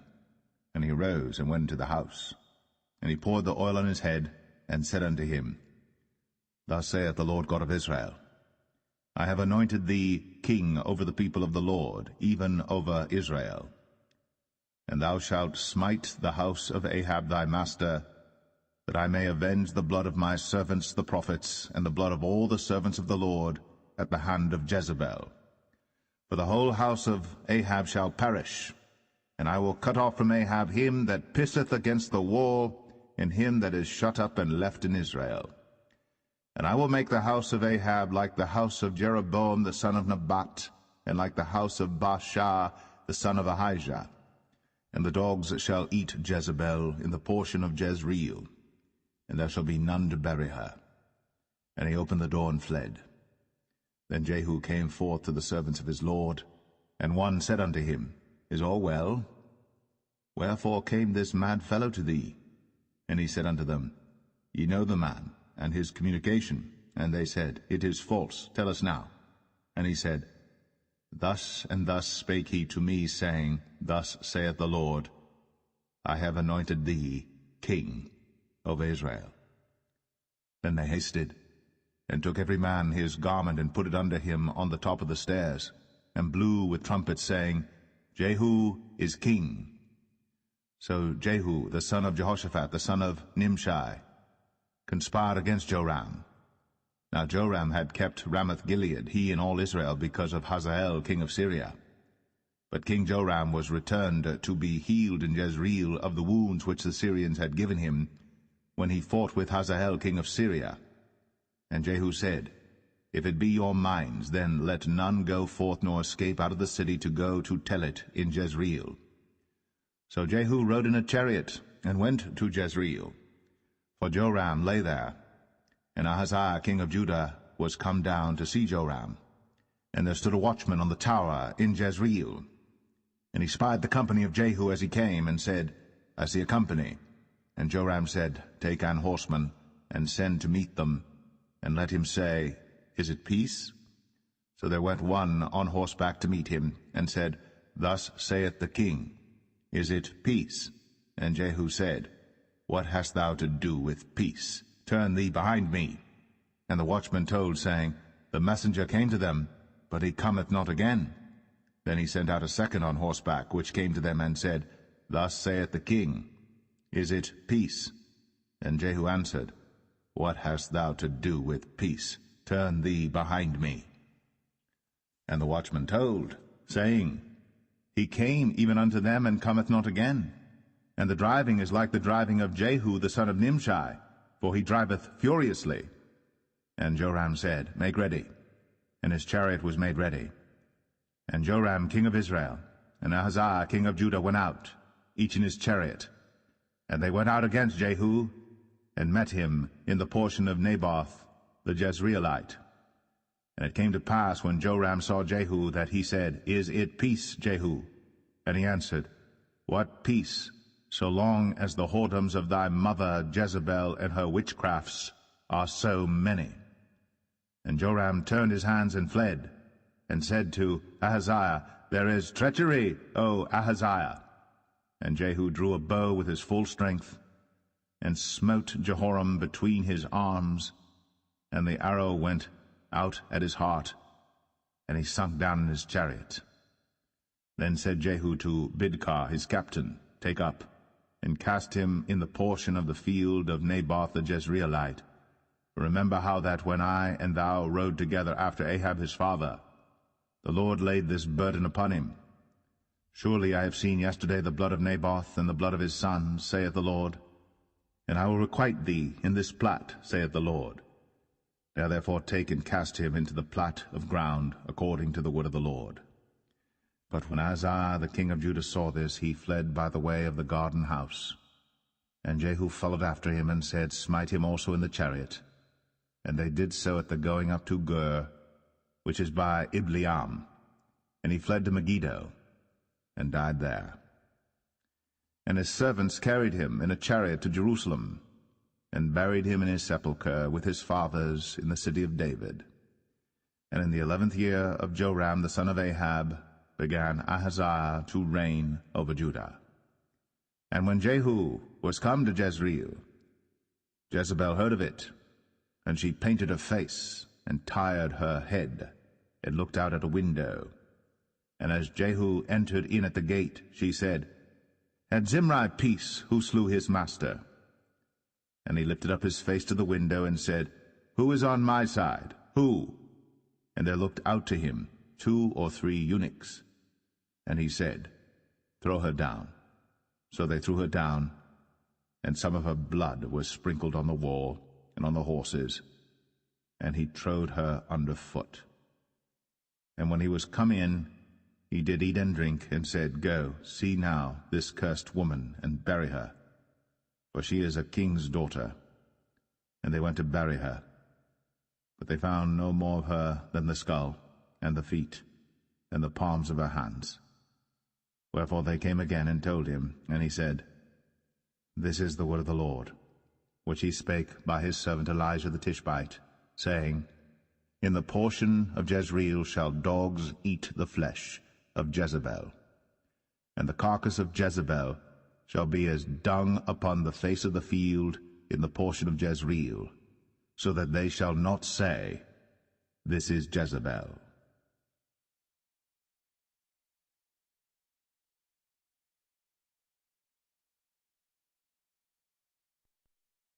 Second Kings 10. And Ahab had 70 sons in Samaria, and Jehu wrote letters and sent to Samaria unto the rulers of Jezreel, to the elders, and to them that brought up Ahab's children, saying, Now as soon as this letter cometh to you, seeing your master's sons are with you, and there are with you chariots and horses, a fenced city also in armor, look even out the best and meetest of your master's sons, and set him on his father's throne, and fight for your master's house. But they were exceedingly afraid, and said, Behold, 2 kings stood not before him. How then shall we stand? And he that was over the house, and he that was over the city, the elders also, and the bringers up of the children, sent to Jehu, saying, We are thy servants, and will do all that thou shalt bid us. We will not make any king. Do thou that which is good in thine eyes. Then he wrote a letter the second time to them, saying, If ye be mine, and if ye will hearken unto my voice, take ye the heads of the men your master's sons, and come to me to Jezreel by tomorrow this time. Now the king's sons, being 70 persons, were with the great men of the city, which brought them up. And it came to pass, when the letter came to them, that they took the king's sons, and slew 70 persons, and put their heads in baskets, and sent him them to Jezreel. And there came a messenger, and told him, saying, They have brought the heads of the king's sons. And he said, Lay ye them in 2 heaps at the entering in of the gate until the morning.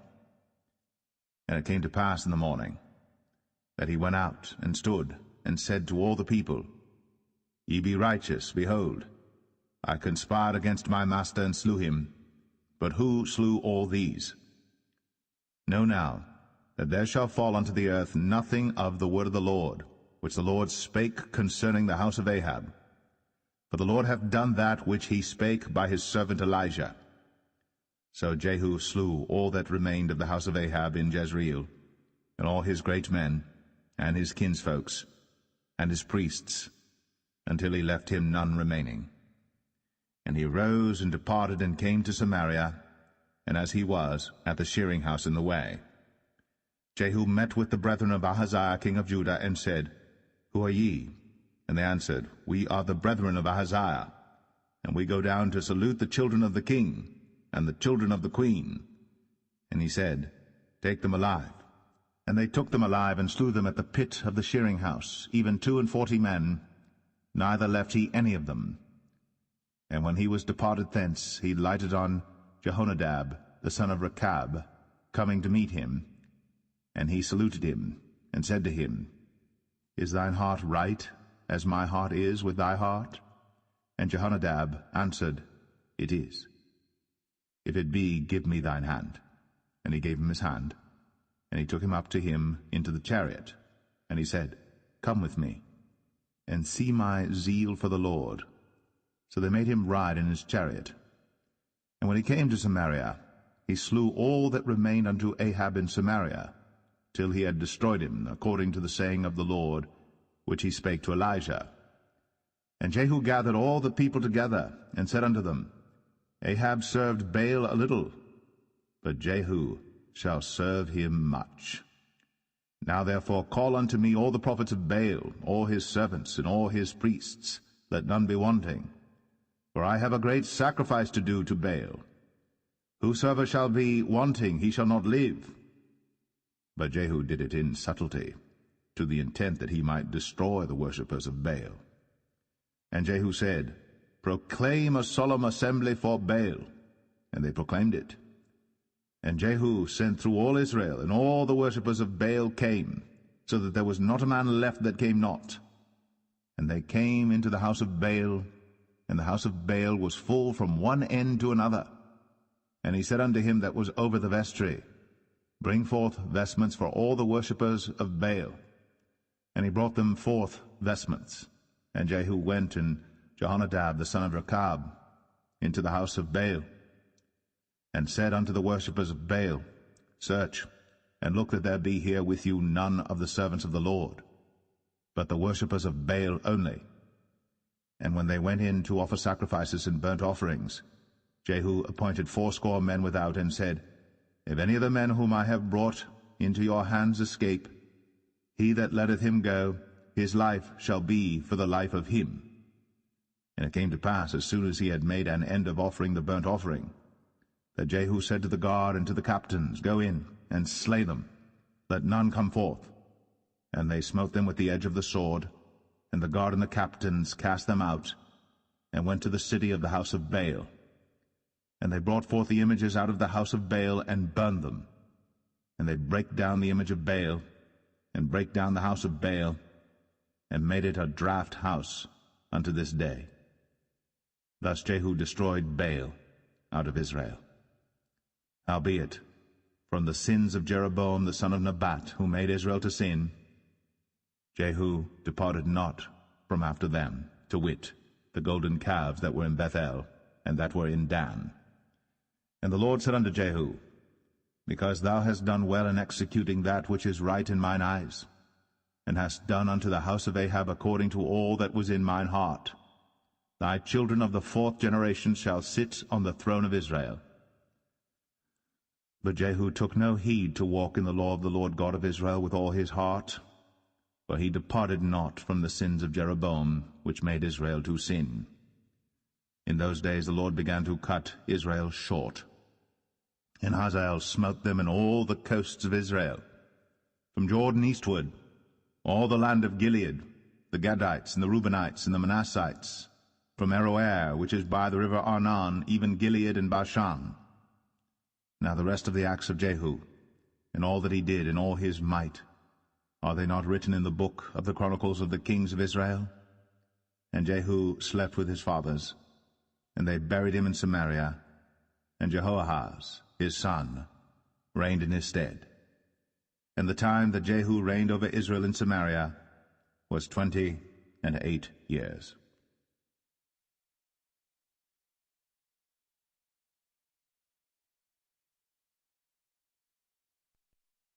Second Kings 11. And when Athaliah, the mother of Ahaziah, saw that her son was dead, she arose and destroyed all the seed royal. Then Jehoshaphat, the daughter of King Joram, sister of Ahaziah, took Joash the son of Ahaziah, and stole him from among the king's sons which were slain. And they hid him, even him and his nurse, in the bedchamber from Athaliah, so that he was not slain. And he was with her hid in the house of the Lord 6 years. And Athaliah did reign over the land. And the 7th year Jehoiada sent and fetched the rulers over hundreds, with the captains and the guard, and brought them to him into the house of the Lord, and made a covenant with them, and took an oath of them in the house of the Lord, and showed them the king's son. And he commanded them, saying, This is the thing that ye shall do. 1/3 part of you that enter in on the Sabbath shall even be keepers of the watch of the king's house, and 1/3 part shall be at the gate of Sur, and 1/3 part at the gate behind the guard. So shall ye keep the watch of the house, that it be not broken down. And 2 parts of all you that go forth on the Sabbath, even they shall keep the watch of the house of the Lord about the king. And ye shall compass the king round about, every man with his weapons in his hand. And he that cometh within the ranges, let him be slain. And be ye with the king, as he goeth out, and as he cometh in. And the captains over the hundreds did according to all things that Jehoiada the priest commanded. And they took every man his men, that were to come in on the Sabbath, with them that should go out on the Sabbath, and came to Jehoiada the priest. And to the captains over hundreds did the priest give King David's spears and shields, that were in the temple of the Lord. And the guard stood, every man with his weapons in his hand, round about the king, from the right corner of the temple to the left corner of the temple, along by the altar and the temple. And he brought forth the king's son, and put the crown upon him, and gave him the testimony, and then made him king, and anointed him. And they clapped their hands, and said, God save the king. And when Athaliah heard the noise of the guard and of the people, she came to the people into the temple of the Lord. And when she looked, behold, the king stood by a pillar, as the manner was, and the princes and the trumpeters by the king, and all the people of the land rejoiced, and blew with trumpets. And Athaliah rent her clothes, and cried, Treason! Treason! But Jehoiada the priest commanded the captains of the hundreds, the officers of the host, and said unto them, Have her forth without the ranges, and him that followeth her kill with the sword. For the priest had said, Let her not be slain in the house of the Lord. And they laid hands on her, and she went by the way by the which the horses came into the king's house, and there was she slain. And Jehoiada made a covenant between the Lord and the king and the people, that they should be the Lord's people, between the king also and the people. And all the people of the land went into the house of Baal, and brake it down. His altars and his images brake they in pieces thoroughly, and slew Mattan the priest of Baal before the altars, and the priest appointed officers over the house of the Lord. And he took the rulers of 100s, and the captains, and the guard, and all the people of the land, and they brought down the king from the house of the Lord, and came by the way of the gate of the guard to the king's house, and he sat on the throne of the kings. And all the people of the land rejoiced, and the city was in quiet. And they slew Athaliah with the sword beside the king's house. 7 years old was Jehoash when he began to reign.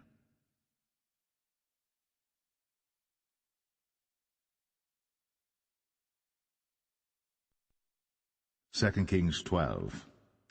In the 7th year of Jehu, Jehoash began to reign, and 40 years reigned he in Jerusalem, and his mother's name was Zibiah of Beersheba. And Jehoash did that which was right in the sight of the Lord all his days, wherein Jehoiada the priest instructed him. But the high places were not taken away. The people still sacrificed, and burnt incense in the high places. And Jehoash said to the priests, All the money of the dedicated things that is brought into the house of the Lord, even the money of every one that passeth the account, the money that every man is set at, and all the money that cometh into any man's heart to bring into the house of the Lord, let the priest take it to them, every man of his acquaintance, and let them repair the breaches of the house, wheresoever any breach shall be found. But it was so that in the 23 year of King Jehoash, the priests had not repaired the breaches of the house. Then King Jehoash called for Jehoiada the priest and the other priests, and said unto them, Why repair ye not the breaches of the house? Now therefore receive no more money of your acquaintance, but deliver it for the breaches of the house. And the priests consented to receive no more money of the people, neither to repair the breaches of the house. But Jehoiada the priest took a chest, and bored a hole in the lid of it, and set it beside the altar, on the right side as one cometh into the house of the Lord. And the priests that kept the door put therein all the money that was brought into the house of the Lord. And it was so, when they saw that there was much money in the chest, that the king's scribe and the high priest came up, and they put up in bags, and told the money that was found in the house of the Lord. And they gave the money, being told, into the hands of them that did the work, that had the oversight of the house of the Lord. And they laid it out to the carpenters and builders that wrought upon the house of the Lord, and to masons and hewers of stone, and to buy timber and hewed stone to repair the breaches of the house of the Lord, and for all that was laid out for the house to repair it. Howbeit, there were not made for the house of the Lord bowls of silver, snuffers, basins, trumpets, any vessels of gold, or vessels of silver, of the money that was brought into the house of the Lord. But they gave that to the workmen, and repaired therewith the house of the Lord. Moreover, they reckoned not with the men, into whose hand they delivered the money to be bestowed on workmen, for they dealt faithfully. The trespass money and the sin money was not brought into the house of the Lord, it was the priests. Then Hazael king of Syria went up, and fought against Gath, and took it. And Hazael set his face to go up to Jerusalem. And Jehoash king of Judah took all the hallowed things that Jehoshaphat and Jehoram and Ahaziah his fathers kings of Judah had dedicated, and his own hallowed things, and all the gold that was found in the treasures of the house of the Lord and in the king's house, and sent it to Hazael king of Syria. And he went away from Jerusalem. And the rest of the acts of Joash, and all that he did, are they not written in the book of the chronicles of the kings of Judah? And his servants arose and made a conspiracy, and slew Joash in the house of Millo, which goeth down to Silla. For Josachar the son of Shemaeth, and Jehozabad the son of Shomer, his servants, smote him, and he died. And they buried him with his fathers in the city of David. And Amaziah his son reigned in his stead.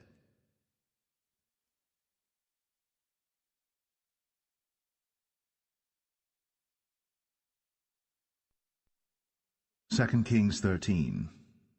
In the 23rd year of Joash, the son of Ahaziah, king of Judah, Jehoahaz, the son of Jehu, began to reign over Israel in Samaria, and reigned 17 years.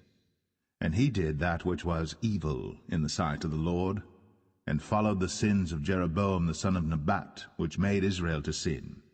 He departed not therefrom. And the anger of the Lord was kindled against Israel, and he delivered them into the hand of Hazael king of Syria, and into the hand of Benhadad the son of Hazael all their days. And Jehoahaz besought the Lord, and the Lord hearkened unto him, for he saw the oppression of Israel, because the king of Syria oppressed them. And the Lord gave Israel a Saviour, so that they went out from under the hand of the Syrians, and the children of Israel dwelt in their tents as beforetime. Nevertheless, they departed not from the sins of the house of Jeroboam, who made Israel sin, but walked therein. And they remained at the grove also in Samaria. Neither did he leave of the people to Jehoahaz but 50 horsemen, and 10 chariots, and 10,000 footmen. But the king of Syria had destroyed them, and had made them like the dust by threshing. Now the rest of the acts of Jehoahaz, and all that he did, and his might, are they not written in the book of the chronicles of the kings of Israel? And Jehoahaz slept with his fathers, and they buried him in Samaria, and Joash his son reigned in his stead. In the 37th year of Joash king of Judah began Jehoash the son of Jehoahaz to reign over Israel in Samaria, and reigned 16 years. And he did that which was evil in the sight of the Lord. He departed not from all the sins of Jeroboam the son of Nebat, who made Israel sin, but he walked therein. And the rest of the acts of Joash, and all that he did, and his might wherewith he fought against Amaziah king of Judah, are they not written in the book of the chronicles of the kings of Israel? And Joash slept with his fathers, and Jeroboam sat upon his throne, and Joash was buried in Samaria with the kings of Israel. Now Elisha was fallen sick of his sickness whereof he died. And Joash the king of Israel came down unto him, and wept over his face, and said, O my father, the chariot of Israel, and the horsemen thereof. And Elisha said unto him, Take bow and arrows. And he took unto him bow and arrows. And he said to the king of Israel, Put thine hand upon the bow. And he put his hand upon it. And Elisha put his hands upon the king's hands. And he said, Open the window eastward. And he opened it. Then Elisha said, Shoot. And he shot. And he said, The arrow of the Lord's deliverance, and the arrow of deliverance from Syria. For thou shalt smite the Syrians in Aphek, till thou have consumed them. And he said, Take the arrows. And he took them. And he said unto the king of Israel, Smite upon the ground. And he smote thrice, and stayed. And the man of God was wroth with him, and said, Thou shouldst have smitten 5 or 6 times. Then hadst thou smitten Syria till thou hadst consumed it, whereas now thou shalt smite Syria but thrice. And Elisha died, and they buried him. And the bands of the Moabites invaded the land at the coming in of the year. And it came to pass, as they were burying a man, that, behold, they spied a band of men, and they cast the man into the sepulchre of Elisha. And when the man was let down and touched the bones of Elisha, he revived and stood up on his feet. But Hazael, king of Syria, oppressed Israel all the days of Jehoahaz. And the Lord was gracious unto them, and had compassion on them, and had respect unto them, because of his covenant with Abraham, Isaac, and Jacob, and would not destroy them, neither cast he them from his presence as yet. So Hazael, king of Syria, died, and Ben-Hadad his son reigned in his stead. And Jehoash the son of Jehoahaz took again out of the hand of Ben-Hadad the son of Hazael the cities which he had taken out of the hand of Jehoahaz his father by war. 3 times did Joash beat him, and recovered the cities of Israel.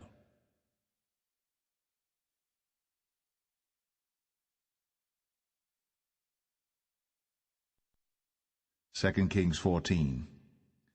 In the 2nd year of Joash, son of Jehoahaz, king of Israel, reigned Amaziah the son of Joash, king of Judah. He was 25 years old when he began to reign, and reigned 29 years in Jerusalem. And his mother's name was Jehoadan of Jerusalem. And he did that which was right in the sight of the Lord, yet not like David his father. He did according to all things as Joash his father did. Howbeit, the high places were not taken away. As yet the people did sacrifice, and burnt incense on the high places. And it came to pass, as soon as the kingdom was confirmed in his hand, that he slew his servants which had slain the king his father. But the children of the murderers he slew not, according unto that which is written in the book of the law of Moses, wherein the Lord commanded, saying, The fathers shall not be put to death for the children, nor the children be put to death for the fathers, but every man shall be put to death for his own sin. He slew of Edom in the valley of Salt 10,000, and took Selah by war, and called the name of it Joktheel unto this day. Then Amaziah sent messengers to Jehoash the son of Jehoahaz, son of Jehu, king of Israel, saying, Come, let us look one another in the face. And Jehoash the king of Israel sent to Amaziah king of Judah, saying, The thistle that was in Lebanon sent to the cedar that was in Lebanon, saying, Give thy daughter to my son to wife. And there passed by a wild beast that was in Lebanon, and trod down the thistle. Thou hast indeed smitten Edom, and thine heart hath lifted thee up. Glory of this, and tarry at home. For why shouldst thou meddle to thy hurt, that thou shouldst fall, even thou, and Judah with thee? But Amaziah would not hear. Therefore Jehoash king of Israel went up, and he and Amaziah king of Judah looked one another in the face at Beth-shemesh, which belongeth to Judah. And Judah was put to the worse before Israel, and they fled every man to their tents. And Jehoash king of Israel took Amaziah king of Judah, the son of Jehoash, the son of Ahaziah, at Beth-shemesh, and came to Jerusalem, and brake down the wall of Jerusalem from the gate of Ephraim unto the corner gate, 400 cubits. And he took all the gold and silver, and all the vessels that were found in the house of the Lord, and in the treasures of the king's house, and hostages, and returned to Samaria. Now the rest of the acts of Jehoash, which he did, and his might, and how he fought with Amaziah king of Judah, are they not written in the book of the chronicles of the kings of Israel? And Jehoash slept with his fathers, and was buried in Samaria with the kings of Israel. And Jeroboam his son reigned in his stead. And Amaziah the son of Joash king of Judah lived after the death of Jehoash son of Jehoahaz king of Israel 15 years. And the rest of the acts of Amaziah, are they not written in the book of the chronicles of the kings of Judah? Now they made a conspiracy against him in Jerusalem, and he fled to Lachish. But they sent after him to Lachish, and slew him there. And they brought him on horses, and he was buried at Jerusalem with his fathers in the city of David. And all the people of Judah took Azariah, which was 16 years old, and made him king instead of his father Amaziah. He built Elath, and restored it to Judah. After that the king slept with his fathers. In the 15th year of Amaziah the son of Joash king of Judah, Jeroboam the son of Joash king of Israel began to reign in Samaria, and reigned 41 years. And he did that which was evil in the sight of the Lord. He departed not from all the sins of Jeroboam the son of Nebat, who made Israel to sin. He restored the coast of Israel from the entering of Hamath unto the sea of the plain, according to the word of the Lord God of Israel, which he spake by the hand of his servant Jonah the son of Amittai the prophet, which was of Gath-hepher. For the Lord saw the affliction of Israel, that it was very bitter, for there was not any shut up, nor any left, nor any helper for Israel. And the Lord said not that he would blot out the name of Israel from under heaven, but he saved them by the hand of Jeroboam the son of Joash.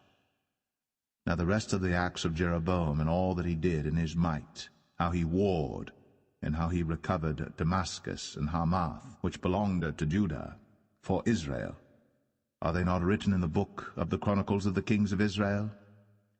And Jeroboam slept with his fathers, even with the kings of Israel, and Zechariah his son reigned in his stead.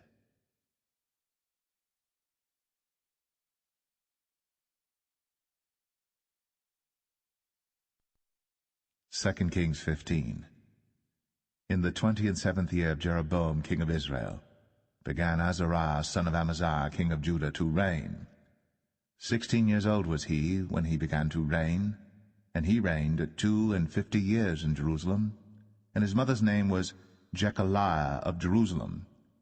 And he did that which was right in the sight of the Lord, according to all that his father Amaziah had done, save that the high places were not removed. The people sacrificed, and burnt incense still on the high places.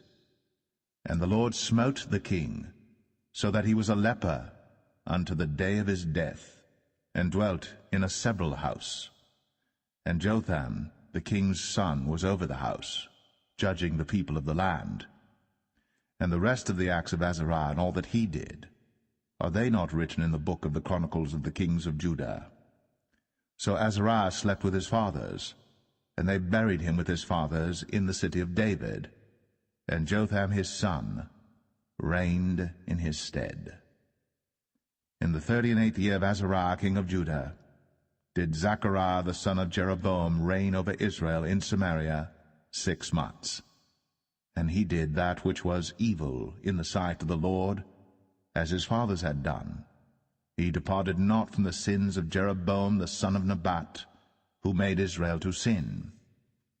And Shallum the son of Jabesh conspired against him, and smote him before the people, and slew him, and reigned in his stead.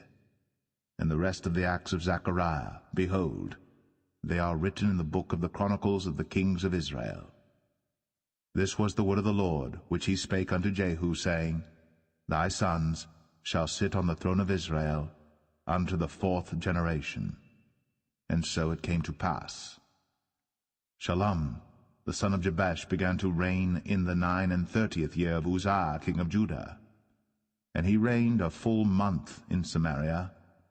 For Menahem the son of Gadai went up from Tirzah, and came to Samaria, and smote Shallum the son of Jabesh in Samaria, and slew him, and reigned in his stead.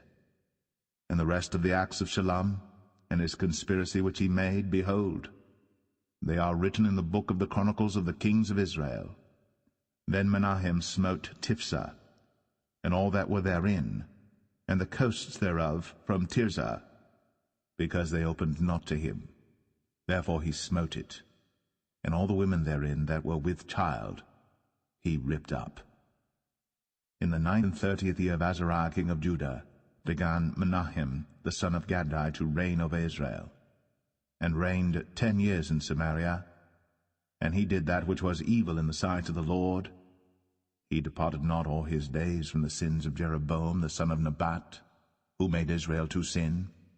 And Pul the king of Assyria came against the land, and Menahem gave Pul 1,000 talents of silver, that his hand might be with him to confirm the kingdom in his hand. And Menahem exacted the money of Israel, even of all the mighty men of wealth, of each man 50 shekels of silver, to give to the king of Assyria. So the king of Assyria turned back, and stayed not there in the land. And the rest of the acts of Menahem, and all that he did, are they not written in the book of the chronicles of the kings of Israel? And Menahem slept with his fathers, and Pekahiah his son reigned in his stead. In the 50th year of Azariah king of Judah, Pekahiah the son of Menahem began to reign over Israel in Samaria, and reigned 2 years. And he did that which was evil in the sight of the Lord. He departed not from the sins of Jeroboam the son of Nebat, who made Israel to sin. But Pekah the son of Remaliah, a captain of his, conspired against him, and smote him in Samaria in the palace of the king's house, with Argob and Arieh, and with him 50 men of the Gileadites. And he killed him, and reigned in his room. And the rest of the acts of Pekahiah, and all that he did, behold, they are written in the book of the chronicles of the kings of Israel. In the 52nd year of Azariah king of Judah, Pekah the son of Remaliah began to reign over Israel in Samaria, and reigned 20 years. And he did that which was evil in the sight of the Lord. He departed not from the sins of Jeroboam the son of Nebat, who made Israel to sin. In the days of Pekah king of Israel came Tiglath-Pileser king of Assyria, and took Ion, and Abel-Beth-Maachah, and Genoa, and Kadesh, and Hazor, and Gilead, and Galilee, all the land of Naphtali, and carried them captive to Assyria. And Hoshea the son of Elah made a conspiracy against Pekah the son of Remaliah, and smote him, and slew him, and reigned in his stead, in the 20th year of Jotham the son of Uzziah. And the rest of the acts of Pekah, and all that he did, behold, they are written in the book of the chronicles of the kings of Israel. In the 2nd year of Pekah the son of Remaliah king of Israel began Jotham the son of Uzziah king of Judah to reign. 25 years old was he when he began to reign, and he reigned 16 years in Jerusalem. And his mother's name was Jerusha, the daughter of Zadok. And he did that which was right in the sight of the Lord. He did according to all that his father Uzziah had done. Howbeit the high places were not removed. The people sacrificed, and burned incense still in the high places. He built the higher gate of the house of the Lord. Now the rest of the acts of Jotham, and all that he did, are they not written in the book of the chronicles of the kings of Judah? In those days the Lord began to send against Judah Rezin, the king of Syria, and Pekah the son of Remaliah. And Jotham slept with his fathers, and was buried with his fathers in the city of David his father. And Ahaz, his son, reigned in his stead.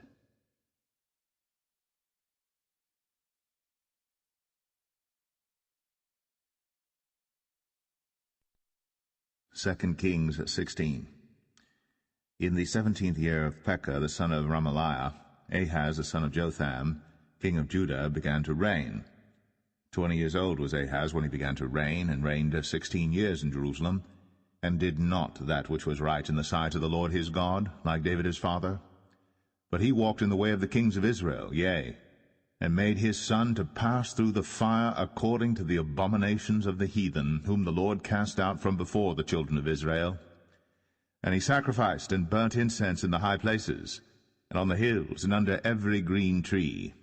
Then Rezin, king of Syria, and Pekah, son of Remaliah, king of Israel, came up to Jerusalem to war. And they besieged Ahaz, but could not overcome him. At that time Rezin, king of Syria, recovered Elath to Syria, and drave the Jews from Elath. And the Syrians came to Elath, and dwelt there unto this day. So Ahaz sent messengers to Tiglath-Pileser, king of Assyria, saying, I am thy servant and thy son. Come up and save me out of the hand of the king of Syria, and out of the hand of the king of Israel, which rise up against me. And Ahaz took the silver and gold that was found in the house of the Lord, and in the treasures of the king's house, and sent it for a present to the king of Assyria. And the king of Assyria hearkened unto him. For the king of Assyria went up against Damascus, and took it, and carried the people of it captive to Kir, and slew Rezin. And King Ahaz went to Damascus to meet Tiglath-Pileser, king of Assyria, and saw an altar that was at Damascus. And King Ahaz sent to Urijah the priest the fashion of the altar, and the pattern of it, according to all the workmanship thereof. And Urijah the priest built an altar according to all that King Ahaz had sent from Damascus. So Urijah the priest made it, against King Ahaz came from Damascus. And when the king was come from Damascus, the king saw the altar, and the king approached to the altar and offered thereon. And he burnt his burnt offering and his meat offering, and poured his drink offering, and sprinkled the blood of his peace offerings upon the altar.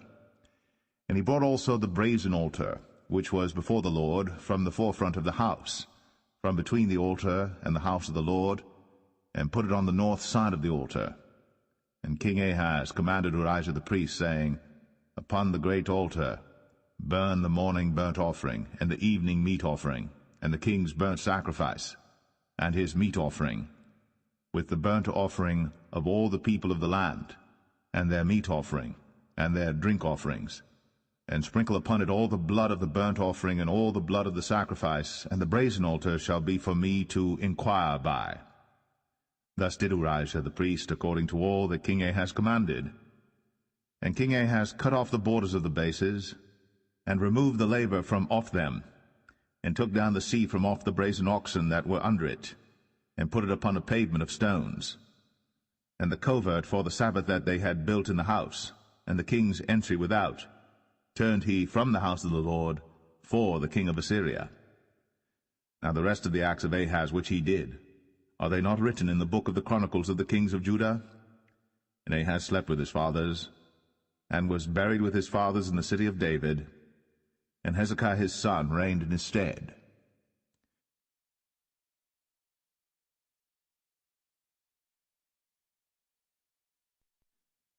2 Kings 17. In the 12th year of Ahaz, king of Judah, began Hoshea the son of Elah to reign in Samaria over Israel 9 years. And he did that which was evil in the sight of the Lord, but not as the kings of Israel that were before him. Against him came up Shalmaneser king of Assyria, and Hoshea became his servant, and gave him presents. And the king of Assyria found conspiracy in Hoshea, for he had sent messengers to So king of Egypt, and brought no present to the king of Assyria, as he had done year by year. Therefore the king of Assyria shut him up, and bound him in prison. Then the king of Assyria came up throughout all the land, and went up to Samaria, and besieged it 3 years. In the 9th year of Hoshea the king of Assyria took Samaria, and carried Israel away into Assyria, and placed them in Halah and in Habor, by the river of Gozan, and in the cities of the Medes. For so it was, that the children of Israel had sinned against the Lord their God, which had brought them up out of the land of Egypt, from under the hand of Pharaoh king of Egypt, and had feared other gods, and walked in the statutes of the heathen, whom the Lord cast out from before the children of Israel, and of the kings of Israel which they had made. And the children of Israel did secretly those things that were not right against the Lord their God, and they built them high places in all their cities, from the tower of the watchman to the fenced city. And they set them up images and groves in every high hill, and under every green tree.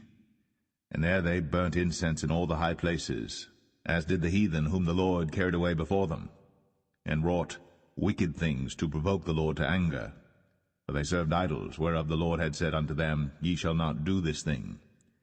Yet the Lord testified against Israel and against Judah by all the prophets, and by all the seers, saying, Turn ye from your evil ways, and keep my commandments and my statutes, according to all the law which I commanded your fathers, and which I sent to you by my servants the prophets. Notwithstanding they would not hear, but hardened their necks, like to the neck of their fathers, that did not believe in the Lord their God. And they rejected his statutes and his covenant that he made with their fathers, and his testimonies which he testified against them.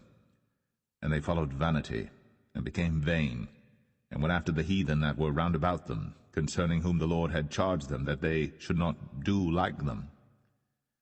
And they left all the commandments of the Lord their God, and made them molten images, even 2 calves, and made a grove, and worshipped all the host of heaven, and served Baal. And they caused their sons and their daughters to pass through the fire, and used divination and enchantments, and sold themselves to do evil in the sight of the Lord, to provoke him to anger.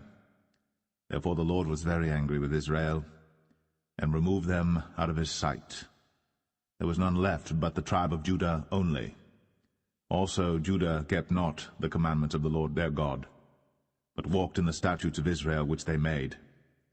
And the Lord rejected all the seed of Israel, and afflicted them, and delivered them into the hand of spoilers, until he had cast them out of his sight. For he rent Israel from the house of David, and they made Jeroboam the son of Nebat king. And Jeroboam drave Israel from following the Lord, and made them sin a great sin. For the children of Israel walked in all the sins of Jeroboam which he did. They departed not from them, until the Lord removed Israel out of his sight, as he had said by all his servants the prophets. So was Israel carried away out of their own land to Assyria unto this day. And the king of Assyria brought men from Babylon, and from Cuthah, and from Avah, and from Hamath, and from Sepharvaim, and placed them in the cities of Samaria instead of the children of Israel. And they possessed Samaria, and dwelt in the cities thereof. And so it was at the beginning of their dwelling there, that they feared not the Lord. Therefore the Lord sent lions among them, which slew some of them. Wherefore they spake to the king of Assyria, saying, The nations which thou hast removed and placed in the cities of Samaria know not the manner of the God of the land. Therefore he hath sent lions among them, and behold, they slay them, because they know not the manner of the God of the land. Then the king of Assyria commanded, saying, Carry thither one of the priests whom ye brought from thence, and let them go and dwell there, and let him teach them the manner of the God of the land. Then one of the priests whom they had carried away from Samaria came and dwelt in Bethel, and taught them how they should fear the Lord. Howbeit every nation made gods of their own, and put them in the houses of the high places which the Samaritans had made, every nation in their cities wherein they dwelt. And the men of Babylon made Succoth-Benoth, and the men of Cuth made Nergal, and the men of Hamath made Ashima, and the Avites made Nibhaz and Tartak, and the Sepharvites burnt their children in fire to Adramelech and Anamelech, the gods of Sepharvaim. So they feared the Lord, and made unto themselves of the lowest of them priests of the high places, which sacrificed for them in the houses of the high places. They feared the Lord, and served their own gods, after the manner of the nations whom they carried away from thence. Unto this day they do after the former manners. They fear not the Lord, neither do they after their statutes, or after their ordinances, or after the law and commandment which the Lord commanded the children of Jacob, whom he named Israel, with whom the Lord had made a covenant, and charged them, saying, Ye shall not fear other gods, nor bow yourselves to them, nor serve them, nor sacrifice to them.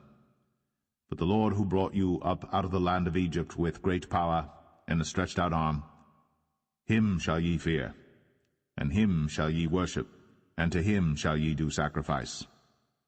And the statutes and the ordinances and the law and the commandment, which he wrote for you, ye shall observe to do for evermore, and ye shall not fear other gods.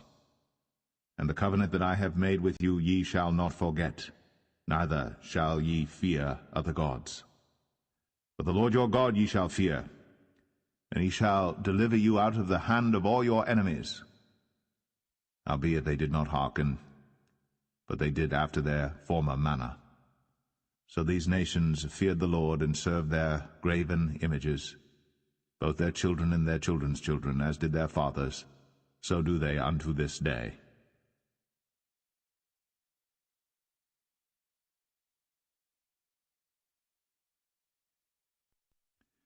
2 Kings 18. Now it came to pass in the 3rd year of Hoshea son of Elah, king of Israel, that Hezekiah the son of Ahaz, king of Judah, began to reign. 25 years old was he when he began to reign, and he reigned 29 years in Jerusalem. His mother's name also was Abi, the daughter of Zechariah. And he did that which was right in the sight of the Lord, according to all that David his father did. He removed the high places, and brake the images, and cut down the groves, and brake in pieces the brazen serpent that Moses had made. For unto those days the children of Israel did burn incense to it. And he called it Nehushtan. He trusted in the Lord God of Israel. so that after him was none like him among all the kings of Judah, nor any that were before him. For he clave to the Lord, and departed not from following him, but kept his commandments which the Lord commanded Moses. And the Lord was with him, and he prospered whithersoever he went forth. And he rebelled against the king of Assyria, and served him not. He smote the Philistines even unto Gaza, and the borders thereof, from the tower of the watchman to the fenced city.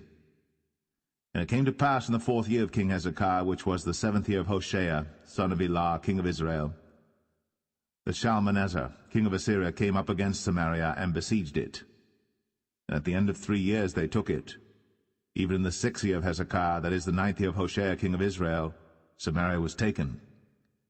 And the king of Assyria did carry away Israel unto Assyria, and put them in Halah, and in Habor by the river of Gozan, and in the cities of the Medes, because they obeyed not the voice of the Lord their God, but transgressed his covenant, and all that Moses the servant of the Lord commanded, and would not hear them, nor do them. Now in the 14th year of King Hezekiah did Sennacherib king of Assyria come up against all the fenced cities of Judah, and took them. And Hezekiah king of Judah sent to the king of Assyria to Lachish, saying, I have offended, return from me, that which thou puttest on me will I bear. And the king of Assyria appointed unto Hezekiah king of Judah 300 talents of silver, and 30 talents of gold. And Hezekiah gave him all the silver that was found in the house of the Lord, and in the treasures of the king's house. At that time did Hezekiah cut off the gold from the doors of the temple of the Lord, and from the pillars which Hezekiah king of Judah had overlaid, and gave it to the king of Assyria. And the king of Assyria sent Tartan, and Rabsaris, and Rabshakeh from Lachish to King Hezekiah with a great host against Jerusalem. And they went up and came to Jerusalem. And when they were come up, they came and stood by the conduit of the upper pool, which is in the highway of the fuller's field. And when they had called to the king, there came out to them Eliakim the son of Hilkiah, which was over the household, and Shebna the scribe, and Joah the son of Asaph the recorder. And Rabshakeh said unto them, Speak ye now to Hezekiah. Thus saith the great king, the king of Assyria, What confidence is this wherein thou trustest? Thou sayest, But they are but vain words. I have counsel and strength for the war. Now on whom dost thou trust, that thou rebellest against me? Now behold, thou trustest upon the staff of this bruised reed, even upon Egypt, on which, if a man lean, it will go into his hand, and pierce it. So is Pharaoh king of Egypt unto all that trust on him. But if ye say unto me, We trust in the Lord our God, is not that he whose high places and whose altars Hezekiah hath taken away, and hath said to Judah and Jerusalem, Ye shall worship before this altar in Jerusalem? Now therefore I pray thee, give pledges to my lord the king of Assyria, and I will deliver thee 2,000 horses, if thou be able on thy part to set riders upon them. How then wilt thou turn away the face of one captain of the least of my master's servants, and put thy trust on Egypt for chariots and for horsemen? Am I now come up without the Lord against this place to destroy it? The Lord said to me, Go up against this land and destroy it. Then said Eliakim the son of Hilkiah, and Shebna, and Joah, unto Rabshakeh, Speak, I pray thee, to thy servants in the Syrian language, for we understand it, and talk not with us in the Jews' language in the ears of the people that are on the wall. But Rabshakeh said unto them, Hath my master sent me to thy master, and to thee to speak these words? Hath he not sent me to the men which sit on the wall, that they may eat their own dung and drink their own piss with you? Then Rabshakeh stood and cried with a loud voice in the Jews' language, and spake, saying, Hear the word of the great king, the king of Assyria. Thus saith the king, Let not Hezekiah deceive you, for he shall not be able to deliver you out of his hand. Neither let Hezekiah make you trust in the Lord, saying, The Lord will surely deliver us, and the city shall not be delivered into the hand of the king of Assyria. Hearken not to Hezekiah, for thus saith the king of Assyria, Make an agreement with me by a present, and come out to me. And then eat ye every man of his own vine, and every one of his fig tree, and drink ye every one the waters of his cistern, until I come and take you away to a land like your own land, a land of corn and wine, a land of bread and vineyards, a land of oil olive and of honey, that ye may live and not die. And hearken not unto Hezekiah, when he persuadeth you, saying, The Lord will deliver us. Hath any of the gods of the nations delivered at all his land out of the hand of the king of Assyria? Where are the gods of Hamath and of Arpad? Where are the gods of Sepharvaim, Hena, and Eva? Have they delivered Samaria out of mine hand? Who are they among all the gods of the countries that have delivered their country out of mine hand, that the Lord should deliver Jerusalem out of mine hand? But the people held their peace, and answered him not a word, for the king's commandment was, saying, Answer him not. Then came Eliakim the son of Hilkiah, which was over the household, and Shebna the scribe, and Joah the son of Asaph the recorder, to Hezekiah with their clothes rent, and told him the words of Rabshakeh.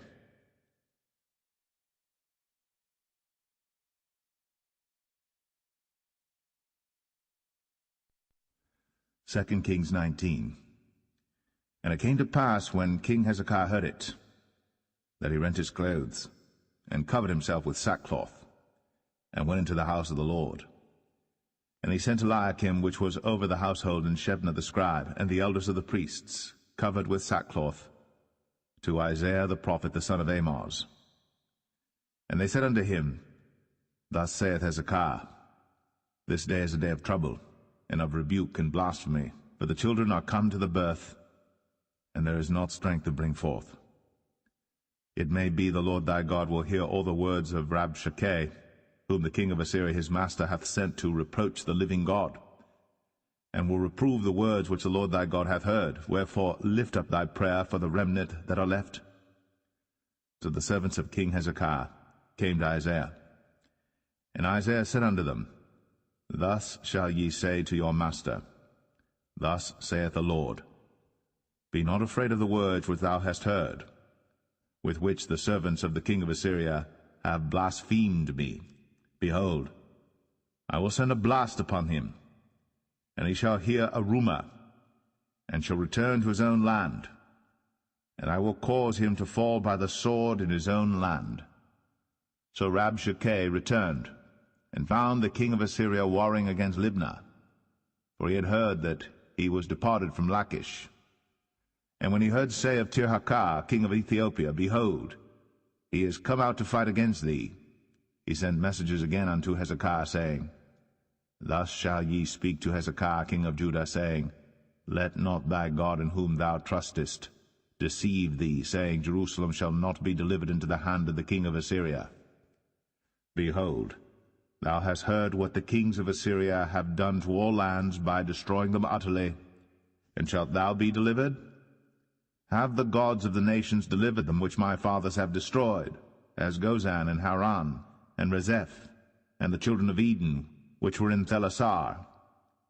Where is the king of Hamath, and the king of Arpad, and the king of the city of Sepharvaim, of Hena and Ivah? And Hezekiah received the letter of the hand of the messengers, and read it. And Hezekiah went up into the house of the Lord, and spread it before the Lord.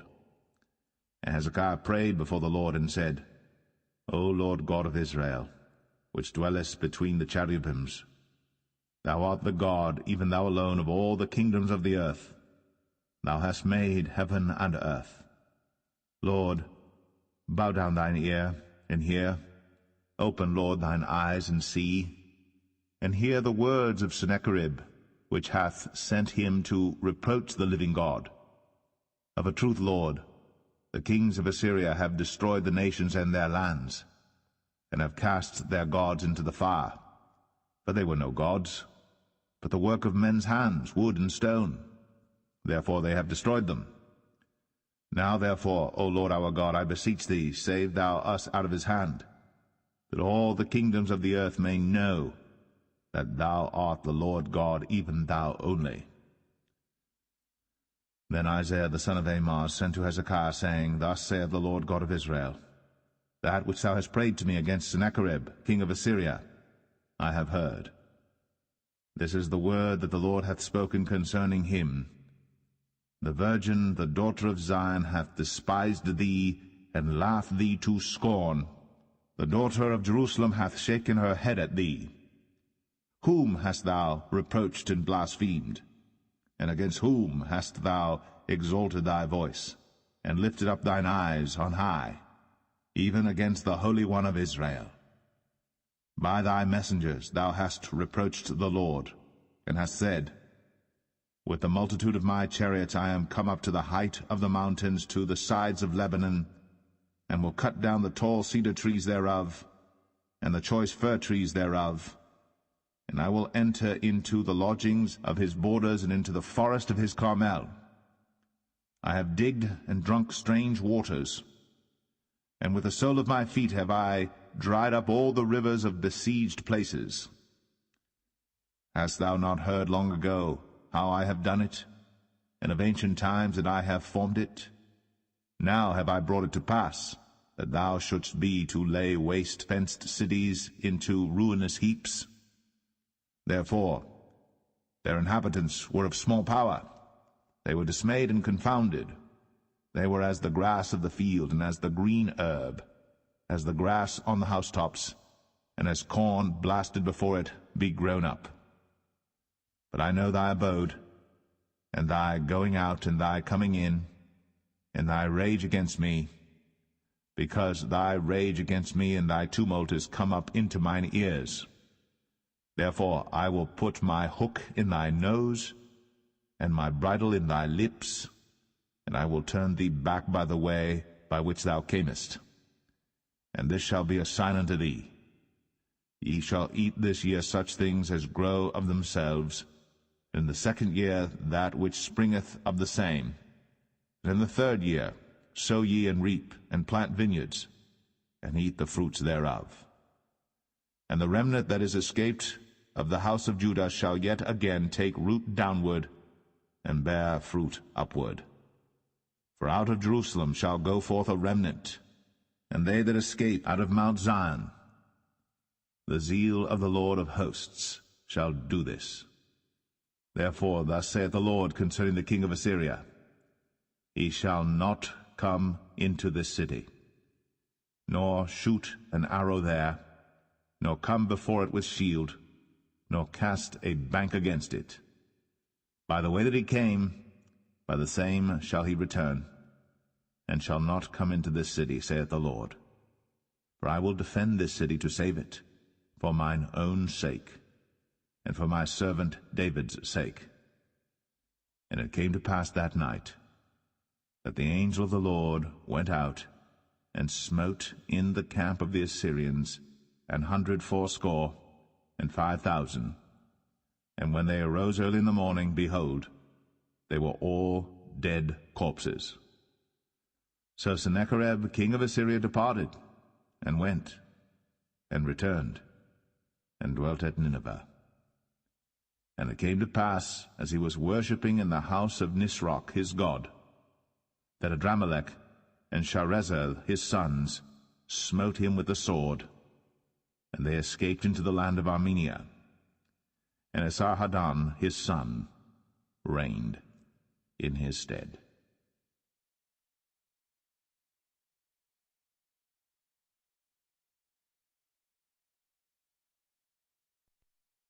Second Kings 20. In those days was Hezekiah sick unto death. And the prophet Isaiah the son of Amoz came to him, and said unto him, Thus saith the Lord, Set thine house in order, for thou shalt die, and not live. Then he turned his face to the wall, and prayed unto the Lord, saying, I beseech thee, O Lord, remember now how I have walked before thee in truth, and with a perfect heart, and have done that which is good in thy sight. And Hezekiah wept sore. And it came to pass, afore Isaiah was gone out into the middle court, that the word of the Lord came to him, saying, Turn again, and tell Hezekiah, the captain of my people, Thus saith the Lord, the God of David thy father, I have heard thy prayer, I have seen thy tears. Behold, I will heal thee. On the 3rd day thou shalt go up into the house of the Lord. And I will add unto thy days 15 years, and I will deliver thee and this city out of the hand of the king of Assyria, and I will defend this city for mine own sake, and for my servant David's sake. Then Isaiah said, Take a lump of figs. And they took and laid it on the boil, and he recovered. And Hezekiah said unto Isaiah, What shall be the sign that the Lord will heal me, and that I shall go up into the house of the Lord the 3rd day? And Isaiah said, This sign shalt thou have of the Lord, that the Lord will do the thing that he hath spoken. Shall the shadow go forward 10 degrees, or go back 10 degrees? And Hezekiah answered, It is a light thing for the shadow to go down 10 degrees, nay, but let the shadow return backward 10 degrees. And Isaiah the prophet cried unto the Lord, and he brought the shadow 10 degrees backward, by which it had gone down in the dial of Ahaz. At that time Baruch-Baladan, the son of Baladan, king of Babylon, sent letters and a present unto Hezekiah, for he had heard that Hezekiah had been sick. And Hezekiah hearkened unto them, and showed them all the house of his precious things, the silver, and the gold, and the spices, and the precious ointment, and all the house of his armor, and all that was found in his treasures. There was nothing in his house, nor in all his dominion, that Hezekiah showed them not. Then came Isaiah the prophet unto King Hezekiah, and said unto him, What said these men, and from whence came they unto thee? And Hezekiah said, They are come from a far country, even from Babylon. And he said, What have they seen in thine house? And Hezekiah answered, All the things that are in mine house have they seen. There is nothing among my treasures that I have not showed them. And Isaiah said unto Hezekiah, Hear the word of the Lord. Behold, the days come, that all that is in thine house, and that which thy fathers have laid up in store unto this day, shall be carried into Babylon. Nothing shall be left, saith the Lord. And of thy sons that shall issue from thee, which thou shalt beget, shall they take away, and they shall be eunuchs in the palace of the king of Babylon. Then said Hezekiah unto Isaiah, Good is the word of the Lord which thou hast spoken. And he said, Is it not good if peace and truth be in my days? And the rest of the acts of Hezekiah, and all his might, and how he made a pool and a conduit, and brought water into the city, are they not written in the book of the chronicles of the kings of Judah? And Hezekiah slept with his fathers, and Manasseh his son reigned in his stead.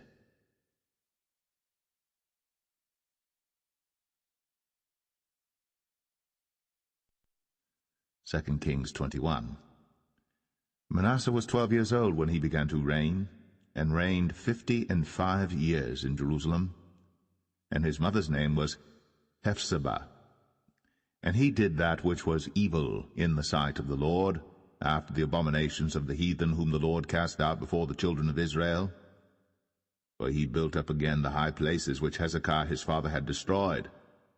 And he reared up altars for Baal, and made a grove, as did Ahab king of Israel, and worshipped all the host of heaven, and served them. And he built altars in the house of the Lord, of which the Lord said, In Jerusalem will I put my name. And he built altars for all the host of heaven in the 2 courts of the house of the Lord. And he made his son pass through the fire, and observed times, and used enchantments, and dealt with familiar spirits and wizards. He wrought much wickedness in the sight of the Lord, to provoke him to anger. And he set a graven image of the grove that he had made in the house, of which the Lord said to David and to Solomon his son, In this house and in Jerusalem, which I have chosen, out of all tribes of Israel, will I put my name forever. Neither will I make the feet of Israel move any more out of the land which I gave their fathers, only if they will observe to do according to all that I have commanded them, and according to all the law that my servant Moses commanded them. But they hearkened not. And Manasseh seduced them to do more evil than did the nations whom the Lord destroyed before the children of Israel. And the Lord spake by his servants the prophets, saying, Because Manasseh king of Judah hath done these abominations, and hath done wickedly above all that the Amorites did which were before him, and hath made Judah also to sin with his idols. Therefore thus saith the Lord God of Israel, Behold, I am bringing such evil upon Jerusalem and Judah, that whosoever heareth of it, both his ears shall tingle. And I will stretch over Jerusalem the line of Samaria, and the plummet of the house of Ahab. And I will wipe Jerusalem as a man wipeth a dish, wiping it and turning it upside down. And I will forsake the remnant of mine inheritance, and deliver them into the hand of their enemies. And they shall become a prey and a spoil to all their enemies. Because they have done that which was evil in my sight, and have provoked me to anger, since the day their fathers came forth out of Egypt, even unto this day. Moreover, Manasseh shed innocent blood very much, till he had filled Jerusalem from one end to another, beside his sin wherewith he made Judah to sin, in doing that which was evil in the sight of the Lord. Now the rest of the acts of Manasseh, and all that he did, and his sin that he sinned, are they not written in the book of the Chronicles of the kings of Judah? And Manasseh slept with his fathers, and was buried in the garden of his own house, in the garden of Uzzah, and Amon his son reigned in his stead. Amon was 22 years old when he began to reign, and he reigned 2 years in Jerusalem. And his mother's name was Meshullemeth, the daughter of Haruz of Jotbah. And he did that which was evil in the sight of the Lord, as his father Manasseh did. And he walked in all the way that his father walked in, and served the idols that his father served, and worshipped them. And he forsook the Lord God of his fathers, and walked not in the way of the Lord. And the servants of Amon conspired against him, and slew the king in his own house. And the people of the land slew all them that had conspired against King Amon. And the people of the land made Josiah his son king in his stead. Now the rest of the acts of Amon which he did, are they not written in the book of the Chronicles of the kings of Judah? And he was buried in his sepulchre in the garden of Uzzah, and Josiah his son reigned in his stead.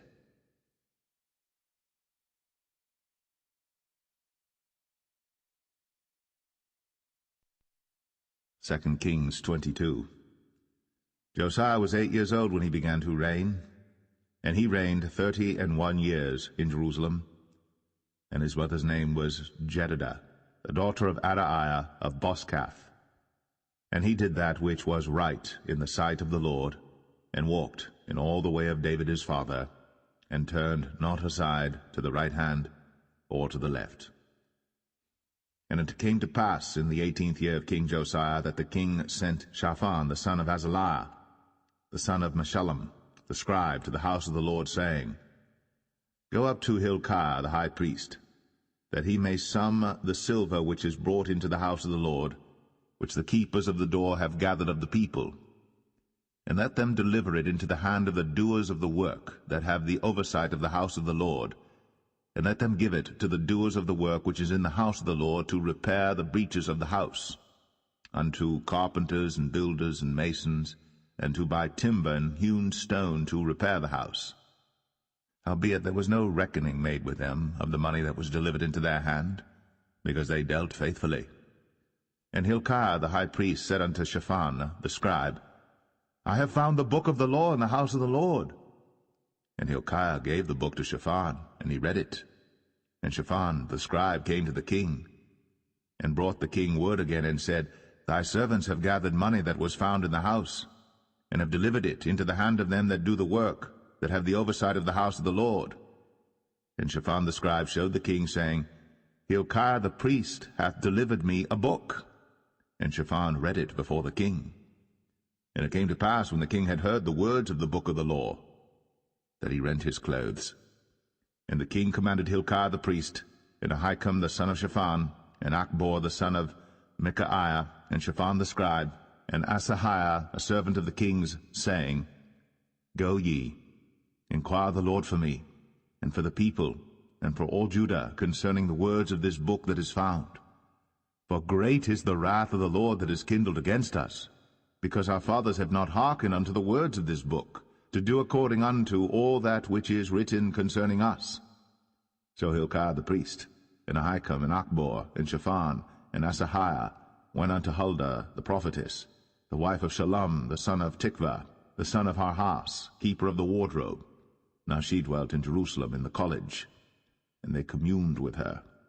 And she said unto them, Thus saith the Lord God of Israel, Tell the man that sent you to me, Thus saith the Lord, Behold, I will bring evil upon this place, and upon the inhabitants thereof, even all the words of the book which the king of Judah hath read, because they have forsaken me, and have burned incense unto other gods, that they might provoke me to anger with all the works of their hands. Therefore my wrath shall be kindled against this place, and shall not be quenched. But to the king of Judah, which sent you to inquire of the Lord, thus shall ye say to him, Thus saith the Lord God of Israel, as touching the words which thou hast heard, because thine heart was tender, and thou hast humbled thyself before the Lord, when thou heardest what I spake against this place, and against the inhabitants thereof, that they should become a desolation and a curse, and hast rent thy clothes, and wept before me. I also have heard thee, saith the Lord. Behold, therefore, I will gather thee unto thy fathers, and thou shalt be gathered into thy grave in peace. And thine eyes shall not see all the evil which I will bring upon this place. And they brought the king word again.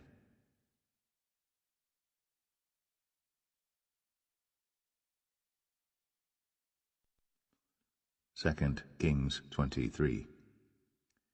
And the king sent, and they gathered unto him all the elders of Judah and of Jerusalem.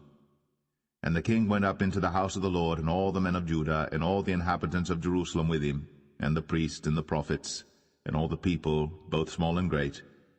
And he read in their ears all the words of the book of the covenant which was found in the house of the Lord.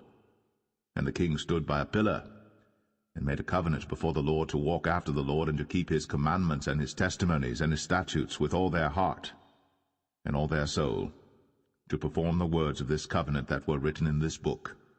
And all the people stood to the covenant.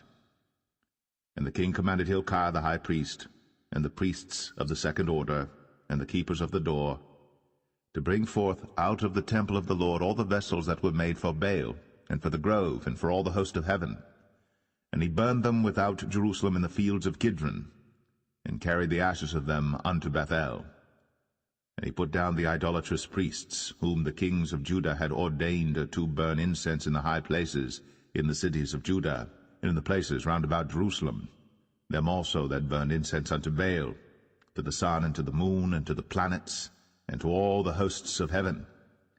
And he brought out the grove from the house of the Lord without Jerusalem unto the brook Kidron, and burned it at the brook Kidron, and stamped it small to powder, and cast the powder thereof upon the graves of the children of the people. And he brake down the houses of the Sodomites, that were by the house of the Lord, where the women wove hangings for the grove.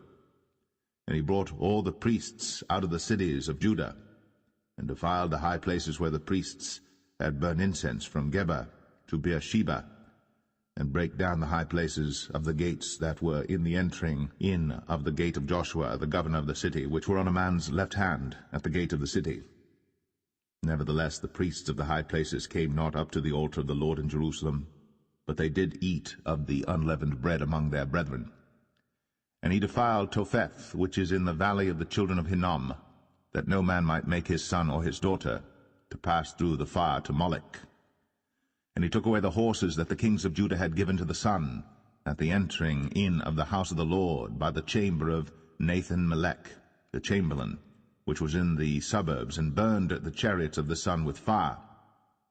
And the altars that were on the top of the upper chamber of Ahaz, which the kings of Judah had made, and the altars which Manasseh had made in the two courts of the house of the Lord, did the king beat down, and break them down from thence, and cast the dust of them into the brook Kidron. And the high places that were before Jerusalem, which were on the right hand of the mount of corruption, which Solomon the king of Israel had builded for Ashtoreth, the abomination of the Zidonians, and for Chemosh, the abomination of the Moabites, and for Milcom, the abomination of the children of Ammon did the king defile, and he brake in pieces the images, and cut down the groves, and filled their places with the bones of men. Moreover, the altar that was at Bethel, and the high place which Jeroboam the son of Nebat, who made Israel to sin, had made, both that altar and the high place he brake down, and burned the high place, and stamped it small to powder, and burned the grove. And as Josiah turned himself, he spied the sepulchres that were there in the mount, and sent, and took the bones out of the sepulchres, and burned them upon the altar, and polluted it, according to the word of the Lord which the man of God proclaimed, who proclaimed these words. Then he said, What title is that I see? And the men of the city told him, It is the sepulchre of the man of God which came from Judah, and proclaimed these things that thou hast done against the altar of Bethel. And he said, Let him alone. Let no man move his bones. So they let his bones alone, with the bones of the prophet that came out of Samaria. And all the houses also of the high places that were in the cities of Samaria, which the kings of Israel had made to provoke the Lord to anger, Josiah took away, and did to them according to all the acts that he had done in Bethel. And he slew all the priests of the high places that were there upon the altars, and burned men's bones upon them, and returned to Jerusalem. And the king commanded all the people, saying, Keep the Passover unto the Lord your God, as it is written in the book of this covenant. Surely there was not holden such a Passover from the days of the judges that judged Israel, nor in all the days of the kings of Israel, nor of the kings of Judah, but in the 18th year of King Josiah, wherein this Passover was holden to the Lord in Jerusalem. Moreover, the workers with familiar spirits, and the wizards, and the images, and the idols, and all the abominations that were spied in the land of Judah and in Jerusalem, did Josiah put away, that he might perform the words of the law which were written in the book that Hilkiah the priest found in the house of the Lord. And like unto him was there no king before him, that turned to the Lord with all his heart, and with all his soul, and with all his might, according to all the law of Moses, neither after him arose there any like him. Notwithstanding the Lord turned not from the fierceness of his great wrath, wherewith his anger was kindled against Judah, because of all the provocations that Manasseh had provoked him withal. And the Lord said, I will remove Judah also out of my sight, as I have removed Israel, and will cast off this city Jerusalem which I have chosen, and the house of which I said, My name shall be there. Now the rest of the acts of Josiah, and all that he did, are they not written in the book of the Chronicles of the kings of Judah? In his days Pharaoh Necho, king of Egypt, went up against the king of Assyria to the river Euphrates. And King Josiah went against him, and he slew him at Megiddo when he had seen him. And his servants carried him in a chariot dead from Megiddo, and brought him to Jerusalem, and buried him in his own sepulchre. And the people of the land took Jehoahaz the son of Josiah, and anointed him, and made him king in his father's stead. Jehoahaz was 23 years old when he began to reign, and he reigned 3 months in Jerusalem. And his mother's name was Hamutal, the daughter of Jeremiah of Libnah. And he did that which was evil in the sight of the Lord, according to all that his fathers had done. And Pharaoh Necho put him in bands at Riblah in the land of Hamath, that he might not reign in Jerusalem, and put the land to a tribute of 100 talents of silver, and a talent of gold. And Pharaoh Necho made Eliakim the son of Josiah king in the room of Josiah his father, and turned his name to Jehoiakim, and took Jehoahaz away, and he came to Egypt and died there. And Jehoiakim gave the silver and the gold to Pharaoh, but he taxed the land to give the money according to the commandment of Pharaoh. He exacted the silver and the gold of the people of the land, of every one according to his taxation, to give it unto Pharaoh Necho.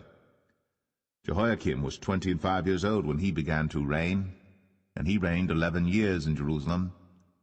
And his mother's name was Zebudah, the daughter of Pedaiah of Rumah. And he did that which was evil in the sight of the Lord, according to all that his fathers had done.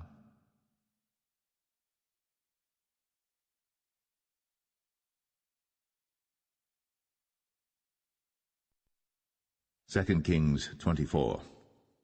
In his days Nebuchadnezzar king of Babylon came up, and Jehoiakim became his servant 3 years. Then he turned and rebelled against him. And the Lord sent against him bands of the Chaldees, and bands of the Syrians, and bands of the Moabites, and bands of the children of Ammon, and sent them against Judah to destroy it, according to the word of the Lord which he spake by his servants the prophets. Surely at the commandment of the Lord came this upon Judah, to remove them out of his sight, for the sins of Manasseh according to all that he did, and also for the innocent blood that he shed. For he filled Jerusalem with innocent blood which the Lord would not pardon. Now the rest of the acts of Jehoiakim, and all that he did, are they not written in the book of the Chronicles of the kings of Judah? So Jehoiakim slept with his fathers, and Jehoiachin his son reigned in his stead. And the king of Egypt came not again any more out of his land, for the king of Babylon had taken from the river of Egypt unto the river Euphrates all that pertained to the king of Egypt. Jehoiachin was 18 years old when he began to reign, and he reigned in Jerusalem 3 months. And his mother's name was Nehushta, the daughter of Elnathan of Jerusalem. And he did that which was evil in the sight of the Lord, according to all that his father had done. At that time the servants of Nebuchadnezzar king of Babylon came up against Jerusalem, and the city was besieged. And Nebuchadnezzar king of Babylon came against the city, and his servants did besiege it. And Jehoiachin the king of Judah went out to the king of Babylon, he and his mother and his servants, and his princes and his officers. And the king of Babylon took him in the 8th year of his reign. And he carried out thence all the treasures of the house of the Lord, and the treasures of the king's house, and cut in pieces all the vessels of gold which Solomon king of Israel had made in the temple of the Lord, as the Lord had said. And he carried away all Jerusalem, and all the princes, and all the mighty men of valor, even 10,000 captives, and all the craftsmen and smiths, none remained, save the poorest sort of the people of the land. And he carried away Jehoiachin to Babylon, and the king's mother, and the king's wives, and his officers, and the mighty of the land. Those carried he into captivity from Jerusalem to Babylon. And all the men of might, even 7,000, and craftsmen and smiths 1,000, all that was strong and apt for war, even them the king of Babylon brought captive to Babylon. And the king of Babylon made Mattaniah his father's brother king in his stead, and changed his name to Zedekiah. Zedekiah was 21 years old when he began to reign, and he reigned 11 years in Jerusalem. And his mother's name was Hamutal, the daughter of Jeremiah of Libnah. And he did that which was evil in the sight of the Lord, according to all that Jehoiakim had done. For through the anger of the Lord it came to pass in Jerusalem and Judah, until he had cast them out from his presence, that Zedekiah rebelled against the king of Babylon.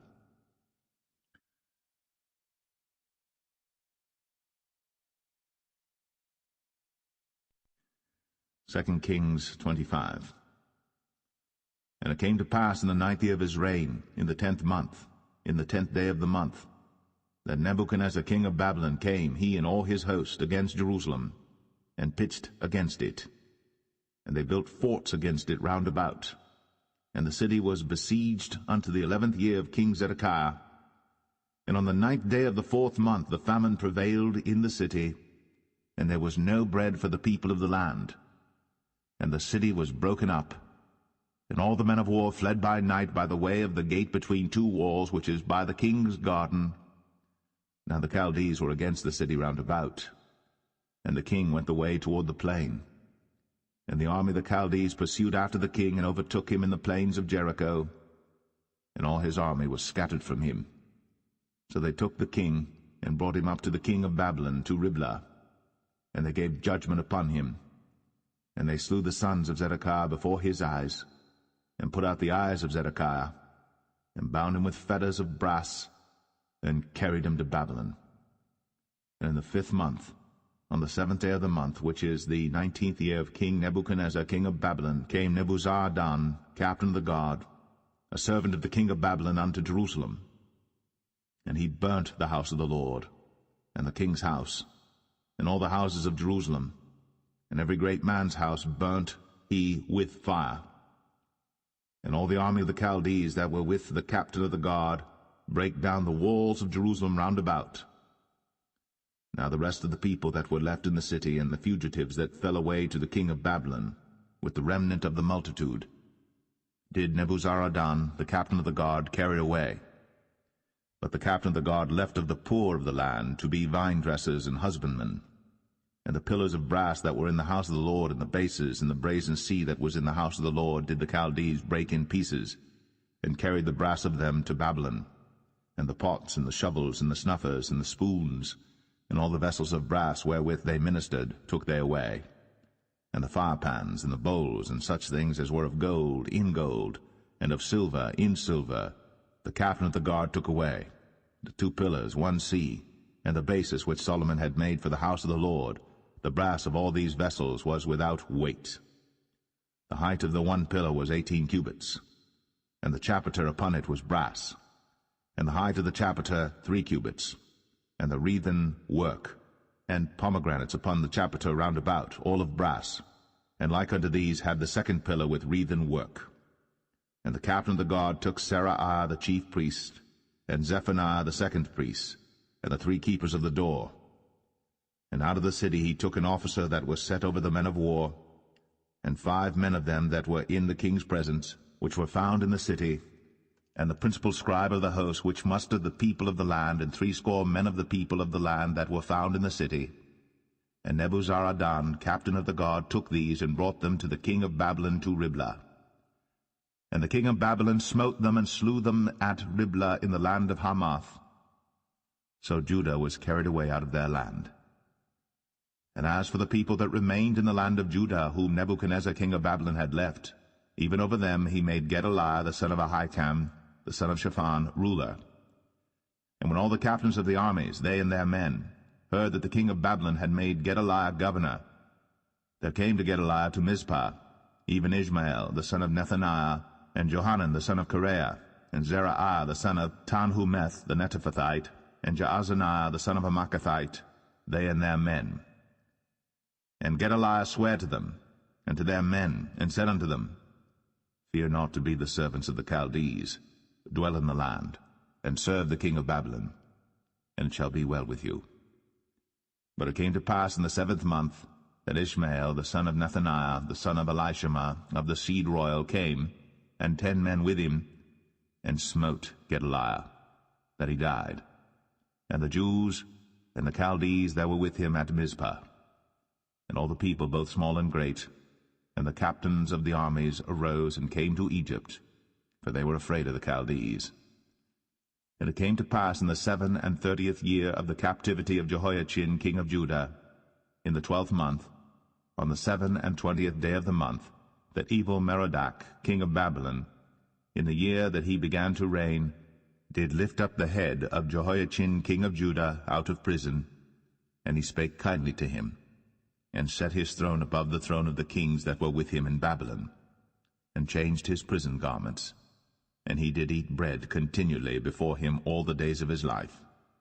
And his allowance was a continual allowance given him of the king, a daily rate for every day, all the days of his life.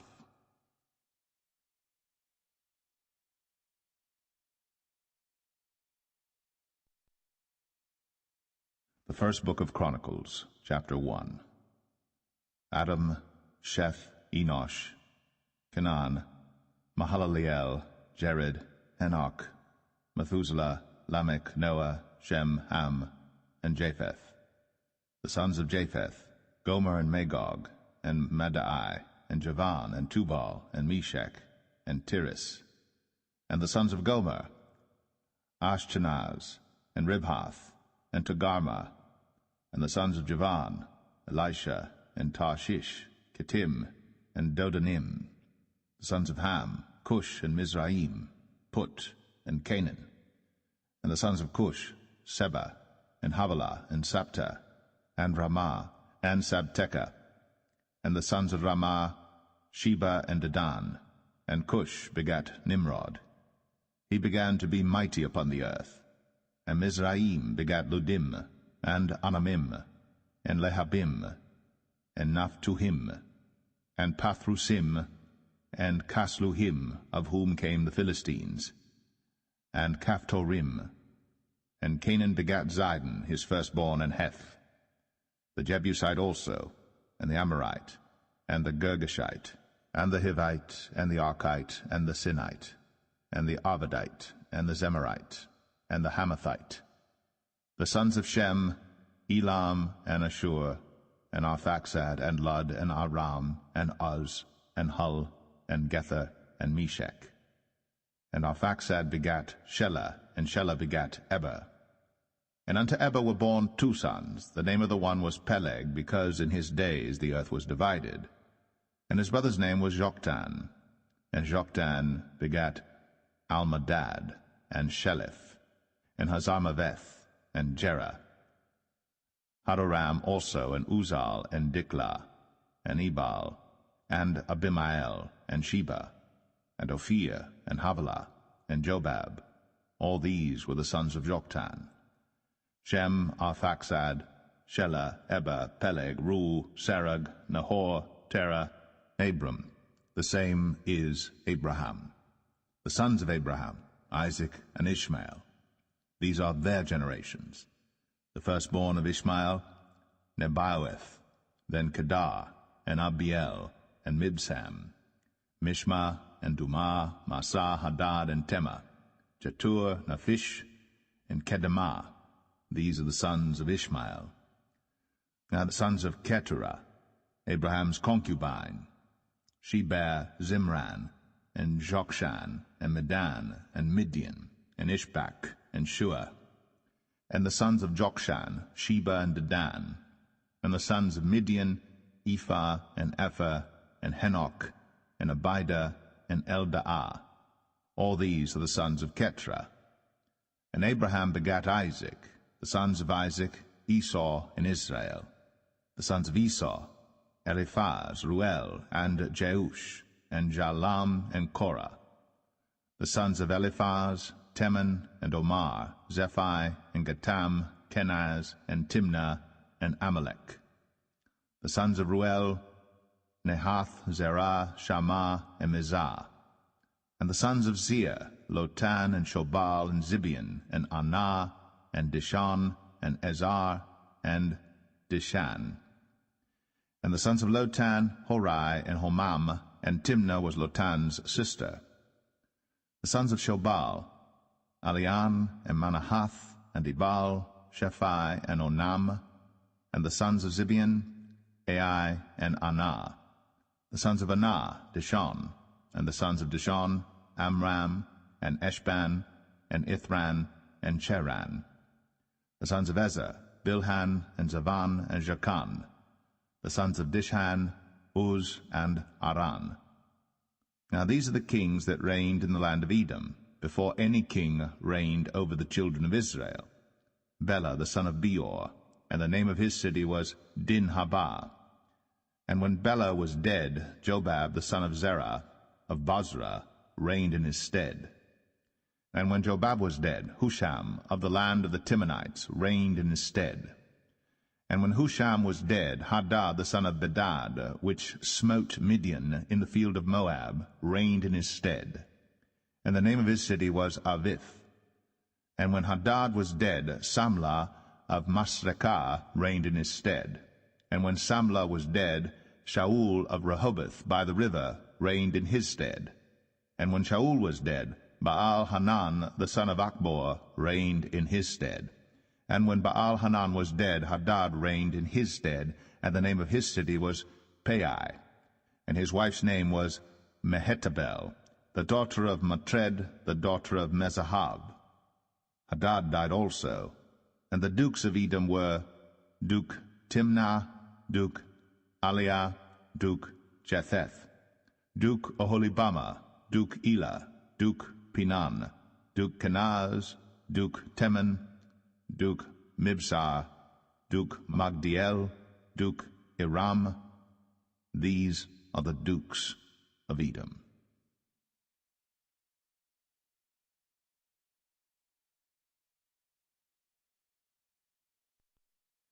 1 Chronicles 2. These are the sons of Israel: Reuben, Simeon, Levi, and Judah, Issachar and Zebulun, Dan, Joseph, and Benjamin, Naphtali, Gad, and Asher. The sons of Judah, Er, and Onan, and Shelah, which three were born unto him of the daughter of Shua the Canaanitess. And Er, the firstborn of Judah, was evil in the sight of the Lord, and he slew him. And Tamar his daughter-in-law bare him Pharez and Zerah. All the sons of Judah were 5. The sons of Pharez, Hezron and Hamul, and the sons of Zerah, Zimri, and Ethan, and Heman, and Calcol, and Dara, 5 of them in all. And the sons of Carmi, Achar, the troubler of Israel, who transgressed in the thing accursed. And the sons of Ethan, Azariah. The sons also of Hezron that were born unto him, Jeramiel, and Ram, and Chelubai. And Ram begat Aminadab, and Aminadab begat Nahshon, prince of the children of Judah. And Nahshon begat Salma, and Salma begat Boaz, and Boaz begat Obed, and Obed begat Jesse. And Jesse begat his firstborn Eliab, and Aminadab the second, and Shema the third. Nathaniel the fourth, Radai the fifth, Ozem the sixth, David the seventh, whose sisters were Zeruiah and Abigail. And the sons of Zeruiah, Abishai and Joab, and Asahel 3. And Abigail bare Amasa, and the father of Amasa was Jether the Ishmaelite. And Caleb the son of Hezron begat children of Azabah his wife, and of Jerioth. Her sons are these, Jesher, and Shabab, and Ardan. And when Azabah was dead, Caleb took unto him Ephrath, which bare him Hur, and Hur begat Uri, and Uri begat Bezaleel. And afterward Hezron went in to the daughter of Machir, the father of Gilead, whom he married when he was 60 years old. And she bare him Segub, and Segub begat Jair, who had 23 cities in the land of Gilead. And he took Gesher and Aram, with the towns of Jair from them, with Kenath, and the towns thereof, even 60 cities. All these belonged to the sons of Machir, the father of Gilead. And after that Hezron was dead, and Caleb Ephratah. Then Abiah, Hezron's wife, bare him Asher, the father of Tekoa. And the sons of Jeramiel, the firstborn of Hezron, were Ram the firstborn, and Bunah, and Oren, and Ozem, and Ahijah. Jeramiel had also another wife, whose name was Adarah. She was the mother of Onam. And the sons of Ram, the firstborn of Jeramiel, were Maaz, and Jamin, and Acher. And the sons of Onam were Shammai, and Jadah. And the sons of Shammai, Nadab, and Abishur. And the name of the wife of Abishur was Abihail, and she bare him Aban and Molid. And the sons of Nadab, Seled, and Appaim, but Seled died without children. And the sons of Appaim, Ishai. And the sons of Ishai, Sheshan. And the children of Sheshan, Alai. And the sons of Judah, the brother of Shammai, Jether and Jonathan. And Jether died without children. And the sons of Jonathan, Paulett and Zazah. These were the sons of Jeramiel. Now Sheshan had no sons but daughters, and Sheshan had a servant, an Egyptian, whose name was Jarha. And Sheshan gave his daughter to Jarha his servant to wife, and she bare him Attai. And Attai begat Nathan, and Nathan begat Zabad, and Zabad begat Ephlal, and Ephlal begat Obed. And Obed begat Jehu, and Jehu begat Azariah, and Azariah begat Helez, and Helez begat Eleasah, and Eleasah begat Sesamai, and Sesamai begat Shalom, and Shalom begat Jechamiah, and Jechamiah begat Elishama. Now the sons of Caleb, the brother of Jeramiel, were Misha, his firstborn, which was the father of Ziph, and the sons of Mareshah, the father of Hebron, and the sons of Hebron, Korah, and Tapua, and Rechem, and Shema. And Shema begat Raham, the father of Jorkoam, and Rechem begat Shemai. And the son of Shemai was Maon, and Maon was the father of Beth-zur. And Ephah, Caleb's concubine, bare Haran, and Moza, and Gazez, and Haran begat Gazez. And the sons of Jaddai, Regem, and Jotham, and Gesham, and Paulett, and Ephah, and Sha'af. Maacah, Caleb's concubine, bare Sheber, and Tirhanah. She bare also Sha'af the father of Madmanah, Sheva the father of Machbanah, and the father of Gibeah, and the daughter of Caleb was Aksah. These were the sons of Caleb, the son of Hur, the firstborn of Ephratah, Shobal the father of Kirjath-Jearim, Salma the father of Bethlehem, Hareph the father of Beth-Gader, and Shobal the father of Kirjath-Jearim had sons, Haraway and half of the Manahethites.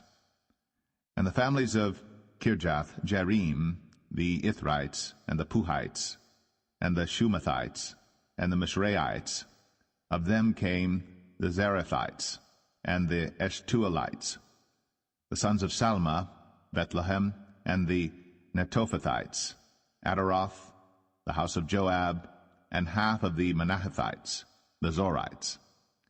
And the families of the scribes which dwelt at Jabez, the Terathites, the Shimeathites, and Sukathites. These are the Kenites that came of Hemath, the father of the house of Rechab.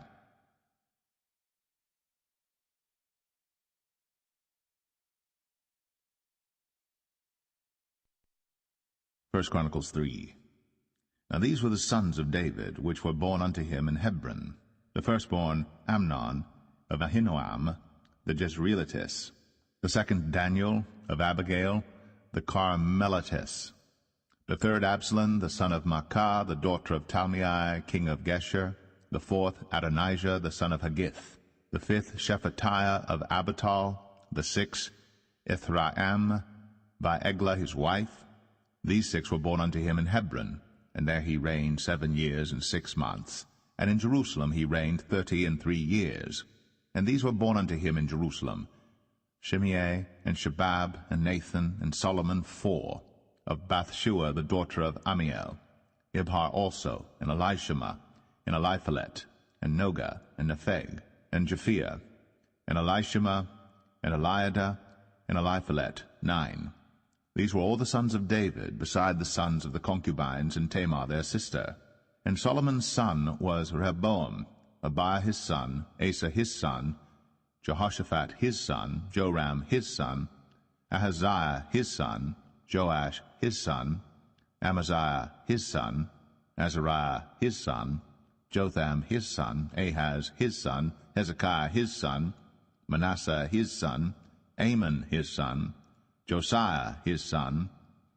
And the sons of Josiah were the firstborn Johanan, the second Jehoiakim, the third Zedekiah, the fourth Shallum, and the sons of Jehoiakim, Jeconiah his son, Zedekiah his son.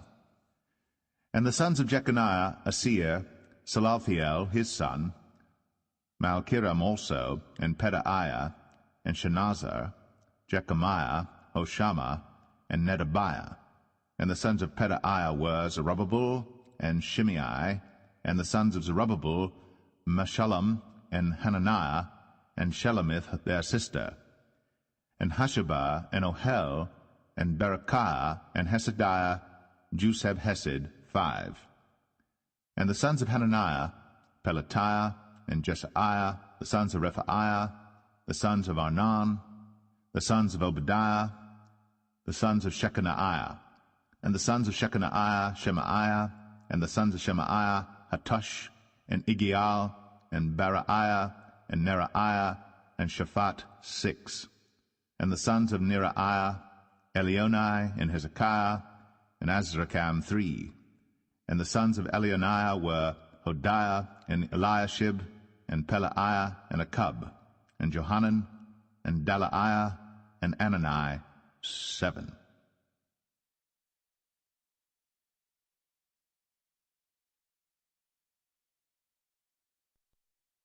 First Chronicles 4. The sons of Judah, Pharez, Hezron, and Carmi, and Hur, and Shabal. And Reaiah, the son of Shabal, begat Jahath, and Jahath begat Ahumai, and Lahad. These are the families of the Zorathites. And these were of the father of Etam, Jezreel, and Ishma, and Idbash, and the name of their sister was Hazalel Ponai. And Penuel the father of Gedor, and Ezer the father of Hushah. These are the sons of Hur, the firstborn of Ephratah, the father of Bethlehem, And Asher, the father of Tekoa, had 2 wives, Helah and Naarah. And Naarah bare him Ahuzam, and Hepher, and Temeni, and Hahashterai. These were the sons of Naarah. And the sons of Helah were Zereth, and Jezoar, and Ethnan. And Koz begat Anub, and Zebabah, and the families of Ahahel, the son of Haram. And Jabez was more honorable than his brethren. And his mother called his name Jabez, saying, Because I bare him with sorrow. And Jabez called on the God of Israel, saying, O that thou wouldst bless me indeed, and enlarge my coast, and that thine hand might be with me, and that thou wouldst keep me from evil, that it may not grieve me.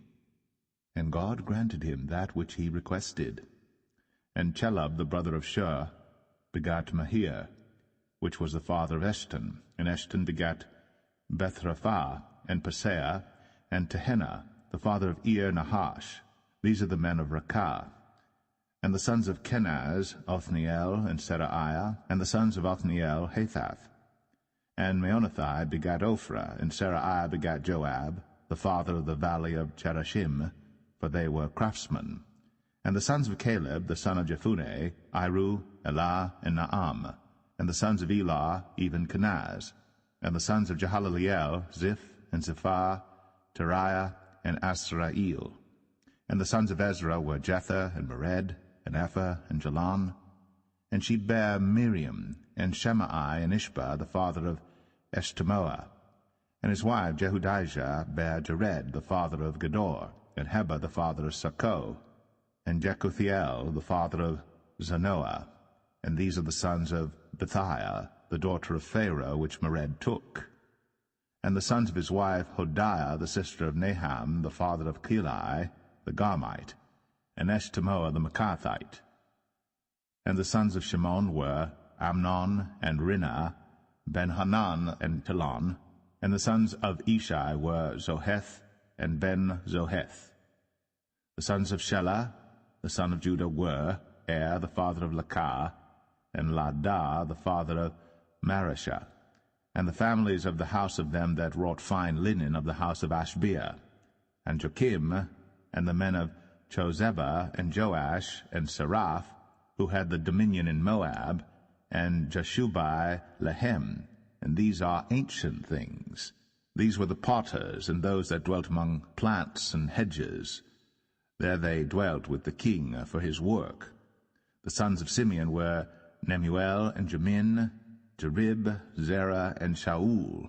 Shalom his son, Mibsam his son, Mishma his son, and the sons of Mishma, Hamuel his son, Zakur his son, Shimei his son.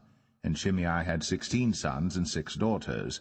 But his brethren had not many children, neither did all their family multiply like to the children of Judah. And they dwelt at Beersheba, and Moladah, and Hazar-Shual, and at Bilhah, and at Ezem, and at Talad, and at Bethuel, and at Hormah, and at Ziklag, and at Beth-Markaboth, and Hazar-Susim, and at Beth-Birei, and at Sharaim. These were their cities unto the reign of David. And their villages were Etam, and Ain, Rimmon, and Tochen, and Ashan, 5 cities, and all their villages that were round about the same cities unto Baal. These were their habitations, and their genealogy.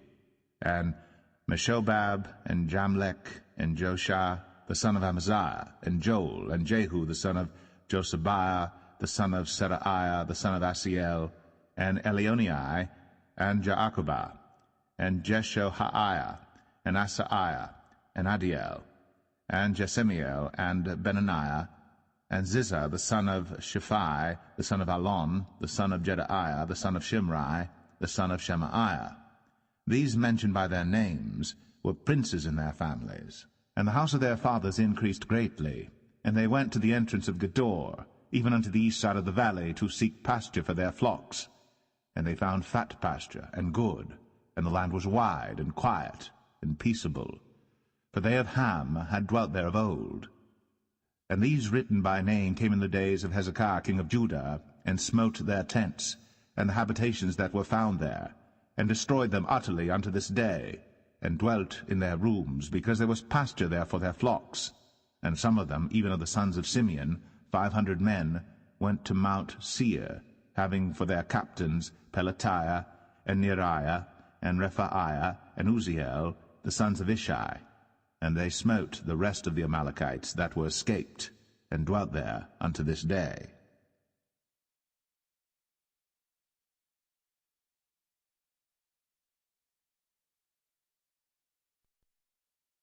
1 Chronicles 5. Now the sons of Reuben, the firstborn of Israel, for he was the firstborn, but forasmuch as he defiled his father's bed, his birthright was given unto the sons of Joseph, the son of Israel. And the genealogy is not to be reckoned after the birthright. For Judah prevailed above his brethren, and of him came the chief ruler, but the birthright was Joseph's. The sons, I say, of Reuben, the firstborn of Israel, were Hanok, and Palu, Hezron, and Carmi. The sons of Joel, Shemaiah his son, Gog his son, Shimei his son, Micah his son, Reaiah his son, Baal his son, Beerah his son, whom Tilgath-Pilneser, king of Assyria, carried away captive. He was prince of the Reubenites. And his brethren by their families, when the genealogy of their generations was reckoned, were the chief, Jeiel and Zechariah. And Bela the son of Azaz, the son of Shema, the son of Joel, who dwelt in Aroer, even unto Nebo, and Baal-Meon. And eastward he inhabited unto the entering in of the wilderness from the river Euphrates, because their cattle were multiplied in the land of Gilead. And in the days of Saul they made war with the Hagarites, who fell by their hand, and they dwelt in their tents throughout all the east land of Gilead.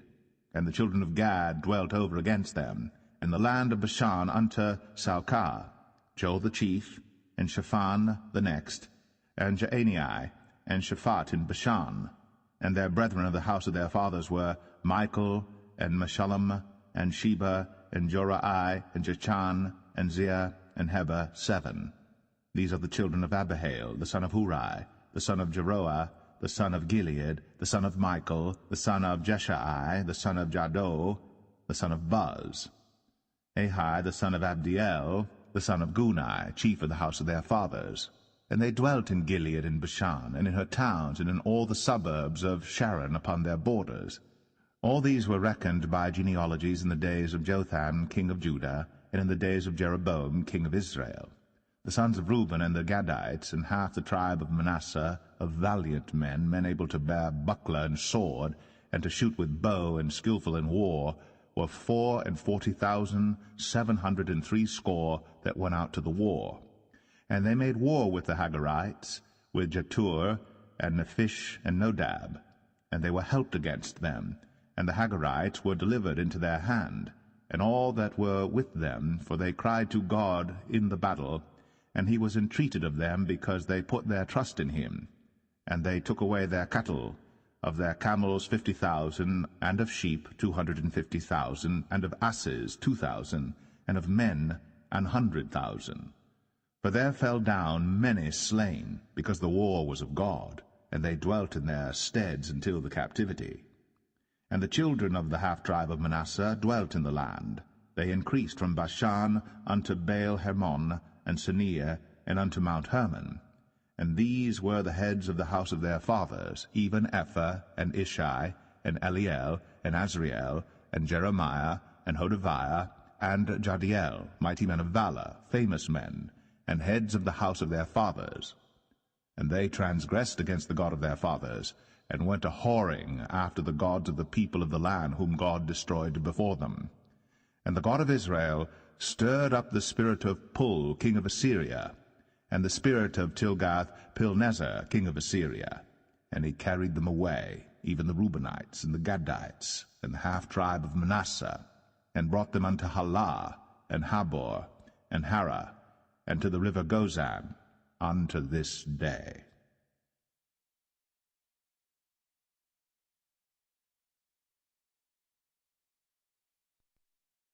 First Chronicles 6. The sons of Levi, Gershon, Kohath, and Merari. And the sons of Kohath, Amram, Izhar, and Hebron, and Uzziel. And the children of Amram, Aaron, and Moses, and Miriam. The sons also of Aaron, Nadab and Abihu, Eleazar, and Ithamar. Eleazar begat Phinehas, Phinehas begat Abishua. And Abishua begat Bukai, and Bukai begat Uzai. And Uzai begat Zerahiah, and Zerahiah begat Meraioth. Meraioth begat Amariah, and Amariah begat Ahitub. And Ahitub begat Zadok, and Zadok begat Ahimaaz. And Ahimaaz begat Azariah, and Azariah begat Johanan, and Johanan begat Azariah. He it is that executed the priest's office in the temple that Solomon built in Jerusalem. And Azariah begat Amariah, and Amariah begat Ahitub. And Ahitub begat Zadok, and Zadok begat Shallum, and Shallum begat Hilkiah, and Hilkiah begat Azariah, and Azariah begat Zerahiah, and Zerahiah begat Jehozadak. And Jehozadak went into captivity when the Lord carried away Judah and Jerusalem by the hand of Nebuchadnezzar. The sons of Levi, Gershon, Kohath, and Merari. And these be the names of the sons of Gershon, Libni, and Shimei. And the sons of Kohath were Amram, and Izhar, and Hebron, and Uzziel. The sons of Merari, Mahli, and Mushai. And these are the families of the Levites according to their fathers. Of Gershom, Libni his son, Jahath his son, Zimmah his son, Joah his son, Iddo his son, Zerah his son, Jeterai his son.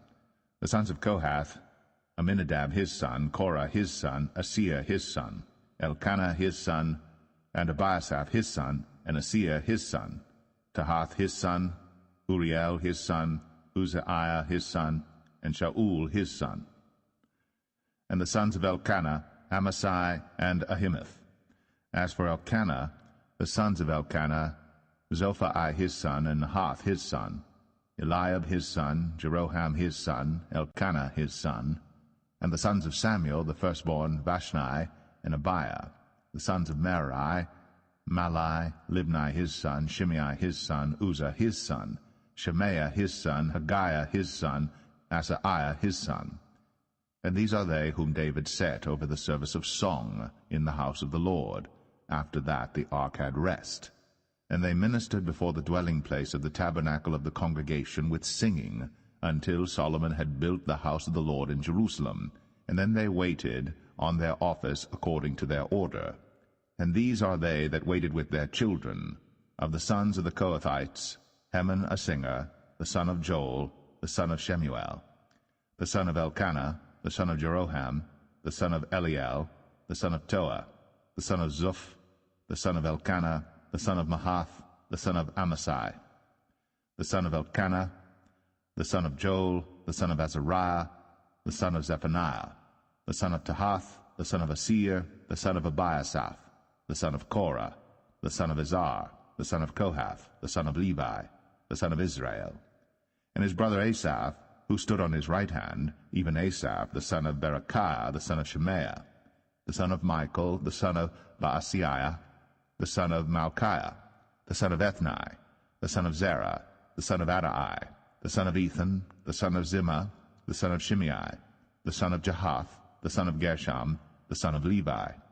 And their brethren, the sons of Merari, stood on the left hand, Ethan the son of Kishai, the son of Abdi, the son of Malach, the son of Hashabiah, the son of Amaziah, the son of Hilkiah, the son of Amzai, the son of Bani, the son of Shemer, the son of Mahli, the son of Mushai, the son of Merari, the son of Levi. Their brethren also the Levites were appointed unto all manner of service of the tabernacle of the house of God. But Aaron and his sons offered upon the altar of the burnt offering, and on the altar of incense, and were appointed for all the work of the place most holy, and to make an atonement for Israel, according to all that Moses, the servant of God, had commanded. And these are the sons of Aaron: Eleazar his son, Phinehas his son, Abishua his son, Bukai his son, Uzai his son, Zerahiah his son, Meraioth his son, Amariah his son, Ahitub his son, Zadok his son, Ahimaaz his son. Now these are their dwelling places throughout their castles in their coasts, of the sons of Aaron, of the families of the Kohathites, for theirs was the lot.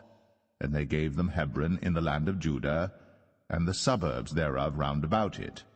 But the fields of the city and the villages thereof they gave to Caleb the son of Jephunneh. And to the sons of Aaron they gave the cities of Judah, namely Hebron, the city of refuge, and Libnah with her suburbs, and Jatir, and Eshtemoa with their suburbs, and Hilan with her suburbs, Debir with her suburbs, and Ashan with her suburbs, and Beth-Shemesh with her suburbs.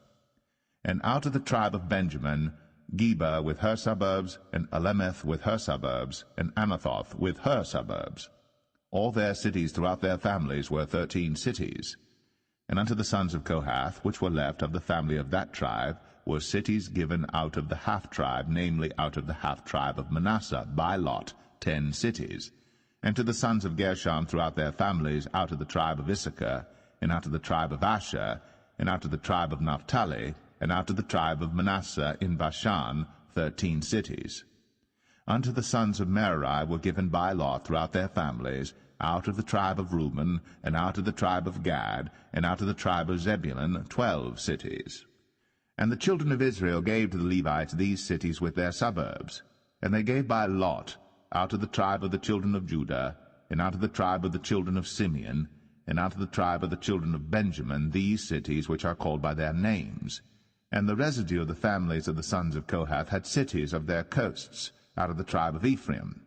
And they gave unto them of the cities of refuge, Shechem in Mount Ephraim with her suburbs. They gave also Gezer with her suburbs, and Jokneam with her suburbs, and Beth-horon with her suburbs, and Ailon with her suburbs, and Gath-rimmon with her suburbs.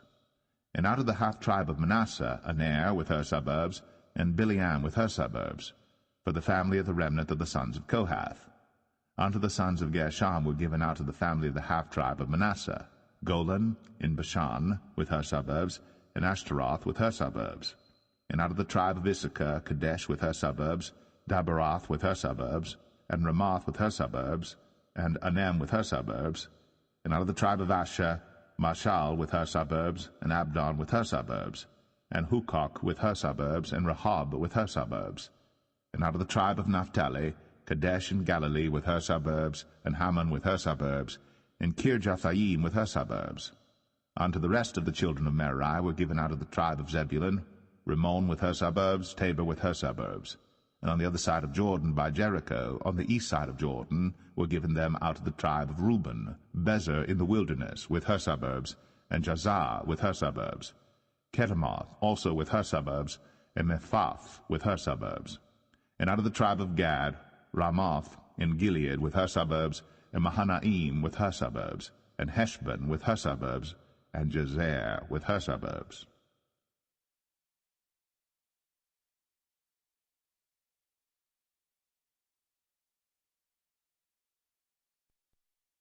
1 Chronicles 7.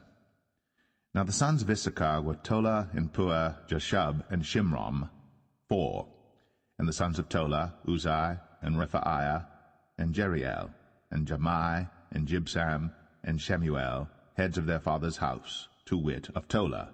They were valiant men of might in their generations, whose number was, in the days of David, 22,600. And the sons of Uzai, Israiah, and the sons of Israiah, Michael and Obadiah, and Joel, Ishiah, 5, all of them chief men. And with them by their generations, after the house of their fathers, were bands of soldiers for war, 36,000 men. For they had many wives and sons, and their brethren among all the families of Issachar were valiant men of might, reckoned in all by their genealogies 7,000. The sons of Benjamin, Bela and Becher, and Jediel, 3. And the sons of Bela, Esban, and Uzai, and Uziel, and Jeremoth, and Eri, 5. Heads of the house of their fathers, mighty men of valor, and were reckoned by their genealogies 22,034.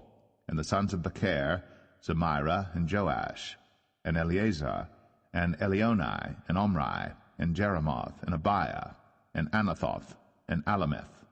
All these are the sons of Becher. And the number of them, after their genealogy by their generations, heads of the house of their fathers, mighty men of valor, was 20,200. The sons also of Jediel, Bilhan, and the sons of Bilhan, Jeush, and Benjamin, and Ehud, and Chenaanah, and Zethan, and Thashish, and Ahishahar. All these the sons of Jediel, by the heads of their fathers, mighty men of valor, were 17,200 soldiers, fit to go out for war and battle. Shuppim also and Huppim, the children of Ir, and Hushim, the sons of Aher. The sons of Naphtali, Jaziel, and Gunai, and Jezer, and Shalom, the sons of Bilhah. The sons of Manasseh, Ashriel, whom she bare, but his concubine, the Aramitess, bare Machir, the father of Gilead. And Machir took to wife the sister of Huppim and Shuppim, whose sister's name was Maacah, and the name of the second was Zelophehad. And Zelophehad had daughters. And Maacah, the wife of Machir, bare a son, and she called his name Peresh, and the name of his brother was Sheresh, and his sons were Ulam and Rakem. And the sons of Ulam, Bedan. These were the sons of Gilead, the sons of Machir, the son of Manasseh. And his sister Hameleketh bare Ishad, and Abiezer, and Mahalah. And the sons of Shemaiah were Ahian, and Shechem, and Likai, and Aniam. And the sons of Ephraim, Shuthelah, and Bered his son, and Tahath his son, and Eladah his son, and Tahath his son. And Zabad his son, and Shuthelah his son, and Ezer, and Eliad, whom the men of Gath that were born in that land slew, because they came down to take away their cattle. And Ephraim their father mourned many days, and his brethren came to comfort him. And when he went into his wife, she conceived, and bare a son. And he called his name Beriah, because it went evil with his house. And his daughter was Sherah, who built Beth-horon the Nether, and the upper, and Uzan-Sherah. And Rephah was his son, also Resheph, and Telah his son, and Tahan his son, Ladan his son, Ammihud his son, Elishama his son, Non his son, Jehoshua his son. And their possessions and habitations were Bethel, and the towns thereof, and eastward Naaran, and westward Gezer, with the towns thereof, Shechem also, and the towns thereof, unto Gaza, and the towns thereof. And by the borders of the children of Manasseh, Bethshean and her towns, Taanach and her towns, Megiddo and her towns, Dor and her towns. In these dwelt the children of Joseph, the son of Israel. The sons of Asher, Imnah, and Ishua, and Ishuai, and Beriah, and Sarah their sister. And the sons of Beriah, Heber, and Malchiel, who is the father of Beerzavith. And Heber begat Japhlet, and Shomer, and Hotham, and Shua their sister. And the sons of Japhlet, Pasak, and Bimhal, and Ashvath. These are the children of Japhlet. And the sons of Shemer, Ahai, and Roga, Jehubbah, and Aram. And the sons of his brother, Helem, Zophah, and Imnah, and Shelesh, and Amal. The sons of Zophah, Sua, and Harnepher, and Shual, and Beri, and Imrah. Bezer, and Hod, and Shammah, and Shilshah, and Ithran, and Birah. And the sons of Jether, Jephunneh, and Pispa, and Arah. And the sons of Ulah, Arah, and Haniel, and Reziah. All these were the children of Asher, heads of their father's house, choice and mighty men of valor, chief of the princes. And the number throughout the genealogy of them that were apt to the war and to battle was 26,000 men.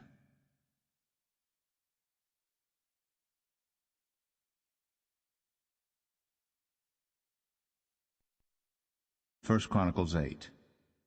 Now Benjamin begat Bela his firstborn, Ashbel the second, and Naharah the third, Nohah the fourth, and Rapha the fifth. And the sons of Bela were Adar, and Gera, and Abihud, and Abishua, and Naaman, and Ahoah, and Gera, and Shephuphan, and Huram. And these are the sons of Ehud. These are the heads of the fathers of the inhabitants of Geba. And they removed them to Manahath. And Naaman, and Ahiah, and Gera, he removed them, and begat Uzzah, and Ahiad. And Shaharaim begat children in the country of Moab, after he had sent them away. Hushim and Barah were his wives. And he begat of Hodesh his wife Jobab, and Zibiah, and Mesha, and Malcham, and Jeuz, and Shekiah, and Mirmah. These were his sons, heads of the fathers. And of Hushim he begat Abitub, and Elpaal. The sons of Elpaal, Eber, and Misham, and Shemed, who built Ono and Lod, with the towns thereof. Beriah also, and Shema, who were heads of the fathers of the inhabitants of Aijalon, who drove away the inhabitants of Gath, and Ahio, Shashak, and Jeremoth, and Zebadiah, and Arad, and Adair, and Michael, and Isbah, and Johah, the sons of Beriah, and Zebadiah, and Meshullam, and Hezekiah, and Heber, Ismarai also, and Jezaliah, and Jobab, the sons of Elpaal, and Jakim, and Zichri, and Zabdi, and Elinai, and Zilthai, and Eliel, and Adaiah, and Beraiah, and Shimrath, the sons of Shimhi, and Ishpan, and Heber, and Eliel, and Abdon, and Zichri, and Hanan, and Hananiah, and Elam, and Atathijah, and Ephadiah, and Penuel, the sons of Shashak, and Shamshariah, and Shehariah, and Athaliah, and Jerasiah, and Eliah, and Zichri, the sons of Jeroham. These were the heads of the fathers by their generations, chief men. These dwelt in Jerusalem. And at Gibeon dwelt the father of Gibeon, whose wife's name was Machah, and his firstborn son Abdon, and Zur, and Kish, and Baal, and Nadab, and Gedor, and Ahio, and Zacher. And Mikloth begat Shemaiah. And these also dwelt with their brethren in Jerusalem over against them. And Ner begat Kish, and Kish begat Saul, and Saul begat Jonathan, and Malchishua, and Abinadab, and Eshbaal. And the son of Jonathan was Meribbaal, and Meribbaal begat Micah, and the sons of Micah were Pithon, and Melech, and Tereah, and Ahaz. And Ahaz begat Jehoiada, and Jehoiada begat Alameth, and Asmaveth, and Zimri, and Zimri begat Moza, and Moza begat Benaiah. Rapha was his son, Eliasah his son, Hazel his son. And Hazel had 6 sons, whose names are these: Azrikam, Bocheru, and Ishmael, and Sheraiah, and Obadiah, and Hanan. All these were the sons of Hazel. And the sons of Ishek his brother were Ulam his firstborn, Jeush the second, and Eliphalet the third. And the sons of Ulam were mighty men of valor, archers, and had many sons, and sons' sons, 150. All these are of the sons of Benjamin.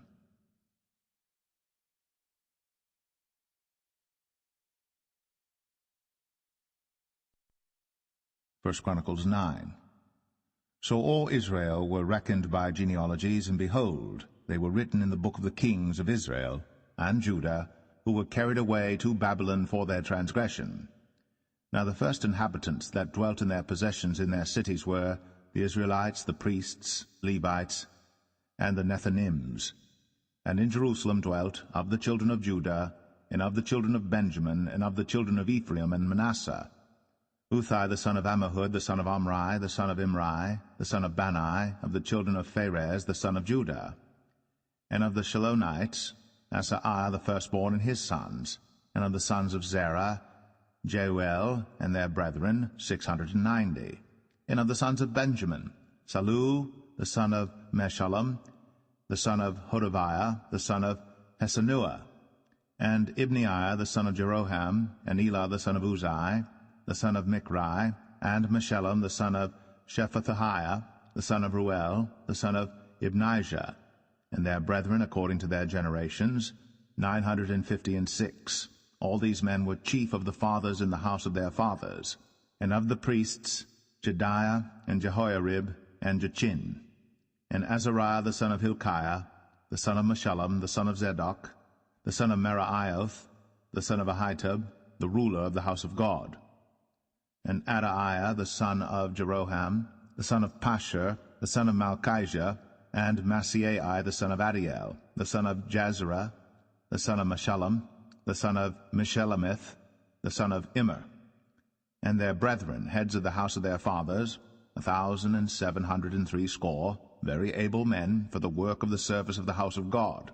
And of the Levites, Shemaiah, the son of Hashab, the son of Azrikam, the son of Hashabiah, of the sons of Merari, and Bakbakar, Haresh, and Galal, and Mattaniah the son of Micah, the son of Zichri, the son of Asaph, and Obadiah the son of Shemaiah, the son of Galal, the son of Jeduthun, and Berechiah the son of Asa, the son of Elkanah, that dwelt in the villages of the Netophathites.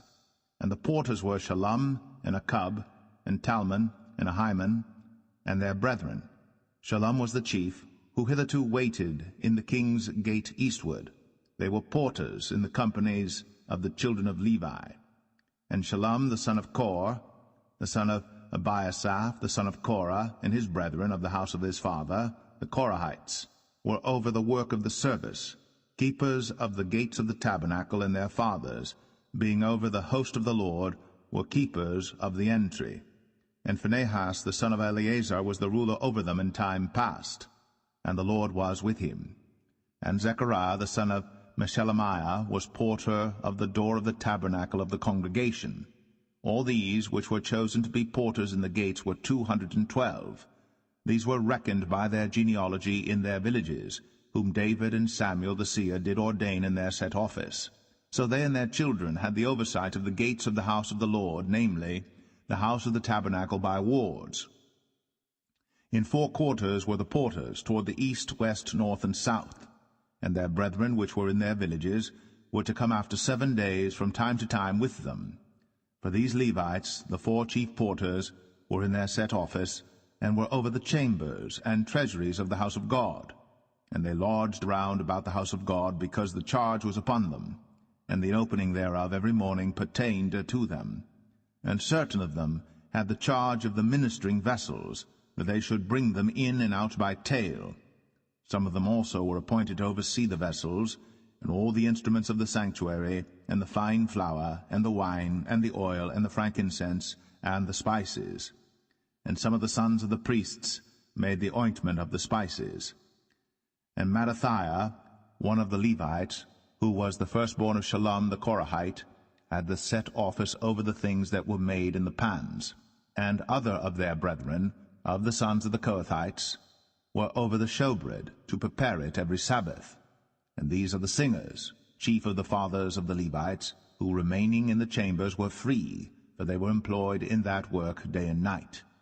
These chief fathers of the Levites were chief throughout their generations. These dwelt at Jerusalem. And in Gibeon dwelt the father of Gibeon, Jehiel, whose wife's name was Maacah, and his firstborn son Abdon, then Zur, and Kish, and Baal, and Ner, and Nadab, and Gedor, and Ahiel, and Zechariah, and Mikloth. And Mikloth begat Shimeam.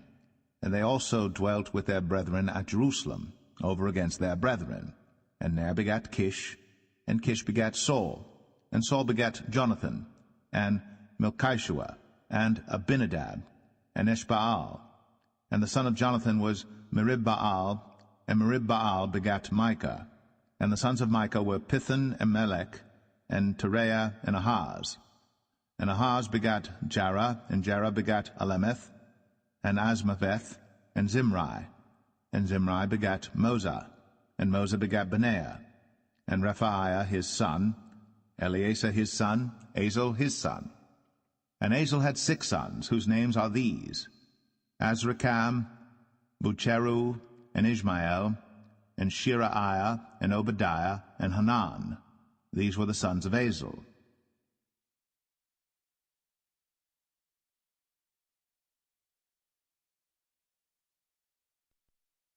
First Chronicles 10. Now the Philistines fought against Israel, and the men of Israel fled from before the Philistines, and fell down slain in Mount Gilboa. And the Philistines followed hard after Saul, and after his sons. And the Philistines slew Jonathan, and Abinadab, and Malchishua, the sons of Saul. And the battle went sore against Saul, and the archers hit him, and he was wounded of the archers. Then said Saul to his armor-bearer, Draw thy sword, and thrust me through therewith, lest these uncircumcised come and abuse me. But his armor-bearer would not, for he was sore afraid. So Saul took a sword, and fell upon it. And when his armor-bearer saw that Saul was dead, he fell likewise on the sword, and died. So Saul died, and his 3 sons, and all his house died together. And when all the men of Israel that were in the valley saw that they fled, and that Saul and his sons were dead, then they forsook their cities and fled. And the Philistines came and dwelt in them. And it came to pass on the morrow, when the Philistines came to strip the slain, that they found Saul and his sons fallen in Mount Gilboa. And when they had stripped him, they took his head and his armor, and sent into the land of the Philistines round about, to carry tidings unto their idols and to the people. And they put his armor in the house of their gods, and fastened his head in the temple of Dagon. And when all Jabesh Gilead heard all that the Philistines had done to Saul, they arose, all the valiant men, and took away the body of Saul, and the bodies of his sons, and brought them to Jabesh, and buried their bones under the oak in Jabesh, and fasted 7 days. So Saul died for his transgression, which he committed against the Lord, even against the word of the Lord, which he kept not, and also for asking counsel of one that had a familiar spirit, to inquire of it, and inquired not of the Lord. Therefore he slew him, and turned the kingdom unto David, the son of Jesse.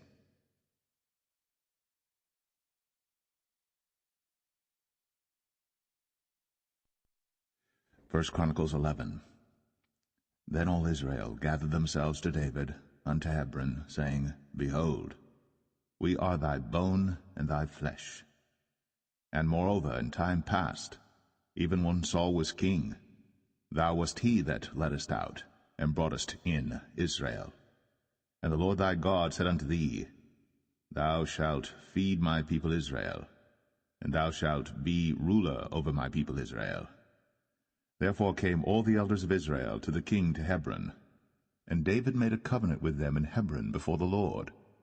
And they anointed David king over Israel, according to the word of the Lord by Samuel. And David and all Israel went to Jerusalem, which is Jebus, where the Jebusites were, the inhabitants of the land. And the inhabitants of Jebus said to David, Thou shalt not come hither. Nevertheless, David took the castle of Zion, which is the city of David. And David said, Whosoever smiteth the Jebusites first shall be chief and captain. So Joab the son of Zeruiah went first up, and was chief. And David dwelt in the castle, therefore they called it the city of David. And he built the city round about, even from Millo round about. And Joab repaired the rest of the city. So David waxed greater and greater, for the Lord of hosts was with him. These also are the chief of the mighty men whom David had, who strengthened themselves with him in his kingdom, and with all Israel, to make him king according to the word of the Lord concerning Israel. And this is the number of the mighty men whom David had: Jashabim and Hachmonite, the chief of the captains. He lifted up his spear against 300 slain by him at one time. And after him was Eleazar the son of Dodo, the Auhite, who was one of the 3 mighties. He was with David at Pasdamim. And there the Philistines were gathered together to battle, where was a parcel of ground full of barley. And the people fled from before the Philistines. And they set themselves in the midst of that parcel, and delivered it, and slew the Philistines. And the Lord saved them by a great deliverance. Now 3 of the 30 captains went down to the rock to David, into the cave of Adullam. And the host of the Philistines encamped in the valley of Rephaim. And David was then in the hold, and the Philistines' garrison was then at Bethlehem. And David longed, and said, Oh, that one would give me drink of the water of the well of Bethlehem that is at the gate. And the 3 brake through the host of the Philistines, and drew water out of the well of Bethlehem that was by the gate, and took it, and brought it to David. But David would not drink of it, but poured it out to the Lord, and said, My God forbid it me that I should do this thing. Shall I drink the blood of these men that have put their lives in jeopardy? For with the jeopardy of their lives they brought it. therefore he would not drink it. These things did these 3 mightiest. And Abishai, the brother of Joab, he was chief of the 3. For lifting up his spear against 300, he slew them, and had a name among the 3. Of the 3 he was more honorable than the 2, for he was their captain. Howbeit he attained not to the first 3. Benaiah the son of Jehoiada, the son of a valiant man of Kabzeel, who had done many acts. He slew 2 lion-like men of Moab. Also he went down and slew a lion in a pit in a snowy day. And he slew an Egyptian, a man of great stature, 5 cubits high. And in the Egyptian's hand was a spear like a weaver's beam. And he went down to him with a staff, and plucked the spear out of the Egyptian's hand, and slew him with his own spear.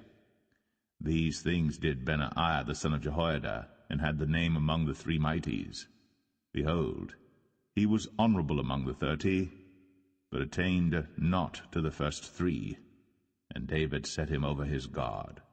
Also the valiant men of the armies were Asahel the brother of Joab, Elhanan the son of Dodo of Bethlehem, Shamath the Ararite, Helez the Pelonite, Ira the son of Ikish the Tekoite, Abiezer the Atothite, Sibbecai the Hushathite, Eliai the Auhite, Merari the Netophathite, Heled the son of Baanah the Netophathite, Ethai the son of Ribai of Gibeah, that pertained to the children of Benjamin, Benaiah the Pirathonite, Uri of the brooks of Gash, Abiel the Arbathite, Asmaveth the Baharamite, Eliabah the Shalbanite, the sons of Hashem the Gizonite, Jonathan the son of Shag the Hararite, Ahiam the son of Sakar the Hararite, Eliphal the son of Ur, Hefer the Mecharathite, Ahijah the Pelonite, Hezro the Carmelite, Narai the son of Ezbai, Joel the brother of Nathan, Mibhar the son of Hegarai, Zelek the Ammonite, Naharai the Berathite, the armor-bearer of Joab the son of Zeruiah, Ira the Ithrite, Garib the Ithrite, Uriah the Hittite, Zabad the son of Alai, Adinah the son of Shiza the Reubenite, a captain of the Reubenites, and 30 with him, Hanan the son of Maacah, and Joshaphat the Mithnite, Uzziah the Ashtarothite, Shammah and Jehiel the sons of Hothan the Ararite, Jediael the son of Shimri, and Joah his brother the Tizite, Eliel the Mahavite, and Jerebiah and Joshaviah the sons of Elnaam, and Ithmah the Moabite, Eliel and Obed, and Jasiel the Mesabaite.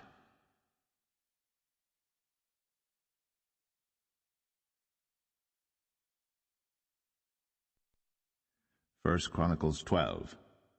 Now these are they that came to David to Ziklag, while he yet kept himself close because of Saul the son of Kish. And they were among the mighty men, helpers of the war.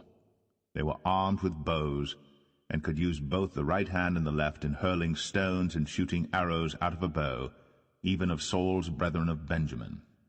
The chief was Ahiezer, then Joash, the sons of Shema the Gibeathite, and Jeziel and Paulett, the sons of Asmaveth, and Barakah, and Jehu the Antothite, and Ismaiah the Gibeonite, a mighty man among the 30, and over the 30, and Jeremiah, and Jahaziel, and Johanan, and Jozabad the Gederathite, Eluzai, and Jeremoth, and Beliah, and Shemariah, and Shephatiah the Haruphite, Elkanah, and Josiah, and Azriel, and Joezer, and Jashabim the Korhites, and Jola, and Zebadiah the sons of Jeroham of Gedor, and of the Gadites there separated themselves unto David into the hold, to the wilderness, men of might, and men of war fit for the battle, that could handle shield and buckler, whose faces were like the faces of lions, and were as swift as the roes upon the mountains, Ezra the first, Obadiah the second, Eliab the third, Mishmannah the fourth, Jeremiah the fifth, Attai the sixth, Eliel the seventh, Johanan the eighth, Elzabad the ninth, Jeremiah the 10th, Machbanah the 11th, These were of the sons of Gad, captains of the host. One of the least was over 100, and the greatest over 1,000. These are they that went over Jordan in the first month, when it had overflown all his banks. And they put to flight all of them of the valleys, both toward the east and toward the west. And there came of the children of Benjamin and Judah to the hold unto David. And David went out to meet them, and answered and said unto them, If ye be come peaceably unto me to help me, mine heart shall be knit unto you. But if ye be come to betray me to mine enemies, seeing there is no wrong in mine hands, the God of our fathers look thereon and rebuke it. Then the Spirit came upon Amasai, who was chief of the captains, and he said, Thine are we, David, and on thy side, thou son of Jesse, peace, peace be unto thee, and peace be to thine helpers, for thy God helpeth thee. Then David received them, and made them captains of the band. And there fell some of Manasseh to David, when he came with the Philistines against Saul to battle. But they helped them not, for the lords of the Philistines upon advisement sent him away, saying, He will fall to his master Saul to the jeopardy of our heads. As he went to Ziklag, there fell to him of Manasseh Adnah and Jozabad, and Jediel and Michael, and Jozabad, and Elihu, and Zilthai, captains of the thousands that were of Manasseh. And they helped David against the band of the rovers, but they were all mighty men of valor, and were captains in the host. For at that time, day by day, there came to David to help him, until it was a great host, like the host of God. And these are the numbers of the bands that were ready armed to the war, and came to David to Hebron, to turn the kingdom of Saul to him, according to the word of the Lord. The children of Judah that bare shield and spear were 6,800, ready armed to the war. Of the children of Simeon, mighty men of valor for the war, 7,100. Of the children of Levi, 4,600. And Jehoiada was the leader of the Aaronites, and with him were 3,700. And Zadok, a young man mighty of valor, and of his father's house, 22 captains. And of the children of Benjamin, the kindred of Saul, 3,000. For hitherto the greatest part of them had kept the ward of the house of Saul. And of the children of Ephraim 20,800 mighty men of valor, famous throughout the house of their fathers. And of the half-tribe of Manasseh 18,000, which were expressed by name, to come and make David king. And of the children of Issachar, which were men that had understanding of the times, to know what Israel ought to do, the heads of them were 200, and all their brethren were at their commandment. Of Zebulun, such as went forth to battle, expert in war, with all instruments of war, 50,000, which could keep rank. They were not of double heart. And of Naphtali 1,000 captains, and with them with shield and spear 37,000. And of the Danites, expert in war, 28,600. And of Asher, such as went forth to battle, expert in war, 40,000. And on the other side of Jordan, of the Reubenites, and the Gadites, and of the half-tribe of Manasseh, with all manner of instruments of war for the battle, 120,000.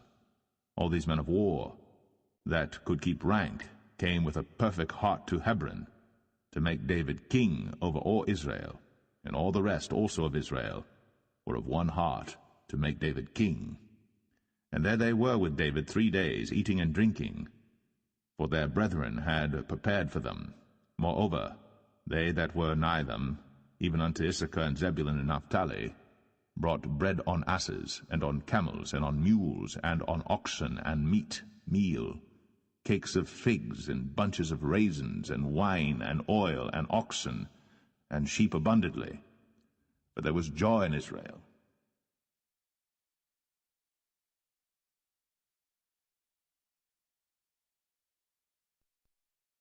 First Chronicles 13. And David consulted with the captains of thousands and hundreds, and with every leader. And David said unto all the congregation of Israel, If it seem good unto you, and that it be of the Lord our God, let us send abroad unto our brethren everywhere that are left in all the land of Israel, and with them also to the priests and Levites which are in their cities and suburbs, that they may gather themselves unto us. And let us bring again the ark of our God to us. For we inquired not at it in the days of Saul. And all the congregation said that they would do so, for the thing was right in the eyes of all the people. So David gathered all Israel together from Shihor of Egypt even unto the entering of Hamath, to bring the ark of God from Kirjath-jearim. And David went up, and all Israel, to Baalah, that is, to Kirjath-jearim, which belonged to Judah, to bring up thence the ark of God, the Lord, that dwelleth between the cherubims, whose name is called on it. And they carried the ark of God in a new cart out of the house of Abinadab, and Uzzah and Ahio drave the cart. And David and all Israel played before God with all their might, and with singing, and with harps, and with psalteries, and with timbrels, and with cymbals, and with trumpets. And when they came unto the threshing floor of Chidon, Uzzah put forth his hand to hold the ark, for the oxen stumbled. And the anger of the Lord was kindled against Uzzah, and he smote him, because he put his hand to the ark. And there he died before God. And David was displeased, because the Lord had made a breach upon Uzzah. Wherefore that place is called Perez Uzzah to this day. And David was afraid of God that day, saying, How shall I bring the ark of God home to me? So David brought not the ark home to himself to the city of David, but carried it aside into the house of Obed-Edom the Gittite. And the ark of God remained with the family of Obed-Edom in his house 3 months. And the Lord blessed the house of Obed-Edom and all that he had.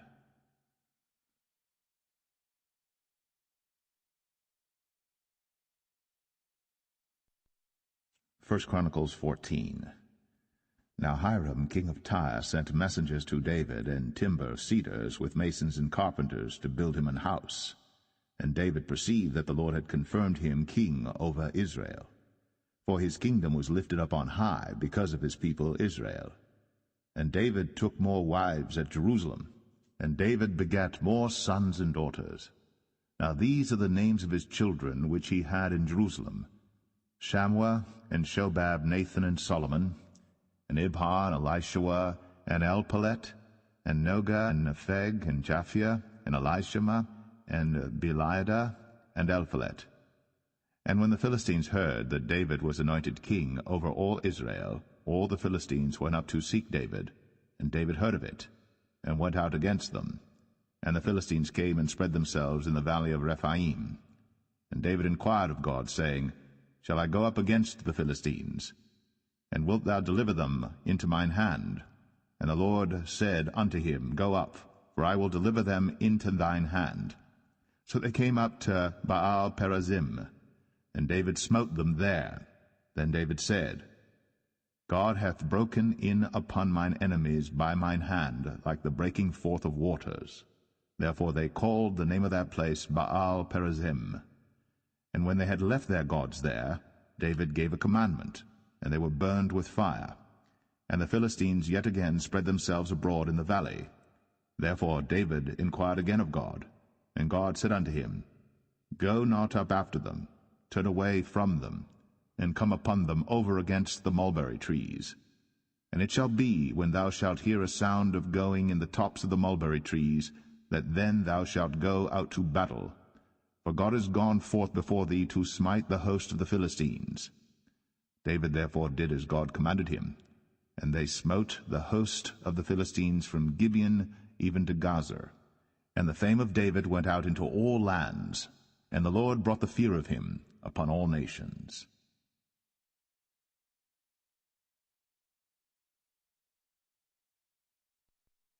First Chronicles 15. And David made him houses in the city of David, and prepared a place for the ark of God, and pitched for it a tent. Then David said, None ought to carry the ark of God but the Levites, for them hath the Lord chosen to carry the ark of God, and to minister unto him for ever. And David gathered all Israel together to Jerusalem, to bring up the ark of the Lord unto his place, which he had prepared for it. And David assembled the children of Aaron and the Levites. Of the sons of Kohath, Uriel the chief and his brethren 120. Of the sons of Merari, Asaiah the chief and his brethren 220. Of the sons of Gershom, Joe the chief and his brethren 130. Of the sons of Elisaphan, Shemaiah the chief and his brethren 200. Of the sons of Hebron, Eliel the chief and his brethren 80. Of the sons of Uzziel, Aminadab the chief and his brethren 112.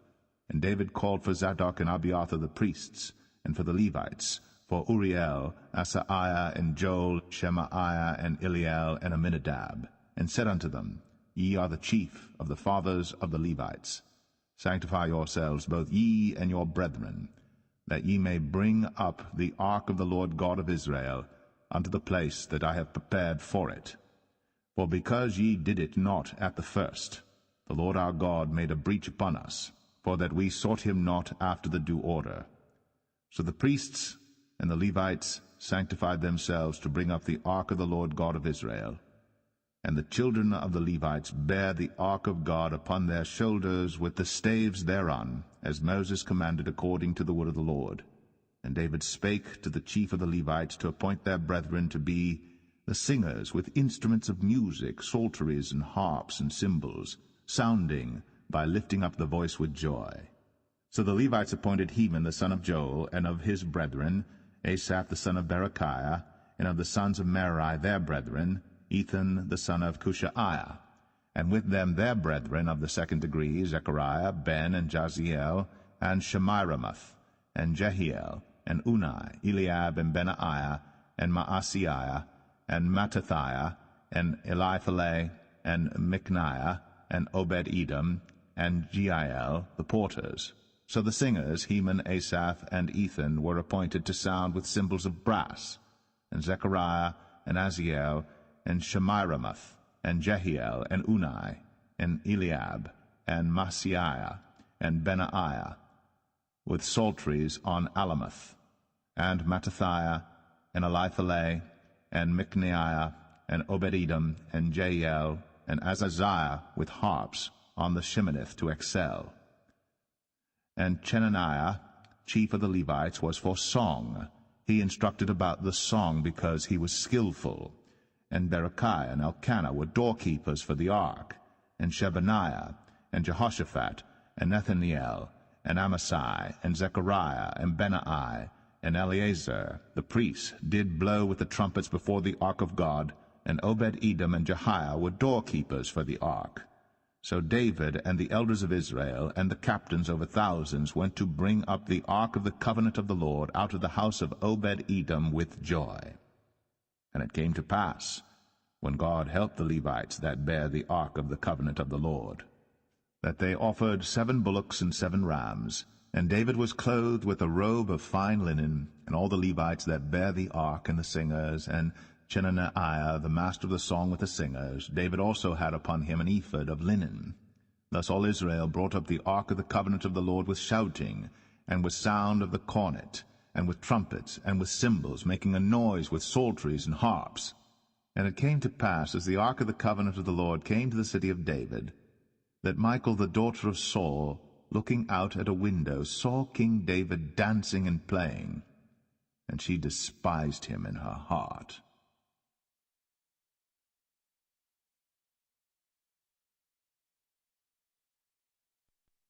1 Chronicles 16. So they brought the ark of God, and set it in the midst of the tent that David had pitched for it. And they offered burnt sacrifices and peace offerings before God.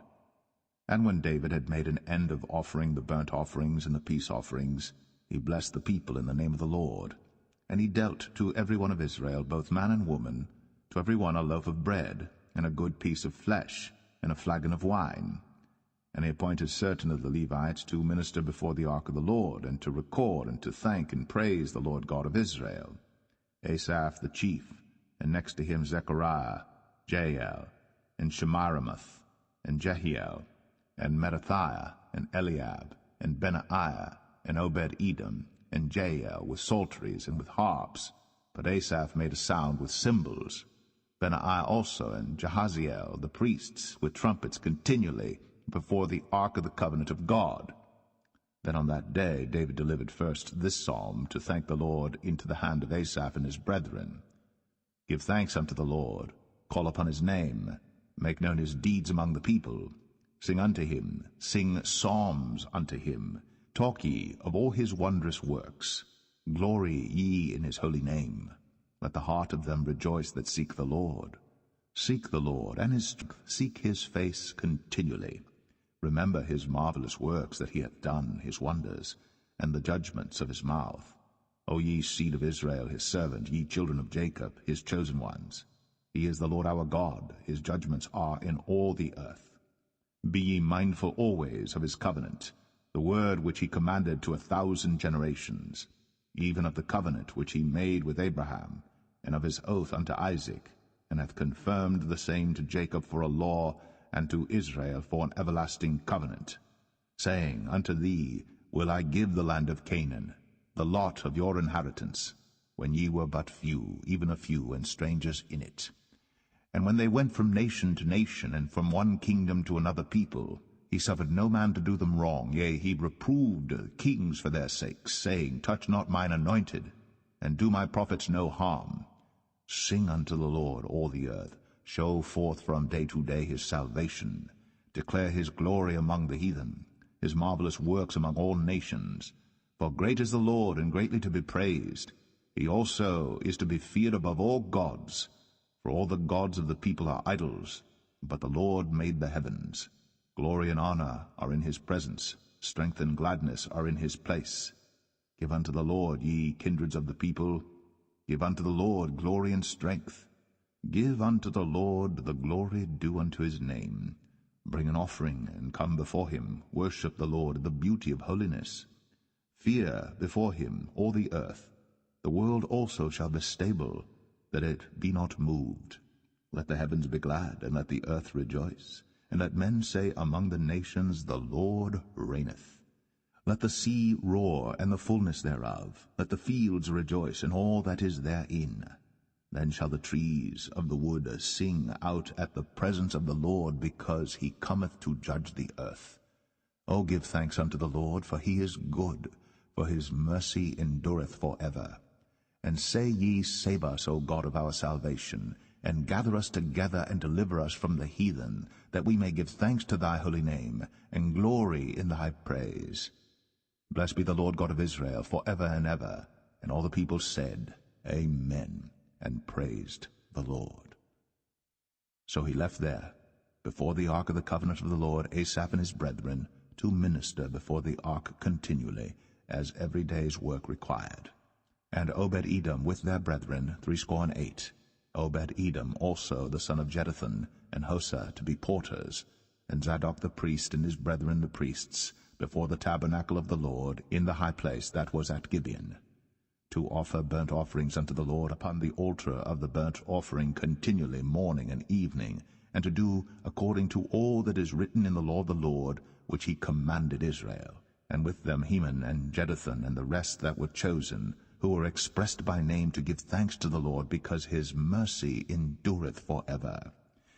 And with them Heman and Jeduthun, with trumpets and cymbals for those that should make a sound, and with musical instruments of God. And the sons of Jeduthun were porters. And all the people departed every man to his house, and David returned to bless his house.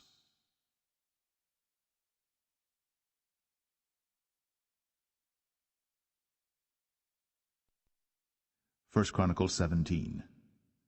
Now it came to pass, as David sat in his house, that David said to Nathan the prophet, Lo, I dwell in an house of cedars, but the ark of the covenant of the Lord remaineth under curtains. Then Nathan said unto David, Do all that is in thine heart, for God is with thee. And it came to pass the same night that the word of God came to Nathan, saying, Go and tell David my servant, Thus saith the Lord, Thou shalt not build me an house to dwell in. For I have not dwelt in an house since the day that I brought up Israel unto this day, but have gone from tent to tent, and from one tabernacle to another.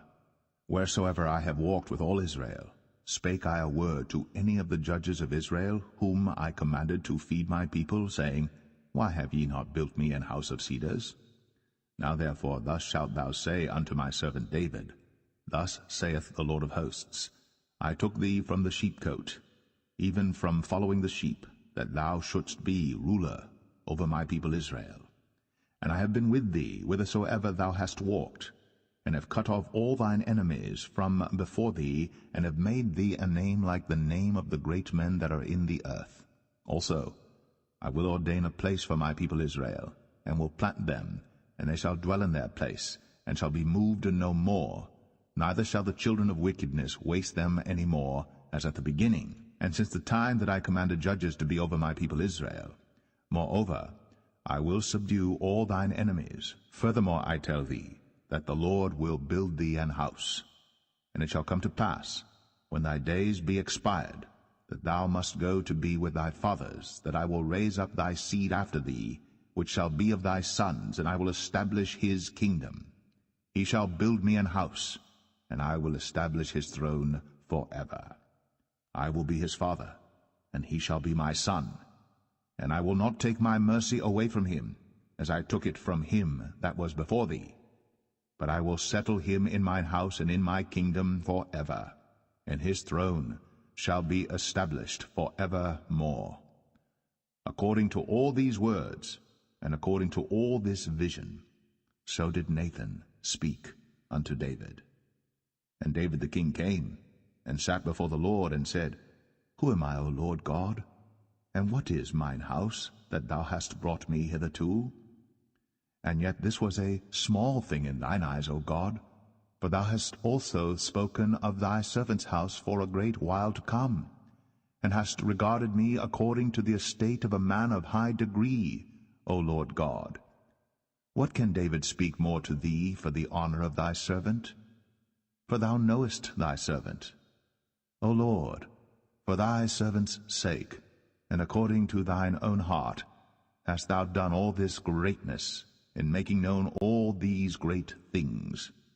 O Lord, there is none like thee, neither is there any God beside thee, according to all that we have heard with our ears. And what one nation in the earth is like thy people Israel, whom God went to redeem to be his own people, to make thee a name of greatness and terribleness, by driving out nations from before thy people, whom thou hast redeemed out of Egypt. For thy people Israel didst thou make thine own people forever, and thou, Lord, becamest their God. Therefore now, Lord, let the thing that thou hast spoken concerning thy servant and concerning his house be established forever, and do as thou hast said. Let it even be established, that thy name may be magnified forever, saying, The Lord of hosts is the God of Israel, even a God to Israel. And let the house of David thy servant be established before thee. For thou, O my God, hast told thy servant that thou wilt build him an house. Therefore thy servant hath found in his heart to pray before thee. And now, Lord, thou art God, and hast promised this goodness unto thy servant. Now therefore let it please thee to bless the house of thy servant, that it may be before thee forever. For thou blessest, O Lord, and it shall be blessed forever.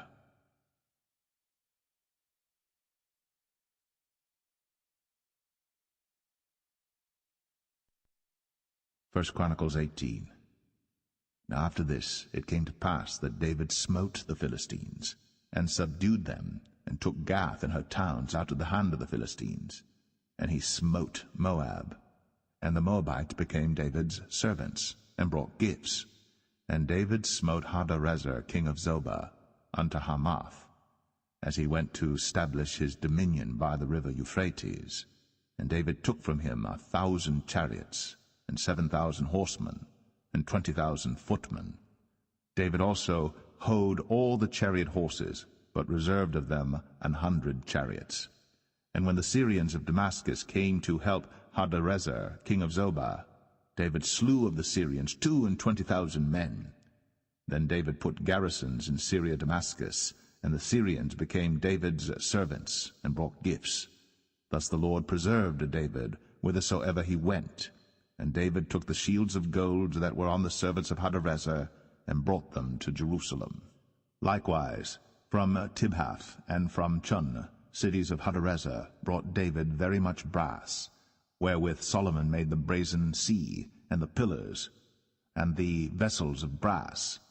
Now when Tou, king of Hamath, heard how David had smitten all the host of Hadarezer, king of Zobah, he sent Hadoram his son to King David to inquire of his welfare, and to congratulate him, because he had fought against Hadarezer, and smitten him. For Hadarezer had war with Tou, and with him all manner of vessels of gold and silver and brass. Then also King David dedicated unto the Lord with the silver and the gold that he brought from all these nations, from Edom and from Moab, and from the children of Ammon, and from the Philistines, and from Amalek. Moreover Abishai the son of Zeruiah slew of the Edomites in the valley of Salt 18,000. And he put garrisons in Edom, and all the Edomites became David's servants. Thus the Lord preserved David whithersoever he went. So David reigned over all Israel, and executed judgment and justice among all his people. And Joab the son of Zeruiah was over the host, and Jehoshaphat the son of Ahilud recorder, and Zadok the son of Ahitub, and Abimelech the son of Abiathar were the priests, and Shavsah was scribe, and Benaiah the son of Jehoiada was over the Cherethites and the Pelethites, and the sons of David were chief about the king.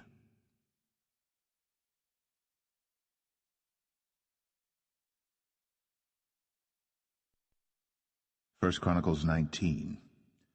Now it came to pass after this that Nahash the king of the children of Ammon died, and his son reigned in his stead.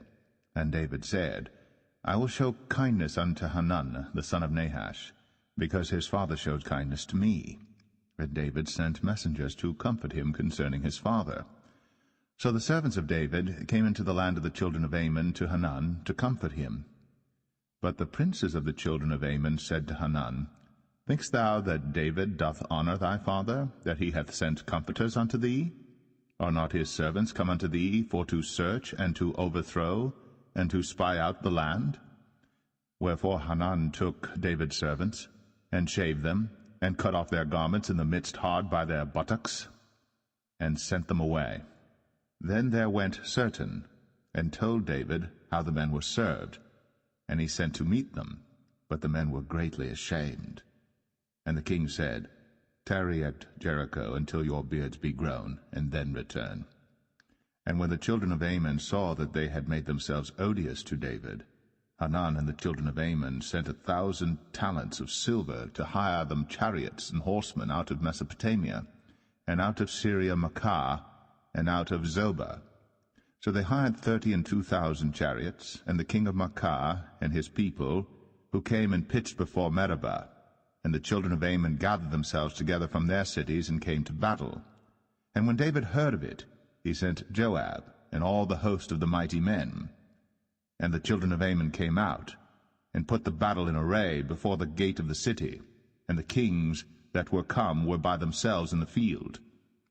Now when Joab saw that the battle was set against him before and behind, he chose out of all the choice of Israel, and put them in array against the Syrians. And the rest of the people he delivered into the hand of Abishai his brother, and they set themselves in array against the children of Ammon. And he said, If the Syrians be too strong for me, then thou shalt help me. But if the children of Ammon be too strong for thee, then I will help thee.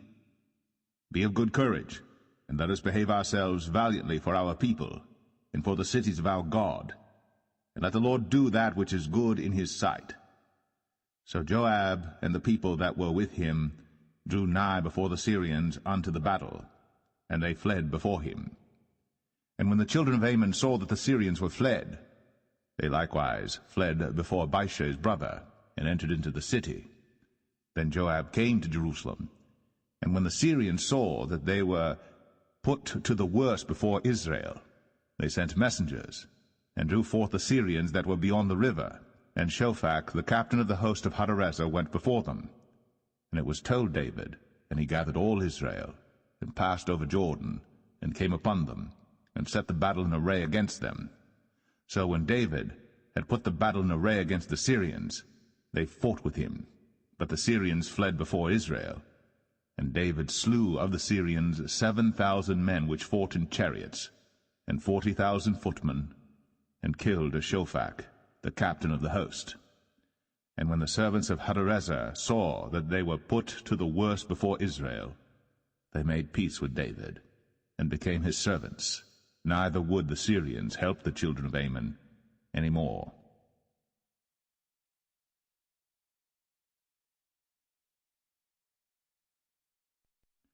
First Chronicles 20. And it came to pass that after the year was expired, at the time that kings go out to battle, Joab led forth the power of the army, and wasted the country of the children of Ammon, and came and besieged Rabbah. But David tarried at Jerusalem, and Joab smote Rabbah, and destroyed it. And David took the crown of their king from off his head, and found it to weigh a talent of gold, and there were precious stones in it, and it was set upon David's head. And he brought also exceeding much spoil out of the city. And he brought out the people that were in it, and cut them with saws, and with harrows of iron, and with axes. Even so dealt David with all the cities of the children of Ammon. And David and all the people returned to Jerusalem. And it came to pass after this, that there arose war at Gezer with the Philistines, at which time Sibbecai the Hushathite slew Sippai, that was of the children of the giant, and they were subdued. And there was war again with the Philistines. And Elhanan, the son of Jair, slew Lamai, the brother of Goliath the Gittite, whose spear-staff was like a weaver's beam. And yet again there was war at Gath, where was a man of great stature, whose fingers and toes were 24, 6 on each hand, and 6 on each foot. And he also was the son of the giant. But when he defied Israel, Jonathan, the son of Shimei, David's brother, slew him. These were born unto the giant in Gath, and they fell by the hand of David, and by the hand of his servants.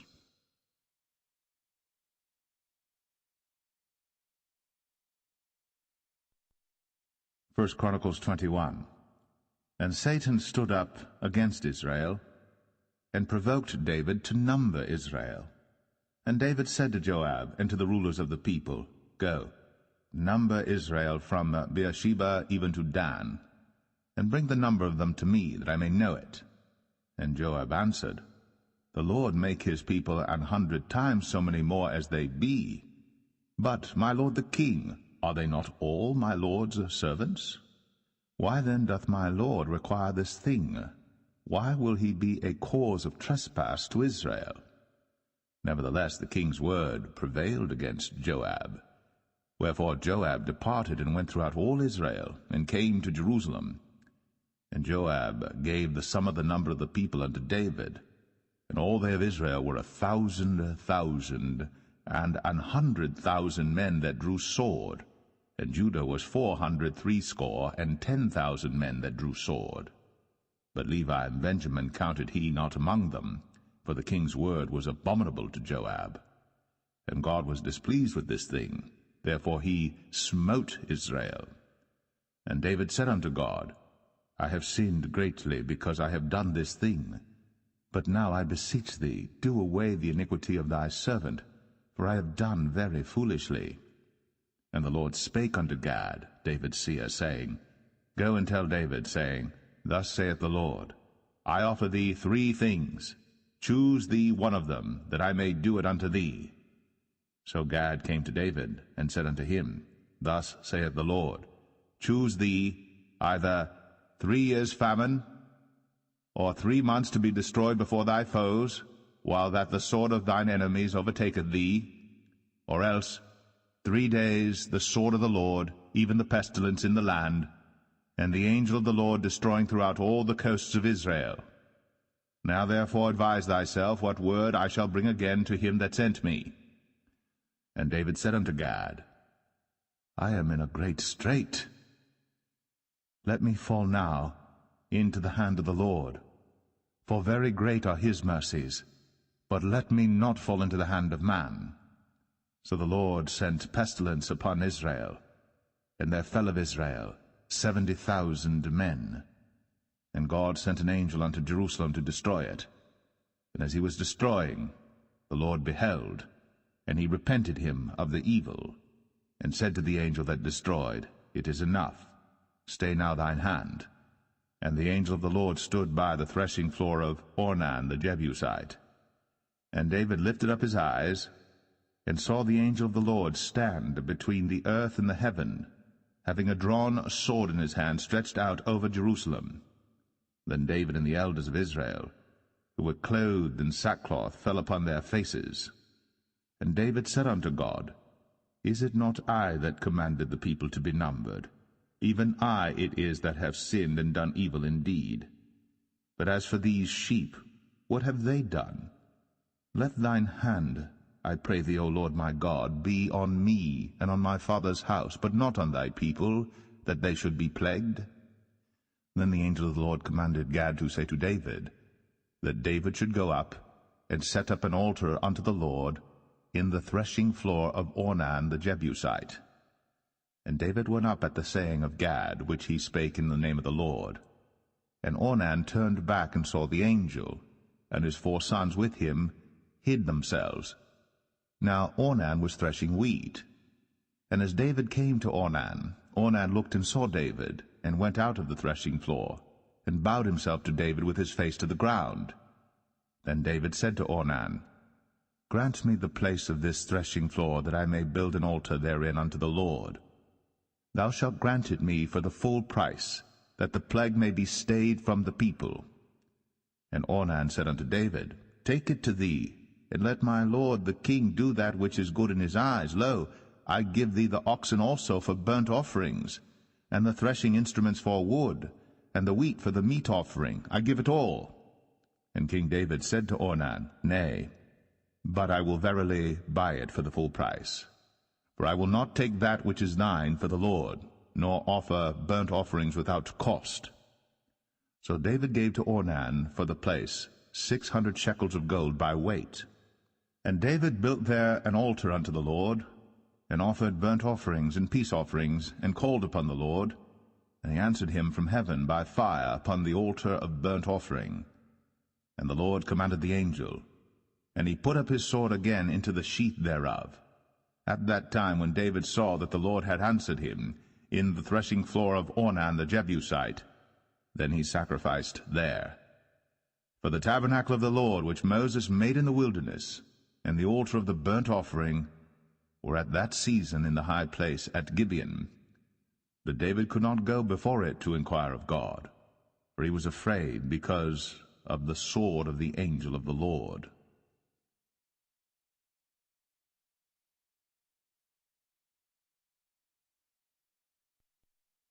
1 Chronicles 22.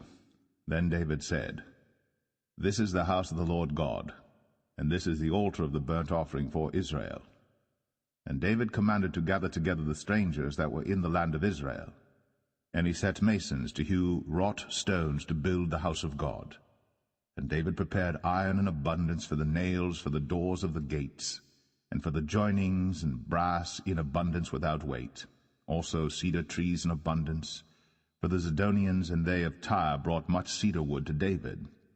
And David said, Solomon my son is young and tender, and the house that is to be builded for the Lord must be exceeding magnifical, of fame and of glory throughout all countries. I will therefore now make preparation for it. So David prepared abundantly before his death. Then he called for Solomon his son, and charged him to build an house for the Lord God of Israel. And David said to Solomon, My son, as for me, it was in my mind to build an house unto the name of the Lord my God. But the word of the Lord came to me, saying, Thou hast shed blood abundantly, and hast made great wars. Thou shalt not build an house unto my name, because thou hast shed much blood upon the earth in my sight. Behold, a son shall be born to thee, who shall be a man of rest, and I will give him rest from all his enemies round about. For his name shall be Solomon, and I will give peace and quietness unto Israel in his days. He shall build an house for my name, and he shall be my son, and I will be his father, and I will establish the throne of his kingdom over Israel forever. Now, my son, the Lord be with thee, and prosper thou, and build the house of the Lord thy God, as he hath said of thee. Only the Lord give thee wisdom and understanding. and give thee charge concerning Israel, that thou mayest keep the law of the Lord thy God. Then shalt thou prosper, if thou takest heed to fulfill the statutes and judgments which the Lord charged Moses with concerning Israel. Be strong and of good courage, dread not, nor be dismayed. Now behold, in my trouble, I have prepared for the house of the Lord 100,000 talents of gold, and 1,000,000 talents of silver, and of brass and iron without weight. For it is in abundance. Timber also, and stone have I prepared, and thou mayest add thereto. Moreover, there are workmen with thee in abundance, hewers and workers of stone and timber, and all manner of cunning men for every manner of work. Of the gold, the silver, and the brass, and the iron, there is no number. Arise, therefore, and be doing, and the Lord be with thee. David also commanded all the princes of Israel to help Solomon his son, saying, Is not the Lord your God with you? And hath he not given you rest on every side? For he hath given the inhabitants of the land into mine hand, and the land is subdued before the Lord, and before his people. Now set your heart and your soul to seek the Lord your God. Arise, therefore, and build ye the sanctuary of the Lord God, to bring the ark of the covenant of the Lord and the holy vessels of God into the house that is to be built to the name of the Lord.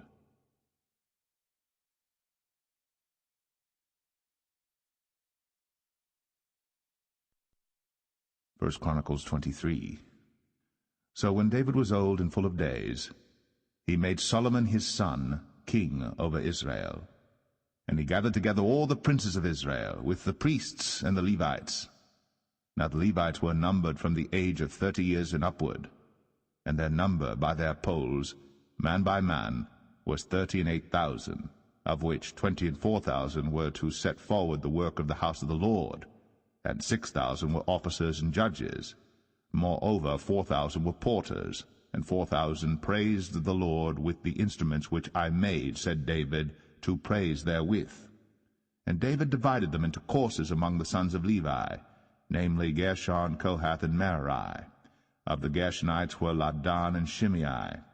The sons of Ladan, the chief was Jehiel, and Zetham, and Joel, 3. The sons of Shimei, Shelemith, and Haziel, and Haran, 3. These were the chief of the fathers of Ladan.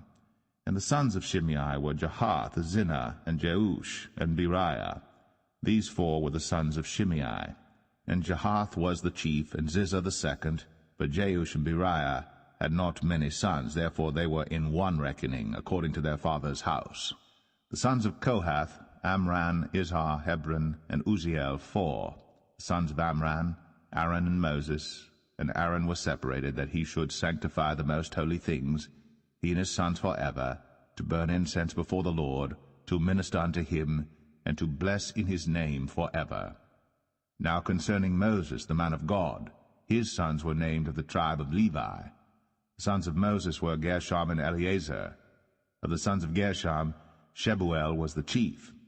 And the sons of Eleazar were Rehabiah the chief, and Eleazar had none other sons, but the sons of Rehabiah were very many. Of the sons of Izhar, Shelemith the chief. Of the sons of Hebron, Jeriah the first, Amariah the second, Jahaziel the third, and Jekameam the fourth. Of the sons of Uzziel, Micah the first, and Josiah the second.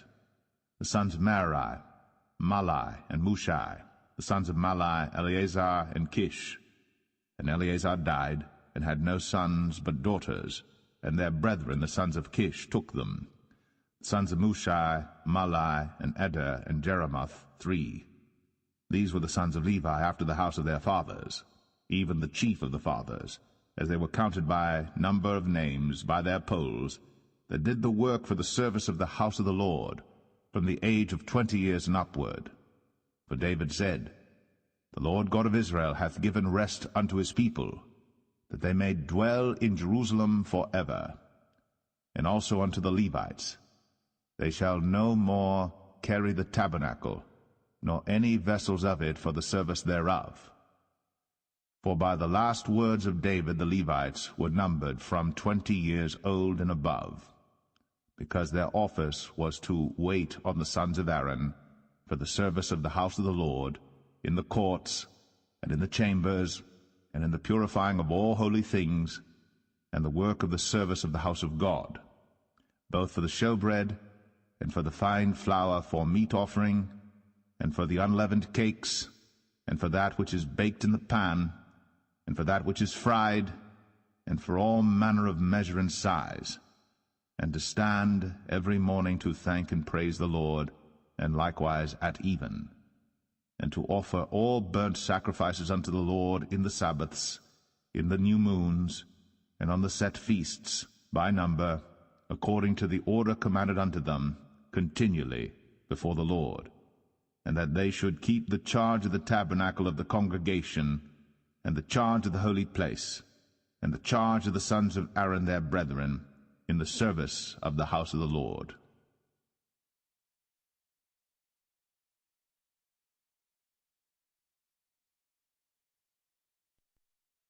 First Chronicles 24. Now these are the divisions of the sons of Aaron. The sons of Aaron, Nadab and Abihu, Eleazar and Ithamar. But Nadab and Abihu died before their father, and had no children. Therefore Eleazar and Ithamar executed the priest's office. And David distributed them, both Zadok of the sons of Eleazar, and Ahimelech of the sons of Ithamar, according to their offices in their service. And there were more chief men found of the sons of Eleazar than of the sons of Ithamar, and thus were they divided. Among the sons of Eleazar there were 16 chief men of the house of their fathers, and 8 among the sons of Ithamar according to the house of their fathers. Thus were they divided by lot, one sort with another. For the governors of the sanctuary and governors of the house of God were of the sons of Eleazar and of the sons of Ithamar. And Shemaiah, the son of Nathaniel the scribe, one of the Levites, wrote them before the king and the princes, and Zadok the priest, and Ahimelech the son of Abiathar, and before the chief of the fathers of the priests and Levites, one principal household being taken for Eleazar, and one taken for Ithamar.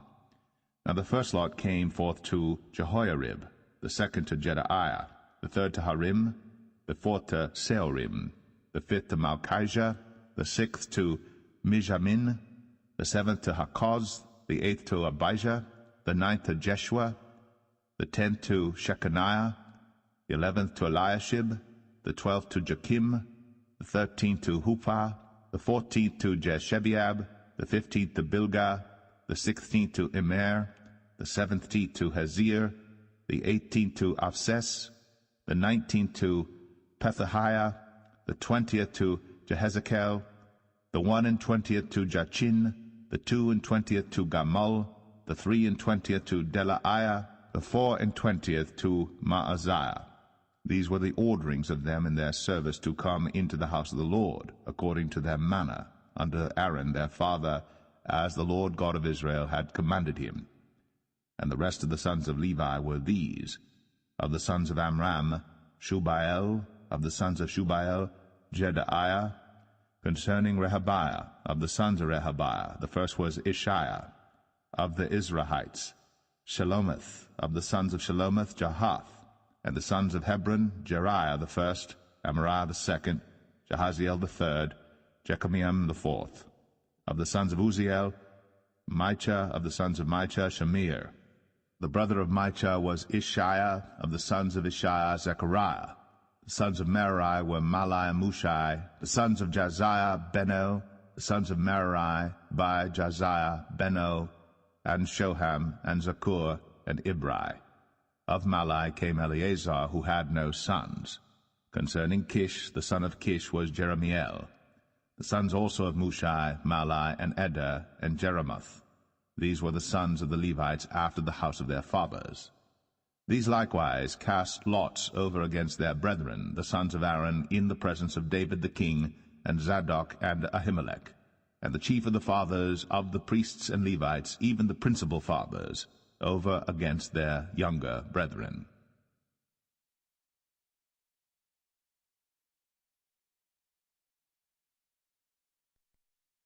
First Chronicles 25. Moreover, David and the captains of the host separated to the service of the sons of Asaph, and of Heman, and of Jeduthun, who should prophesy with harps, with psalteries, and with cymbals. And the number of the workmen according to their service was, of the sons of Asaph, Zaccur, and Joseph, and Nethaniah, and Asarela. The sons of Asaph under the hands of Asaph, which prophesied according to the order of the king. Of Jeduthun, the sons of Jeduthun, Gedaliah, and Zerai, and Jeshaiah, Hashabiah, and Mattathiah, 6, under the hands of their father Jeduthun, who prophesied with a harp to give thanks and to praise the Lord. Of Heman, the sons of Heman, Bukiah, Mattaniah, Uzziel, Shebuel, and Jeremoth, Hanani, Eliathah, Gidaltai, and Romamti-Ezer, Joshbekashah, Malathi, Hothir, and Mahazioth. All these were the sons of Heman, the king's seer, in the words of God, to lift up the horn. And God gave to Heman 14 sons and 3 daughters. All these were under the hands of their father for song in the house of the Lord, with cymbals, psalteries, and harps for the service of the house of God, according to the king's order to Asaph, Jeduthun, and Heman. So the number of them with their brethren that were instructed in the songs of the Lord, even all that were cunning, was 268. And they cast lots, ward against ward, as well the small as the great, the teacher as the scholar. Now the first lot came forth for Asaph to Joseph, the second to Gedaliah, who with his brethren and sons were 12, the third to Zaccur, he, his sons, and his brethren were 12, the fourth to Israel, he, his sons, and his brethren were 12, the fifth to Nethaniah, he, his sons, and his brethren were 12, the sixth to Bukiah, he, his sons, and his brethren were 12, the seventh to Jesharilah, he, his sons, and his brethren were 12, the eighth to Jeshaiah, he, his sons, and his brethren were 12, the ninth to Mattaniah, he, his sons, and his brethren were 12, the 10th to Shimei, he, his sons, and his brethren were 12, the 11th to Azriel, he, his sons, and his brethren were 12, the 12th to Hashabiah, he, his sons, and his brethren were 12, the 13th to Shubael, he, his sons, and his brethren were 12, the 14th to Mattathiah, he, his sons, and his brethren were 12, the 15th to Jeremoth, he, his sons, and his brethren were 12, the 16th to Hananiah, he, his sons, and his brethren were 12, the 17th to Joshbekashah, he, his sons, and his brethren were 12, the 18th to Hanani, he, his sons, and his brethren were 12, the 19th to Malachi, he, his sons, and his brethren were 12, the 20th to Eliathah, he, his sons, and his brethren were 12, the 21st to Hothir, he, his sons, and his brethren were 12, the 22nd to Gidaltai, he, his sons, and his brethren were 12, the 23rd to Mahazioth, he, his sons, and his brethren were 12, the 24th to Romamti-Ezer, he, his sons, and his brethren were 12.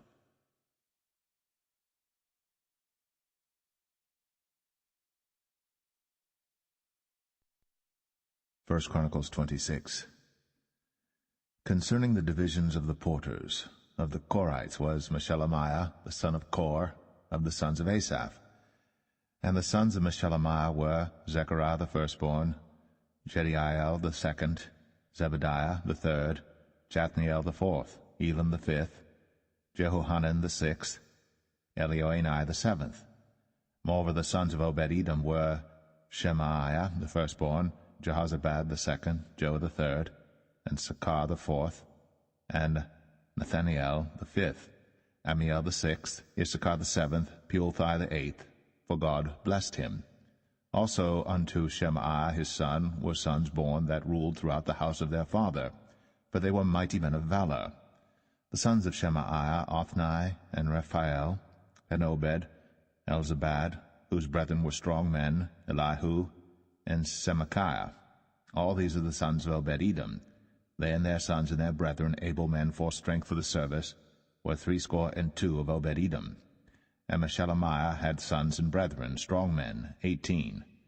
Also Hosa of the children of Merari had sons, Simri the chief. For though he was not the firstborn, yet his father made him the chief. Hilkiah the second, Tebelah the third, Zechariah the fourth. All the sons and brethren of Hosea were 13.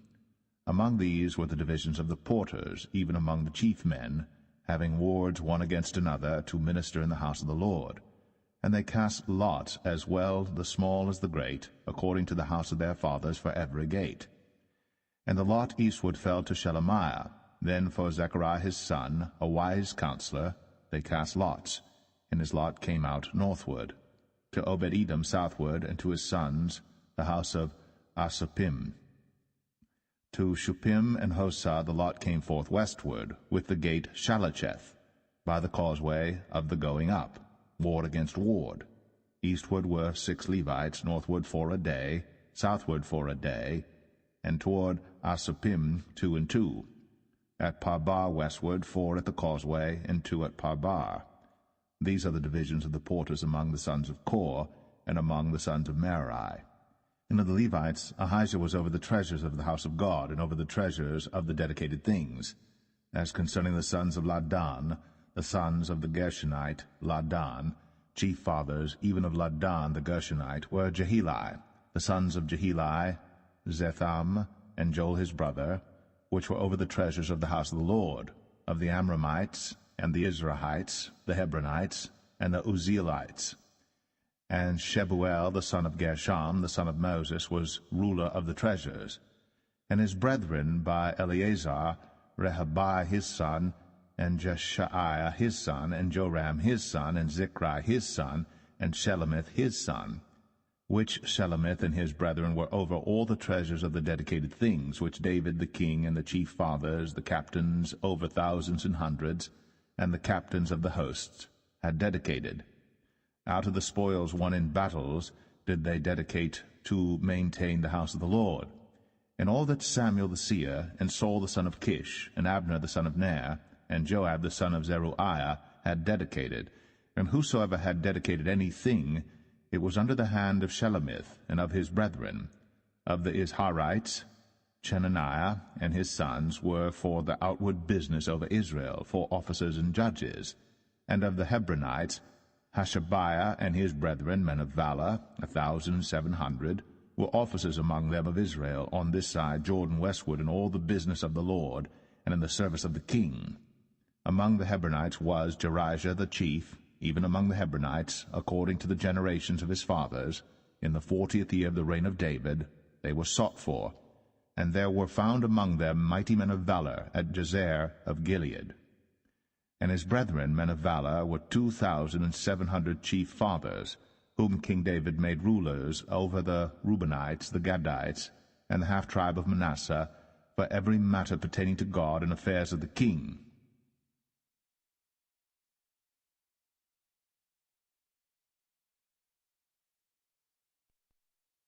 First Chronicles 27. Now the children of Israel, after their number, to wit, the chief fathers and captains of thousands and hundreds, and their officers that served the king in any matter of the courses, which came in and went out month by month throughout all the months of the year, of every course were 24,000. Over the first course, for the first month, was Jashobeam the son of Zabdiel, and in his course were 24,000.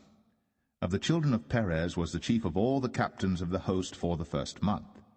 And over the course of the second month was Dodai and Auhite, and of his course was Mikloth, also the ruler. In his course likewise were 24,000. The third captain of the host for the third month was Benaiah the son of Jehoiada, a chief priest, and in his course were 24,000.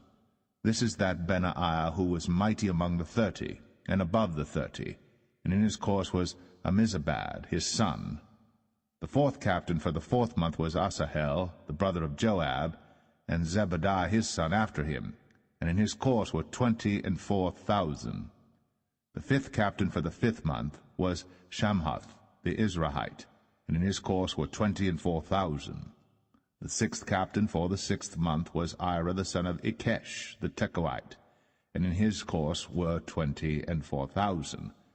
The seventh captain for the seventh month was Helez the Pelonite of the children of Ephraim, and in his course were 24,000. The eighth captain for the eighth month was Sibbecai the Hushathite of the Zarhites, and in his course were 24,000. The 9th captain for the 9th month was Abiezer the Anatothite of the Benjamites, and in his course were 24,000. The 10th captain for the 10th month was Maharai the Netophathite of the Zarhites, and in his course were 24,000. The 11th captain for the 11th month was Benaiah the Pirathonite of the children of Ephraim, and in his course were 24,000. The 12th captain for the 12th month was Heldai the Netophathite of Othniel, and in his course were 24,000. Furthermore, over the tribes of Israel, the ruler of the Reubenites was Eleazar the son of Zichri of the Simeonites, Shephatiah the son of Makkah of the Levites, Hashabiah the son of Kemuel of the Aaronites, Zadok. Of Judah, Elihu, one of the brethren of David. Of Issachar, Omri the son of Michael. Of Zebulun, Ishmaiah the son of Obadiah. Of Naphtali, Jeremoth the son of Azriel. Of the children of Ephraim, Hoshea the son of Azaziah, of the half-tribe of Manasseh. Joel the son of Pedaiah, of the half-tribe of Manasseh in Gilead. Edo the son of Zechariah of Benjamin. Jasiel the son of Abner. Of Dan, Azariel the son of Jeroham. These were the princes of the tribes of Israel. But David took not the number of them from 20 years old and under, because the Lord had said he would increase Israel like to the stars of the heavens. Joab the son of Zeruiah began to number, but he finished not, because there fell wrath for it against Israel. Neither was the number put in the account of the chronicles of King David. And over the king's treasures was Asmaveth the son of Adiel. And over the storehouses in the fields, in the cities, and in the villages, and in the castles, was Jehonathan the son of Uzziah. And over them that did the work of the field for tillage of the ground was Ezrai the son of Chelub. And over the vineyards was Shimei the Ramathite. Over the increase of the vineyards for the wine cellars was Zabdi the Shifmite. And over the olive trees and the sycamore trees that were in the low plains was Baal-Hanan the Gederite. And over the cellars of oil was Joash. And over the herds that fed in Sharon was Shetrai the Sharonite. And over the herds that were in the valleys was Shaphat the son of Adlai. Over the camels also was Obil the Ishmaelite. And over the asses was Jediiah the Maranathite. And over the flocks was Jaziz the Hagarite. All these were the rulers of the substance which was King David's. Also Jonathan, David's uncle, was a counselor, a wise man, and a scribe. And Jehiel the son of Hachmoni was with the king's sons. And Ahithophel was the king's counselor. And Hushai the Archite was the king's companion. And after Ahithophel was Jehoiada the son of Benaiah, and Abiathar. And the general of the king's army was Joab.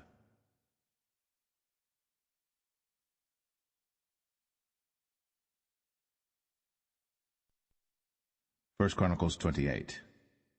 And David assembled all the princes of Israel, the princes of the tribes, and the captains of the companies that ministered to the king by course, and the captains over the thousands, and captains over the hundreds, and the stewards over all the substance and possession of the king and of his sons, with the officers, and with the mighty men, and with all the valiant men unto Jerusalem. Then David the king stood up upon his feet, and said, Hear me, my brethren, and my people. As for me, I had in mine heart to build an house of rest for the ark of the covenant of the Lord, and for the footstool of our God, and had made ready for the building. But God said unto me, Thou shalt not build an house for my name, because thou hast been a man of war, and hast shed blood. Howbeit the Lord God of Israel chose me before all the house of my father to be king over Israel forever. For he hath chosen Judah to be the ruler, and of the house of Judah, the house of my father, and among the sons of my father, he liked me to make me king over all Israel. And of all my sons, for the Lord hath given me many sons, he hath chosen Solomon my son to sit upon the throne of the kingdom of the Lord over Israel. And he said unto me, Solomon thy son, he shall build my house and my courts, for I have chosen him to be my son, and I will be his father. Moreover, I will establish his kingdom forever, if he be constant to do my commandments and my judgments, as at this day. Now therefore in the sight of all Israel, the congregation of the Lord, and in the audience of our God, keep and seek for all the commandments of the Lord your God, that ye may possess this good land, and leave it for an inheritance for your children after you forever. And thou, Solomon my son, know thou the God of thy father, and serve him with a perfect heart, and with a willing mind. For the Lord searcheth all hearts, and understandeth all the imaginations of the thoughts. If thou seek him, he will be found of thee. But if thou forsake him, he will cast thee off forever. Take heed now, for the Lord hath chosen thee to build an house for the sanctuary. Be strong, and do it. Then David gave to Solomon his son the pattern of the porch, and of the houses thereof, and of the treasuries thereof, and of the upper chambers thereof, and of the inner parlors thereof, and of the place of the mercy seat, and the pattern of all that he had by the spirit of the courts of the house of the Lord, and of all the chambers round about, of the treasuries of the house of God, and of the treasuries of the dedicated things. Also for the courses of the priests and the Levites, and for all the work of the service of the house of the Lord, and for all the vessels of service in the house of the Lord, he gave of gold by weight for things of gold, for all instruments, of all manner of service, silver also for all instruments of silver by weight, for all instruments of every kind of service, even the weight for the candlesticks of gold, and for their lamps of gold, by weight for every candlestick, and for the lamps thereof, and for the candlesticks of silver by weight, both for the candlestick and also for the lamps thereof, according to the use of every candlestick. And by weight he gave gold for the tables of showbread, for every table, and likewise silver for the tables of silver, also pure gold for the flesh hooks, and the bowls, and the cups. And for the golden basins he gave gold by weight for every basin, and likewise silver by weight for every basin of silver. And for the altar of incense, refined gold by weight, and gold for the pattern of the chariot of the cherubims, that spread out their wings, and covered the ark of the covenant of the Lord. All this, said David, the Lord made me understand in writing by his hand upon me, even all the works of this pattern. And David said to Solomon his son, Be strong, and of good courage, and do it. Fear not, nor be dismayed. For the Lord God, even my God, will be with thee. He will not fail thee, nor forsake thee, until thou hast finished all the work for the service of the house of the Lord. And behold, the courses of the priests and the Levites, even they shall be with thee for all the service of the house of God. And there shall be with thee for all manner of workmanship every willing, skillful man, for any manner of service. Also the princes and all the people will be holy at thy commandment.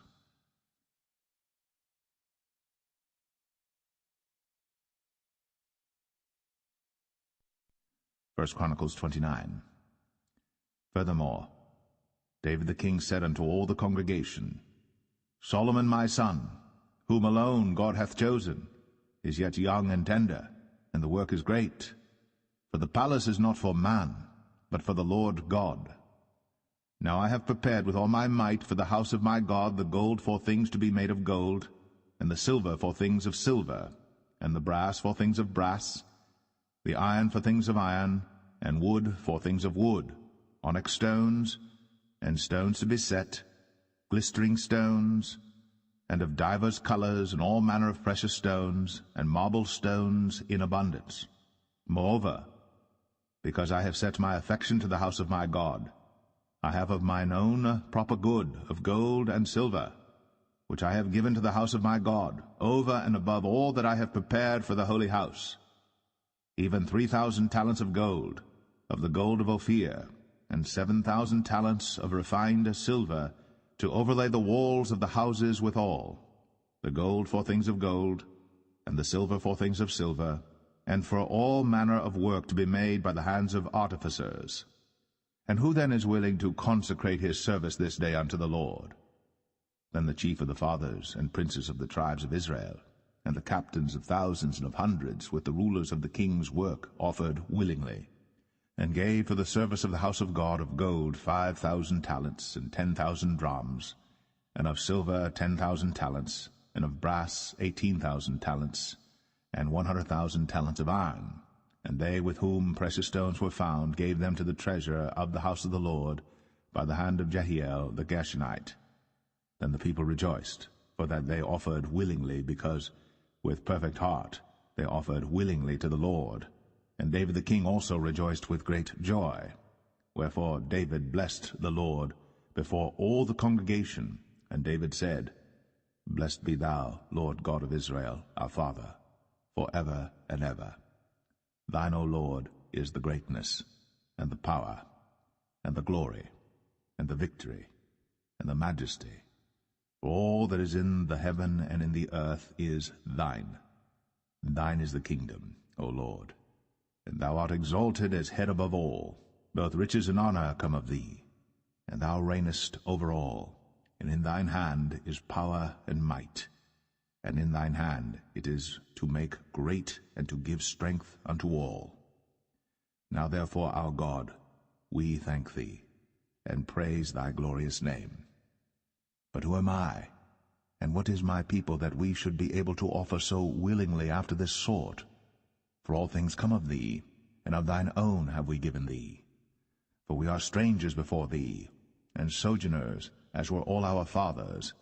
Our days on the earth are as a shadow, and there is none abiding. O Lord our God, all this store that we have prepared to build thee an house for thine holy name cometh of thine hand, and is all thine own. I know also, my God, that thou triest the heart, and hast pleasure in uprightness. As for me, in the uprightness of mine heart, I have willingly offered all these things. And now have I seen with joy thy people, which are present here, to offer willingly unto thee. O Lord God of Abraham, Isaac, and of Israel, our fathers, keep this for ever in the imagination of the thoughts of the heart of thy people, and prepare their heart unto thee. And give unto Solomon my son a perfect heart, to keep thy commandments, thy testimonies, and thy statutes, and to do all these things, and to build the palace for the which I have made provision. And David said to all the congregation, Now bless the Lord your God. And all the congregation blessed the Lord God of their fathers, and bowed down their heads, and worshipped the Lord and the king. And they sacrificed sacrifices unto the Lord, and offered burnt offerings unto the Lord on the morrow after that day, even 1,000 bullocks, 1,000 rams, and 1,000 lambs, with their drink offerings and sacrifices in abundance for all Israel, and did eat and drink before the Lord on that day with great gladness. And they made Solomon the son of David king the second time, and anointed him unto the Lord to be the chief governor, and Zadok to be priest. Then Solomon sat on the throne of the Lord as king, instead of David his father, and prospered, and all Israel obeyed him. And all the princes and the mighty men, and all the sons likewise of King David, submitted themselves unto Solomon the king. And the Lord magnified Solomon exceedingly in the sight of all Israel, and bestowed upon him such royal majesty as had not been on any king before him in Israel. Thus David, the son of Jesse, reigned over all Israel. And the time that he reigned over Israel was 40 years. 7 years reigned he in Hebron, and 33 years reigned he in Jerusalem. And he died in a good old age, full of days, riches, and honor. And Solomon his son reigned in his stead. Now the acts of David the king, first and last, behold, they are written in the book of Samuel the seer, and in the book of Nathan the prophet, and in the book of Gad the seer, with all his reign and his might, and the times that went over him and over Israel, and over all the kingdoms of the countries.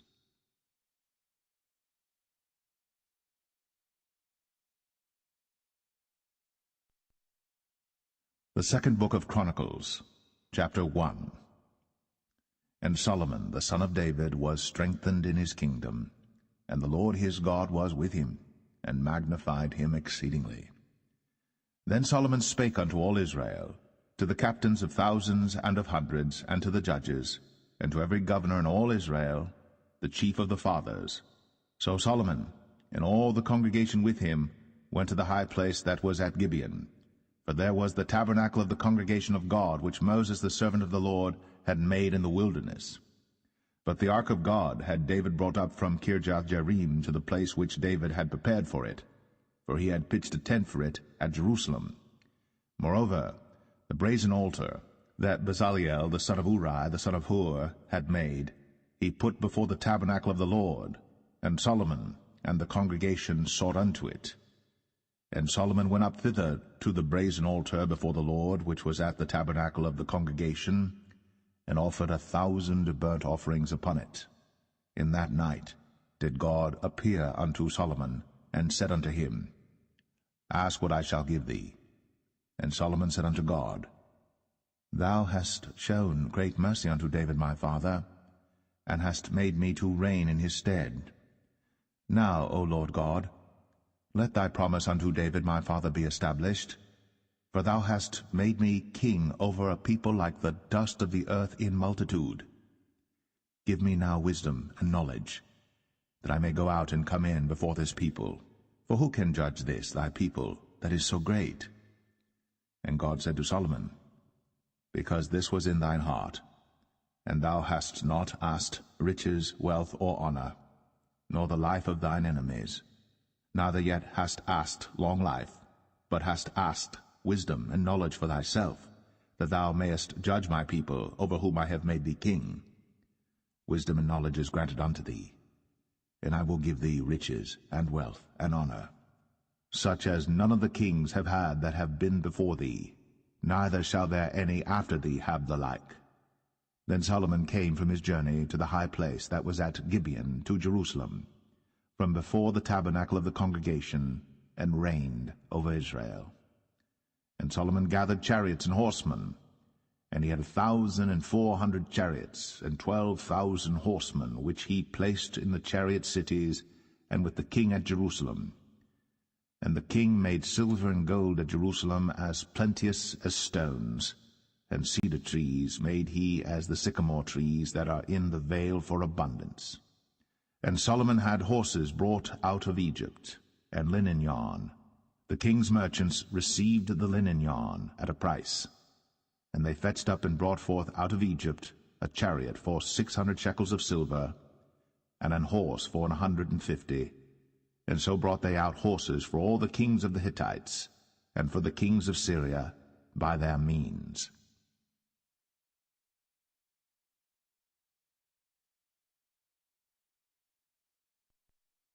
Second Chronicles chapter 2. And Solomon determined to build an house for the name of the Lord, and an house for his kingdom. And Solomon told out 70,000 men to bear burdens, and 80,000 to hew in the mountain, and 3,600 to oversee them. And Solomon sent to Huram the king of Tyre, saying, As thou didst deal with David my father, and didst send him cedars to build him an house to dwell therein, even so deal with me. Behold, I build an house to the name of the Lord my God, to dedicate it to him, and to burn before him sweet incense, and for the continual showbread, and for the burnt offerings morning and evening, on the Sabbaths, and on the new moons, and on the solemn feast of the Lord our God. This is an ordinance for ever to Israel. And the house which I build is great, for great is our God above all gods. But who is able to build him an house, seeing the heaven and heaven of heavens cannot contain him? Who am I then, that I should build him an house, save only to burn sacrifice before him? Send me now therefore a man cunning to work in gold, and in silver, and in brass, and in iron, and in purple, and crimson, and blue, and that can skill to grave with the cunning men that are with me in Judah and in Jerusalem, whom David my father did provide. Send me also cedar trees, fir trees, and algum trees, out of Lebanon. For I know that thy servants can skill to cut timber in Lebanon. And behold, my servants shall be with thy servants, even to prepare me timber in abundance. For the house which I am about to build shall be wonderful great. And behold, I will give to thy servants the hewers that cut timber, 20,000 measures of beaten wheat, and 20,000 measures of barley, and 20,000 baths of wine, and 20,000 baths of oil.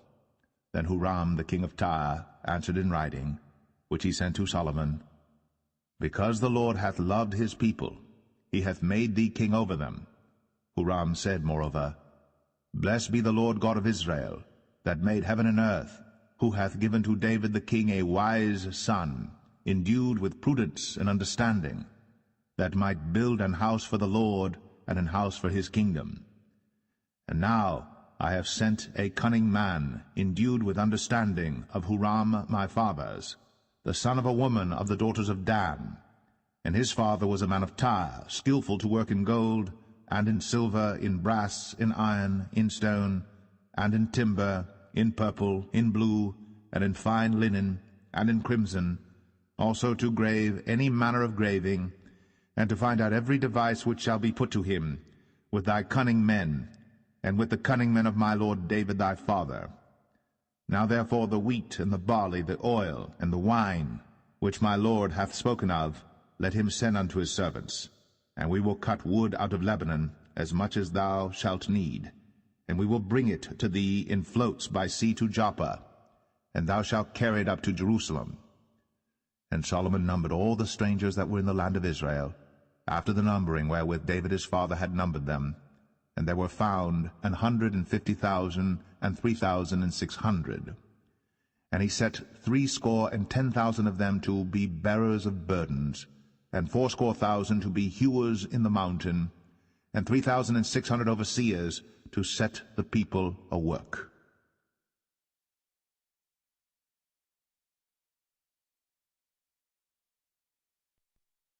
Second Chronicles 3. Then Solomon began to build the house of the Lord at Jerusalem, in Mount Moriah, where the Lord appeared unto David his father, in the place that David